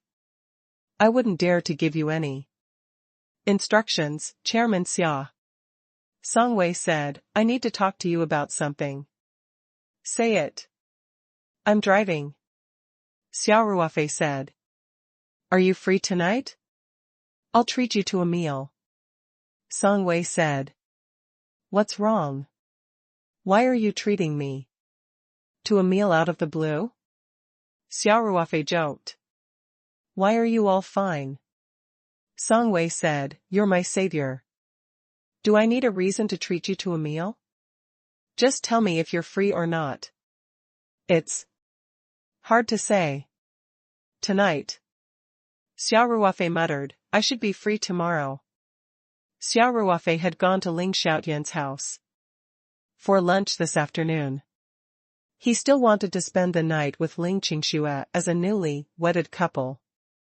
Naturally, he was not willing to go out to socialize. "All right, tomorrow night then." Song Wei replied without hesitation. "I'll also introduce a few friends to you." "Friend?" Xia Ruofei was stunned. "They're all powerful friends from the southeast province and Sanshan city. Most of their fathers are leaders," Song Wei said tactfully. In fact, it was not tactful. The meaning was already very clear. Xia Ruofei suddenly felt a sense of déjà vu. Wasn't this a replica of what Song Ruofei did in the capital a few days ago? Song Ruofei had found some rich young masters from the capital. This time, when they returned to the Three Mountains, Song Wei immediately introduced him to such friends. Xia Ruofei immediately realized that this was not Song Wei's personal action. It could be Song Qiming's intention, or even Elder Song's. He couldn't help but feel a trace of warmth in his heart. I understand. Xia Ruofei smiled and said, "I'll definitely be there tomorrow." "Then it's settled. Drive carefully," Song Wei said happily. "I'm hanging up. I'll see you tomorrow." When they arrived at Ling Xiaoyan's villa, the father and daughter had just returned from the company. They only got off work on time because Xia Ruofei was coming over for dinner. Recently, Ling Xiaodian's company had been expanding rapidly, especially the private restaurant. Because of the secret Buddha jumps-over-the-wall soup, business was surprisingly good. It had been preparing to open a branch not long after it opened. In addition, the winery had also brought in a large amount of cash flow, and the hotel business was also quite smooth, so the father and daughter were busier by the day. Ling Xiaotian was very happy to see Xia Ruofei. He greeted him with a smile. Ruofei is here. Hurry, come in and sit. Uncle Ling, how have you been? Xia Ruofei first blinked at Ling Qingxue, then asked with a smile. I'm busy. What a tiring life. Ling Xiaotian laughed as he spoke. Ling Qingxue took the Taoyuan vegetables and drunk an 8 Immortals wine from Xia Ruofei's hands, and said with a smile, Dad, you're almost becoming a hands-off manager now, leaving everything to me to deal with, and you're still working hard. I think I'm the one who has a hard life. Then wouldn't I still be in charge of the company? You should be content. I'm nurturing you. Who asked you to not have a brother? I have such a big family business, and in the end, didn't I pass it to you? I don't care. Ling Qingxue pouted and said, I don't even have a day of leisure. Qingxue, how can you speak to Uncle Ling like that? Xia Ruofei deliberately put on a straight face and said, You're the heir of the Ling GF&B group. You have to take responsibility. Listen, Ruofei's awareness is higher than yours. Ling Xiaotian said, I say, Ruofei. Qingxue is a girl. It's really hard for her to work like this all day. Why don't you come to the company and help me? Anyway, my company will be handed over to you too sooner or later. Xia Ruofei quickly waved his hand and said, Uncle, I can tea. I'm not cut out to run a company. In my small company, I've always left it to the professional manager and never managed it myself. When Ling Qingxue heard this, she laughed and said, Dad, can't you tell? This guy is just standing there and talking, but once he's serious, he'll immediately run away. Xia Ruofei protested, What do you mean I'm scared? I'm being highly responsible for Uncle Ling's company. Okay? A person like me who can't accomplish anything but ruin things should be firmly excluded from your company's leadership team. Ling Xiaotian couldn't help but burst out laughing. You little brat, you're so good at slacking off and still have so many tricks up your sleeve. Alright, I won't force you. It's the same if you do your own business. Well. Uncle is wise. Xia Ruofei raised his eyebrows at Ling Qingxue in a show of force.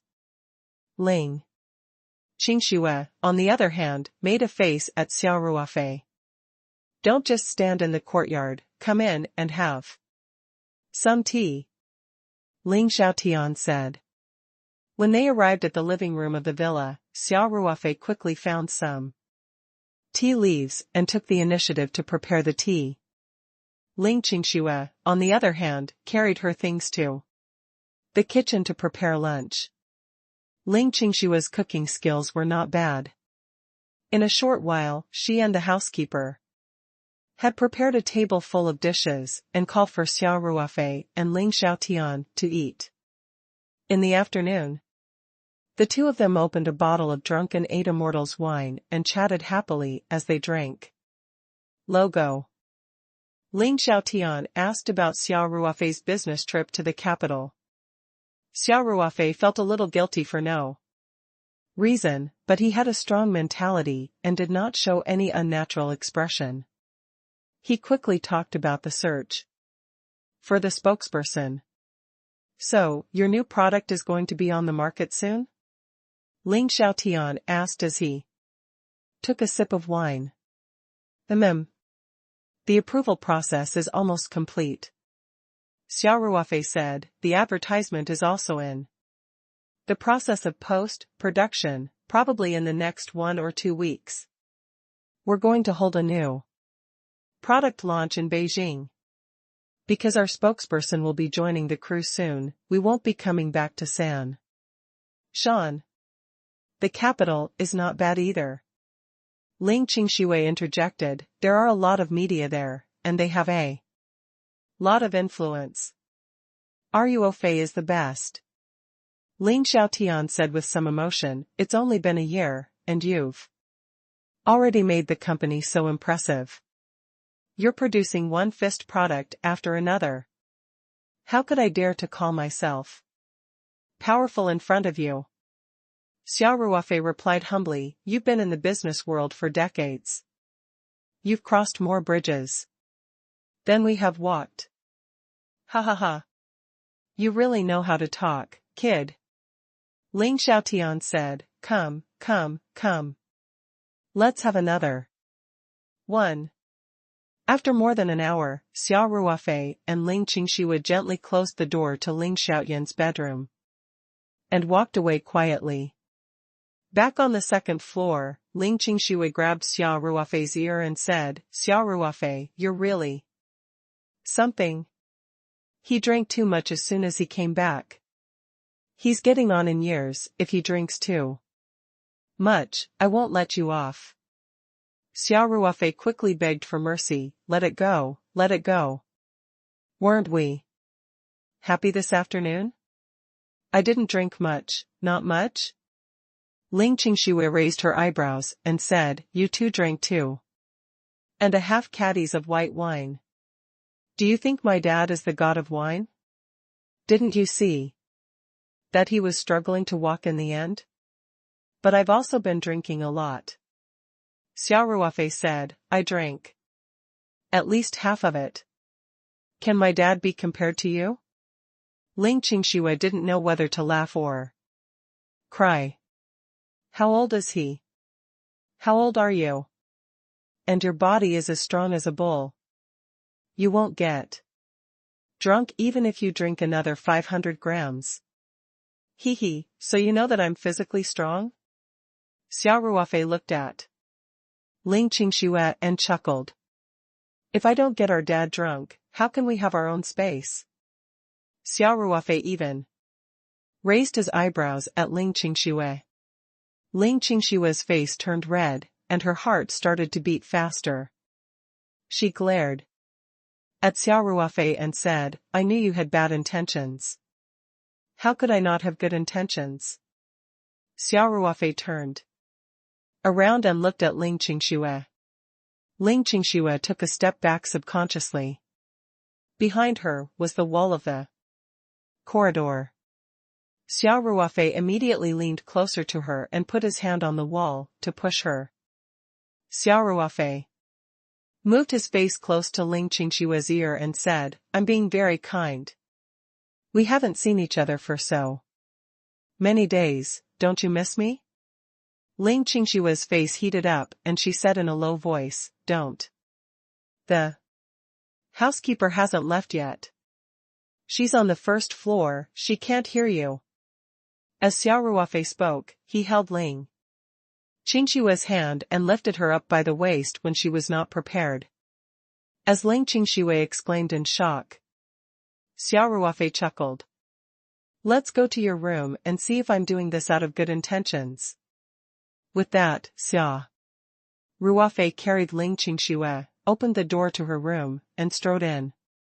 More than an hour later, the low, blood-curdling singing in Ling Qingshui's room finally stopped. Ling Qingshui snuggled into Xia Ruofei's arms and said, shyly, you're getting worse and worse. You actually got my dad drunk because of this, Xia Ruofei chuckled. I told you. I was too happy to see my father-in-law. I accidentally drank too much. You think. I don't know what you're thinking. Ling Qingxue pouted and glanced at Xia Ruofei. Hee, wife, don't be so hung up on this. Xia Ruofei said, I even brought you a gift. Really? Where is he? Ling Qingxue immediately asked, why didn't you take it out just now? You're really funny. How can I think of anything else when I'm facing such a delicate and beautiful woman like you? Xia Ruofei said. Virtue. Ling Qingxue rolled her eyes. Then, she stretched out her long legs and gently touched Xia Ruofei. What are you doing? Didn't you say you brought a gift? Hurry up and get it. Oh, right, wait a minute. After Xia Ruofei finished speaking, he jumped off the bed. Naked. Ling Qingxue could not help but blush again. Xia Ruofei started to search through the clothes that were scattered on the ground. Of course, in reality, he was only using his back to block Ling Qingxue's line of sight. Then, he took out a protective jade leaf from his space and held it in his hand. Clang, clang, clang. Do you like it? Xia Ruofei walked to the bed and asked. Ling Qingxue's eyes widened when she saw the lifelike jade leaf. She said in surprise, what a beautiful jade pendant. Ruofei, did you buy this especially for me? Xia Ruofei's eyelids twitched when he heard the word specialized. This really wasn't specialized. He had prepared quite a few. Furthermore, he had already given Lu Yu and Song Rui one each. Logo. However, he quickly reacted and avoided the main point. He said, I won't buy this, I carved it myself. How was it? Your cooking skills aren't bad, right? You even know how to do this. Ling Qingxue was even more surprised. She took the jade leaf and looked at it over and over again. It was even more beautiful than the jade pendants bought in jewelry stores. It felt like it had a spiritual nature. Ruofei, you're good. Hee. That's, Xia Ruofei said proudly, Qingxue, let me tell you, the more amazing thing is yet to come. Ling Qingxue looked at Xia Ruofei in confusion. Xia Ruofei did not keep her in suspense and quickly told her about the blood contract. Ling Qingxue's face was full of disbelief, thinking that Xia Ruofei was just teasing her. However, Xia Ruofei did not waste any time and quickly stunned Ling Qingxue with facts.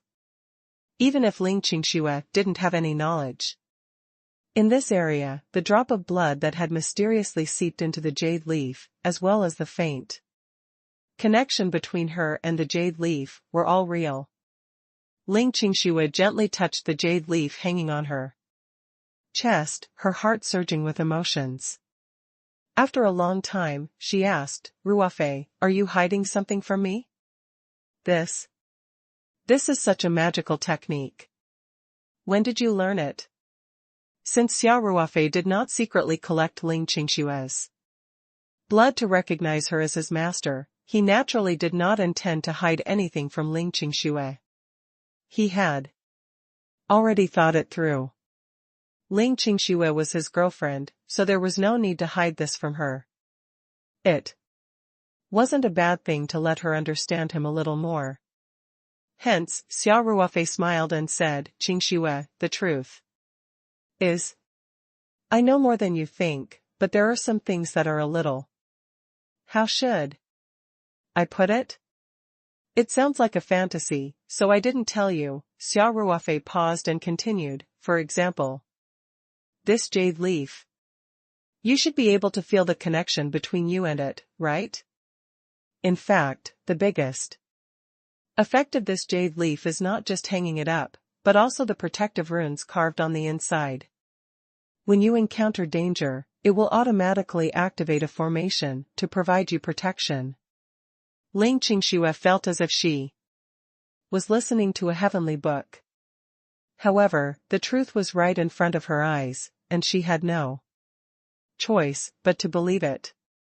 Xia Ruofei smiled. Say, if I didn't take out this jade leaf, wouldn't your first reaction be to take me for a brain check if I told you I could draw talismans and set up formations? Ling Qingxue couldn't help but burst out laughing. Then, do you know how to catch ghosts? This? I really don't know how to. Then, can we ride a flying sword like we do in novels and TV shows? This? I can't do it for the time being. What about killing people with flying swords from 1,000 miles away? I can't. Xia Ruofei's face darkened. What kind of questions are these? Do you really think your husband is a god who can fly? I'm telling you, although I'm very capable, there's still a gap between me and the immortals on earth you imagine. I thought you could really ascend to the heavens. Ling Qingxue burst out, laughing. Forget it, forget it. I just know that you're capable. But you can't hide anything from me in the future. Xia Ruofei suddenly felt guilty. He had indeed been hiding something from Ling Qingxue, and it was a big one. I wouldn't dare. Yes, Xia Ruofei replied. Wife, you have to wear this jade leaf with you at all times. Don't take it off at all times. It'll protect you. I know. Ling Qingxue replied crisply. She lowered her head and looked at the lifelike jade leaf in front of her chest, her heart filled with happiness. Logo. Xia Ruofei had returned to the farm after dinner. Ling Xiaotian had been drunk for the entire afternoon. He did not even have much energy during dinner. The two of them did not drink at night. Instead, they made some tea and chatted for a while after dinner. Ling Xiaotian also suggested that Xia Ruofei should not go home tonight. However, Xia Ruofei felt that he was not married to Ling Qingxue yet, and it was not appropriate for him to stay in a lady's boudoir in front of his future father-in-law. Besides, Ling Qingxue looked shy, and the two of them had already been intimate for the entire afternoon, so he rejected him tactfully. The next evening, Xia Ruofei arrived at a private restaurant on Jiangbin Road as promised. Private restaurants had become more popular recently. Of course, the most famous one was still the Ling's private restaurant. However, Song Wei knew about Xia Ruofei's relationship with the owner of Ling Ji's private kitchen, so she did not set the meeting place there. This private restaurant, called Chen Family Cuisine, was quite famous in Sanshan City. Its dishes were very unique, and there was an endless stream of customers. When Xia Ruofei arrived at Chen Family Cuisine's Jingyue Pavilion, Song Wei and her friends had already arrived. Song Wei was more careful. She had arranged to meet her friends 15 minutes earlier than Xia Ruofei. As soon as Xia Ruofei entered the door, Song Wei stood up with a smile and said, "Are you Ruofei is here? Quickly come in and sit." Seeing this, Song Wei's friends exchanged glances. Before she came, Song Wei had repeatedly told them that her guest today was very important and that they should not be throwing tantrums. Otherwise, it would mean that they were not giving her face and that they should not come. After everyone had arrived, Song Wei brought up this matter again.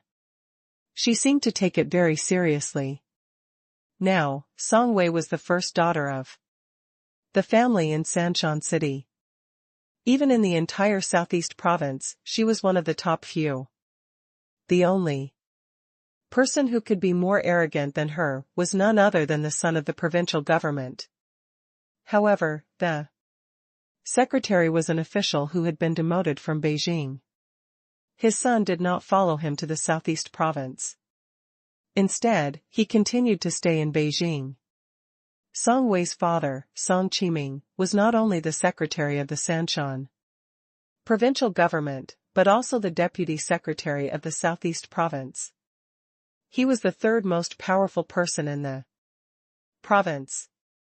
The secretary of the provincial judicial committee, Master Zhu Ji, was in the capital all year round, while the head of the provincial court had no children.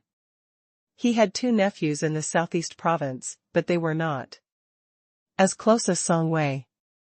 Therefore, Song Wei was a well-known figure in the circle of rich playboys in the Southeast province. Even if it was due to her personality, plus she was a girl and didn't have many bad friends, her words still carried weight. Therefore, after Song Wei's repeated reminders, everyone took it very seriously. At the same time, they were also guessing who the mysterious guest was that could make Lady Song so concerned. When Xia Ruofei appeared, everyone saw that it was a young man, and Song Wei immediately stood up to welcome him. Personally, they could not help but have some wild thoughts. Song Wei didn't realize that her actions had caused a misunderstanding. She smiled and went up to them. Ruofei, come here. I'll introduce you to some friends. Xia Ruofei smiled and nodded. His eyes swept across the faces of the young masters and young ladies on the sofa. Suddenly, his eyes stopped and he couldn't help but exclaim, Lu Yu? Lu Yu already knew that Xia Ruofei would be coming today.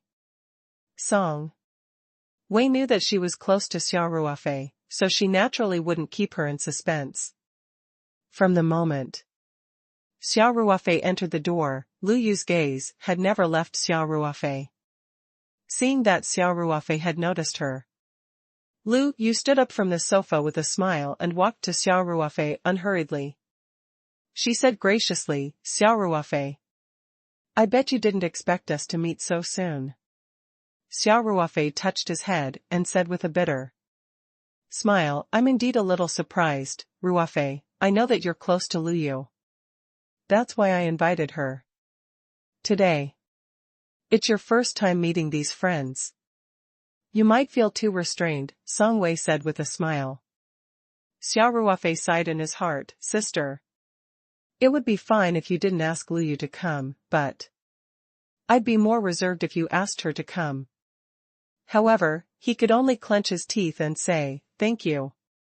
Song Wei, hi. Song Wei said with a smile. What's there to be polite about? Come, everyone. Take a seat.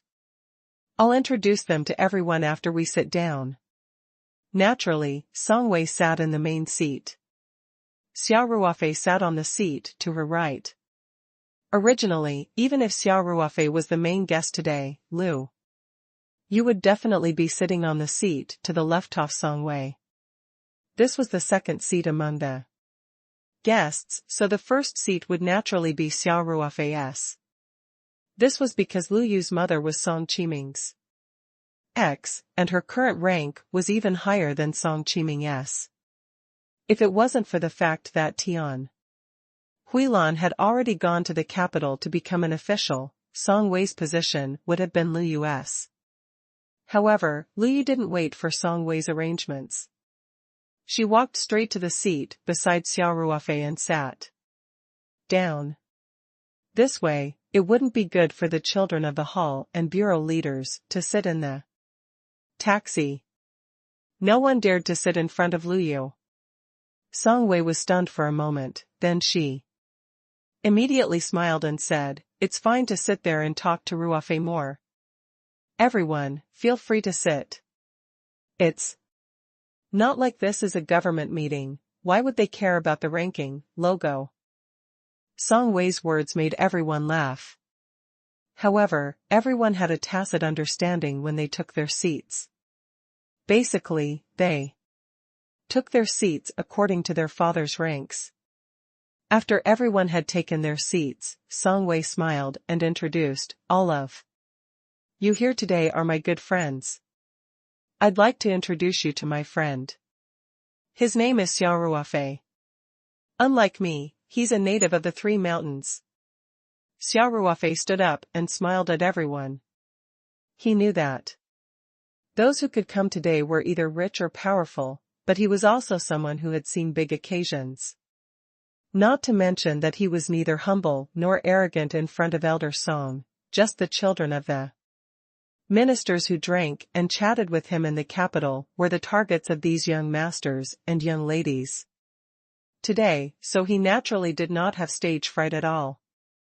After introducing Xia Ruofei, Song Wei started to introduce the friends she had invited to Xia Ruofei. As Xia Ruofei had guessed, these people's fathers were all leaders of Sanshan City and even the Southeast Province. This included the leaders of Sanshan City, the leaders of the provincial governments organizing committee, the leaders of the provincial government's publicity department, the leaders of the provincial capital administration, and so on. Every time Song Wei introduced a person, Xia Ruofei would smile and nod in acknowledgement. He was very generous. After the introduction, Song Wei smiled and raised her glass. All right, now that we all know each other, let's have a drink together. Everyone agreed with Song Wei's suggestion and raised their glasses. After putting down the wine glass, someone couldn't hold back his curiosity and asked with a smile, Sister Song, your friend looks a little unfamiliar. Where does he work? Xia Ruofei glanced at the man. He remembered that his name was Lu Jia. If he remembered correctly, his father should be the executive deputy director of the Provincial State-Owned Assets Control Commission. Of course, with Xia Ruofei's current spiritual power cultivation, his mind was much smarter than ordinary people. Song Wei had just introduced the names and backgrounds of these 10 people, so he would not be mistaken. Ruofei started his own company, and his business is getting bigger and bigger. He's a big boss now. Song Wei laughed. Xia Ruofei smiled and said, Hi. Aren't you making fun of me? It's just a small fight, that's just a small fight. Song Wei said with a smile. I've heard that you've taken a fancy to a Sihiyuan in the capital this time. That's more than 100 million yuan. He didn't even blink and bought it in full. Xia Ruofei was stunned for a moment. He couldn't help but look at Lu Yu, thinking that this little traitor must have said something wrong. He laughed and said, Who said so? I didn't know how many times I blinked, but my heart ached. But who asked me to? Like that house? Even if I have to sell everything I have to buy it. Stop pretending to be poor. Song Wei smiled and said, Don't worry. No one here is borrowing money from you. Hee, everyone saw that Song Wei did not introduce Xia Ruofei's father and knew that Xia Ruofei was just a businessman. They could not help but look down on him. Of course, since Song Wei had invited everyone to meet Xia Ruofei, they would not show their contempt on their faces. Lu Jia, who had asked Song Wei a question, only smiled and said, It seems that Brother Xia's business is very big. Sister Weiwei, Lu Yu said, Xia Ruofei has another identity. You forgot to mention it. Is that so? Song Wei was stunned for a moment. Then tell me, Lu Yu cleared her throat and said, Not only did Xia Ruofei start a company, but he's also a highly skilled doctor. 2. Be more precise, he's a highly skilled traditional Chinese medicine practitioner. Song Wei slapped her forehead and smiled, Right. How could I have forgotten about this?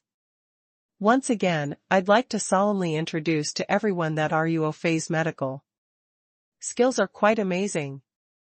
If he were to open a clinic, his business would definitely be more popular than a company. Everyone didn't know whether to laugh or cry when they heard this. He had thought that Lu Yu was going to reveal Xia Ruofei's identity and background. In the end, a doctor came with a new identity. Although the first identity made everyone look down on him, a successful businessman should at least be rich. What's with the doctor? Everyone in the room knew a few experts and professors. At this time, a girl in her 20s sitting next to Lucia said with a smile, "Brother Xia, I heard that Chinese medicine is more popular with the older you are. You're so young, sure gone." Song Wei furrowed her eyebrows. Xia Ruofei waved his hand at Song Wei and interrupted her. Then, he smiled at the girl called Shi Yang and said, "This must be the daughter of Secretary Shi of the Municipal Party Committee." Xia Ruofei could tell that the fathers of the friends that Song Wei had invited today must be close to Song Qiming in politics. If they were leaders who did not agree with Song Qiming, Song Wei would not have invited them. For example, Shi Yang's father was the head secretary of the Municipal Party Committee. He was definitely the right-hand man of Song Qiming, the secretary of the municipal government. Hence, Xia Ruofei did not want to affect the relationship between Song Wei and them. The stone puppet laughed and said, "Brother Xia really has a good memory." Xia Ruofei smiled gently and said, "You just said that the older the Chinese medicine, the more popular it is. To a certain extent, it makes sense. It's fundamentally different from Western medicine, which focuses on the balance of yin and yang and comprehensive treatment. It doesn't have as many instruments and devices as Western medicine, so it requires a lot of experience." At this point, Xia Ruofei paused and scanned everyone's faces with confidence. Then, he continued, "This kind of experience can only be obtained after a large number of cases and a large amount of time. That's why Chinese medicine is more popular with older people." Then, Xia Ruofei immediately changed the topic. He smiled and said, But what I want to say is, we still have to allow geniuses to exist." Hearing this, the stone puppet burst into laughter and said, "Brother Xia, you mean you're a genius? Don't do personal worship." Xia Ruofei said with a smile. The young masters and young ladies burst into laughter. In fact, Xia Ruofei had left a good impression on them. If it was an ordinary person in front of so many children of the leaders, they would be very reserved. However, Xia Ruofei was always calm and composed. He was neither humble nor arrogant. At the same time, his attitude was very gentle. He even joked with Shi Yang. Shi Yang had a carefree personality and would not be angry with Xia Ruofei. She only glanced at Xia Ruofei and smiled. "Brother Xia, you can't sell melons like this. You're so capable, why don't you show us what you've got?" Song Wei couldn't help but say, "Sure gone, stop it. Ruofei's medical skills are for saving lives, not for show." Xia Ruofei smiled and waved his hand. "It's okay, Song Wei. Since we're all your good friends today, let's do a volunteer medical consultation." Xia Ruofei's eyes fell on Shi Yang's face. He smiled and asked, "Sure Shao, this idea was your idea, why don't you go first?" Shi Shao immediately said, "I'll go first." "How? Don't we need to check her pulse first?" Xia Ruofei leaned back in her chair and crossed her arms in front of her chest. She said calmly, "Traditional Chinese medicine focuses on looking, listening, asking, and touching. I'll show you my skills in the Wang word first." "What do you mean?" asked the stone puppet, confused. Lu Yu looked at Xia Ruofei and said, "What he means is that he doesn't need to take your pulse. He just needs to look at you to know if there's anything wrong with your body." "Is This what you mean, Xia Ruofei? Xia Ruofei snapped his fingers and said, correct. Everyone could not help but look at each other, thinking that this was too unreliable. Even those white, bearded old Chinese medical doctors had to take a long time to check her pulse. Xia Ruofei could tell what illness a person had with just one look. Why didn't he go to heaven? However, Xia Ruofei had already said it. Wasn't he afraid of being embarrassed? Among the people present, only Song Wei and Lu Yu had full confidence in Xia Ruofei. They had personally witnessed Xia Ruofei's magical medical skills. Is it really that godly? The stone puppet asked, its eyes wide open. Then, she sat up straight, puffed out her chest, and said, then you see.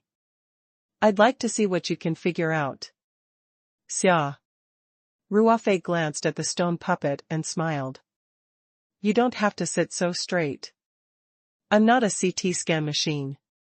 If the posture is wrong, I won't be able to detect it. The stone puppet couldn't help but burst out laughing again. Brother Xia, I realized that you're really poor. Then I'll give you something that's not poor. Xia Ruofei said, let me tell you about your physical condition. Are you mentally prepared, Logo? Xia Ruofei kept them in suspense for a long time, and everyone's interest was piqued. Shi Yang also smiled and said, there's no need to be mentally prepared. Brother Xia, just say it. Xia Ruofei let out a long sigh and revealed a pitiful expression. His brows were tightly knitted together. Xia Ruofei's actions made Shi Yang, who was originally joking, a little nervous. She said weakly, Brother Xia, don't scare me. Shi Xiao thought to himself that he couldn't have really seen through the problem. That's impossible. How could a doctor be able to detect a problem with just a glance? Wouldn't that make him a god? He must be bluffing. Xia Ruofei sighed. Shi Yang, have you been feeling insatiable recently? Have you been feeling cold all the time? Do you sweat a lot when you sleep at night? The stone puppet subconsciously nodded. Xia Ruofei continued to ask, sometimes you feel dizzy, palpitations, suffocation, and shortness of breath. The stone puppet nodded again. In fact, she felt a little suffocated in her chest. She had been in this condition for more than a month, but the hospital didn't find anything wrong with her. At this time, Shi Yang no longer dared to look down on Xia Ruofei. She only took one look at him and could see all his problems clearly. She was even more accurate than a CT scan machine. Just as the stone puppet was staring at Xia Ruofei sighed and said, Shi Xiao, you should eat more during this time. Eat whatever you want to eat. Shi Xiao's words were like a bolt of lightning on a clear day, completely dumbfounded. Eat whatever you want to eat. What does this mean?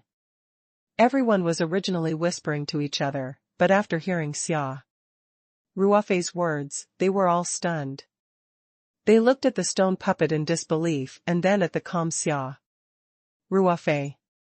Then, the stone puppet's mouth pouted, and it began to cry. As she cried, she said, Brother Xia, is my illness very serious? You don't have to hide it from me. I can take it. Just tell me. How much time do I have left? Xia Ruofei couldn't help but be dumbfounded.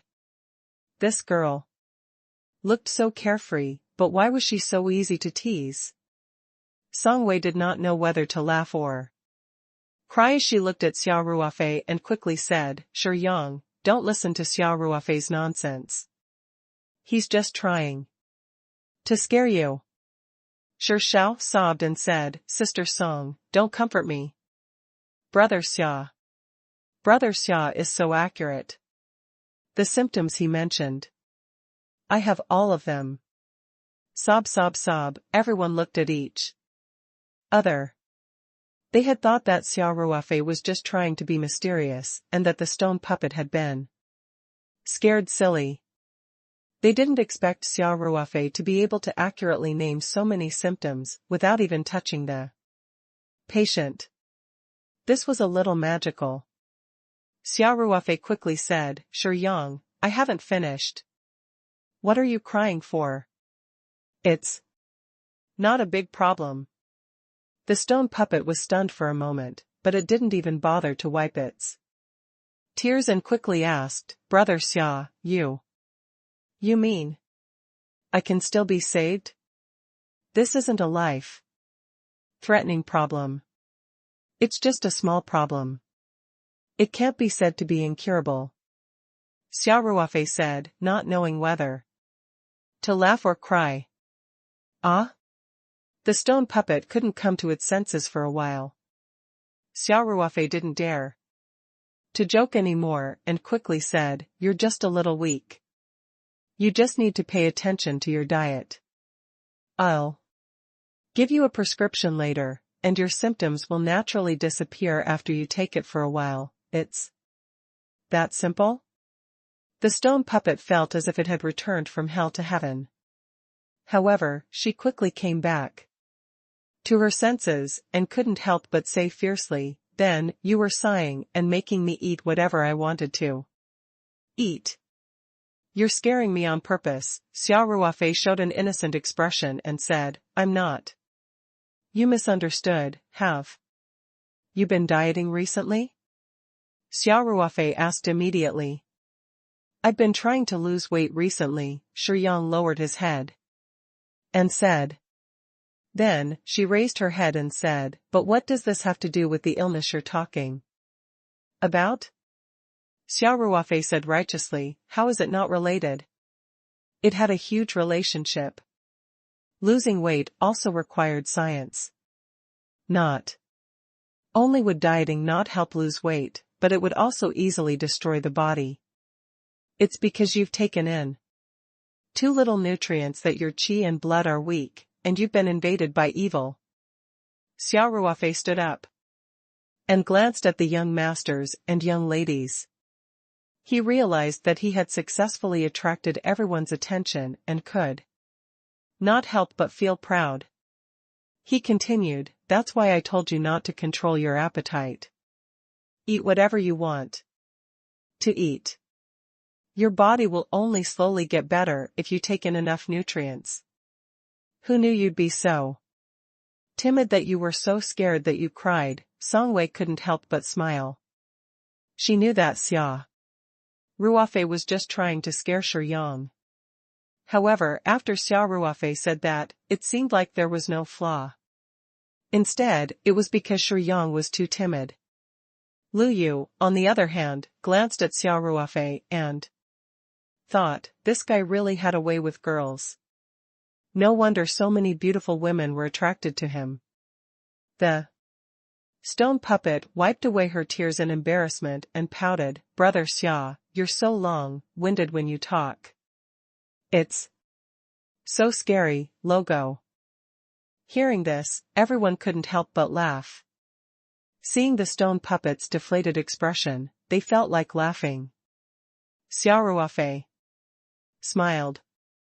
The symptoms of qi deficiency can be gradually alleviated through diet therapy. In addition, I can help you get rid of the symptoms of chest tightness immediately. Really? The stone puppet asked, its eyes wide. It's effective with one shot. Xia Ruofei smiled faintly, with the air of a famous Chinese medicine practitioner. Do you want to try? Yes, yes, yes. Shi Yang hurriedly said. Compared to the others, Shi Yang had no doubts about Xia Ruofei's medical skills.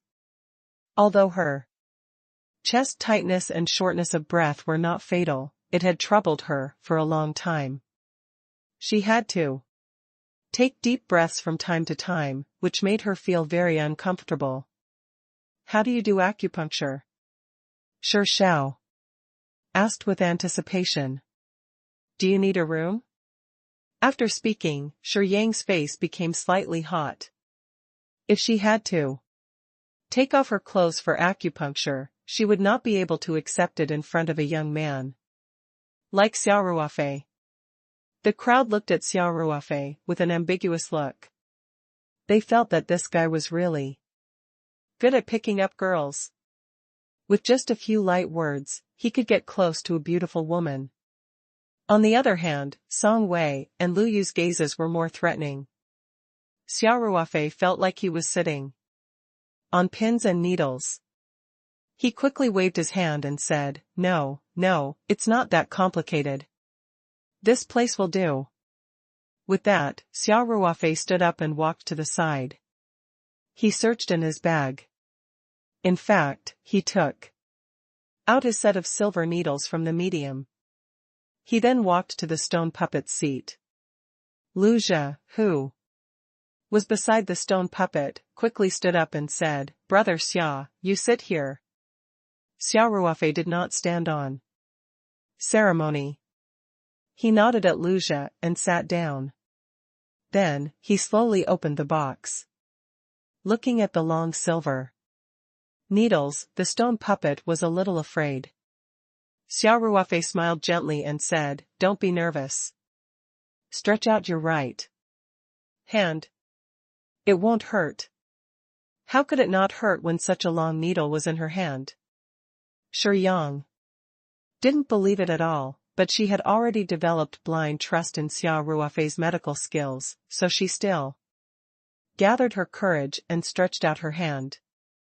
The others stared at Xia Ruofei without blinking.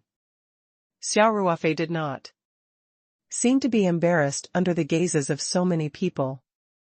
With a faint smile on his face, he picked up a silver needle. The stone puppet saw the shining silver needles and closed its eyes in fear. Xia Ruofei easily reached out his hand and inserted the silver needle into the naguan point on the stone puppet's right wrist. The stone puppet only felt as if it had been bitten by a mosquito, and then a tingling feeling came from its arm. She mustered her courage to open her eyes and saw that the silver needle was already stuck in her arm. As Xia Ruofei twisted it, the end of the needle was shaking slightly. She was so frightened that she quickly closed her eyes again. If there were any Chinese medicine experts present, they would be amazed by Xia Ruofei's technique. However, all the people present were laymen, so they could only knock for fun at most. Even so, they felt that Xia Ruofei's technique was quite wonderful. Although they could not tell what was good about it. It was so comfortable and harmonious, as if the person and the needle were one. This was not an illusion. The realm of human needle unity was not an exaggeration. However, there were very few people who could reach this realm. Even those well-known Chinese medical masters might not be able to reach this realm. Xia Ruofei was able to do this not only because of his high spiritual cultivation, but also because of the precious traditional Chinese medicine books in the human jade talisman. The stone puppet was extremely nervous. She felt her arm become more and more sore, as if a warm current was entering her body from the acupuncture point. Her whole body felt like she was bathing in a hot spring, so comfortable that she was about to moan. After a while, Xia Ruofei reached out and easily retrieved the silver needle without any hesitation. The stone puppet's eyes were still tightly shut. Xia Ruofei's voice rang in her ears. "All right. Done." Shi Yang opened her eyes and realized that Xia Ruofei had already kept the silver needle. She asked in surprise, "It's done? It really doesn't hurt at all." Xia Ruofei arranged the silver needles and smiled. "It's just a small problem. One needle is enough." "Feel it," he said. Only then did the stone puppet come back to her senses. She tried to take a few breaths, and then pressed a few times on her towering chest in disbelief, causing the men present to almost drool. Shi Yang revealed a pleasantly surprised expression and loudly said, "It's really not boring at all. Brother Xia, you're too godly." Xia Ruofei closed the box of silver needles, stood up and smiled. "It's just a small trick, not worth mentioning." Lu Yu saw Xia Ruofei's smug look and couldn't help but roll her eyes at him. What a pretentious prick. Xia Ruofei's display of his skills had completely stunned these people. They had never seen such magical medical skills before.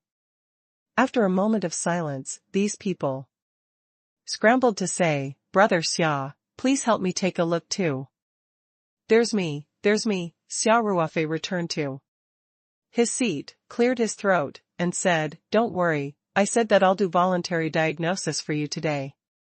One by one, Song Wei turned her head and looked at Xia Ruofei deeply.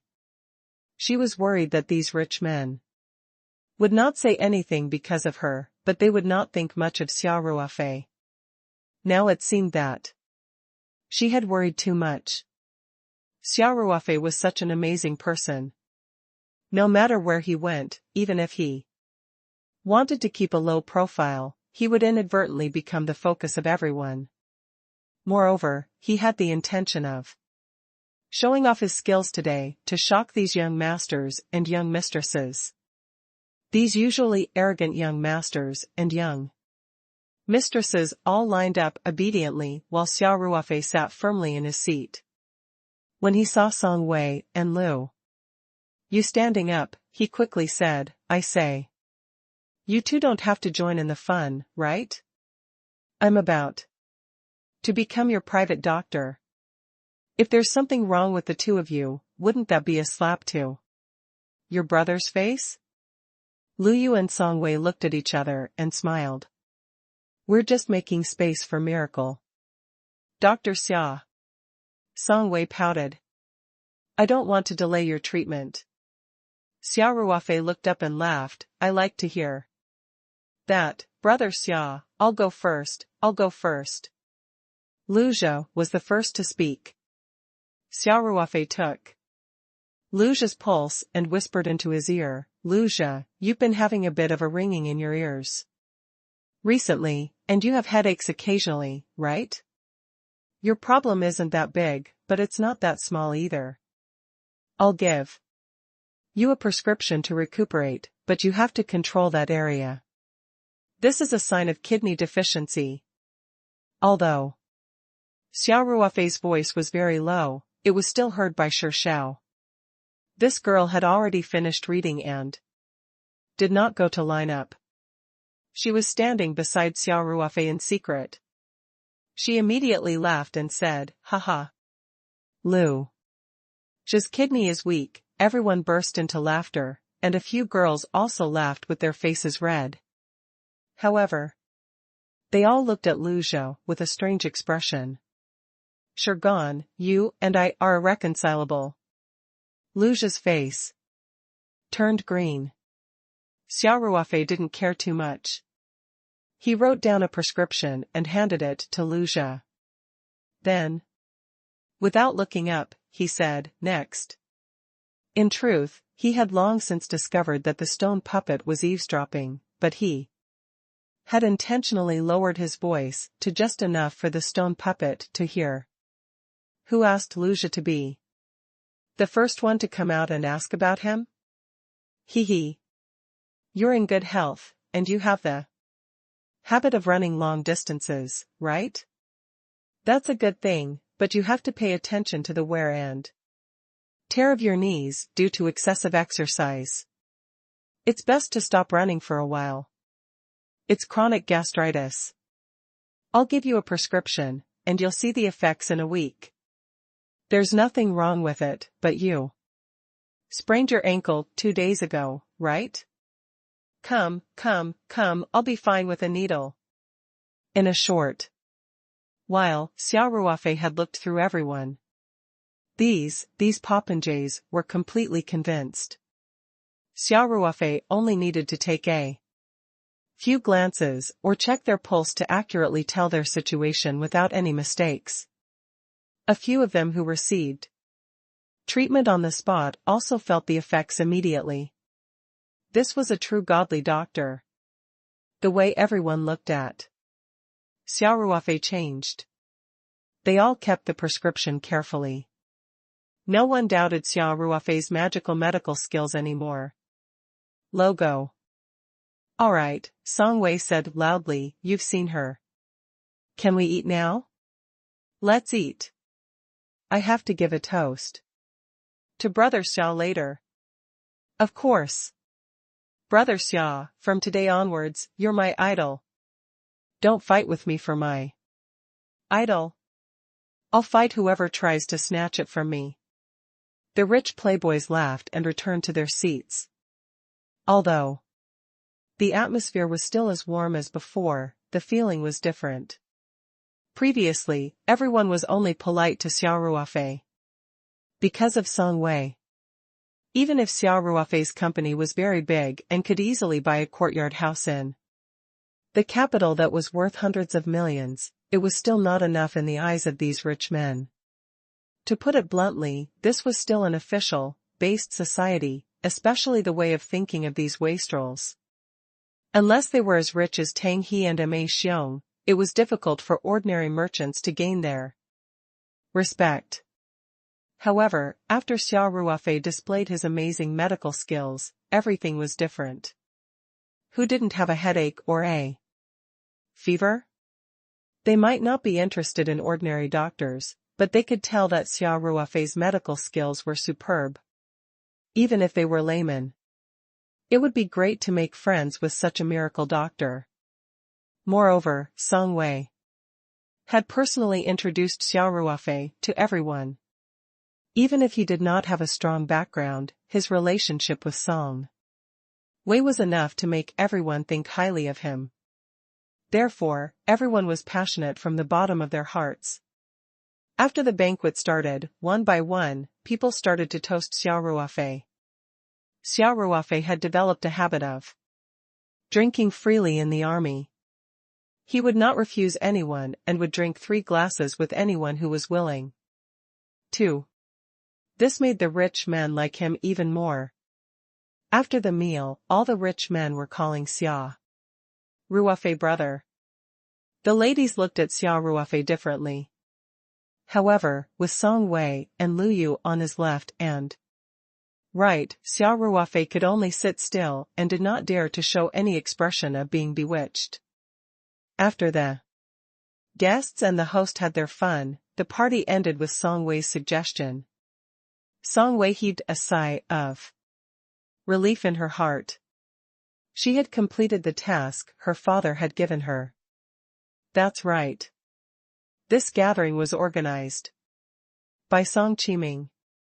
Song Wei's purpose was the same as what Song Ruofei did in the capital city a few days ago. She wanted Xia Ruofei to get to know more friends. Although not many of these rich playboys were in politics, and even their ranks in the system were generally not very high, they were more reliable than anyone when it came to handling matters. The group left the Chen family restaurant. Lu Jia had originally proposed to hold another party and sing something. But as soon as he said it, Xia Ruofei smiled and said, "Young man, don't forget my doctor's advice." Temperance, temperance, Lu Jia fled in the midst of everyone's laughter. However, he really listened to Xia Ruofei's words, because Xia Ruofei's medical skills had already convinced him. He did not dare to disobey. As the host, Song Wei saw everyone off at the door. In the end, only Song Wei, Lu Yu, and Xia Ruofei were left at the entrance of Chen family restaurant. "Ruofei, I'll leave the difficult task of sending us home to you," Song Wei said with a smile. "As you command. I'll go get the car now. Can you still drive?" Lu Yu quickly said, "Why don't we call a designated driver? You've drunk so much tonight." "I'm fine." Xia Ruofei smiled and said, "Who am I?" "The doctor. I secretly massaged a few acupuncture points just now, and the smell of alcohol has already dissipated." "Really?" Lu Yu was a little skeptical. "This is not a joke. Drunk driving is a serious crime these days. Why would I lie to you? If you don't believe me, you can smell it. There's no smell of alcohol at all," Xia Ruofei said as he breathed out at Lu Yu. However, he regretted it immediately after he did it because it was too ambiguous. Especially when he saw Song Wei looking at him. With a half-smile, Xia Ruofei felt even more embarrassed. Lu Yu's face also turned slightly hot, but she felt sweet in her heart. She quickly pretended to be nonchalant and said, "It really doesn't smell like alcohol." "Sister Weiwei, do you think Xia Ruofei's words can be trusted? You should know him better than I do," Song Wei said. With a smile. "Since he said there's no problem, then there won't be a problem." Xia Ruofei clapped his hands and said, "Look at Song Wei's words, it's so comfortable to hear." "Fine. Then it's decided. You guys wait here for a while, I'll go get the car." With that, Xia Ruofei jogged to the parking lot. Song Wei and Lu Yu stood still. After a moment, Lu Yu reacted and called out, "I was wondering why he was so forthright when he drank with others. Even the smell of alcohol had dissipated. No wonder he didn't get drunk. Lu Jia and his gang had even foolishly forced him to drink, and in the end they had gotten themselves drunk. This guy is too cunning." With a smile on her face, Song Wei said gently, "Don't the girls nowadays like this kind of bad guy?" Lu Yu blushed and said, "That's just those insensible little girls. A real mature girl is not so childish. I say, Sister Weiwei, don't tell me you're in love with Xia Ruofei?" Song Wei blushed and said in a panic, "What nonsense are you saying? How is that possible, Logo?" At this moment, the Night 15 SUV drove past. Xia Ruofei rolled down the window and asked with a smile, "I saw you two sisters chatting so happily from afar. What are you talking about?" This time, Lu Yu and Song Wei both blushed and said in unison, "It's not your fault." "Heh. I didn't have to ask." Xia Ruofei was stunned for a moment. The two of them burst into laughter at the same time. The two of them didn't choose the front passenger seat and sat in the back seat.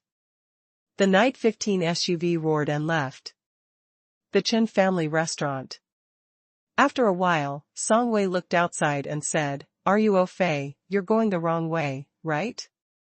If you drive east from Jiangbin Road, can't you go to the municipal committee's family housing area first?" Xia Ruofei's expression didn't change as he replied, "Really? I'm not familiar with the road. I'm following the GPS. I thought it was closer to Sanshan University. So I navigated to Sanshan University first." Lu Yu's eyes revealed a trace of resentment. She bit her lower lip and looked at Xia Ruofei's back. Then, she smiled and said, "Sister Weiwei, Xia Ruofei wants to send me back to school so that he can have some time with you. Don't talk nonsense." Song Wei blushed and said. Actually, that was what Xia Ruofei really thought.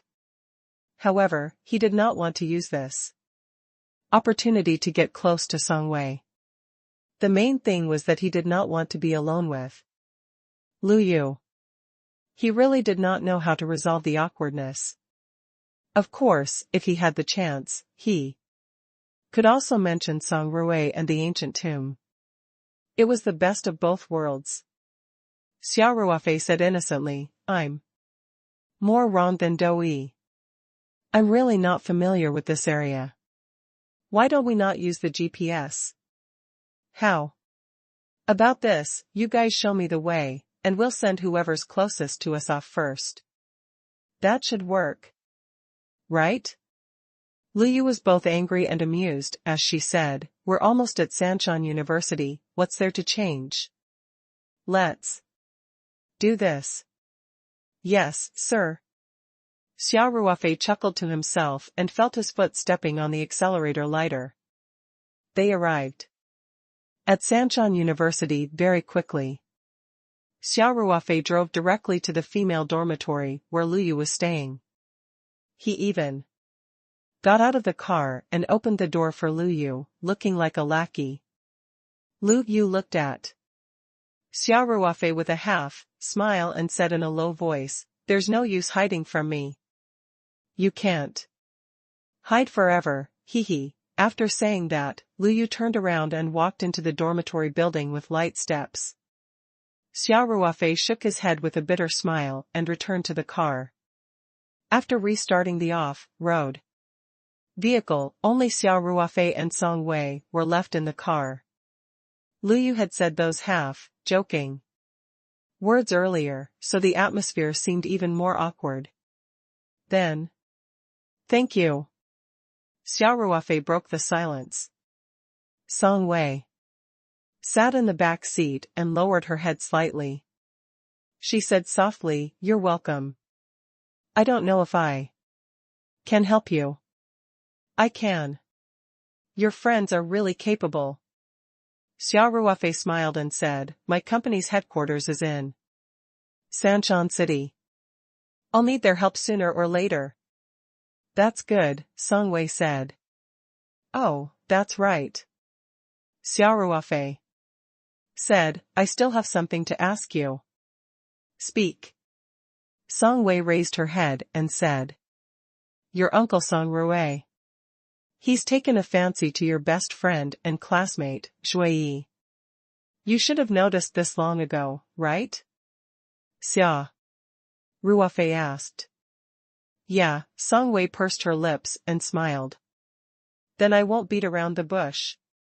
Xia Ruofei said, this kid returned to the capital some time ago and is always trying to get close to Xue.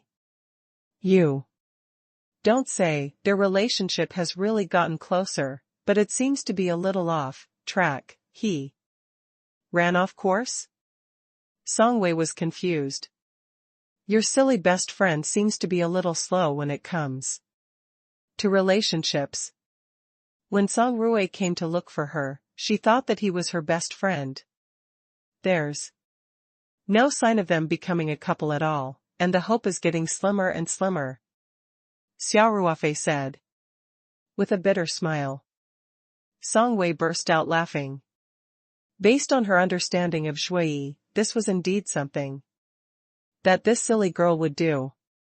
Xia Ruofei's expression turned serious as he said, Song Wei, I know Song Ruofei quite well. He's not a bad person at heart, just a little spoiled. It's not a big problem.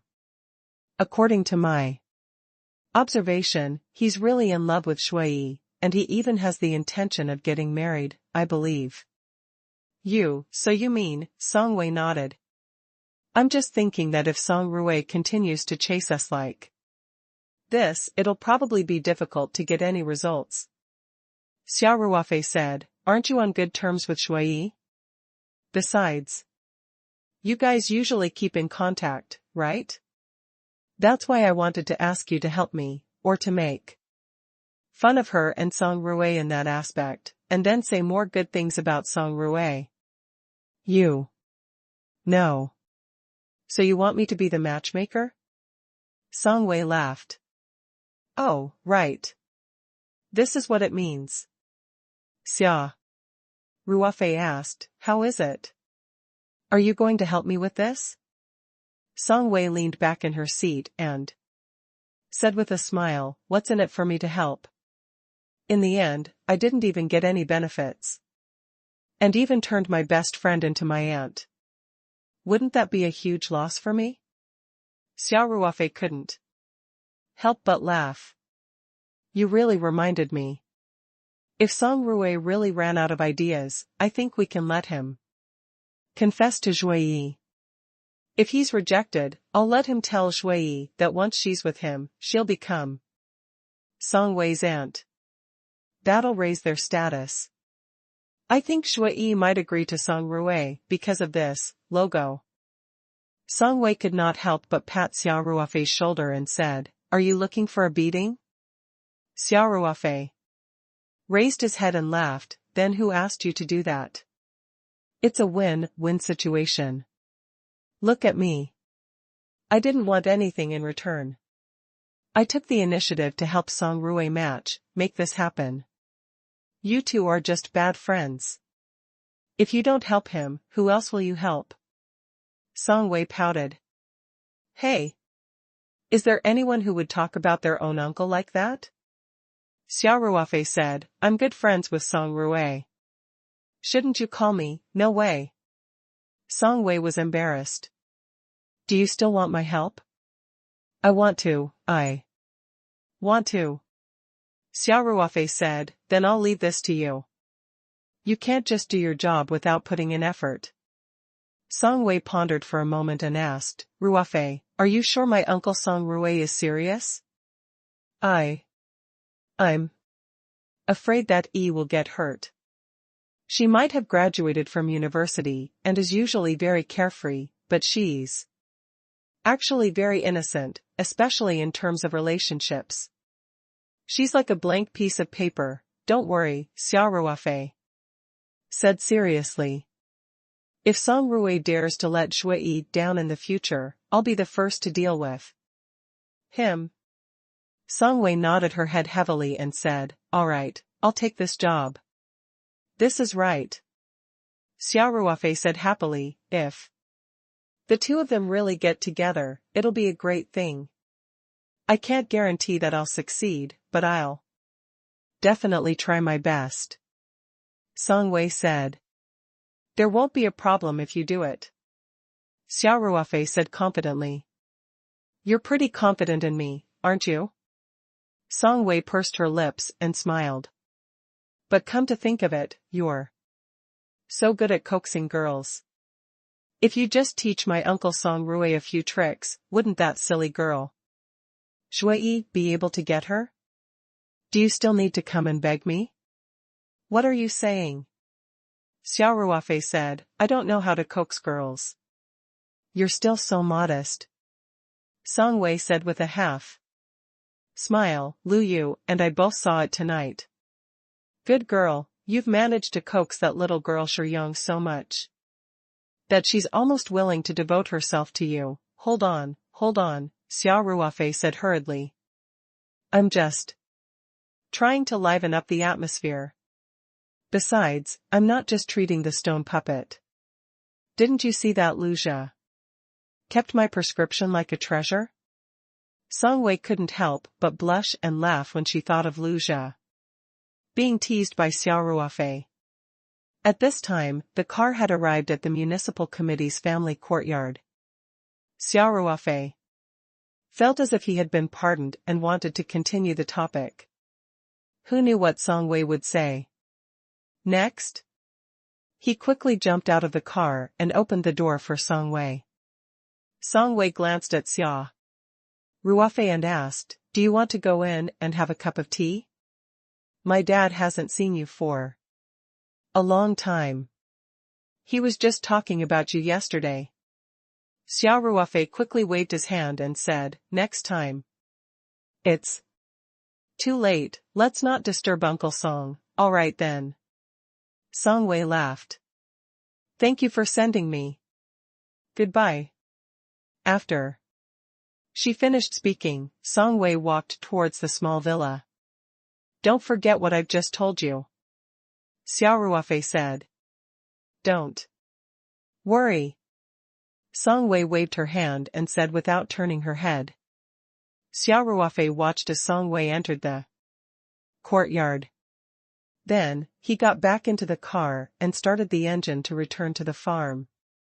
As the car was on the road, Xia Ruofei tapped the steering wheel lightly and muttered to himself, "Hey! How could I have forgotten? About the ancient tomb? It's all Song Wei's fault for always interrupting. The world stone was very important too. Xia Ruofei. However, he knew that the ancient tomb had been sealed off after the incident. Furthermore, the tomb was filled with an invisible and odorless poisonous gas.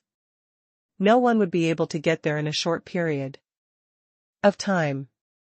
In addition, the jade skin cream and heart nourishing soup would be on the market in a few days, so it was indeed not suitable for him to go far at this time.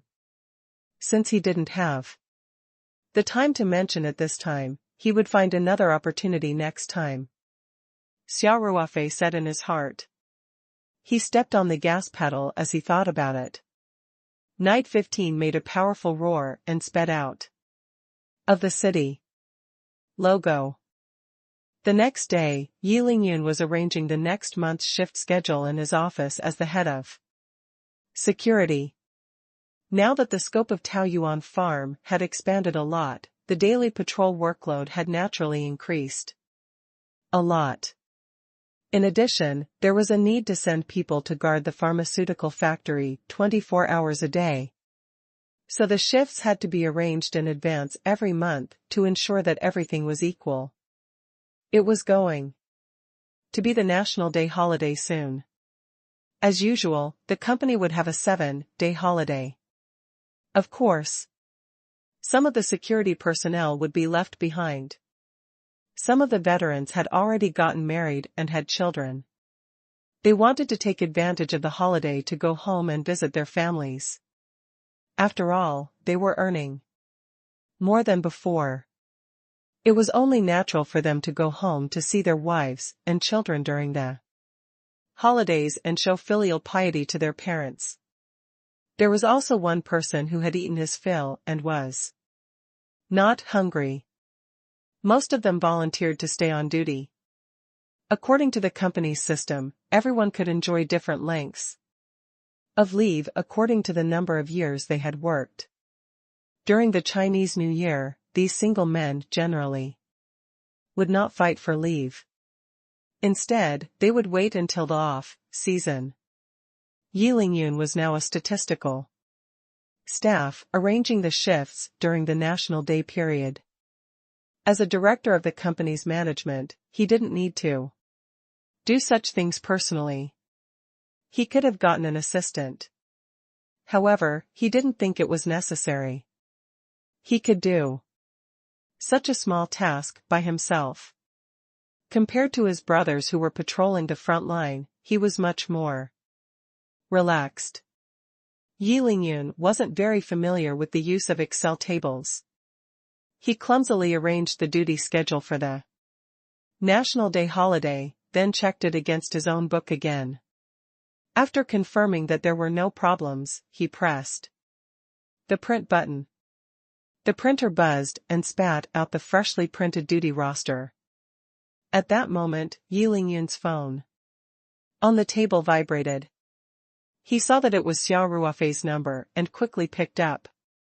Brother Xia. Where are you? Go to the front of the complex and unload the things. Xia Ruofei's voice was heard from the phone. Unload the car? Yi Lingyun was stunned for a moment, then quickly replied, Okay. Brother Xia, please wait a moment. I'm in the office, I'll be right down. Yi Lingyun didn't care about the shift schedule and jogged downstairs. Xia Ruofei was smoking beside the pickup truck. There were 4 large fiber bags in the truck. After seeing Yi Lingyun, Xia Ruofei said, Move the things away. Hurry up and deal with it, don't let it break. What's that, brother? Xia, Yi Lingyun asked. Then, his eyes lit up and he asked with a happy expression, This can't be Cha-Ching, right? What do you think? Xia Ruofei rolled his eyes and said, I've already prepared the things for you. It's just a matter of how good your craftsmanship is. Yi Lingyun was overjoyed and quickly said, Don't worry, brother Xia. Just wait and see. Yi Lingyun wasn't worried about the quality of Xia Ruofei's tea leaves at all. How could they not be quality?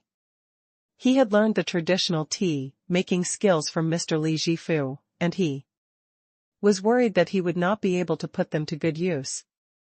Yi Lingyun grabbed a bag of green tea and easily carried it on his shoulder. Then, he quickly ran to the tea-making workshop not far away. Carrying a bag that weighed more than 100 pounds on his body, it was as light as a feather. Xia Ruofei laughed from behind him. Don't worry. Didn't I ask you to call a few of your brothers over to help you? I'm fine. I've already prepared the manpower. Yi Lingyun said without turning his head, I'll get people after I move the things over. Xia Ruofei smiled and shook his head at Yi Lingyun's energetic look. He picked up the bags one by one and walked towards the tea-making workshop. Yi Lingyun put down the bag and came out. Seeing this, he quickly shouted, Brother Xia, just leave it there. I'll move it. Xia Ruofei smiled and said, There's one more over there. You can move it. After you're done, call your people over to start work. Xia Ruofei grabbed a bag of things that weighed more than 100 pounds in each hand as if he was playing with them. All right. Yi Lingyun replied. After moving all the tea leaves into the tea-making workshop, Yi Lingyun immediately called the veterans and got ready to start making tea. Xia Ruofei threw the keys to the pickup to him and asked him to park the car. Then, he walked home with light steps. He didn't care how Yi Lingyun made the tea. This bit of tea green was nothing to Xia Ruofei. By now, even those at the Mountain Sea realm had already cut out a forest of tea trees. Meanwhile, there were quite a number of tea trees in the Archean realm. Under the speed of time that was 30 times faster, they could be harvested once every 10 days. If the quality of Yi Lingyun's handmade tea leaves could reach a higher level and be more stable, Xia Ruofei was prepared to increase the supply of tea green and launch the Taoyuan brand De Hong Pao tea leaves. In the next 2 days, Yi Lingyun and a few veterans who helped him made all the tea leaves into finished tea leaves without stopping. The process of making tea was completely done by hand using the ancient method, without the help of any machine. After the tea leaves were made, Yi Lingyun brought them to Xia Ruofei. Immediately, Xia Ruofei made a cup and tasted it. He immediately smiled and said, Not bad. Lingyun, it seems like you've inherited old Li's true teachings. Yi Lingyun scratched his head in embarrassment and said, It's mainly because the tea you provided is of high quality, Brother Xia. Also, this is the first time I've made tea on my own without a master's supervision. I feel that the heat control is still a little lacking, logo. In fact, Xia Ruofei had also tasted it. Although they were the same tea leaves, the tea leaves made by Yi Lingyun were still a little different from the tea leaves made by Xia Qing in the medium. Of course, Xia Qing's cooking skills were not worse than Li Jifu's. Moreover, there was such a rich spiritual energy in the space. It was already very good that Yi Lingyun was able to do this. At least, compared to the De Hong Pao that cost thousands of yuan per 500 grams outside, it didn't taste bad at all. Moreover, it was less flamboyant, which was very rare. Xia Ruofei smiled and said, It's already very good. Lingyun, I'll prepare some tea green for you in 2 days. You can try it out. Good. Thank you, Brother Xia. Yi Lingyun said happily. Xia Ruofei waved his hand and said, These are all additional work you're contributing to the company. I'll Provide you with more tea leaves when the quality of the tea leaves is stable. Our company can also launch our own brand of tea leaves. Yes. Brother Xia, I'll definitely complete this mission beautifully. Yi Lingyun patted his chest and said. He had been learning the ancient tea making methods from Li Jifu for a long time and had fallen in love with this industry. He was so happy in Xia Ruofei's company. If he could do the job he loved, it would be perfect. In the next few days, Xia Ruofei brought some tea leaves to make tea for Yi Lingyun. Yi Lingyun was indeed talented. The quality of the tea leaves he made got better, and his control of the fire also quickly stabilized. In the past few days, they had produced a total of 7 to 8 caddies of tea leaves. Xia Ruofei asked Yi Lingyun to distribute them to the farm employees so that they could have a taste and give more suggestions. Although the tea leaves made by Yi Lingyun didn't have beautiful packaging, they were very fragrant. When they were brewed, the room was filled with the fragrance of tea. Even the villagers who didn't know how to taste tea couldn't stop praising them. Of course, they didn't give any suggestions. In fact, even Xia Ruofei couldn't give any suggestions. There was still a certain difference between these tea leaves and the ones made by Xia Qing, but it was all determined by the technique and the fine control of the fire. It couldn't be improved in 1 or 2 days. In any case, the tea leaves made by Yi Lingyun had completely reached the market sales standard and could definitely be called high quality. Xia Ruofei was very satisfied with Yi Lingyun's work. He immediately ordered the finance department to give Yi Lingyun and a few other employees a bonus for participating in the tea making. He was prepared to provide Yi Lingyun with a large number of tea leaves in a while and let him set up a relatively fixed team to handle the tea. Of course, he still had to hold the position of head of security.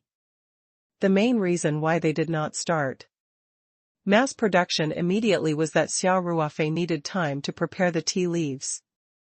Although there were many tea trees in the mountain sea realm, without the flow of time, even if the environment was far better than the outside world, they could only be harvested 3 to 4 times a year.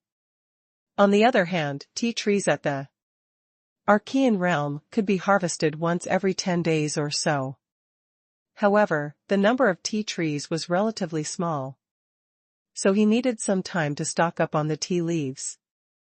After all, once the tea leaves were harvested and placed in the origin space, as long as they didn't come into direct contact with the soil in the origin space, they could be kept fresh for a long time. Once they were taken out, they would be the same as when they were just harvested. Of course, there was another reason. Xia Ruofei had to go to the capital city again. The preparation for the launch of the Xuanji Jaded Skin Cream had been completed and they were ready to hold a new product launch. Therefore, he planned to deal with the tea production after he returned from Beijing. After all, to market the tea leaves, they also needed to promote it, design the packaging, contact the sales channels, and so on. It was not as simple as producing the product. Feng Jing had been staying in the capital. After the post-production of the promotional video was completed, she sent it to Xia Ruofei for review. The results were very good. At first, Xia Ruofei was worried that Duff was a Westerner and would not match the Chinese style of the promotional film. After watching the film, his worries disappeared. The background was an ancient town that looked like an ink painting. In the midst of the flying petals, a white-robed Duff walked up the river barefooted, looking like a flower fairy. The team provided by Jennifer was indeed a gold medal team in Hollywood. Even an advertisement was shot with the effect of a blockbuster. Xia Ruofei was very satisfied. After about half a month, Xia Ruofei took a plane back to the capital. As soon as he walked out of the airport, Wu Chang, who had been waiting for a long time, quickly walked up to him. "Boss." Wu Chang greeted Xia Ruofei respectfully as he took Xia Ruofei's small suitcase. "You've worked hard." Xia Ruofei smiled. After getting into the car at the parking lot, Xia Ruofei asked, "How's the renovation of the courtyard house going?" The old platoon leader had personally informed us, and there aren't many areas that you need to change, so the progress is still very fast. Wu Chang said while driving, "Most of them are done, but there are still some work left to clean up. I'll ask them to stop for 2 days so as not to disturb your rest." "Good. You've worked hard during this period of time," Xia Ruofei said. "You're welcome. This is my job." "Boss, where are we going now?" Wu Chang quickly replied and asked. "Let's go back to the courtyard house first." Xia Ruofei said, "I'm going to take a nap. Call me when we're there, logo." "All right." Xia Ruofei leaned against the back of the Land Rover. Just as he closed his eyes and was about to take a nap, his phone vibrated. Xia Ruofei glanced at the phone screen and picked up the call. With a smile. "Xiao, why did you suddenly think of calling your brother?" Lin Xiao snorted and said, "Brother Ruofei, you're so mean. It's not easy for me to return to the Three Mountains, but you actually ran to the capital." Xia Ruofei just remembered that today was the first day of the National Day holiday. With the 7-day holiday, Lin Xiao would definitely go back to the Three Mountains. She had probably gone to the farm at the first moment, but she had come up empty-handed, so she had called to condemn her. Xia Ruofei smiled and said, "I'm here for work, not for a tour. Do you think I'm suffering? The whole country is on holiday, and I still have to work." "I don't care." Lin Xiao said angrily, "You're standing me up." Xia Ruofei smiled bitterly, "What should we do? Why don't you come to Beijing for a few days? I'll pay for the plane tickets." "Really?" Lin Xiao's voice suddenly became much happier. However, after pondering for a moment, she said in a low mood, "Forget it. I haven't been home for more than a month. I have to spend some time with my mom." Xia Ruofei felt relieved and said, "It seems that living independently is really tough. Our Xiao has grown up and knows how to be filial to the elderly." Lin Xiao snorted, "Bad brother. Don't flatter me. I'll try to come back as soon as possible," Xia Ruofei said quickly. "If you're already back in school by then, I'll go to Egret Island to see you." "Really?" Lin Xiao said, "Then you have to keep your word." "That's for sure." Xia Ruofei said, "I'll bring you some special pastries from the capital, okay? This is more like it." Lin Xiao's displeasure turned into joy. "Then you can go back to your work. My mom is calling me." She hung up the phone after she finished speaking. Xia Ruofei shook his head with a bitter smile and kept his phone. If they were delayed for a few more days, by the time Lin Xiao returned to school, Xia Ruofei had also planned to go to Heron Island. He had not given Lin Xiao the jade leaf that he had prepared. If Lin Xiao was still at Sanshan by then, it would be easy. He could just give both her and Huzi's mother their share. After returning to the courtyard house, Xia Ruofei gave Feng Jing a call and asked her to come over in the evening. Then, he walked around the courtyard with great interest to see the progress of the renovation works in the past half a month. Zhao Yongjin's friend was quite reliable. He was indeed a professional in the restoration of Ancient buildings.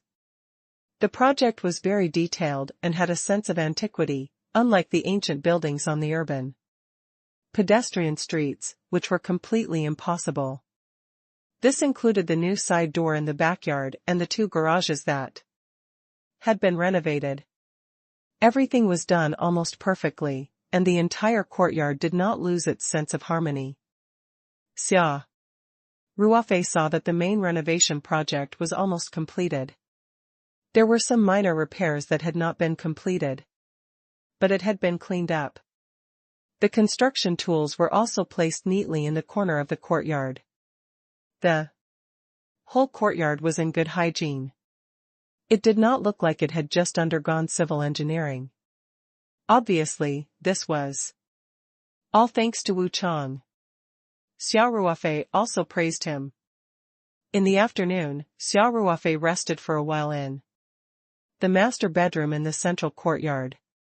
He got up and went to the courtyard. After making a cup of tea, he took a book and leisurely flipped through it on the lounge chair, listening to the birds chirping on the pomegranate tree and the pigeons whistle. In the distance, the sun shone through the gaps of the leaves and onto his body, making him feel warm and comfortable. In this courtyard house, it seemed as if time would flow longer. When it was past 4 o'clock, Xia Ruofei heard melodious music coming from the control system of the smart home. The control terminals were all over the courtyard so that the owner could control it at any time. Of course, Xia Ruofei had the highest authority. At the same time, Wu Chang had some basic authority. Wu Chang! Xia Ruofei shouted. My friend must have arrived. Please go to the front yard to welcome him, Logo. Wu Chang replied and quickly walked toward the front courtyard. Xia Ruofei picked up the purple clay teapot on the stone table and took a sip of tea. After coming to the capital, he followed the local customs and stopped making kung fu tea. He just put the dahongpo tea leaves into the purple clay teapot and poured it into hot water. It had a different taste. After a while, Xia Ruofei heard the sound of footsteps. Woof. Chairman, you're really carefree. Feng Jing joked, we're all as tired as dogs, but you're just drinking tea and lying down like an old man. Xia Ruofei straightened up and saw a group of people coming in. He couldn't help but laugh and said, Shua shua. Why are you all here? Are you guys here to eat a rich man? Other than Feng Jing, Duff also came to join in the fun. There was also Feng Jing's assistant, Lu Qian, as well as a few other staff members from the company's administrative office. They were all called to Beijing later to prepare for the Jaded Skin Cream's launch. That's a must. Feng Jing laughed. It's not easy for our stingy chairman to treat us to a meal. Don't we have to mobilize all our members? Duff also greeted Xia Ruofei with a smile. Mr. Xia. We meet again. Lu Qian and the rest were a little reserved as they greeted Xia Ruofei. Xia Ruofei chuckled and nodded. Hello, everyone. Don't be so restrained, just treat it as your own home. Then, he stood up and stretched. CEO. Feng, what you said just now was a little unkind. Although I don't really care about things as the chairman. I'm not stingy. When have I ever mistreated my own employees? Yes, you're the most generous. Feng Rao laughed. Chairman, what are you treating us to tonight? It must be the best. Xia Ruofei said, everyone has been working hard recently. I'll go out and buy some ingredients now. I'll personally cook today and make a delicious meal for everyone. I'll go, boss. Wu Chang quickly said. I'm familiar with all the food markets nearby, so I can cook. Xia Ruofei smiled and waved his hand. It's okay. It's okay. I'm rewarding my employees today. This is what I want. Wu Chang, you're in charge of receiving everyone. Now, bring them for a walk. All right then. Wu Chang hesitated for a moment before he replied. I'll do as you say. Give me the car keys. Xia Ruofei said, I'll go buy the ingredients now. Then, let's thank the chairman. Feng Jing cheered. Lu Qian and the rest knew that Xia Ruofei did not put on airs and did not stand on ceremony. They all smiled and expressed their gratitude to Xia Ruofei. Xia Ruofei drove to the nearby Sam's Club and bought some ready-made braised dishes, cooked food, meat, and seasonings. He also bought a few extra shopping bags when he paid the bill. Back in the car, he took out paradise vegetables and drunk and ate Immortal's wine from the origin space and put them in empty shopping bags. Then, he drove back to the courtyard. The garage in the backyard was ready to be used after the renovation. Xia Ruofei entered the backyard from the side door and parked the car in the garage. Wu Chang was showing everyone around the backyard. When he saw the situation, he quickly ran forward and took the shopping bags from Xia Ruofei's hands. Xia Ruofei passed the car keys to Wu Chang and said with a smile, I've really put in a lot of money today. He bought a lot of Taoyuan vegetables from Sam's shop. What do you think this is? It's obviously our company's product, but we have to pay a high price to buy it from the supermarket in Beijing. Feng Rao and the others couldn't help but laugh. At the same time, everyone was well aware of the delicious taste of the Taoyuan vegetables produced by their own company, so they couldn't help but be full of anticipation for tonight's dinner. Chairman, do you need any help? Feng Jing asked with a smile. Xia Ruofei waved his hand and said, no need, no need. You're in charge of eating today. If you're free, you can go to the theater to watch a movie. I think we can start eating after the movie. Then we won't be polite. Feng Rao said. Dear colleagues, since the chairman has spoken, let's go. I'm telling you. The chairman's Sihiyuan cinema was very advanced, not worse than a professional cinema. I'll bring you guys to experience it. Xia Ruofei laughed and said, go ahead. Wu Chang, you go over there as well and find a new movie for everyone. You don't have to worry about this.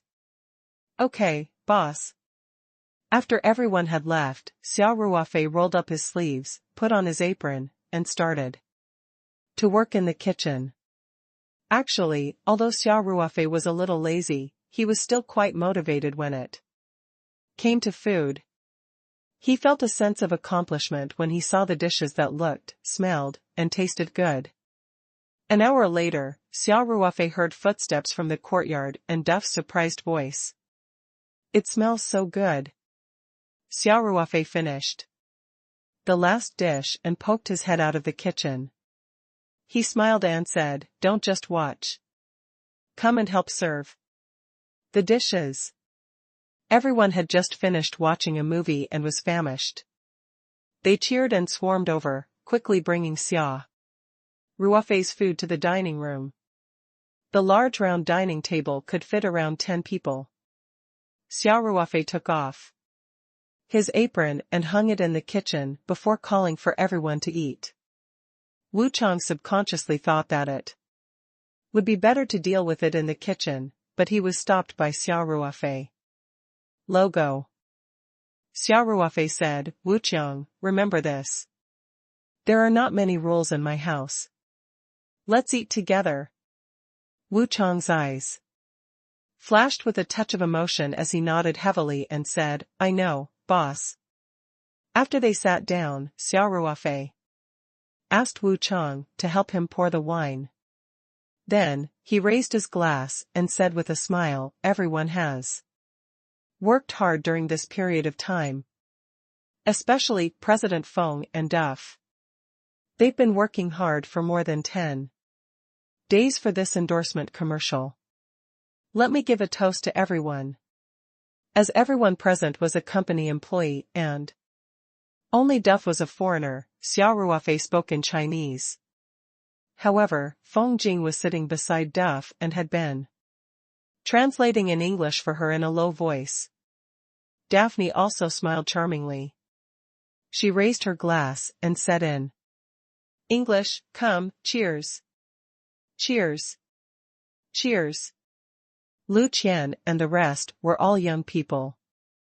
Xia Ruofei had never put on airs. So everyone was not too reserved and raised their glasses. After the first glass of wine, Xia Ruofei smiled and said, "Everyone, try my cooking. Today is to reward everyone, eat to your heart's content. I'll make more if it's not enough." The aroma of the food had already made everyone drool. After Xia Ruofei spoke, everyone raised their chopsticks in unison, as well as knives and forks. After all, Duff was not used to Chinese chopsticks, so Xia Ruofei had specially prepared Western utensils for her. Delicious. It's so delicious. Chairman, your cooking is amazing. Everyone praised Xia Ruofei as they ate. Even Duff gave Xia Ruofei a thumbs up. The people in charge of cooking all had this feeling. They didn't have much appetite for the food they made, but if the people who ate praised it, they would be happier than eating it themselves. Xia Ruofei was like that. He grinned and said, "Eat more if you like it, just treat it like you're at home." While they were gorging themselves, Lu Qian, under the urging of Feng Jing, led the employees to toast Xia Ruofei. Xia Ruofei was fearless and naturally did not reject anyone. After the meal, Xia Ruofei was fine. On the other hand, Lu Qian and the other girls were all red from drinking. They sat in their seats in a daze, looking very cute. Xia Ruofei saw that everyone was almost done drinking, so he smiled and said, "Let's call it a day. Don't leave tonight, everyone. My place is big anyway, so you can stay here." Under the influence of the alcohol, Lu Qian shouted happily, "Good, good. Long live the chairman." Xia Ruofei smiled and asked Wu Chang to arrange accommodation for everyone.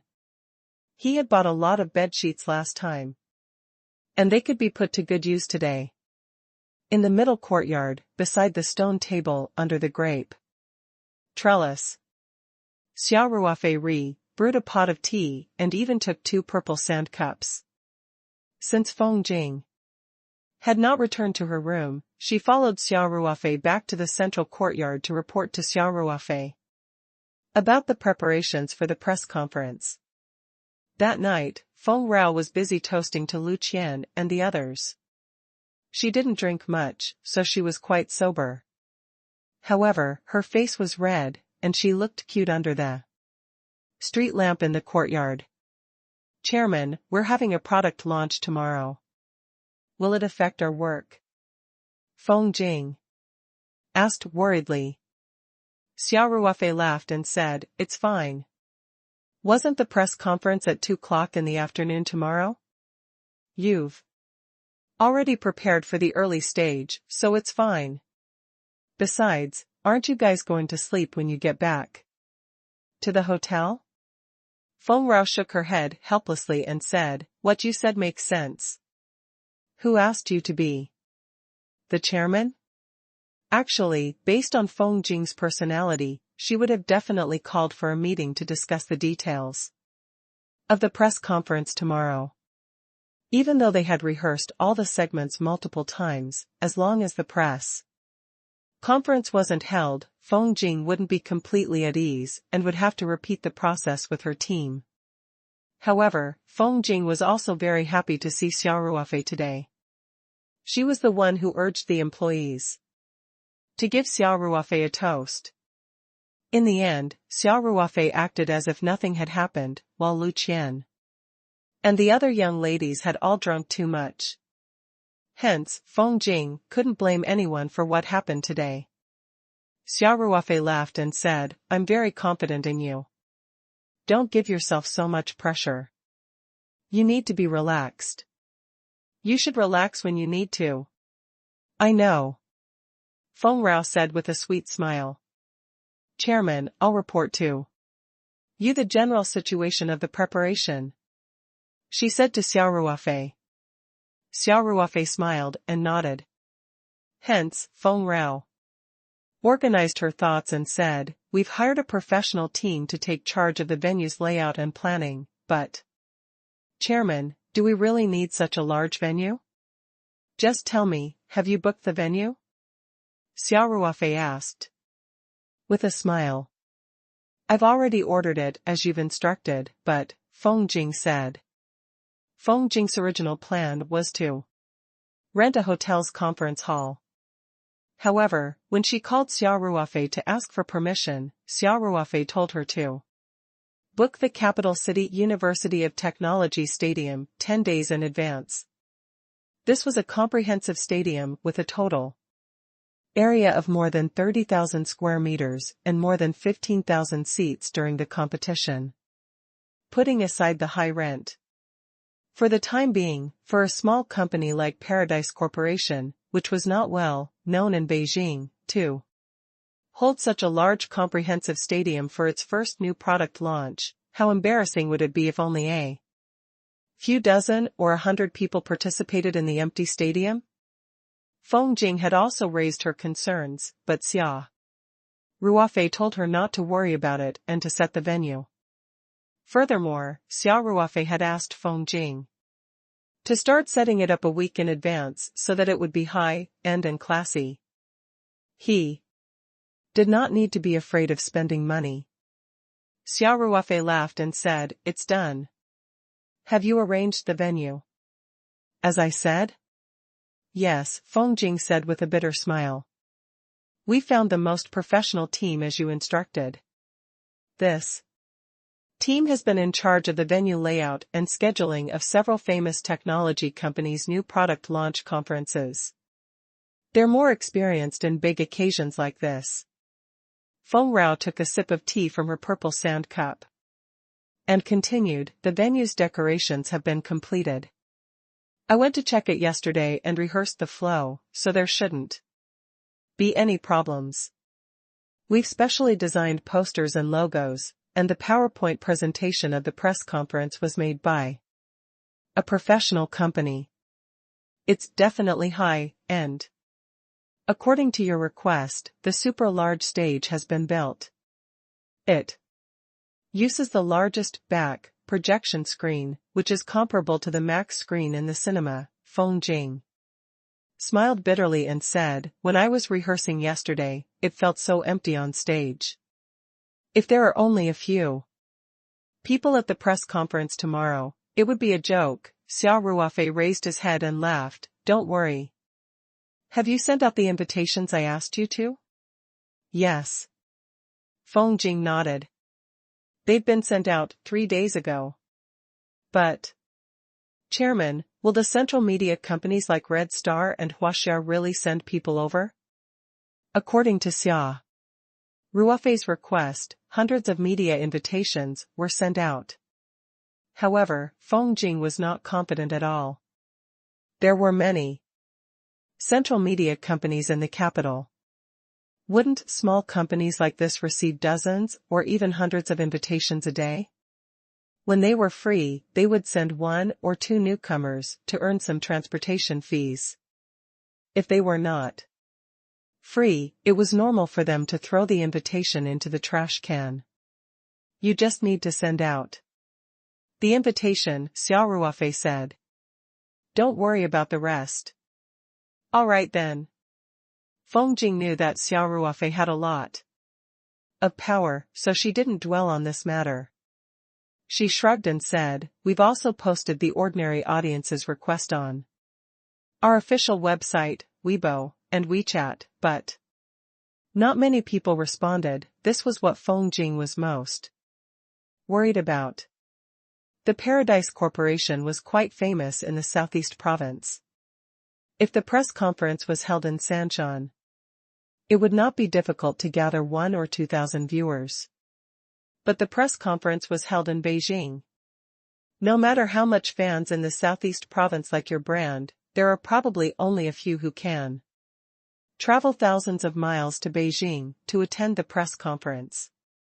Moreover, even if 1 or 2,000 spectators were to be gathered and scattered into the stadium, they wouldn't even be able to fill a square. According to Feng Jing's team's statistics, there were less than 1,000 people who had signed up for the show, and many of them had come for the gifts provided by Paradise Corporation. At this point, Feng Rao couldn't help but look worried. They had booked such a huge venue and decorated it according to the standards of a big name's press conference. If it was empty, they would be slapping themselves in the face. Logo. Xia Ruofei smiled. "It's okay. Just give me the statistics by tomorrow morning. Tell me how many more viewers we need." Feng Rao looked at Xia Ruofei and smiled. "So, even though you're not in the capital, you've already planned a strategy and decided a victory from thousands of miles away." "That's right. I can't let CEO Feng do a one-man show on stage." Xia Ruofei laughed. "You're still talking about it." Feng Rao pouted. "This kind of occasion should be attended by a big boss like you, but now you're pushing it all to me." Xia Ruofei chuckled. "Capable people do more work. Capable people do more work. I'll be responsible for being your strong backing." Feng Rao's face turned red for no reason. Xia Ruofei didn't notice it. After teasing her, he smiled and asked, "Is everything settled for the live broadcast?" Feng Jing nodded. "I've already discussed with a few big video websites. We've bought the first-tier advertisement spots on their front page. Also, our official website has temporarily added a server. We'll be broadcasting the video live at the same time." Actually, Feng Jing didn't think it was necessary at all. Big companies' new product launch conferences were usually live, streamed on the internet, and they would usually only choose a large video website. This was a win-win cooperation, and generally, the website would not charge a fee, or only charge a small fee. However, their Peach Blossom company's press conference was all about spending money to buy advertising space, and they even had to hire a professional production team, so the money spent was simply too much. The press conference this time could be said to be the biggest investment Paradise Corporation had ever made in publicity since its establishment. This was under the premise that the spokesperson, Duff, was helping for free. Otherwise, it would have cost even more money. Although Feng Jing knew the importance of publicity, she didn't expect Xia Ruofei to make such a big move at once. In total, he had spent 2 to 3 million yuan, which made her a little scared. "Very good." Xia Ruofei smiled and said, "CEO Feng, don't be afraid of spending money. Our product is good, but if we want to create a strong public opinion effect in a short time, we can't save money." "I know, don't worry. There won't be any mistakes at the press conference," Feng Ke said. She was also very clear that the jaded skin cream would become an important profit point for the Paradise Corporation. According to cost calculation, this was the first profiteering product of the Paradise Corporation, so she could understand Xia Ruofei's thinking of throwing money into publicity. However, she was worried that the money spent would not have any effect, especially if there were only a few people present. When the time came, she would not know how to set up the live broadcast machine. Was it possible to face the empty stands? Of course, since Xia Ruofei had said that he could handle the audience, Feng Jing did not have to worry about it. Is everything all right with the gifts and the experience area? Xia Ruofei asked. They were all in place. Yesterday, Feng Jing said confidently, the pharmaceutical factory rushed to make a batch of experience suits, and each one can be used 2 to 3 times. In addition, we also rushed to make 100 sets of formal suits at different prices. So we made an extra 500 sets basic style. These products were sent to Beijing through the logistics channel the day before yesterday. Okay. That means everything is ready except for the crucial wind. Xia Ruofei laughed and said, President Feng, it's all up to you tomorrow. As long as the audience is taken care of, there won't be any problems. Feng Jing smiled bitterly. But I can't guarantee the publicity. Xia Ruofei laughed and said, don't worry. I'm here for everything. It's getting late, you should go back and rest. I'll be busy tomorrow. That's great. Chairman, you should rest early. 2. Feng Rao stood up after speaking. After Feng Jing left, Xia Ruofei took out his phone and made a few more calls. He then went back to his room to rest. The next afternoon, at the entrance of the Beijing University of Technology Stadium, flags with the logo of the Paradise Corporation and the image of Duff were placed on both sides of the road, fluttering in the wind. It was around 8:00 in the afternoon, more than an hour before the press conference. From time to time, there would be people walking on this road, and their destination was the stadium ahead. Most of them were carrying camera bags, wearing waistbands, holding recording pens, and wearing waistbands or recording pens. There were also various media symbols on their waistbands, recording pens, and microphones. At a glance, one could tell that these were reporters known as the uncrowned kings. Other than the reporters, there were also some people walking towards the stadium in groups of 2 or 3. These were the audience members who were participating in the press conference. They had all obtained an electronic invitation through online recruitment. Many of them knew each other and started to greet each other from a distance. Huang Yu was a professional moneymaker. Every day, he would search for all kinds of prize-winning activities on online forums. Whether it was a competition that required voting, some big promotions on e-commerce platforms, or events like today's conference where the organizers would provide gifts, he would actively participate. Huang Yu happened to see the news of Peach Blossom Company's new product launch on Weibo. When he saw that the venue of the launch was the Capital University of Technology Stadium, he immediately took the attitude of giving it a try and helped to repost Qin Zhuan's registration requirement on Weibo. The only requirement was to repost friends. From Huang Yu's point of view, anyone who could hold a press conference in a big stadium like the capital city University of Technology Stadium was usually very generous.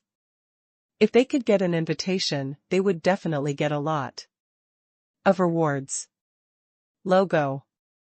Not long after he signed up, Huang Yu received a private message from his Weibo. To his surprise, he was invited to attend the press conference, and there was a series of random codes in the private message as proof of entry. Huang Yu immediately reposted the event's information to the customer, making forum. It was also because of Huang Yu's repost that there were hundreds of people responding to the press conference. Otherwise, there might be even fewer people responding. After Huang Yu met up with a few forum friends at the subway station, they headed to the school together. On the way, they met a few other forum friends, and the team grew bigger. These customers often went to all kinds of activities and were all from the capital area. As a result, many of them knew each other and chatted as they walked. The atmosphere was very relaxed. As Huang Yu walked, he couldn't help but feel puzzled. He said, "Why do I feel like there aren't many people? In the past, there should be a sea of people at such events." The forum members were also discussing spiritedly. "Yup. I've never heard of this company before. Is there a problem with the event? It took me more than an hour to get here by train. Don't waste my time. I also feel that it's too cold and cheerless." Someone else said, "Hey, since you're already here, don't be pretentious. It doesn't cost us a penny anyway, so just take it as a walk. Isn't it fine for you to just stay at home? It's not good for your health to stare at the computer every day." "You're right, Desheng." Huang Yu laughed. "Brothers, since we're here, we'll take things as they come." Everyone chatted and laughed, and they soon arrived at the entrance. A few slim and beautiful female staff members immediately smiled and greeted them. "Are you here to attend the press conference? Please come here to collect your entry pass." Huang Yu and the others came to the registration counter, showed a random serial code, and after verification, they received a green entry card with a two-dimensional code printed on it. "Everyone, please enter the venue this way." Huang Yu looked at the bags of gifts behind the counter, smiled, and walked toward the entrance according to the staff's instructions. They were all regular customers of various events and knew that the gifts were collected at the exit. If Ying gave out the gifts at the beginning, many of the audience members who came for the gifts would definitely leave early. Thus, Huang Yu and the others began to enter the arena while chatting and laughing. At the end of the entrance passage, they swiped the QR code on the admission pass and entered smoothly. After that, there was a security check, and they entered the stadium. Huang Yu looked at the empty stands and couldn't help but be stunned for a moment. He muttered to himself, "TSK. There really aren't many people here. Did we come early because we remembered the time wrong?" A friend beside him couldn't help but take out his phone to look at the event details and said, "The time is right." "Forget it," Huang Yu shook his head and said, "Let's not care about it. Let's go and find a seat." In any case, they were here for the gifts. They had already seen bags of gifts at the signing counter, all of which were beautifully wrapped. To Huang Yu and the others, this was enough. They didn't care about the number of people or what product was going to be released at the conference. The seats were also divided into many areas. In the middle were naturally reserved seats and the reporter's stand. On both sides, there were two levels of stands for the ordinary audience, which were also divided into several sections. Huang Yu and the others quickly found their seats according to the sign on their admission passes. As Huang Yu and the other ordinary audience members who came for gifts, curiosity, or other reasons entered the venue, the media reporters also began to sign in. The treatment of reporters and ordinary audiences was definitely different. If these uncrowned kings were not served well, their writing would be slightly crooked, and that would ruin things. Therefore, every reporter who signed in received an envelope containing the transportation fee and a bag of gifts. The contents of the gift bag were slightly better than the average audience. There was a set of jaded skin cream and a new album by Duff. Ji Yanwu was a senior reporter from the Red Star Society. He brought a new reporter who had just been admitted to the society. to interview the press conference. Along the way, Ji Yanwu was also puzzled. For this kind of press conference, sending a newcomer was already giving face. There was nothing wrong with not coming. He really did not understand why the leader sent him here, and it was even a task personally assigned by the deputy managing editor. Naturally, the deputy editor would not tell him the cause and effect of the matter. He only solemnly told him to do a good job in the interview and specifically reminded him not to put on airs as a big reporter. Ji Yanwu had been in this line of work for almost 20 years. To be able to become a senior reporter, he was naturally not a stupid person. Therefore, even though the organizer of this press conference was unknown and the whole incident was strange, he still attracted enough attention. This was the first time the newcomer, little Zhao, was attending a press conference. He was excited and nervous at the same time. When he signed in to collect the transportation fee, he was even a little shy, unlike Ji Yanwu, who was calm. The two of them took their things and began to walk into the stadium. Teacher Ji, the color of our envelopes is different from those reporters. Xiao Zhao whispered. Ji Yanwu laughed as if he was used to it and said, "We're the Red Star Society. Can we have the same treatment as the media logo?" Ji Yanwu had long been used to such preferential treatment. Even though it was the same transportation fee as a reporter from a major media company, they always received more than other reporters. Little Zhao suddenly felt a sense of pride, and he walked with his back straight. He looked left and right, then said in confusion, "Teacher Ji, why do I feel like this place is so deserted?" Ji Yanwu was also puzzled. There's indeed something wrong. Logically speaking, such a large venue should be very lively. After entering the stadium through the media channel, Ji Yanwu was even more shocked. In the huge stadium, other than the staff who were doing the final debugging, there were almost no seats. At a glance, there were only a few audience members sitting in each area. Fuck. What's going on?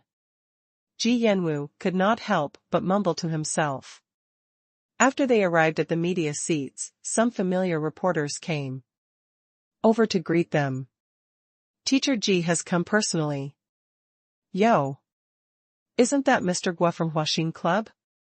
You're also coming here personally? Ji Yanwu laughed and said, "Little Zhao, quickly say hello. Teacher Gua is a big shot in our line of work." "Hello, Teacher Gua, please give me your guidance." Little Zhao quickly greeted him respectfully. Reporter Gua nodded with a smile and said, "Teacher Ji, I've been to God knows how many events in my life, but this is the first time I've encountered such a scene. What are the organizers up to?" "Who knows?" Ji Yanwu replied with a bitter smile. As he chatted with Reporter Gua, he looked around. In fact, when he saw Reporter Gua, he was already a little surprised. Then, he saw many familiar peers in the press box. They were all senior reporters from the central media, which made him even more shocked. Although he did not verify it, Ji Yanwu knew that these experienced reporters must have been sent by their superiors, just like him. Otherwise, an event like this would not have attracted so many experienced reporters. It seemed that the organizer of this event was quite capable.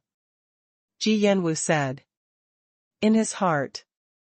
He also secretly made up his mind that even if the entire stadium was empty today, he would write a colorful report when he returned. He must not cause himself any trouble. When Ji Yanwu and Xiao Zhao entered the venue earlier, Feng Jing had brushed past them and heard their conversation. Knowing that these two were reporters from the Red Star Society, the worried Feng Jing felt a little relieved. She walked to the media reception and asked, "How many reporters have arrived?" The staff member immediately handed the check in book to Feng Jing and said, "Director Feng, most of the media that we've invited have sent people over. There are also a few Beijing local media that we didn't send an invitation to have an interview with us." "Really?" Feng Rao was stunned. She took a look at the signed documents. Just as the staff member had said, there were many media reporters present. In fact, the reporters from the Red Star Society, Hua Xian Society, National Television, and other super media outlets were all present. Looking at the densely packed check in books, Feng Jing felt a little more at ease. However, at the thought of the empty hall, she couldn't help but frown. It was useless even if all the media reporters were here. If no one came to participate, wouldn't it be even more embarrassing? Feng Jing walked over to the audience's registration counter and asked, "How many people are in the audience?" The staff member looked worried and said, "Director Feng, there were only 400 to 500 people.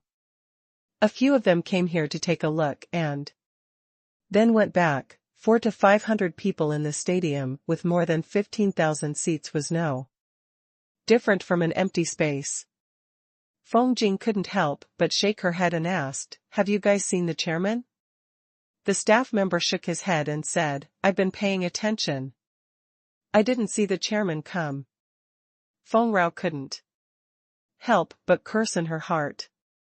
The fire was about to burn their eyebrows, and this guy was still playing the disappearing game. What the hell was he doing? Just as she was about to call Xia Ruofei, she heard the staff say loudly, "Boss Feng, the chairman is here, logo." Xia Ruofei was wearing a tailored Brioni suit. He had an otherworldly and clean temperament, which made him look even more handsome. However, Feng Rao was not in the mood to look at the handsome man. She immediately walked up to Xia Ruofei when she saw him. Xia Ruofei greeted him with a smile. "Boss Feng, I just walked around. And the venue is well decorated. It's quite impressive. Chairman, you're still in the mood to look at the venue?" Feng Rao asked anxiously. "The fire is already burning our eyebrows here." Xia Ruofei pretended to be confused and asked, "What's wrong?" "I think it's pretty good. Everything is in order." Feng Rao couldn't help but stomp her feet and said, "What else? We've put on such a big show, but there are only a few hundred people in the audience. Now, there are more reporters than the audience. Isn't this a joke?" Xia Ruofei laughed and said, "Don't worry. You won't be a joke." Feng Rao looked at the cold and empty outer field and said with a bitter smile, "Chairman, it's not that I don't believe you, but look at the current situation. There's less than an hour before the press conference starts, and how many people have come?" Don't worry, Xia Ruofei said with a smile. "I won't let you do a one-man show." As they were talking, Xia Ruofei's phone rang. He looked at the caller ID and smiled. "Aren't they here already?" He picked up the phone and asked, "What's the situation? Didn't I tell you to come earlier? Traffic jam." "Damn, when is there no traffic jam in the capital? Why didn't you organize your men to set off earlier?" All right, I'll be at the entrance, I'll just come over." Xia Ruofei put his phone into his pocket and smiled at Feng Jing. "Boss Feng, don't worry. A huge wave of viewers will be here soon." "Really?" Feng Rao was a little skeptical. Xia Ruofei smiled and said, "When have I ever been unreliable? Get everyone to move, there will be a lot of people who want to enter later, so Just issue the admission passes directly. Just as Xia Ruofei was speaking, one of the staff members exclaimed in surprise, They're coming. There are so many buses. Feng Rao quickly turned around and her mouth was also wide open. In surprise, he saw a row of buses driving over from afar. The long convoy was so long that he couldn't see the end at a glance. A conservative estimate was that there were at least dozens of buses. Moreover, these buses were all painted in the same red color and had a logo that everyone was very familiar with. Feng Rao rubbed her eyes and exclaimed in surprise, Kyokoboku Company? Kyokoboku Gaming Company was a famous e-commerce company in China. It had been developing rapidly in the past few years and had formed a strong momentum to catch up with the well-deserved big e-commerce company in the country, the gold mining company. It occupied a large share in the fiercely competitive e-commerce industry. Kyobi Shopping Mall was listed in the United States in 2014, and its market value had already exceeded $60 billion. The gap between it and the three giants of the internet industry was very small, and it was definitely worthy of being called the upstart of the internet industry. With so many buses from Kyokoboku Shopping Mall coming over all of a sudden, could it be that the employees of Kyokoboku Shopping Mall were all here to support Peach Blossom Company's new product launch? Feng Rao found it unbelievable. Just as she was immersed in her shock, the first car had already driven to the entrance and slowly stopped. The bus door opened and a few people got off first. Feng Jing saw Xia Ruofei's friend, Song Ruofei, and another young man in branded clothes get out of the car. Walking with them was a middle-aged man with short hair and a well-ironed suit. Feng Jing couldn't help but gasp when she saw this man. This was the founder and CEO of the famous Jingbei company, Lu Dong. He was a legendary businessman who came from a rural area in northern Jiangsu and started his career from scratch in Beijing. To think that he would also attend the conference of Paradise Corporation made Feng Jing feel like she was in a dream. While Feng Jing was still in a daze, Xia Ruofei had already walked up to her with a smile. Song Ruofei. Xingbang, thank you for your hard work. Xia Ruofei smiled and said, This must be President Liu of Kyokoboku Group. I've long heard of your name. I've long heard of your great name. Xingbang was also Song Ruofei's good friend. He was one of the nouveau riches that Song Ruofei had called out to introduce to Xia Ruofei. This time, Xia Ruofei had asked Song Ruofei to take care of it. Xingbang and the others had been mobilized by Song Ruofei to help. Lu Dong had his signature smile on his face as he shook hands with Xia Ruofei. Hello, President Xia. Thank you, President Liu, for your strong support. Xia Ruofei said with a gentle smile. I should. Lu Dong said, I'm good friends with both young Master Song and young Master Zheng. Young Master Zheng even owns shares in our group. Lu Dong's voice had a hint of a northern Jiangsu accent, and it was that little bit of rustic tone that made him more approachable. At this moment, Feng Rao also came back to her senses and walked over. Xia Ruofei smiled and said, Chief Liu, let me introduce you to our company's general manager, Feng Jing. Boss Feng, I don't think I need to introduce Boss Liu. Hello, President Liu. Feng Jing quickly greeted. I've long heard of you. Lu Dong was a legend in the Chinese business world. As an outstanding professional manager, Feng Jing naturally admired him, even worshipping him. Lu Dong shook Feng Jing's hand and chuckled, Hello, President Feng. Then, Lu Dong smiled at Xia Ruofei and said, President Xia, your company is very good looking logo. He was complimenting both Xia Ruofei and Feng Jing. Xia Ruofei was stunned for a moment before he smiled and said, that can't be compared to President Liu. Your wife is the face of the company in Kyokuboku. Lu Dong's wife was many years younger than him. She was the famous campus belle of Shuimu University and had once been very popular on the internet. She was so beautiful, a top student, and even married a billionaire. She was definitely a natural winner in life. Ruofei, don't forget that President Liu is face-blind. He doesn't know if his wife is pretty or not, Song Ruofei came over and said. Everyone burst into laughter, and Lu Dong could not help but smile bitterly. Lu Dong had once said that he was face-blind in the previous show.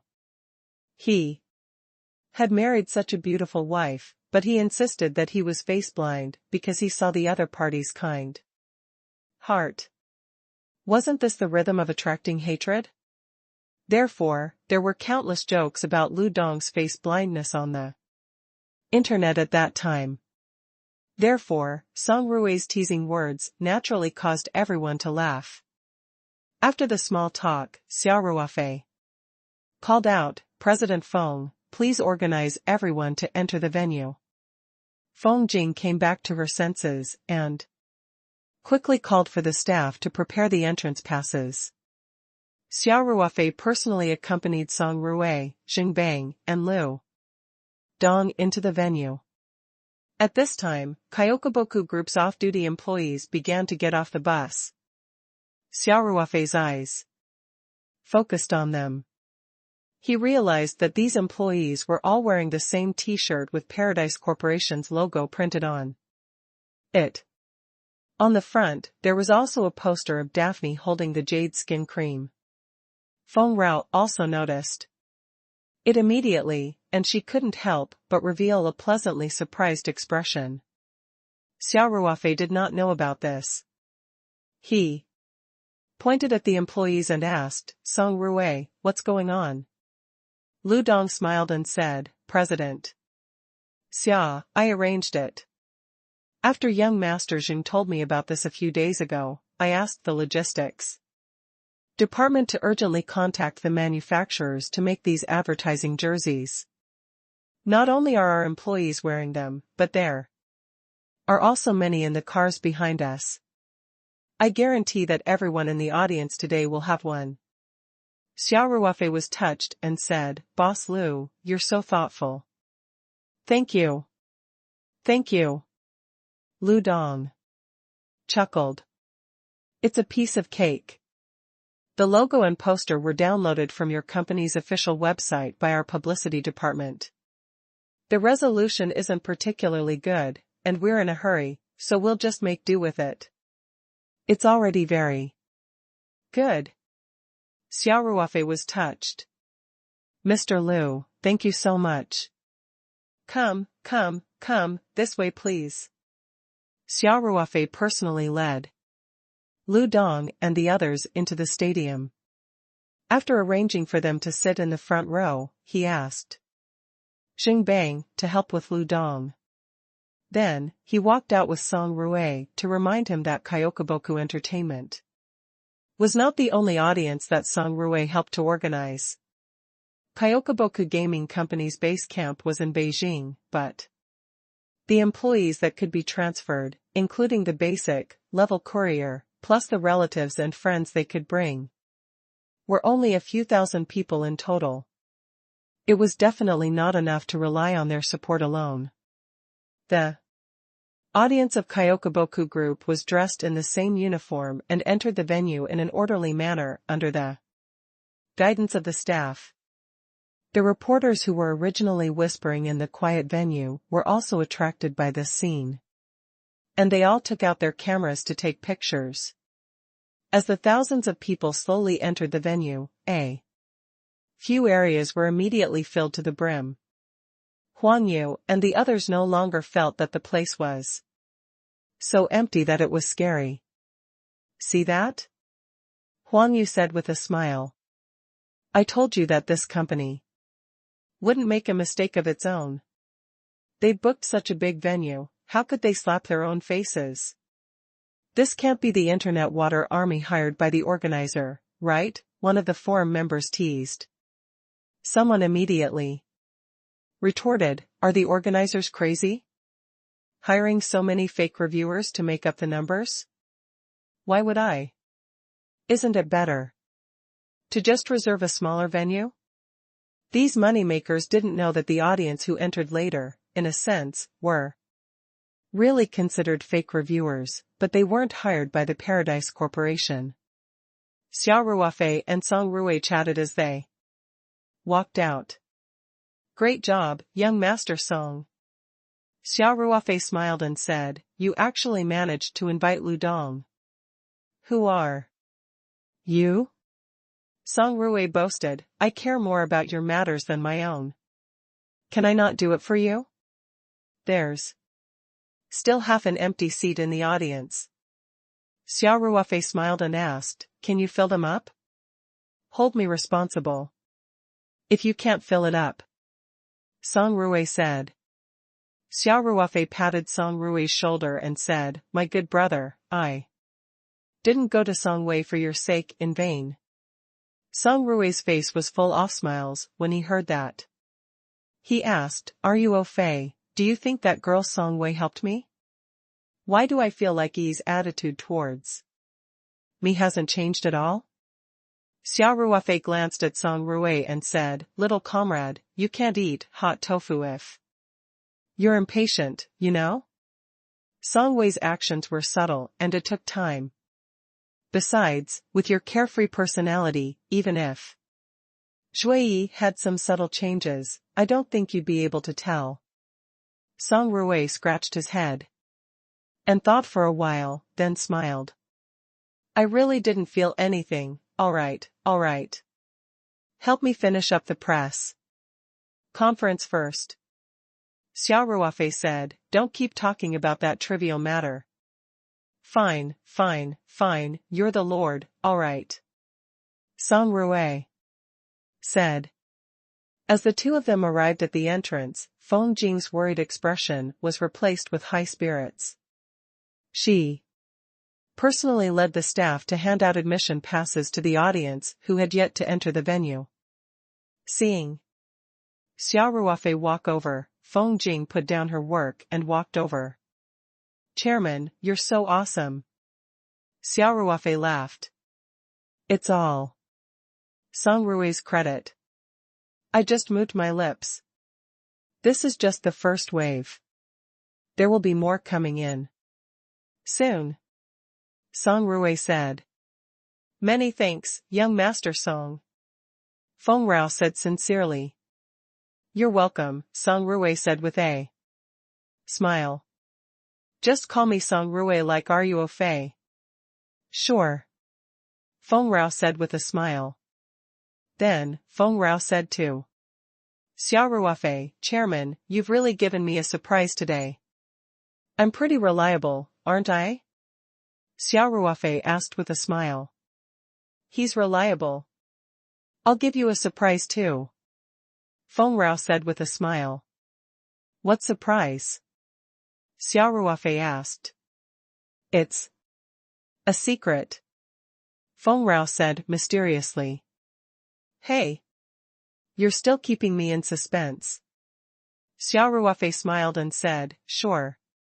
Then I'll be waiting for your surprise. The school's security guards were also busy guiding the bus. After the bus from Kyokaboku group alighted, it was quickly guided to leave from the other side and parked on the nearby roadside. Soon, more buses arrived. In a short while, the audience that Song Ruofei had helped to contact came in waves. Feng Rao couldn't help but feel overwhelmed. Weiping Mall, Huamei Mall, Jiumei Mall. Even the Gold Panning Group, the leader of the e-commerce industry with its headquarters in Jiangsu and Zhejiang province, had sent the boss of the Beijing branch with hundreds of employees to support them. Many of Song Ruofei's good-for-nothing friends had also come. Like Xingbang, their task was to help contact the major e-commerce platforms. Of course, there were also people in charge of the media. Otherwise, Ji Yanwu and the other old reporters would not have been sent to interview such a press conference. In just a short while, Feng Jing had met more than half of the country's e-commerce bosses, and her brain was almost numb. However, she vaguely understood Xia Ruofei's intention. He was not just trying to increase the popularity of the press conference. He was also thinking about the problem of future sales channels. Feng Rao's heart burned with passion at the thought of this. It was almost time for the press conference to start, and the audience was almost all gathered. Feng Jing didn't linger at the entrance, but instead went backstage to prepare for the press conference. When they entered the stadium, Feng Jing saw that the seats were almost full, and her heart settled down. She glanced at Xia Ruofei, who was chatting happily with Lu Dong and the other big bosses of e-commerce. A smile appeared on her face, and she walked backstage. Logo.